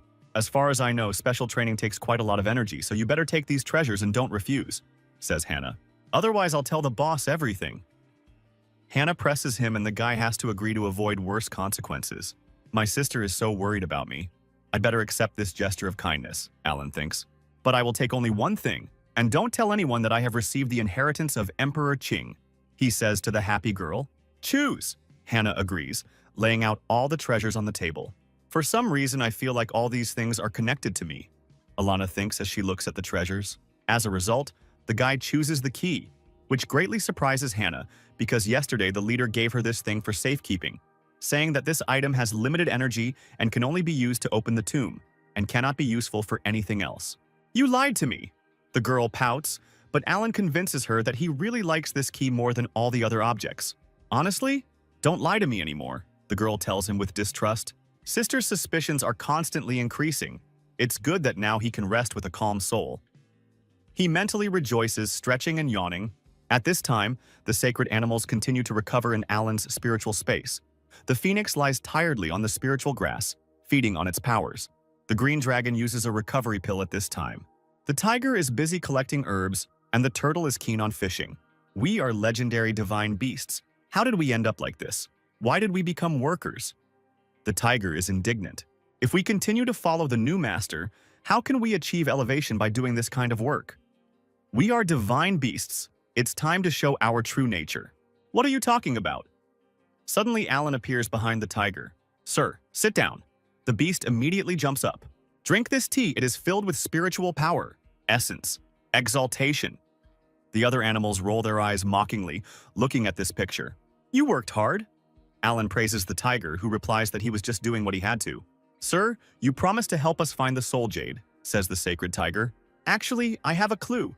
I was recently given a hint of a place called the Five Mountains Range, 3,000 miles to the east. Where are the Five Mountains? Isn't that the famous picturesque resort? Alan wonders. All the animals look at him with pleading eyes, awaiting their master's decision. Okay, we'll set out tomorrow morning, Alan decides, and they go wild with delight. I have exactly 3 more days of vacation left, the guy thinks. Very soon he is heading to Mount Wuyun. These places are extremely picturesque and evoke a feeling of calm and satisfaction within him. A leisurely and comfortable life. I'm already on my way to you. Alan grins. This place is filled with positive energy and beautiful scenery, the guy thinks. It definitely deserves to become a famous resort area for immortals. What a nice place this is. The guy slowly descends, his feet silently touching the ground. He immediately realizes that he is not alone here. Directly in front of him stands an elderly man with his hands folded behind his back. Uncle, are you responsible for this area? Alan asks, and the guard nods in agreement. Why is there no one else? Didn't they say this was a very prosperous place? Alan wonders. Yes, but that was several hundred years ago. The old man smiles sadly. Today I am the only person living on this mountain. What happened? Alan asks the guard. Mount Wuyun was indeed once a prosperous place, and cultivators from all over the world often visited us, and my family also lived right here. The old man begins to tell his story. However, a few decades ago, a terrible tragedy occurred here during which many cultivators died, and my family was cursed by a mysterious force, and there was no end to the disasters. Since then, many have left this place, and in the end I was left alone, and the mountain is now completely abandoned. That's it. I didn't think that such a remarkable place had such a terrible history, Alan answers, amazed. And the old man already starts to say that for safety reasons they need to leave this place, but he doesn't manage to finish. I want to spend my weekend here, Alan interrupts with a satisfied smile on his face. Here is the spirit stone. Please give me a room. He extends his hand to the surprised old man. Isn't this the perfect place for me? A whole resort where I'm the only one. The guy rejoices in his mind. A happy Alan immediately heads to the beach. He sits peacefully in the shade under one of the palm trees, completely satisfied with his life. There is a slight blush on the guy's face, and he is clenching a straw from a delicious coconut cocktail in his teeth. The best vacation ever. He rejoices mentally. If only my sister weren't here. The boy sighs. Sister, why did you come here so suddenly? He asks Hannah, who has settled down under a nearby palm tree. The chief said that something was happening on Mount Wuyun, so he sent me here on a secret mission. I wasn't following you, by the way, Hannah answers, slightly embarrassed. Secret mission? He must have sent her on vacation too, Alan thinks. Who would send a person on a secret mission to a resort area anyway? But then Alan realizes that if anyone is going to do this, it will be their clan leader. Okay, in any case, I'll continue to enjoy my vacation, and I need to finish my apricot cocktail. The guy decides and asks the phoenix if he noticed any suspicious energy. Master, there is no information here. It seems that the location of the thing we need is in the depths of Mount Wuyun. The firebird answers. In that case, we'll go there tomorrow morning, Alan decides. And then, very unexpectedly for himself, he hears some extraneous sounds. Looking around, the guy realizes that two human silhouettes are visible in the shadows of the trees. Didn't the old man say that there are no people here at all? He thinks. At the same time, in the Starry Sky clan, Tong is making every effort to restore all the destruction. But then one of the clan members runs up to him with very bad news. When cleaning the former clan leader's mansion, a huge secret room was discovered, inside which a large amount of demonic energy could be felt. Take me there! Toon immediately screams and breaks into a fast run. Having barely reached the secret room, the guy immediately understands that he was told the truth, and that this place is really saturated with demonic energy. The door of the secret room radiates such enormous power that it makes you feel uneasy. The guy decisively opens the door and starts going down. Stay outside. No one is to enter here, he commands the other students. Surrounding himself with golden streams of his power, the guy begins to descend.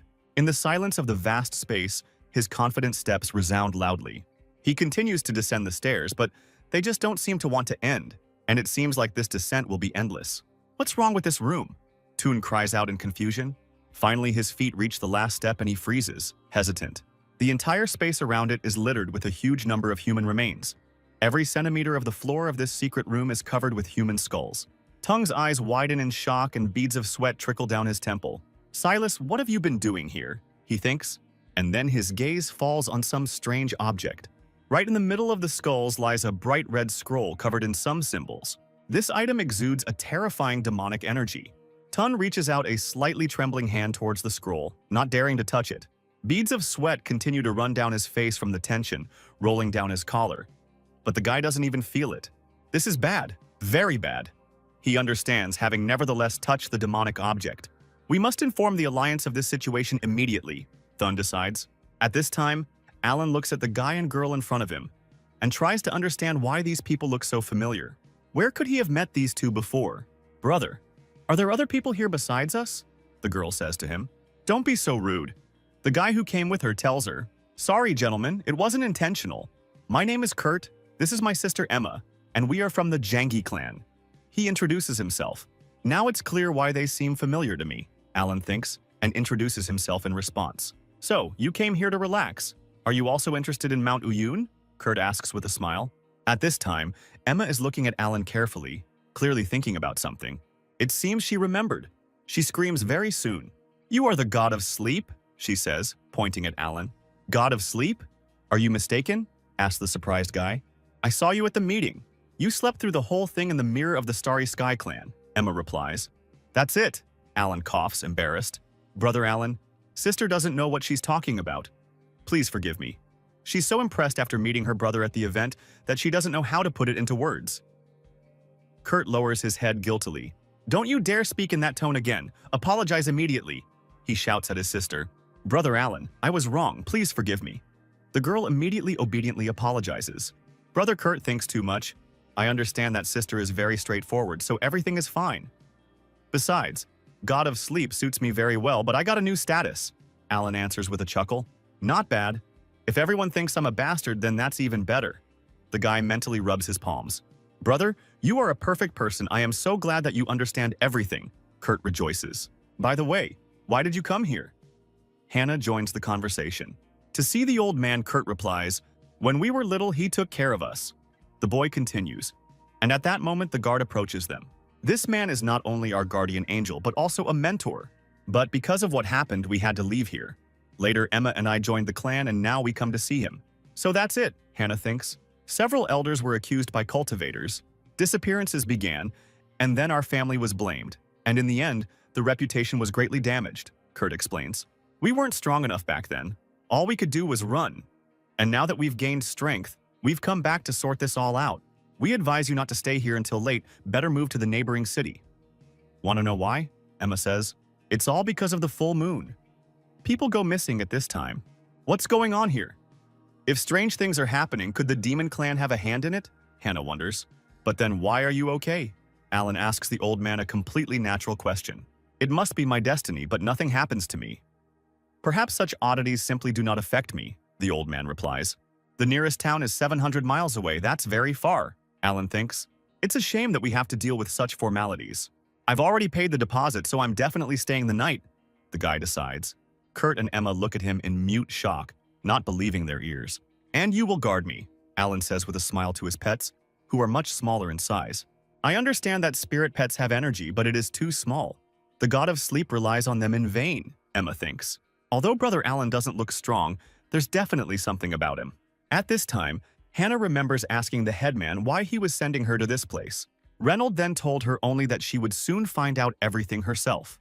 Could it be that the boss sent me here for this very reason? The girl thinks. Having decided, they all head to the villa together. Brother Alan, the night of the blood moon has always been very dangerous. Maybe you will change your mind? Kurt asks. Yes, it's a matter of life and death. I understand that you don't want to leave such an amazing place. Emma supports him.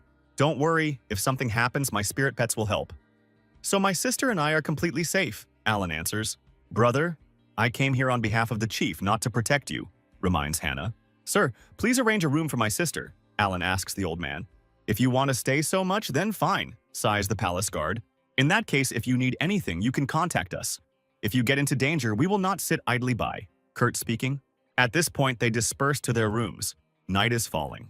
It is the night of the blood moon, and there is an almost physical tension in the air. Everything around is painted in red light, which creates a slightly frightening impression. Dark red streams of frightening fog are heading straight towards the palace.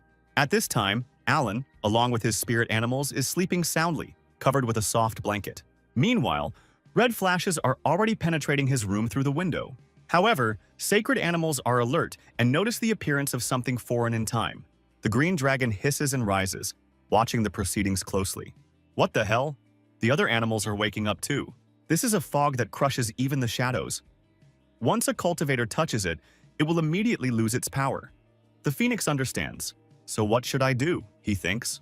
The gentleman is sleeping. Is it worth waking him up? Don't make noise. If we disturb the master, what good will we do? The white tiger says decisively. Together they activate their power, enveloping their master in protection so as not to disturb his sleep.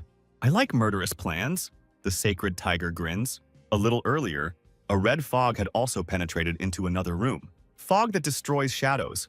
Good thing we were prepared and knew something like that lived here. Kurt and Emma are talking. However, everything is not that simple. Slowly, a silhouette begins to form among the swirls of red mist. I didn't think you were so brave. Comes from the fog. Who are you and why are you attacking us? Kurt shouts. But his question remains unanswered, and the red fog draws ever closer. Spirit of war obsession! Kurt cries out, beginning his attack. But he fails to defeat the unknown creature. Do you think you can destroy the demonic power? The creature from the mist laughs. You are all the same. Now it's time for you to die. Dream on, Kurt replies, not at all giving up so easily. Meanwhile, Emma is thrown aside by a powerful stream of force straight into the wall, destroying it. What a powerful fog. The girl exhales in surprise. Brother, how are you? She shouts to Kurt. It's okay, you better run, the guy shouts back at her. Turning around, the girl realizes that thanks to the destroyed wall, she can now see Alan's room. Damn, where are the strangers from? The sacred animals also notice Emma. The master asked not to show his strength to strangers. The tiger says upset. How can Alan sleep at such a time? Although I didn't expect anything else from the god of sleep. Emma smiles, looking at the sleeping guy. Alan, wake up! She runs up to his bed. Meanwhile, A crimson fog is already gathering behind the girl. King Yun blades intent. Hannah's scream suddenly resounds. "Watch out!" she shouts to Emma, shielding her with her body and attacking the enemy. "What is this fog?" Hannah asks the girl. "Once you touch it, you'll lose all your abilities." 10 years ago, this thing first appeared in the temple and then cultivators started disappearing, Emma explains. "That's it," Hannah answers, realizing that this is her assignment after all. "Wait, I'll use the blade now and clear the fog. Don't go too far," Hannah commands. She attacks confidently, intending to get rid of the terrifying fog. Damn bugs. The creature from the fog roars in rage. Kurt, at this time, is still trying to resist the fog that has engulfed him. "Brother!" Emma screams, watching this fight with concern. "Die!" Kurt screams, attacking the fog again and again. But all his attacks do not bring the desired result, and the red fog is in the lead in this fight. Gradually, the creature from the fog dissipates thanks to Hannah's power. But at the end, the creature manages to attack Kurt, causing him to cry out in pain and throw him aside. "Brother!" Emma runs to him, frightened. At this time, a sleepy palace guard appears in the passage. "What happened?" he asks, running up to the boys. Finally, Alan wakes up too. "What's the matter?" the guy asks, confused, sitting up in bed and rubbing his sleepy eyes. "Brother, wake up, don't scare me," screams a frightened Emma. In a panic, she takes out every pill she has, hoping that at least one of them will help her bring Kurt to his senses and remove the toxin from his system. His channels were covered in fog, more like a curse than poisoning. "Regular pills probably won't help him," Hannah says. Emma's eyes widen in shock, and they immediately begin to fill with tears. "To help him, you need to get special water and kill the one who sent the curse," Alan, who has finally woken up, joins the conversation. "I'll do it right now. I'll kill any scoundrel." Emma jumps up immediately. "Don't be in such a hurry," Hannah tells her, and Emma realizes that she is absolutely right. As soon as she tried to take a step, a wave of pain shot through her body and she covered her mouth with her hand to keep from screaming. The girl, exhausted, fell to her knees, leaning her hands on the floor and trying not to lose consciousness completely. Hannah immediately rushed to her aid. "Don't rush, you're wounded." "It's better not to risk it now," she reassures Emma. "Yes, the night of the blood moon is too dangerous. It is better not to make such hasty decisions yet." The old man supports Hannah. "Rest tonight, and I'll see you out during the day," Hannah promises the girl. Meanwhile, the dragon crawls closer to the fragments of the wall that were touched by the red fog. After thinking, he touches one of the stones with the very tip of his tongue. And then he jumps back, stunned by the realization. "We sensed dark energy," he reports to his master. "Interesting.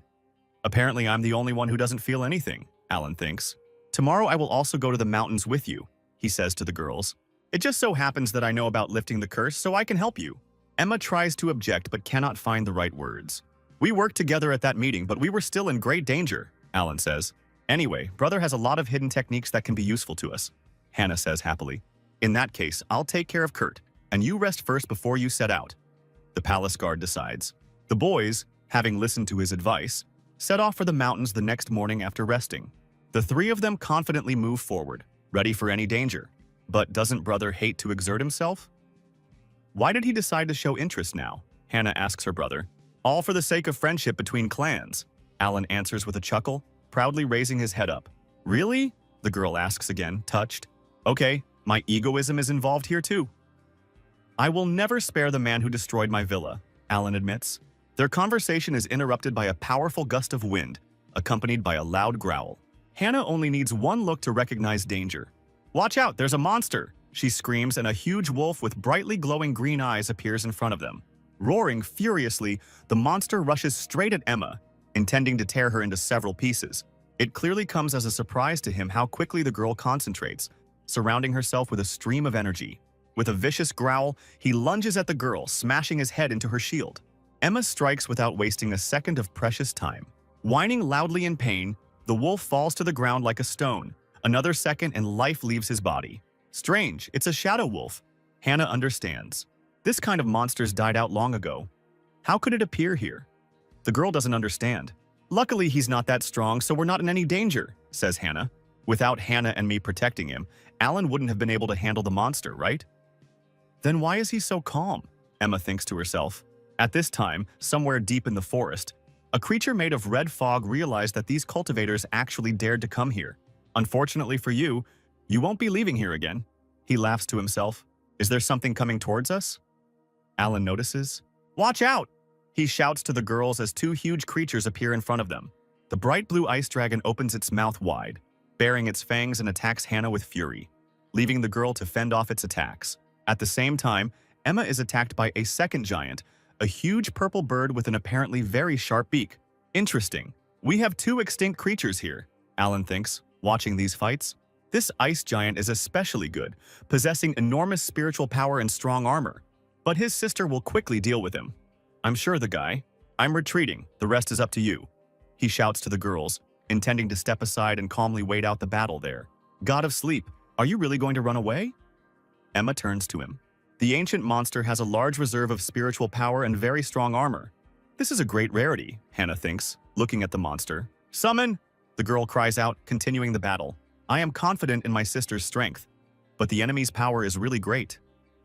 It must not be easy for them after all, Alan thinks, comfortably settling down on one of the tree branches and watching the progress of the battle at Emma's. Help them! He commands the phoenix and it obediently heads to the epicenter of the battle. Unbeknownst to Emma, the power of the phoenix flows around her, enhancing her attacks and protecting her from the beast. However, the girl quickly realizes that something unusual is happening with her powers. Is this my power? But how is this possible? She doesn't understand.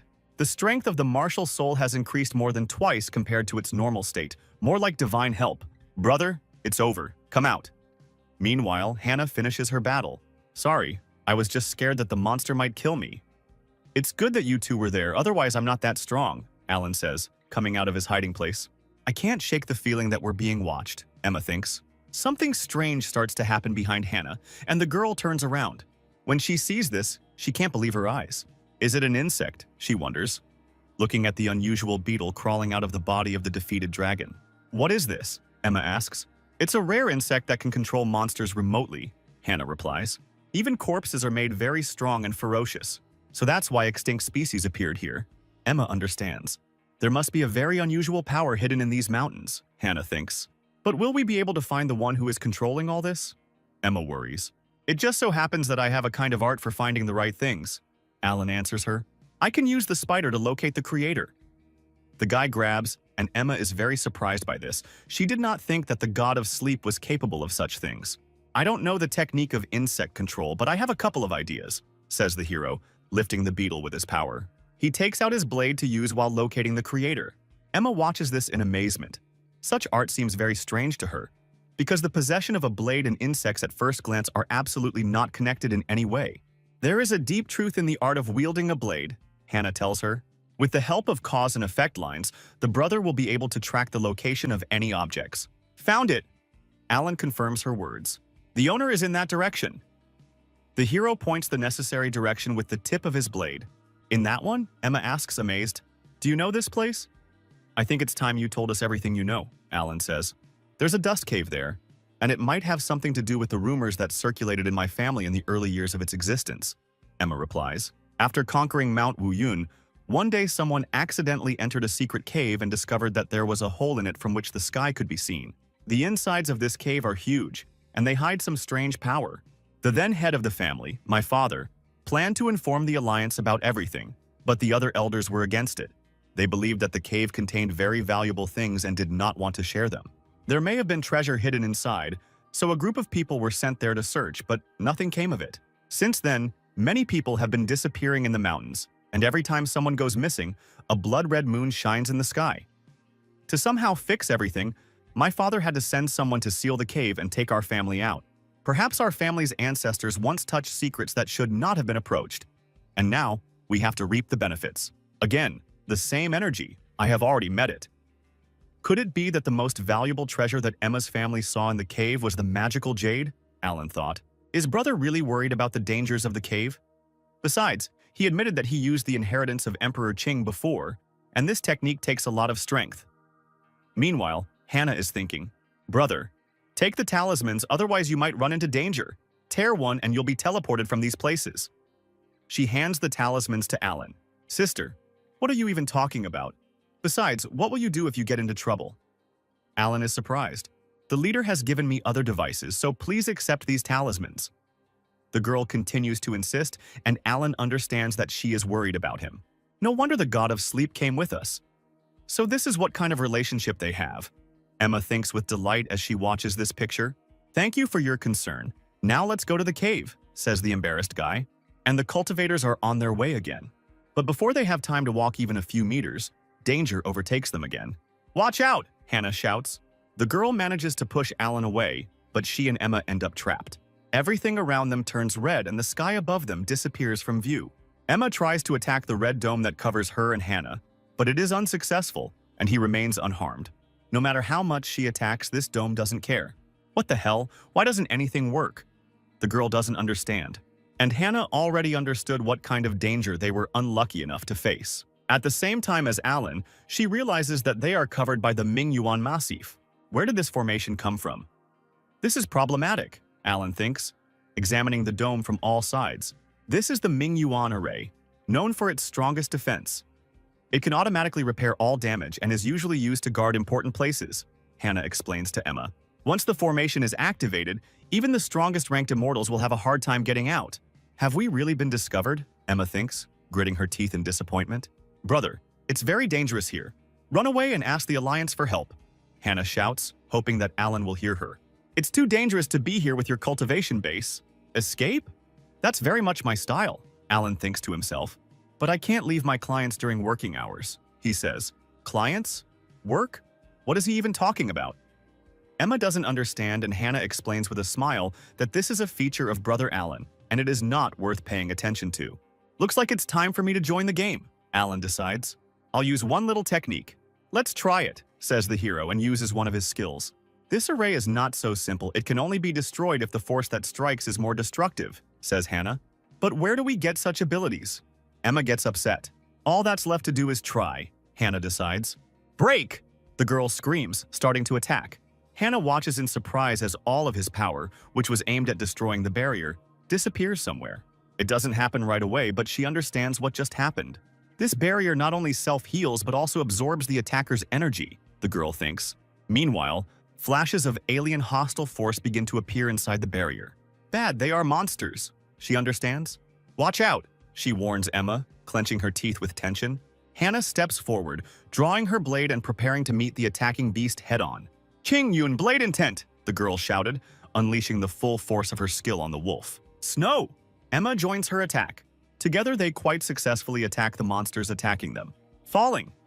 Meanwhile, Alan says from the other side of the dome, he launches a multitude of small blades at the dome, hoping that this will help destroy it.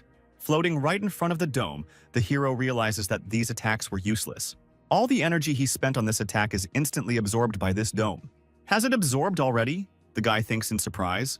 Well, small blades are not very useful here, Alan thinks sadly, and the phoenix decides to offer the help of sacred animals. Can you destroy the array? Alan asks the bird. We are ancient beasts, don't underestimate us, the phoenix replies. We are able to move mountains and even burn the heavens and the earth. The dragon supports him. In coordination, the beasts attack the dome from all sides at the same time. But their energy is also absorbed into the array. Move mountains? Burn the heavens? Alan asks with a tense laugh. And the white tiger reassuringly says that it is not quite so. And then the first damage begins to appear on the dome. Phoenix grins contentedly. Master, but we can definitely handle the array, the bird says boastfully. Well, now I'm even more curious to know who's behind the scenes. I have a rough idea of the power needed for this array. This is Alan speaking. Looks like we'll have to act more decisively now. Meanwhile, inside the dome, the girls continue to fight the monsters without stopping. Both of them are already quite tired and breathing heavily, but the monsters still do not end, and new ones come to replace the defeated ones. Another one, Hannah says, preparing to attack. A huge shadow wolf with a bared mouth and eyes burning with rage is already running straight towards them. Suddenly, someone else's power is added to the monster's attack. At the last second, Hannah manages to dodge another surprise attack. This is the very spirit the elder spoke of, Emma screams. So you know about me? The spirit grins ominously. The poison spirit is a creature born from the depths of darkness, and it has no flesh or blood. It condenses with its curses and can cause damage. Emma speaking. This is a clot of pure malice and obsession. Poisonous spirits have the ability to absorb blood souls, and once the spirit becomes strong enough, it can create an essence for itself. Well done. My existence is truly considered a disaster for all living beings. Since ancient times, I have wandered along this mountain range, devouring everyone who came my way. The spirit answers, But when I was about to reach the peak of my power, that dreadful Emperor Qing sealed me away. How dare he? Who would have thought that members of your family would dare to tear off the seal? Even though after what happened, your leader used a powerful sealing technique and took the entire clan away from here, it didn't stop me. After all, a piece of my soul managed to slip away. So this is the truth about the blood moon, Emma understands. Unfortunately, absorbing ordinary cultivators could not restore my former strength. The spirit continues. The spirit's fists clench in rage as memories flood back. But you are different. Besides, you fell for my trick and were poisoned by the blood of monsters. The creature continues. Now your souls will be slowly sucked out, and I will soon regain my true powers. But here, the poisonous spirit is overtaken by shock and disappointment. Who dared to destroy my array? The creature screams in rage. Me! Alan, hovering above the dome, answers confidently. The hero's energy flows cover the entire space around, penetrating into the array.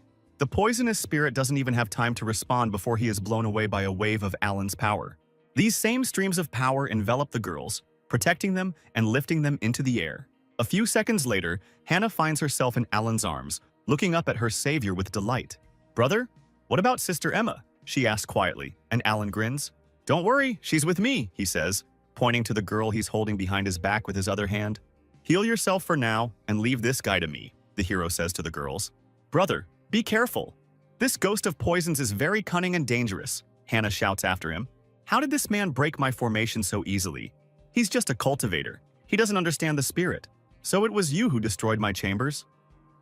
"You know, I have a very difficult job and I don't always get a chance to rest, and now you're in the way," Alan says to the ghost of poisons. "I can't stand it when someone disturbs my peace." "Rest? Peace? What nonsense are you talking?" the ghost says, amazed. "Never mind. Since you dared to interfere, now you'll definitely die." The poisonous spirit decides and rushes into the attack. "Do you know how strong ordinary workers are?" Alan asks him. And then the ghost is swept away by a powerful wave of the hero's strength. "Is that all? You're not even fit to hold a candle to my pets even if they fight you," Alan mocks the ghost. "Bastard, don't think you're cooler than me," the ghost curses. Meanwhile, the green dragon is already flying towards the poisonous spirit. "Do you have hearing problems? We are your opponents." The sacred animals speak to the ghost. 4 sacred beasts? It is extremely difficult to subdue one, but he overcame 4 at once. The spirit is surprised. The famous day dragon meanwhile opens its mouth wide, directing an attack beam at the evil spirit. The star phoenix joins him, adding its own bright fiery stream of power. The moon tiger is also not going to lag behind the others, and bright blue energy bursts out of its mouth. The turtle is the last to join the attack, and the green color of its attack joins the colors of the other sacred animals. All 4 multicolored streams head straight towards the evil poisonous spirit. The spirit raises his hands up, surrounding himself with a protective dome, and the attacks of the sacred beasts do not reach him. The beams of their power crash into the protective dome of the spirit, unable to break through it and reach the enemy. "Resist? Let's do it again," the moon tiger commands. Once again, the sacred animals attack simultaneously, but the rays cannot penetrate the dome. I am an ancient cultivator. It turns out that even the 4 sacred beasts are nothing compared to me. The poisonous spirit bursts out into an evil laugh. This drives the spirit animals into a frenzy, shadow that eats away at hearts. The spirit screams, and the animals are entangled in its red mist. "Unfortunately, you are late," the spirit laughs vengefully. Then Gwyneth appears and throws herself into Alan's arms. "What do you think we should do?" the hero asks the girl. In response, she clenches her little fists resolutely. "Forward!" Alan speaks and Gwyneth joins the attack. The evil poisonous spirit did not expect such a turn of events. Gwyneth circles around him, vengefully striking him with her blows. The poisonous ghost's eyes widen in surprise. The creature looks around in confusion, trying to understand where the attacks are coming from. "What the hell is going on?" he screams in impotent rage. Only Alan can see Gwyneth, so the ghost of poisons cannot understand who exactly is attacking him. "There are only 3 things you can do now," Alan says to the ghost. "First of all, sincerely apologize to me and my sisters. Secondly, fix my chambers. And thirdly, save my pets from your poison." "Idiot, do you think I lost?" the poisonous spirit shouts back at him. He attacks again, and his red mist increasingly envelops the sacred animals writhing in pain. The shadow that eats away at hearts has struck about 4 powerful blows. "You are all dead," the spirit screams. He tries to attack Alan as well, but his fog doesn't reach its target. "What poison were you just talking about?" Alan asks mockingly. Even the ancient power can't get rid of my poison as easily as he did. The poison ghost thinks in shock. This can't be. There's definitely something wrong with this cultivator. I'll give you 10 breaths before you comply with my conditions, Alan tells him calmly. And then the countdown begins. The hero slowly counts from 10 to 1. How can he stand here calmly if he is already poisoned by my venom? The spirit is perplexed. How deep do his powers go? I don't know what dirty trick he pulled, but now all my spiritual strength seems to have been sucked out of me. If this continues, then I'm really finished. We need to get out of here. I'll deal with this man another time. The ghost decides and starts running. Meanwhile, Alan had already counted to the end. Unexpectedly for the ghost, the guy appears very close and gives him a mocking smile. This is impossible, thinks the poisonous spirit. I was blind. I did not recognize the great master in you. Forgive my impudence. If you let me go, I will do everything to please you. He begins to beg. I gave you a chance and you didn't take it, and now it's too late. The hero answers him mercilessly. The ghost realizes that he is in a very difficult situation and begins to threaten.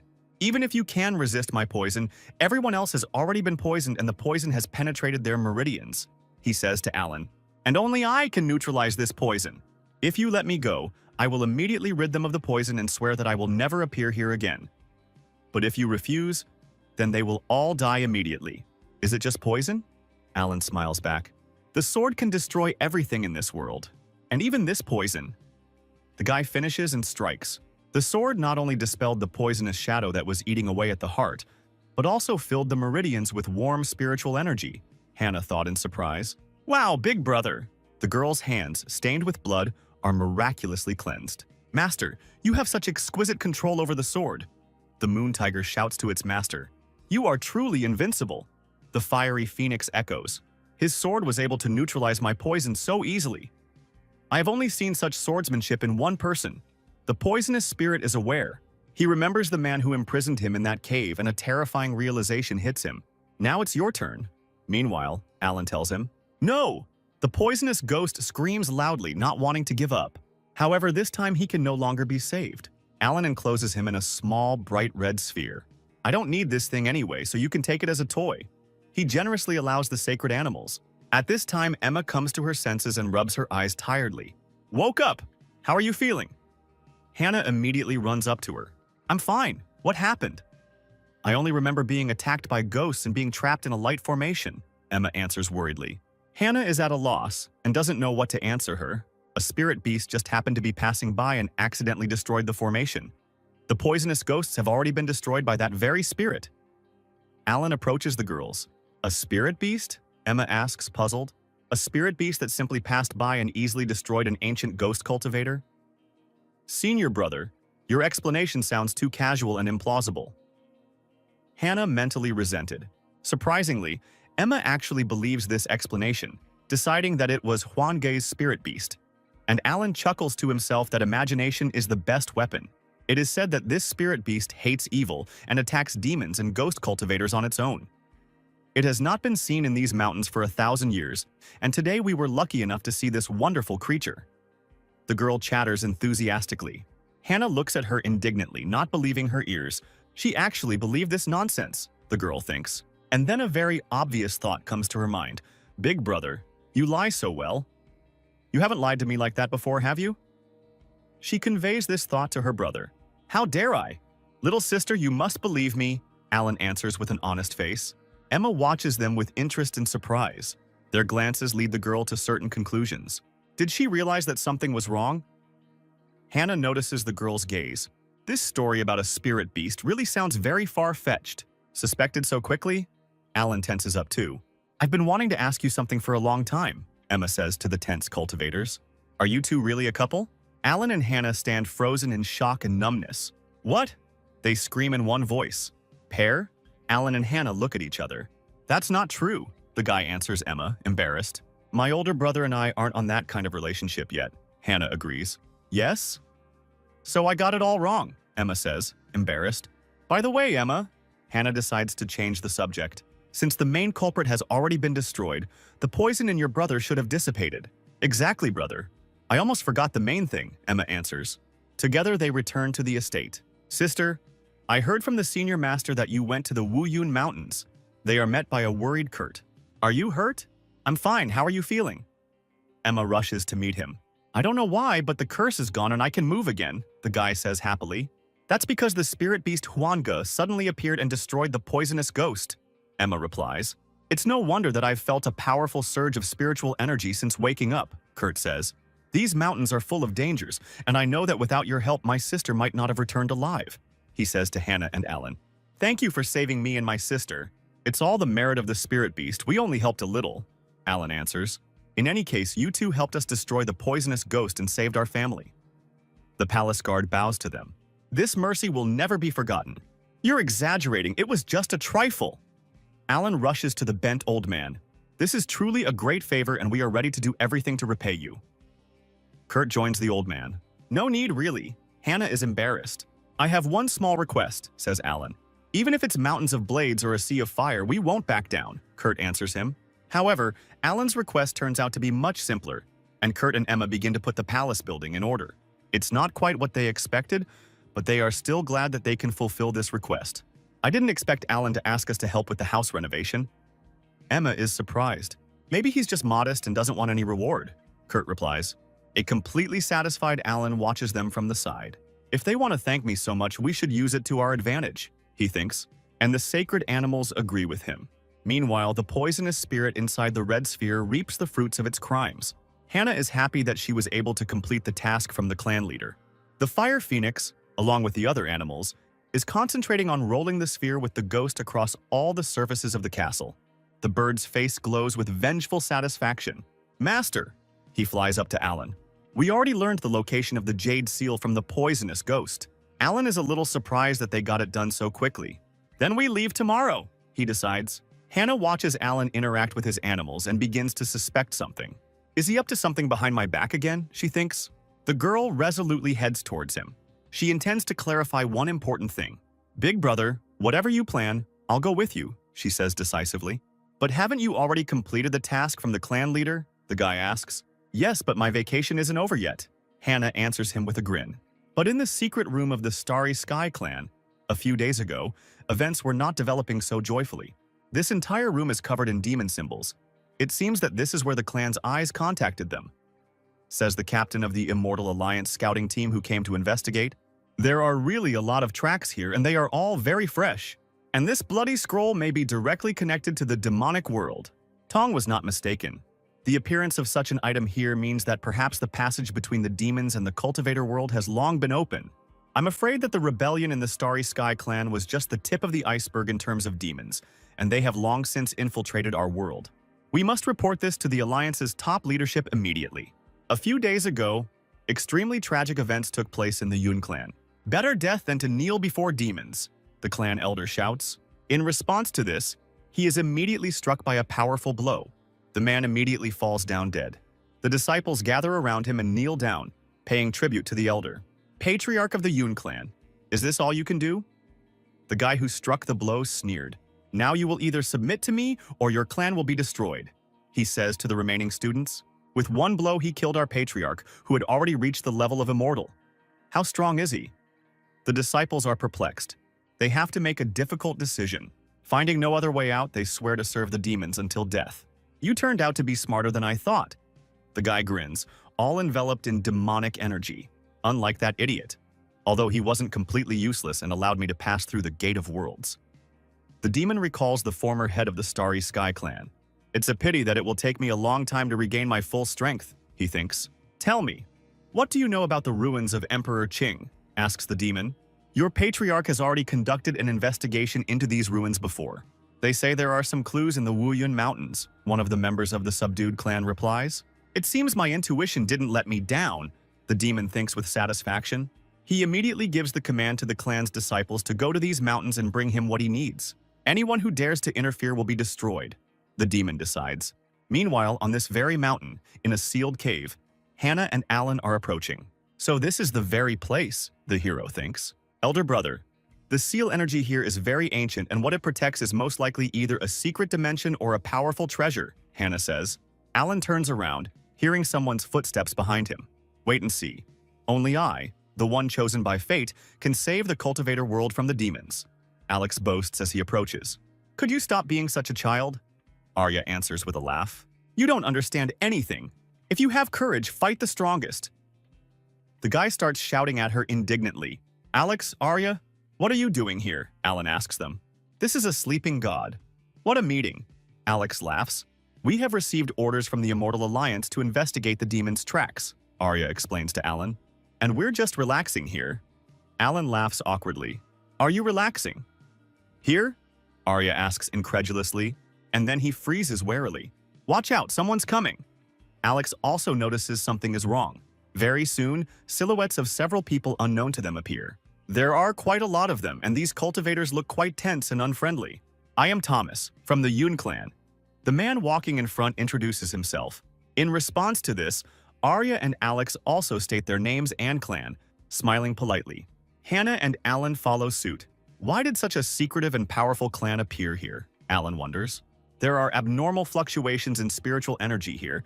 This place is extremely dangerous, and the four of you must leave immediately, Thomas says sternly. We came here specifically to investigate these fluctuations, and this is a task of the Alliance of Immortals, Arya answers. There is something extremely important hidden behind this seal, and if you accidentally activate any mechanism, the consequences will be unpredictable.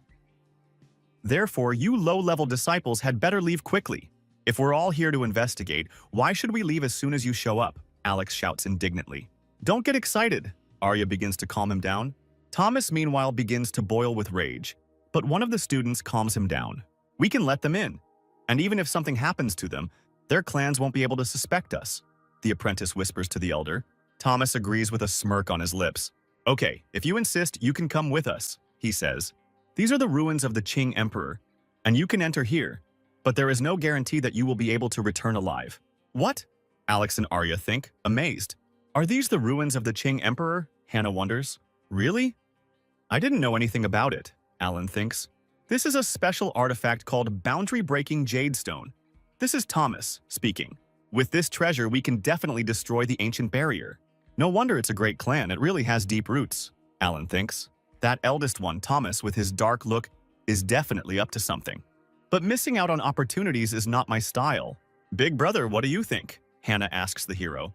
Of course, we will go with you to broaden our horizons, Alan answers Thomas with a smile. If so, then let's go together, says the man. He immediately activates his artifact. The students watch in amazement as the barrier collapses before their eyes. Behind this barrier lies the purest spiritual energy. Gentlemen, the seal is broken, you can enter and explore. This is Thomas speaking. But don't forget that the secret dimension is dangerous, and once you enter it, your life will be in your hands. Everybody follow me! There is a whole world hidden inside the seal.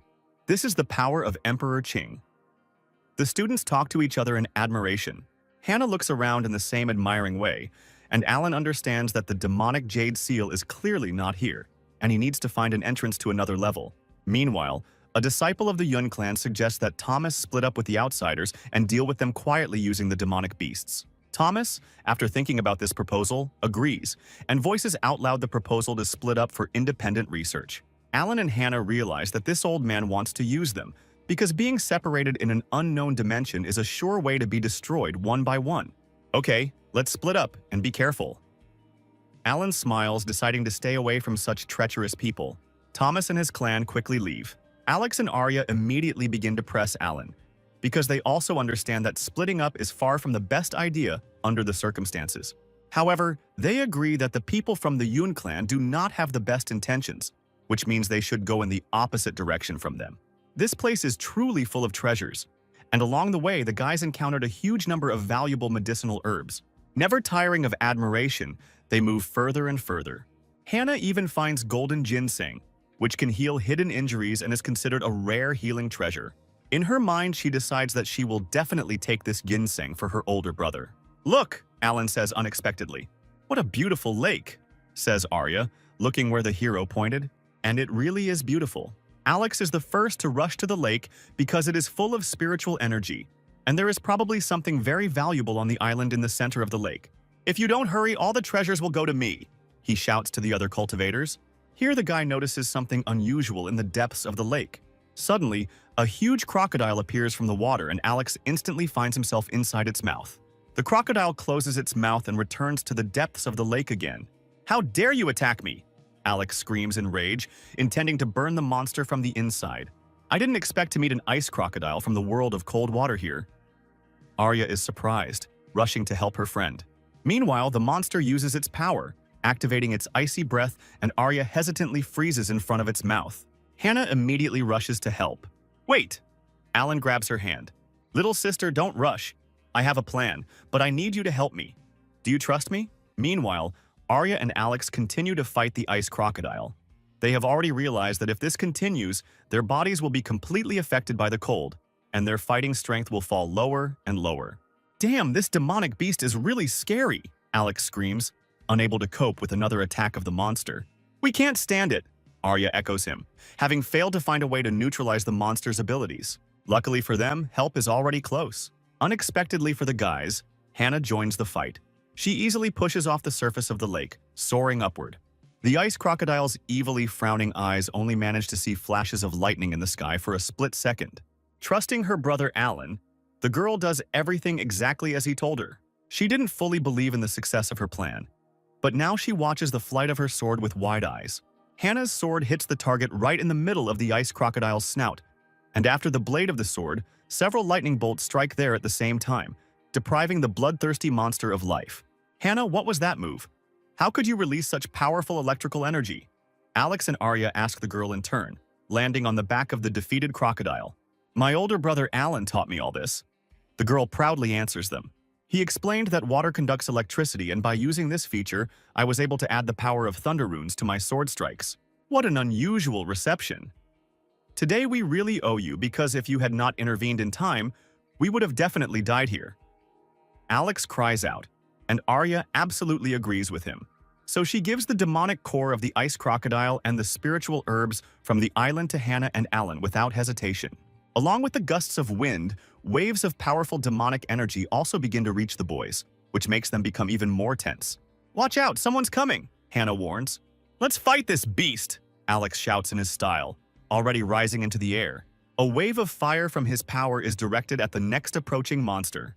This guy is really too reckless, Alan thinks. The monster Alex fights is a blue scaly tide beast, and when it gets angry, it becomes even more aggressive. As if confirming Alan's thoughts, the beast screams furiously, and its attacking streams are already heading towards the overly confident Alex. The guy, who underestimated the monster, does not have time to dodge the blow, and the force of the beast's attack knocks the air out of his lungs and makes him cough up his own blood.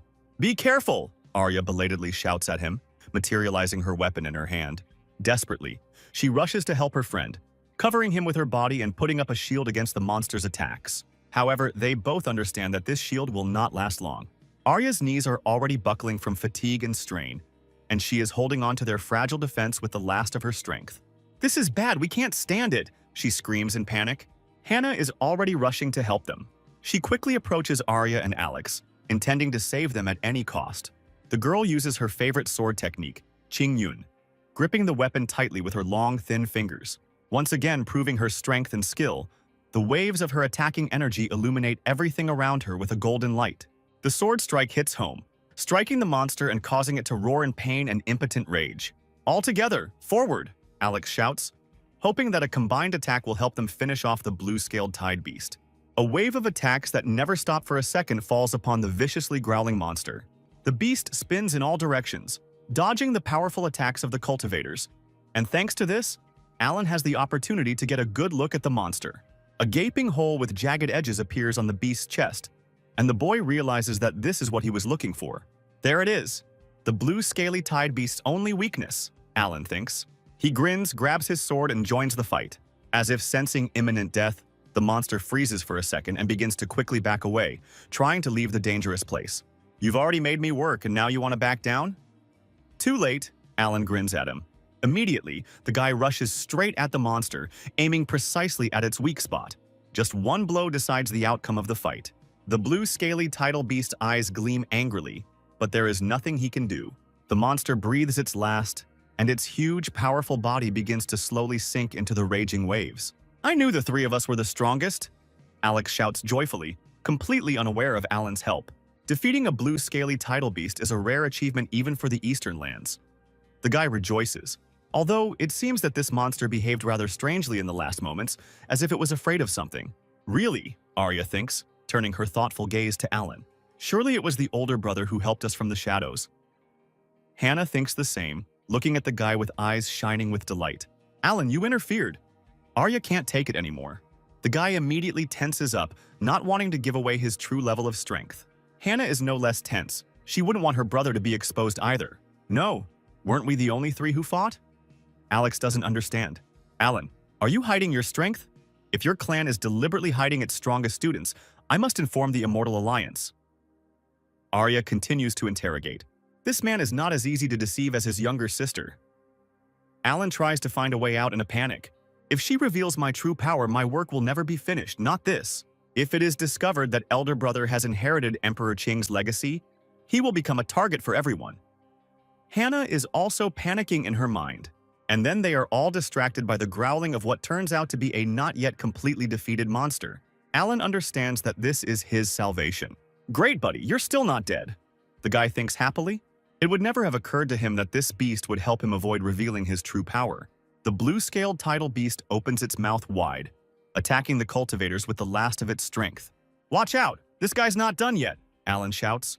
He strikes with his sword, not using his full strength and not blocking the monster's attack. The guy is thrown far back by the blast wave. Master! Alex and Arya scream in fear. This time the monster was definitely finished. So that's it. Big Brother really is smart, Hannah thinks. In response to all the worries, Alan convinces the others that nothing terrible has happened, and he is simply seriously wounded. But alive, however, if they encounter any more monsters, he will no longer be able to help. In a critical situation, Alan certainly used his hidden defense techniques, but judging by his sword, this man's strength is limited. Apparently I thought so much in vain, Arya decides. Don't worry, if there are dangers ahead, we'll cope. Alex, always confident, answers Alan, and Arya promises to repay him someday in gratitude for saving her. Alan is incredibly grateful to the blue scaly tide beast for not completely dying and helping him avoid the crisis. And at this time, Hannah notices something unusual. Everybody look, the girl screams. There are traces of a protective array on the beast's body. I have already seen these patterns in ancient books. They are used to guard the entrance to important secret dimensions. In other words, if we now go in the direction he came from, we will most likely find the entrance to the next level, says Alan. At this time, the Yun clan also did not waste time fighting various demonic creatures. I report to the elder, the demonic beast has been defeated. What should we do? One of the students asks Thomas. The heart and core of this beast are excellent material for creating elixirs, so split the carcass and carefully remove them. The man commands the student. The resources from the demonic beasts in this area have almost been collected. Only the area where those people went remains, he tells the others. Let's finish this beast and go there. Senior, judging by the time, they're probably all dead by now. We'll just be able to clean up the battlefield, says the student. None of them notice another demonic beast lurking behind the rock. The monster's mouth is bared in rage, and its eyes glow bright red, indicating the full extent of its anger and fury. Alan, along with the rest of the cultivators, heads to the island in the center of the lake in search of the array. We've been looking here for half a day, but there are no traces of the massif. Alex is upset. Although there is no obvious vibration of the array, each tree on the island contains powerful spiritual energy, and the arrangement of the trees seems to correspond to the natural order of heaven and earth, which was clearly carefully designed, says Hannah. The natural order of heaven and earth? That's it, Alan thinks. Both of them immediately start calling for the upset Alex, who is already getting ready to run and continue looking for the array. The guy turns around in surprise at their call. We can't find traces of the massif for one simple reason, says Alan. Because the whole island was turned into a huge massif. That's right, Hannah confirms, lifting one of the stones from the ground into the air. The stone glows with a bluish light, enveloped in the flow of her power. Alex watches the girl's actions in bewilderment. Meanwhile, she directs the flow of power, throwing a stone, and it runs into a previously invisible barrier. Okay, I get it, Alex says immediately. Such a huge array must surely protect something incredibly valuable. Perhaps the entrance to the next level of the secret dimension is right here. Arya understands. Look, Alex suddenly shouts. What is this? He asks, trying to make out something unusual. It's blood jade spirit herb, Arya replies. I can't believe that this legendary herb ended up in Emperor Qing's secret dimension. The girl is amazed. I wonder if this secret dimension of Emperor Qing is becoming more and more mysterious, Alan thinks. What's so special about this spiritual herb? Alex can't figure it out.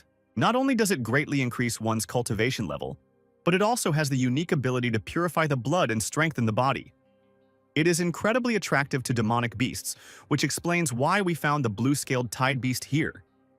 It was undoubtedly attracted by the scent of this particular herb, Arya explains to him. Then let's just destroy the array and go in, Alex says decisively. But Arya doesn't share his enthusiasm, because if the array were so easy to destroy, then such a strong beast could easily do it. Although Alex's method might actually work, Alan says thoughtfully. This array only blocks demonic beasts, and if we want to enter, we don't have to destroy it completely. Hannah immediately says. That's right, the younger sister is really smart. Alan praises her. There is no time to waste, let's try, cultivators decide. Alex, use a large amount of spiritual energy and concentrate the attack on this node, Alan commands. Okay, trust me with this, the guy replies. He gathers all his strength. The fiery streams of his energy form a real whirlwind. The guy concentrates and delivers a powerful blow to the designated place. With a warlike cry, he repeats this action several times, achieving ever greater results. With each blow, the array becomes weaker, until eventually a whole scattering of increasing cracks appears on it. Another blow and finally a passage appears in the array. Excellent, Arya praises the guy. You are strange, of course, but your strength inspires confidence. Let's not miss the chance. Let's hurry to get inside. Hannah walks through first, her eyes widening in surprise when she sees what's inside. Teleportation array, the girl screams. Indeed, this is the entrance to the next level of the secret dimension. And then Alex realizes that in all this commotion, they completely forgot about the precious plant. First, let's collect the blood jade grass and then we'll go to the next level, the guy decides.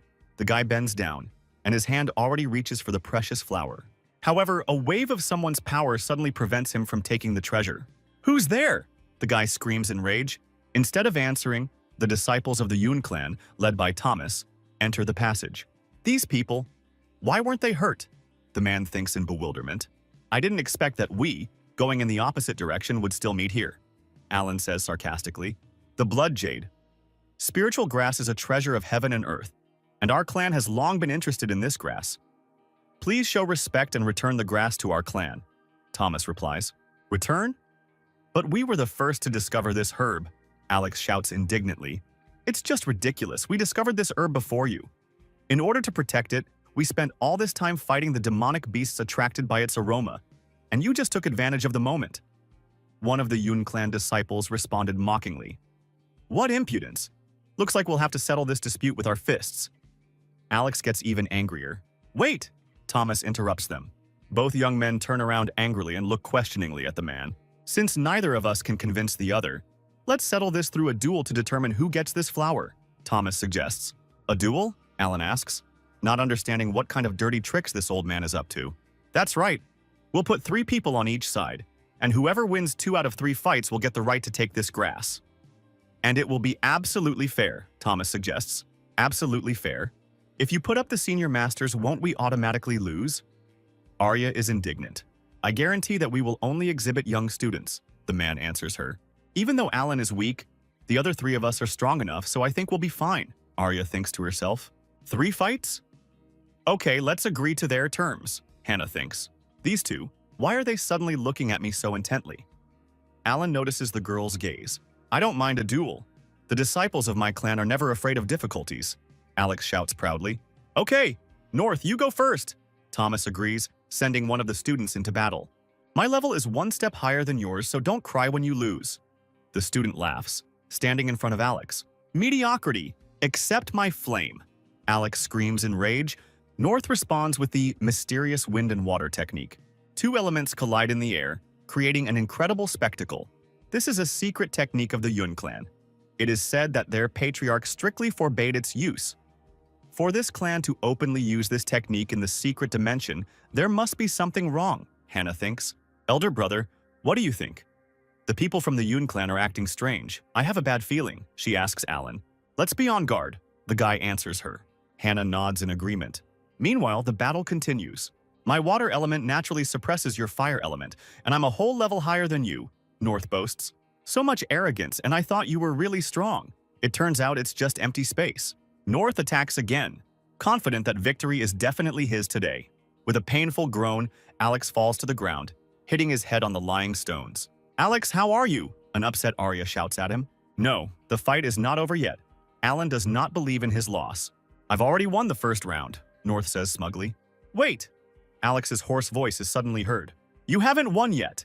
The true meaning of the flame is unquenchable courage, the guy says, struggling to his feet. As long as the flame in my heart burns, I will never lose this fight. What nonsense are you talking about? North asks tensely, but Alex has no intention of answering stupid questions. What's going on? He said a couple of weird phrases and got stronger. North asks indignantly. Here it is, my power, and yours cannot compare to this flame, Alex shouts, breaking into an attack. North, not expecting such power, only screams convulsively, trying to stay on his feet.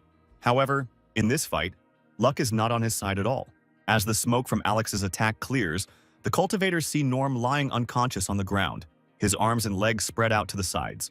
I won this fight, Alex shouts proudly. Even the disciple of the Flame God sect was underestimated, Thomas thinks irritably. At this point, Alex's strength runs out and his consciousness begins to slowly drift away. He staggers and falls down exhausted with a loud crash. Alex, how are you? Arya runs up to him, worried. Don't worry, he's fine. It's just that the clash of fire and water caused internal damage. If someone with a water element removes the water energy from his meridians in time, everything will be fine, Alan reassures her. I can, but then I won't be able to participate in the next fights, the girl says, upset. Since they both fell almost at the same time, this round is considered a draw. Thomas intervenes. What other draw? You're squirming, Arya screams indignantly. Even if we count the first round as your victory, you will definitely lose the next two. So we will take the flower. One of the Yoon clan disciples laughs, already reaching out his hand for the precious plant. Wait, the fight is not over yet, Hannah tells him indignantly. You only have one pitiful Spirit Palace level disciple and some 5th level ultimate girl left. The ridicule continues, and our disciples from the Yoon family are all 6th level and above the Purple Palace limit. The outcome of the next 2 rounds is a foregone conclusion. Even my younger sister was underestimated. Yoon family, you are really ignorant. No wonder I have never heard of you, Alan sneered. Brother, don't waste words on them. Just put them on their shoulder blades. Hannah supports him. Let's add bets. If we win the remaining 2 rounds, then not only will we get this magical herb, but you will also give us 80% of all the spiritual treasures collected here, Alan suggests. Bold words. What are you willing to bet if you lose? Thomas asks. If we lose, we will not only give you all our herbs without any conditions, but we will also immediately leave this place without revealing any information about it to anyone. The hero answers, we can make an oath to the heavenly Tao to ensure that our promise is fulfilled. He continues, and Thomas agrees and sends out the next student. I am one of the 3 strongest in the current generation of the Yoon family, and if you kneel down and beg for mercy now, then perhaps I will let you suffer less. Lewis sneered as he walked out to fight Hannah. You impudent fellow. Whoever comes against me, the result will be the same. I will win, the girl shouts back at him. With a vengeful grin, she uses the Qingyun sword technique. This fight looks no less colorful than the previous one. Bright flashes of clashes between 2 of the strongest students illuminate the space, blinding and deafening. This little wretch is so strong, Lewis thinks, gritting his teeth. If this continues, I will definitely lose. Hannah is completely calm, but there is a malicious grin on her face. With another skillful blow, she throws the enemy several meters up. I'll have to use the Yoon family's secret treasure, Lewis thought in despair. Ice barrier Xuan, he shouts. What? A secret treasure? Alan folds his arms across his chest, displeased. Meanwhile, Lewis forms something that looks like a gem and gains more and more confidence in himself and his victory. The Yoon family's secret treasure increases his chances of winning several times. He erects a huge ice barrier, preventing Hannah from reaching her opponent. The girl watches Lewis and his maneuvers in shock, continuing to grip the hilt of her sword tightly. Gradually, her weapon, and then her body, begin to become covered with a crust of ice more and more, freezing and preventing her from moving. Is this the Ice Heart Jade? How despicable to use a family heirloom for a surprise attack, Arya screams. In a fight, only the outcome is important, not the methods. It's over. Lewis laughs madly. Hannah comes to her senses from surprise and carefully closes her eyes, concentrating. Gathering her strength, unexpectedly for everyone present, the girl with one sharp movement destroys the enemy's barrier erected around her. What? Lewis screams in shock. Long sword of hatred, tearing rain. Technique! Hannah begins to attack. For Lewis, these blows become decisive. His strength is not enough to resist them. I won! Hannah cries out triumphantly, looking at her defeated opponent. With a loud thud, Lewis's body falls to the ground right in front of his mentor. Did he really lose? Thomas can't believe what he sees. This is what you get for underestimating my sister. You got what you deserved. Alan mentally triumphs. Not only her sword techniques and sword spirit had become even more perfect than before, but now she was able to break through a point and destroy a single entity by concentrating the power from within, remaining calm at a critical moment. The younger sister learned this from her previous experience of hacking a pharmacy. It's not for nothing that she is considered a genius in learning, he thinks, looking at the girl with pride. Next round, who will fight me? Me! A disciple of the Yun clan named Radley confidently steps forward. This time he definitely must not win. Thomas throws at his back. Elder, rest assured. This person is only at the level of the Spirit Palace. I will definitely defeat him, the disciple replies. The third round of the fight begins. With amazing calm, Alan uses another talisman, erecting a glowing protective dome around himself. Isn't this guy from the sword school? Why did he start using talismans? One of the Yun clan disciples asks mockingly. How dare he show such pathetic tricks in front of me? One blow from me is enough to crush him into dust, Radley thinks indignantly. Break! He laughs, striking. A wave of his power crashes into the dome, shaking the space around with a roar. But to his great surprise, the attack turns out to be pointless. Its energy simply bounces off the enemy's protective dome and dissolves into the air, and the dome remains standing intact and undamaged. How is this even possible? My full force strike couldn't even shake this talisman's pharmacy. Radley is amazed. How could Radley, with such enormous strength, not be able to break through the talisman formation of this Spirit Palace level practitioner? Who exactly is this Alan, who can put up such a sophisticated defense? Could this man really be a true talisman master, a rare genius in the art of creating spells? A bunch of thoughts flashed through Thomas's mind. Damn it, break down already! Radley doesn't give up, attacking again and again. But no matter how hard the guy tries, not even a single scratch appears on the dome. In response to these pathetic attempts, Alan demonstratively yawns, covering his mouth with his hand. Brother Alan's talisman formation was so powerful. Now it's clear why he was able to remain unharmed at the meeting of the celestial geniuses. Arya is amazed. It seems I accidentally made the power of the formation too strong, the hero realizes at this time. Well, it's time to finish. He decisively removes the dome and attacks Radley, who was not expecting this. He watches with a grin as his opponent falls to the ground, unable to stay on his feet. Brother Alan really does like to have fun, Arya says contentedly. What a treacherous technique. You are also a student of the right school. How can you use such underhanded techniques in battle? Shouts Radley to Alan. I am too mean. You have the opportunity to fight me face to face. The hero answers him. And again he attacks the exhausted Radley, not hesitating to use his talismans. Thomas watches in a fit of impotent rage as yet another one of his students loses this duel. The man's eyes narrow with barely controlled anger. We've already won 2 rounds in a row, so you've lost this series of fights. So give me the storage bag, Alan tells him. This man is most likely hiding his true strength and is an elder of the sword school. And if we confront him now, it will create too many unnecessary problems, Thomas thinks, remembering his new master. For if we fail to carry out the task given to us by that important person, won't that be a loss that outweighs everything else? Elder, all these treasures were obtained at the cost of incredible efforts. One of the students complains behind the man's back. Take it, Thomas shouts in rage, handing over the treasured bag. Thank you very much, Elder, Alan replies contentedly, accepting the jewel. I remember what happened today. Alan, if the opportunity arises, my house will make you pay double, Thomas promises. Hannah carefully reaches out her hand towards the blood jade spirit herb, barely touching the petals with her fingertips. The girl carefully picks it to put it in a bag and take the precious herb with her. We've all had a good time in the first layer of the secret dimension. What are your plans for the next step? Arya asks. Join me, Alan answers calmly. Join? Alex and Arya ask in surprise. Those people from the Yoon family have something that they absolutely must obtain. Most likely this thing is somewhere in the secret dimension, Alan explains. They will definitely go to the second level. Let's follow them. Let's just use their teleportation system. Brother Alan, you are truly a master of laziness, Alex laughs. At the same time, the Yoon family cultivators raise their hands, directing streams of power towards the teleportation system. Several bright blue rays cut right into its middle. With each second, the number of rays increases more and more. Senior, the teleportation system is activated. One of the students shouts to Thomas. Great, let's go, the man answers. The fact that you survived the first level is already luck. He turns to Alan and the others. If you want to survive, I advise you to stay here and collect resources. Do not continue further. Whatever lies ahead, the protagonist is not afraid. Since we are already here, it would be a pity to miss the next levels.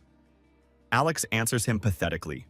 If you seek death yourself, I cannot stop you, Thomas thinks to himself and disappears into the teleportation system. Big brother, let's go too, Hannah calls. The girl closes her eyes, starting the teleportation. The energy of teleportation envelops her, and she becomes completely immersed in it. Hannah is transported to the second level of Emperor Qing's secret dimension. Everything here is made of spiritual ores, she says in shock. These ores are enough to significantly increase our strength. Arya rejoices. Besides, there are no traces of demonic beasts on the second level, which means we can freely collect resources. Alex looks around the place they've ended up in, no less carefully. This is obsidian, he screams. There is so much of it here. What's so special about it? Alan asks Hannah. Obsidian is extremely rare in the cultivation world. Not only is it incredibly durable and can withstand powerful attacks, but it also has the ability to absorb spiritual energy. It is a necessary material for creating the defensive artifact Shield of Darkness. In the entire cultivation world, there are no more than a dozen such shields. I just can't believe that there is so much obsidian here, the girl enthusiastically says. Meanwhile, Arya decides to test her words and strikes one of the stones. He didn't even move, the girl whispers in amazement. Let me try. Only the main character can take such treasures. Alex joins the girl and also tries to attack. However, the guy is in for a big disappointment. After his attack, only a small piece of obsidian remains on the ground. My full power could only chip off such a small piece? What a pity. It's rare to find so much obsidian in one place, but it can't be carried away. It's very disappointing. He can't believe it. Brother Alan, wouldn't you like to try? Hannah asks. Little sister, you know me. I, the elder brother, am indifferent to fame and fortune, always preferring a quiet and easy life. And since we can't get these ores, then obsidian is of little value to us. The guy answers, thinking to himself that he came here for the demonic jade seal and does not want to work extra time. One piece of obsidian is worth 3,000 spiritual stones. In the entire second level of the secret dimension, the most valuable thing is obsidian. Alan hears Alex's reasoning and is very surprised at how valuable this black stone turns out to be. Alan is very fond of lazing around and usually doesn't get carried away with clan tasks, relying only on his clan's salary. However, the clan's salary is small, which makes his life rather modest. He can only look at limited edition books from afar, suppressing his thirst for knowledge deep within his soul. If obsidian is so valuable, then if you can mine it, you could become rich overnight? Alan suddenly realizes.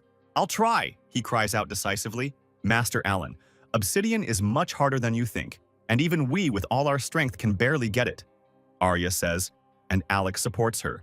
Because if even they with their level of cultivation could not cause significant damage to obsidian, then Alan, with his level of spiritual palace, should not even try. Alan grins back at them. Don't underestimate my thirst for knowledge, he replies, and delivers his blow. Alan's attacks rain down one after another, and gradually the stone wall begins to crack. Alex watches with great interest as the hero attempts to obtain obsidian. No one expected Alan's attempt to be so successful, but it is indeed. And a huge amount of obsidian breaks off the wall and flies in all directions. Arya's eyes widen in shock. Every blow of Alan's sword is successful, and more obsidian falls to the ground. What a big brother, proudly shouts Hannah. What's going on? How is he doing this? Every blow of the sword is so precise. Alex and Arya scream. It can't be. Alan has grasped the meaning of the sword and even touched the great path of the sword. Arya understands. Don't just stand there. If you want, take it. There's so much obsidian here. My storage isn't that big. Alan generously allows. Thank you, Brother Alan, the cultivators respond, joining in the collection of stones. It was a real pleasure to explore the secret dimension with you. If you have any problems on the next levels, we will definitely help. Little sister, won't you take some more? Alan asks, and Hannah replies that she's happy with what she's already taken. We've almost fully explored this level. Let's find a teleportation system to the next one as soon as possible, Hannah suggests. Judging by the location of the array on the previous level, the array on the third should be there. She points the direction, but the closer they get to the array, the more tense she becomes. Something is wrong. We need to go there immediately, the girl screams. Alex takes one hesitant step forward and freezes. What's going on? The guy doesn't understand. Around the bend, they come across disciples of the Yoon clan trying to defeat a creature of an incomprehensible appearance that is covering the array. His eyes glow green, and his body seems to be carved from stone. The creature closely monitors anyone who tries to get close to the array. How could such a thing be here? Thomas clenches his teeth nervously. I don't believe it. Some puppet guardian can't stop us. One of the students rushes at the creature. The guard calmly takes a step towards him and raises his heavy hand to strike. The student's eyes widen in fear. With a loud cry, he flies far back from just one blow from the stone guard. It didn't pass, the creature says measuredly. This puppet guard looks so simple, but is it that strong?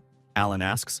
And Hannah explains that although the level is the same as theirs, the puppets are invincible within their level and can fight stronger opponents without much trouble. It seems that only I, the main character, can put an end to this madness. Alex takes a step forward. Let's see what's harder, your puppet body or my fists, he shouts, rushing at the guard. Take my blow, flame that devours the sky. However, Alex, like all previous cultivators, fails to defeat the puppet. Again, just one blow from a strong fist and the guy is thrown back to his group. Arya runs worriedly to Alex to make sure he isn't too badly injured. This puppet warrior really can do something, Alex complains to her, upset. Guess I need to get more serious. Without despair, the guy rushes into the attack again. However, this time the puppet guard proves stronger. In combat, the puppet's movement seems simple and straightforward, but there is clearly some kind of pattern behind them. The puppet does not attack at random. It analyzes the actions of its opponent, says Alan Han. She is looking for his weak points, and then delivering a targeted blow.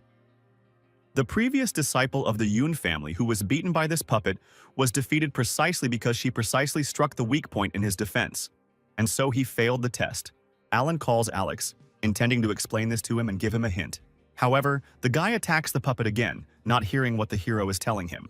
This kind of pain makes me feel even more alive. Attack harder, he shouts to the guard. He doesn't seem to need any prompting at all, Alan grins. Alex seems to become even more emboldened by his failures, attacking with ever greater enthusiasm. Although Alex seems simple, in real combat he is able to learn and progress quickly. Hannah praises him. This guy's intuition in combat is really sharp. Alex's fighting instinct is very strong. He may not even realize it, but his body and subconscious are constantly adapting to the puppet's attack pattern, trying to find an opportunity to counterattack, Alan thinks. As if echoing his thoughts, the puppet guard stops abruptly right in front of Alex's fist. You have passed the test, says the guard. Alex looks at him in bewilderment, not understanding anything. Meanwhile, the guard steps aside, letting him through to the array. Did he get through? How did they do it? Thomas is angry. You there, watch carefully as they go through the test. Let's see if there's any pattern to the puppet's attacks, he commands his students. The people from the Yoon family are obviously deliberately watching us undergo the test. I wonder what they are planning, Alan thinks. Little sister, go to the third layer of the secret dimension a little later, and I will cover the rear, he commands Hannah. An hour later, both girls pass the test, and the guard lets them through to the next level. Finally, it's my turn. Alan stretches, thinking to himself that the main thing now is not to let the puppet hit his weak spots, and then he will pass. I'll just defend myself a little, the guy decides. If we don't engage in battle, it will be considered a failure, he thinks. This puppet doesn't let you slack off. Okay, we'll have to fight a little. Alan attacks, and the movements of his sword are precise and fast. The puppet barely has time to dodge them. Watch his movements carefully, Thomas commands. But it is almost impossible to see Alan's sword strikes. They are too fast. Meanwhile, the puppet begins to analyze the enemy and comes to the conclusion that his strength is too high, which means it is necessary to increase the difficulty level of attacks. The puppet leveled up? Did it recognize my true power level? Alan thinks irritably.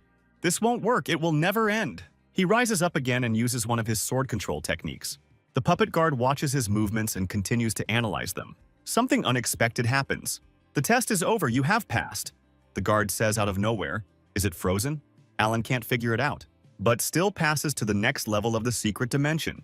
Who would have thought that you would pass so quickly? Alex smiles at him. Just luck. This is the third level of the secret dimension, Alan answers. Big brother, look. This is Hannah speaking. Alan looks up and sees a palace floating in the sky among the clouds. The guy looks at the doors in surprise, from which a noticeable amount of energy is emanating. His eyes widen in shock.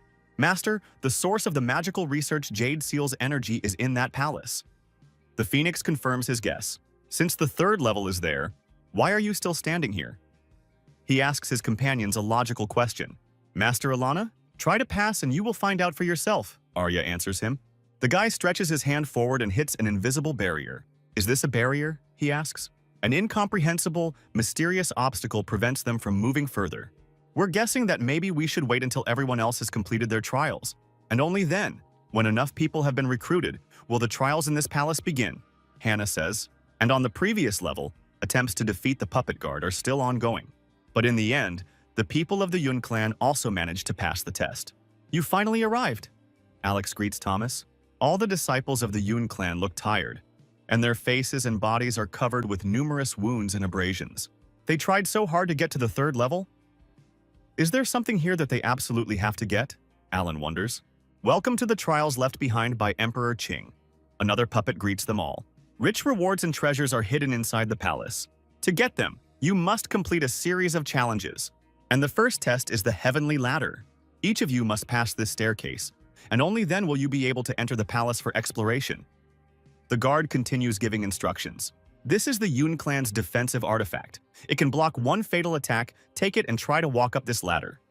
Thomas orders one of his disciples. The guy obediently heads for the stairs, clutching the artifact tightly in his hand. After walking a few steps and not receiving any injuries, the boy happily turns to the elder.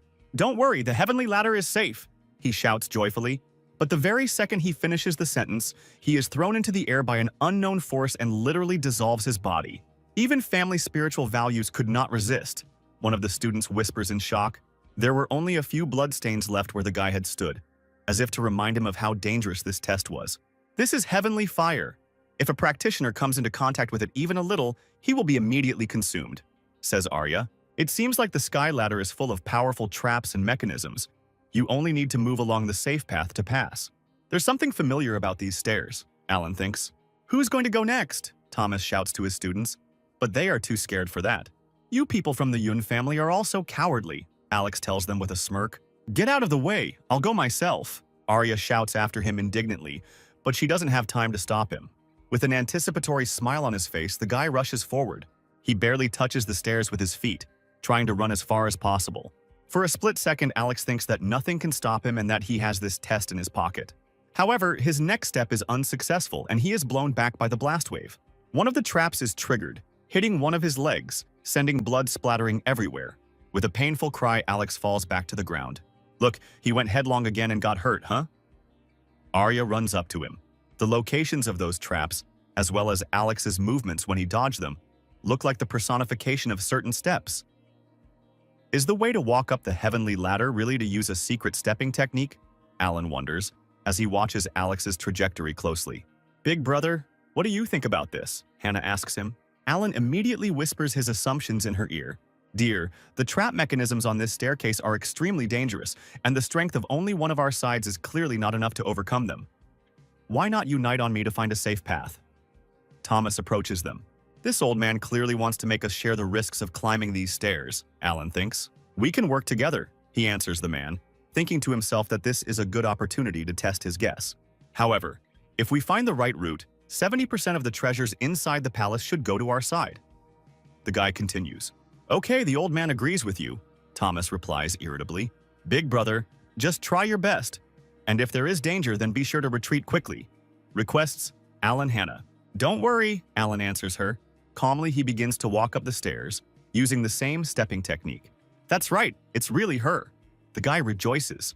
Did Alan practice some kind of technique that allows you to see through traps? Alex says, amazed.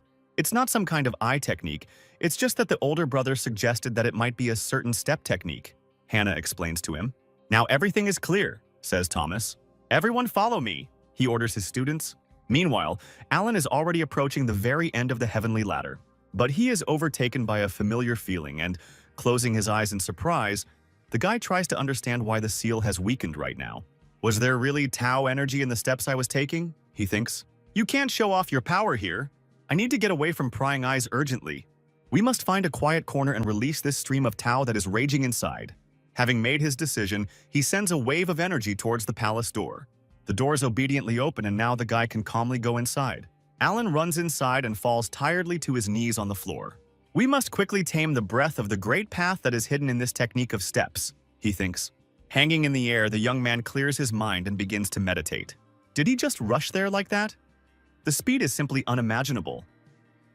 At this time, the disciples of the Yun clan are talking in amazement. Who is he? This man with such power. Why hasn't his name thundered in our lands yet? Surely he is the elder of the sect, hidden under the mask of a simpleton, Thomas thinks. To master Emperor Qing's stepping technique in the blink of an eye, it's simply amazing. Arya is amazed. Brother Alan, aren't you the main character of this story? Alex laughs. Big brother, what are you up to now? Hannah worries. I have roughly remembered his path. Let's try to go forward, following him, she says to the others. A quarter of an hour passes unnoticed. After much effort, the seal finally tamed this chaos. Alan rejoices. This stepping technique is like a dream floating in the clouds, ethereal and elusive. From now on, I will call it Cloud Dream Steps. With this power, I will be able to appear anywhere, like a ghost, and no one will notice my presence. But here's the problem. It seems I've finally revealed my cards. And how can we explain this now? Could this really be those same growing pains? Congratulations! You have become the first to overcome the test of the heavenly ladder. A voice is heard. Please, follow me to the main hall, where a reward awaits you. The guard who appeared continues. So this is what this reward is, says Alan, thoughtfully looking at the place where the guard took him. This is the entrance to the 12 chambers of trials, and each chamber has a different difficulty. Depending on your strength and cultivation level, you can choose one of them, the guard says. All these treasures are the choicest gifts left by my Lord Emperor Qing. And indeed, behind each door you can feel its own energy, somewhere weak, and somewhere, on the contrary, powerful, like a storm, Alan thinks. Chambers 1 through 10 correspond to levels from the initial entry into the path to the early stages of the ascension of the immortals. The guard continues the story. Each chamber bestows a reward that perfectly suits your current mastery. The 11th chamber is only open to the strongest masters of the highest levels of ascension. The rewards there are so amazing that they will make any practitioner's heart beat faster. What about the 12th chamber? What treasures are there? Alan asks the guard. The 12th chamber is something very special. They say that my master's most valuable treasures are hidden in it, and perhaps even secrets that surpass the limits of ascension. Whoever passes the test of this chamber will take not only everything that is stored in its treasury, but will also be able to take this entire palace with him, the guard explains. The whole palace with you? Alan asks, amazed. That's right! This Hall of Trials is one of my master's personal treasures, the guard answers. This is a magical artifact of incredible power. By the way, do you have a thing called Spiritual Jade of Dark Chaos here? Alan asks. And the guard answers that there really is such a treasure here, and it is hidden in the 12th chamber. I knew he was here. Alan grins. Although apparently the test in this 12th ward will not be easy, the guy sighs.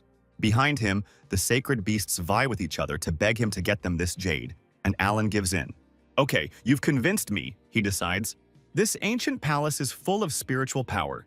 It is a real mobile abode of bliss, and most importantly, there is plenty of space here. I will take it for myself, so that I have a place to rest in the future.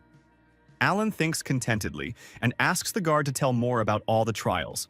Firstly, no one will know which chamber you entered, and your rewards will also remain a secret. And secondly, if the test gets too hot, run to the teleportation circle inside the chamber and it will take you outside, says the guard. Caution is the key to a long life, says Alan. I think I'll start with the first chamber, decides the hero. I'll also check what's what at the same time. Alan enters the first door and looks around carefully. At first glance, there is nothing dangerous about this place. The door behind the young man suddenly slams shut with a frighteningly loud sound. At that very second, an enemy appears right in front of him. The test has begun, says another guard. Alan calmly dodges the puppet's first blow. The first step was easy, he thinks, striking back.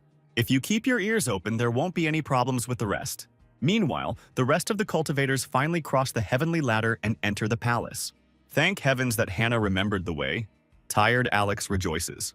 Meanwhile, the girl looks around the room in search of her brother. And just at that moment, Alan completes the first chamber test and goes outside. Big brother? Hannah shouts at him. Alan, what are you doing now? Thomas shouts no less loudly. As soon as I entered, some good-natured puppet guard told me that through trials one can receive rewards from Emperor Qing himself. The hero answers them. I chose the first step, and alas, the warrior dolls there turned out to be no weaklings. It took a lot of work to overcome them. So, the treasures are waiting right outside the door, Alex exclaimed. Then I'll immediately rush to the most difficult level. Meanwhile, Thomas reminds his students that they are here for one and only one subject. Altogether, the cultivators move forward. What are they up to anyway? Hannah wonders. Let's go to the test levels and be on guard, she tells her friends. Big brother, aren't you coming? The girl asks Alan. You guys go ahead, I need a little rest. He winks at her. Let's see what kind of game the lights are playing, Alan thinks, looking at the Yun Clan disciples. Meanwhile, Thomas is already approaching one of the chambers. Alan remains in place waiting. After a very short time, Thomas literally flies back out of this room. The students immediately rush to his aid. Even with all our might, we couldn't get past that 10th level, the man says irritably. What is hidden on this level? Why are they ready to give their lives just to get there? Alan ponders. Okay, I'll go inside and see everything for myself. Since no one will know where exactly I went, I challenge the 10th. As you wish, the guard answered, meeting the guy as soon as he walked through the door. The power emanating from this creature is simply incredible. What power? Alan thinks in surprise. No wonder even the old man couldn't defeat him. What kind of reward is hidden behind such powerful puppet guards? With renewed enthusiasm, Alan intensifies his attacks. However, this fight turns out to be more difficult than he thought. Looks like it's time to get that sword out of the celestial mechanism's arsenal, the guy decides. Forward, he says, drawing his weapon. This time the hero's attack turns out to be quite successful. One hit and the guard breaks into many stone pieces. The test has been passed. I'm afraid getting through level 11 will be even more difficult, Alan sighs. If I want to get out of it safe and sound, I'll have to remove the seal. The second test turned out to be a real nightmare. He tells Hannah, who runs up to him. Brother, stop playing the weakling. We all saw how you shone on that ladder. Alex tells him indignantly, and Alan hurries to change the subject to their battle trophies. Arya and Alex have only reached the 5th level, but they intend to go much further. I have an idea. These guards are mindless and act strictly according to the programs left to them by the Emperor. Maybe we should try to confuse them by attacking in different rhythms and unpredictably? Alan speaking. You mean suddenly changing style in the middle of a fight? Hannah clarifies. To surprise the guards and find their weakness? It's worth a try. Alex and Arya agree. Now I will break through to the 6th level no matter what it costs me, Alex decides. Alan watches with a smile as his friends actively talk and strategize. It's time for me to move to the 11th, he decides. I choose the 11th level, he says to the guard.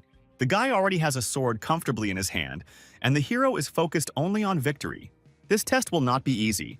Its level is equal to the ascension of the immortals. If my guess is correct, I will throw off part of the seal and this barrier will fall before me, Alan thinks. Accept death. He rushes at the next puppet. This time, everything ends quite quickly, and all that remains of the 11th level guardian is a pile of stones. A pacified Alan walks back to the others, telling them that the 3rd level was not easy either. Out of the corner of his ear, he hears how the Yun Clan disciples can't understand why he comes out so unharmed, without even a single scratch. Thomas urges the students to quickly regain their strength in order to pass the 10th level, because the testing palace is only open for 12 hours. These guys still dream of level 10? Alan grins. After a short period of time, he regains his spiritual strength and is ready to pass the final test. It's time, the guy decides. He challenges the 12th level. Another guard awaits him inside. This creature looks even more impressive than all the previous ones. So this is what he is like. The guardian of the 12th step, Alan thinks. Meanwhile, the creature is already rushing to attack. Its power is truly astounding and Alana barely manages to dodge the huge fiery fist. At the last second, he thrusts his sword in front of him, blocking the attack. What a furious power, the hero thinks. And then he notices something unusual. Is there really a reflection of the very source of the great path in the techniques of this creature? The guy is amazed. But you know what? I can do it too. He grins. Great path, open up before me. The hero cries out. Finally, I can give it my all. Having completely broken his seal, the young man rushes into the attack. This time the guard cannot resist his power. With a roar, he rains blow after blow down on the guard. The sacred animals watch their master in delight from the space of his consciousness. Am I on the threshold of ascension? Alan suddenly realizes. Who would have thought that by chance I awakened the spark to fly into the sky? But with my current power, ascension is not my path yet. This spiritual storm must be suppressed with the steps of Emperor Qing, the boy decides. The surprised guard lifts his head up, watching the strange guy with bewilderment. Break through, Alan shouts. With lightning speed, he attacks the last puppet guard and it, like all the previous ones, crumbles into pieces. My victory! The guy exhales tiredly. Congratulations, Tester. You have passed the 12th level. The guard who had previously given him instructions appears before Alan. The tests of the younger sister and the others are not finished yet, so let's not interrupt them yet, Alan tells him. Turning around, the guard heads towards the exit, calling for everyone to follow him. He raises his hand and presses his palm against a certain spot on the wall. Obeying his will, a passage opens before them. "Prover, follow me," says the guard. "Here it is, the core that rules the entire ancient palace of stars. Pour your power into it, cleanse it, and you will be able to take possession of this abode entirely." "Got it. My will through this core seems to merge with the palace itself," the guy thinks. "I feel every corner of it." "Done," he says to the guard. "Sir, the ancient hall has recognized you as its master, and now I am at your service." The guard bows. Alan just sighs in response. "Lift me up and take me to the treasury," he orders the guard. And the guard obediently leads him to the right place. "Now everything here is yours," he says. Alan looks at the treasures that appear before his eyes in amazement. This is luxury, the guy thinks. If even the temporary abode is so rich, what is in the Emperor's main refuge, Alan wonders. The guy decides to deal with the treasures later and asks the guard to bring him the spiritual jade of dark chaos. The guard leaves and returns with the thing Alan needs in his hand. The Lord has found him. The sacred beasts rejoice. What kind of delight is this? Alan is embarrassed. And what is this? He suddenly notices something strange. "Sir, this is the seed of hell," the guard answers him. "Ancient records say that it is connected to the realm of the dead and feeds on the breath of the underworld. But no one knows what will eventually be born from it, an animal or a plant." Having found out everything he needed, Alan returns to his friends. Alex reveals that Elder Thomas is still trying to pass the 10th step. Just at that moment, Thomas literally falls out of the 10th ward, joyfully shouting that he has finally passed. With a mad gleam in his eyes, he rushes at the guard, demanding that he be given the seed of the underworld as a reward. Did the Yun clan really get involved with demons? Alan wonders. Alex and Arya have no idea what this seed of the underworld is. Moreover, Alex is truly amazed that the all-knowing Arya cannot answer this question. "I think I read about this seed of hell in some old book," Hannah thinks. "This is a plant associated with demonic clans." "Where is my seed of hell?" Thomas shouts in rage at the disconcerted guard. The puppet looks questioningly at Alan. The guard doesn't take his eyes off the guy, which becomes too weird for everyone else. Alan tenses up, urgently thinking of a way out of the situation. Thomas is already looking at him angrily, starting to suspect something. "Kid, why are you staring at me in front of everyone?" Alan conveys the thought to the guard. "Turn away and tell Thomas that the seed of the underworld has long been gone from here." The guy commands, and the guard obediently repeats this to the elder. "Has anyone else passed the 10th test?" Thomas can't believe his ears. This causes him to fly into a wild rage. "You can choose another reward," the guard offers the man. "How am I supposed to report to that gentleman now?" Thomas thinks in a panic. "It's a good thing that thing isn't here," Hannah thinks gloomily. "Dear testers, time has come to an end," the guard announces in the meantime. "I will now activate the teleportation array to send you outside. The rewards for the completed levels are almost taken. Time to go." This is Arya speaking. "Looks like I'll have to take matters into my own hands," Thomas thinks in the meantime. "The matter with the seed of the underworld must not come to light under any circumstances. These people must remain dead." He commands his disciples. He doesn't realize that the guard is already mentally transmitting this information to Alan. Alan asks Strata to take out his younger sister and the others first, while he stays behind to deal with the Yun clan. "The teleportation array is open. You can leave safely," says the guard. As Alan requested, he transfers Hannah and the others first. Alan remains in the center of the room, calmly folding his hands behind his back. His face expresses the utmost degree of peace and concentration. What's going on? Where are they all? The Yun clan notices the cultivators are missing. "I just wove a secret technique into the teleportation array. They should not have escaped under any circumstances." "This is definitely your doing," Thomas says angrily, pointing at Alan. "Well, I'll deal with you first. There's no one else here, so tell me, what are you up to with the demon clan?" Alan asks calmly. "What impudence?" the elder cries out indignantly. "Get on your knees and repent right now, and then we might give you life." One of the students shouts at the guy, making the hero grimace in boredom. "There's no pleasure in finishing you off too quickly, so I'll give you a chance. You can hit me 5 times, Alan says slowly. "If any of you touch me, you can do whatever you want to me." "You think too highly of yourself," the disciples of the Yun clan shout at him. Immediately one of them attacks, but only runs into the shield put up by Alan. How is this possible? He doesn't understand. First strike, Alan starts the countdown. The students continue to attack, and the guy calmly continues counting, voicing the second and third blows. None of the enemy clan manages to penetrate his shield. No matter how hard they try, the powerful recoil wave throws them back several meters with each attack. Even a random thing is so powerful? The Emperor knows a thing or two about good things. Alan grins, remembering the armor he's currently wearing, taken from one of the chambers. Meanwhile, the Yun clan disciples try to attack all at once. Alan just smirks at their unsuccessful attempts. The students are thrown back again as soon as the hero points his new sword at them. Fourth strike. Alan continues counting. By the way, this sword is also quite good, the guy grins. To think I underestimated you, says Thomas.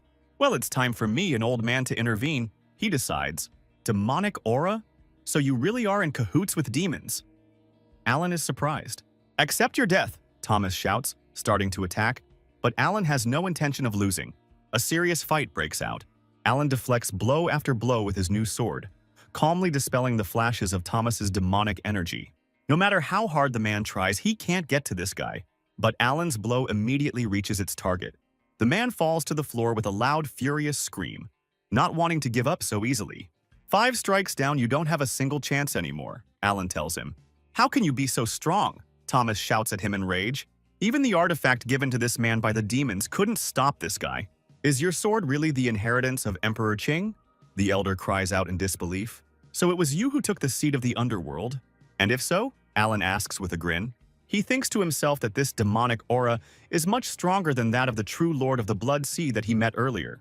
It seems that this time the Yun clan has gotten involved with much more powerful demons. In confirmation of his words, all the students are engulfed in demonic energy, transforming their appearance and auras. We must obtain the seed of the underworld for our master, Thomas shouts, leading them. I don't give a damn about your master, Alan answers them. You dared to disturb the peace of the cultivator world, depriving me of the chance to live my life in peace. You are finished. As if they hadn't heard him, the students rushed into the attack at once. The sword in Alan's hand begins to glow with golden flame again. Everything around the young man is engulfed in this golden glow. Gradually, a huge dragon is formed from the golden whirlwinds, its mouth bared in fury. The purple demonic energy is only one bite away from this creature. The dragon devours the entire Yun clan, ignoring their screams and curses. The working day is over, Alan sums up. All for my happy life from 9 to 5. The guy goes outside, thinking that he must definitely tell the head of the sect about the deeds of this clan. It seems like the teleportation array is throwing everyone to random points, so I got a little lost and had to wander around until I got out. The guy answers all his friends' questions. Don't worry about the Yun clan people. They've long since gone their separate ways. Well, that's great. I always thought these guys weren't the kindest souls. Alex and Arya are happy. Okay, that's all in the past, Alan tells them. Almost forgot the main thing. This time we all came back with a rich catch thanks to Brother Alan's tips. Arya speaking. Alan looks away, embarrassed, as he listens to the praise. Well done. We'll be sure to report your accomplishments. Alex praises the guy. No need, I'm not chasing fame, I don't need any extra trouble. The hero smiles at him. If so, we will not insist. The guys agree with his position and soar upward. We have to hurry with the report to the Union, so that's it, they say. See you later, Hannah and Alan shout to them. In any case, I have already taken over the entire ancient palace, so even if people from the Union come here, they will not find anything, Alan thinks. Finally, it's all over, he rejoices. It's time for us to go back. Big brother, even though they believed you, I didn't. Tell the truth, where were you just now? Hannah asks unexpectedly. I completely forgot about my little sister. Alan tenses up. The girl intends to find out all the details from him on the way home, and Alan isn't entirely sure he'll be able to get out of it this time. Meanwhile, in the Yun clan, the demon clan warrior is waiting for a report. But instead of the expected seed of the underworld, he learns that Elder Thomas, along with the rest of the disciples, died and were unable to deliver him such a necessary thing. The demon's eyes are dangerously bloodshot with rage. The student who brought the report is shaking with fear, waiting for a reaction to his words. Instead of words, the demon cuts a man in half with one blow. Nobody's, he screams in rage, looking at the frightened faces of the other students. That pathetic fool, Thomas, couldn't even handle such a trifle. You, come closer. The demon beckons one of the students to him. Disciple Erwin greets the Great One, the cultivator says, stuttering with fear. The next second, a wave of demonic energy hits him right in the chest. Before the eyes of the astonished disciples, the demon takes on the appearance of this disciple. From now on, I am Erwin, a disciple of the Yun clan's inner circle, and am your master. The demonic warrior loudly proclaims. 9 hellish seas, I will go there personally. Meanwhile, Alan and Hannah return to the sword sect. Chief, your students have returned, Hannah shouts. Okay, tell me how your trip went. The man rejoices at them. Right now, Alan answers, and together with their younger sister, they begin their story. You did a great job. The leader listens and praises them. What a stroke of luck fate has smiled upon you. The man never tires of praising his students, putting his arm around their shoulders in a friendly manner. The Yun clan was acting suspiciously. Elder Thomas was obsessively searching for some kind of underworld seed. Decides to tell the leader Alan. The seed of the underworld? The head asks in a hoarse voice. Got it, you can rest, and I'll go and report this to the Union. Could it be that this clan has also gotten involved with demons? The man ponders as he heads for the exit. Alan is glad to return to his home after all this trouble. He walks slowly along one of the paths, enjoying the feeling of returning home. It's time to get to know you better. The guy decides, taking the core of Emperor Qing's palace out of his pocket. Concentrating, he passes his energy through it to move inside. Without much effort, Alan moves to the palace. There a puppet guard is already waiting for him. For some reason, this time everything feels a little different, the guy says thoughtfully. This is the true appearance of the ancient Palace of the Stars, the guard answers him. It includes cultivation halls, a spiritual herb garden, a spiritual beast enclosure, a sacred tech storage facility, and much more, the creature says. The spiritual herb garden allows you to grow the rarest of plants. The repository of sacred texts is full of countless secrets of cultivation.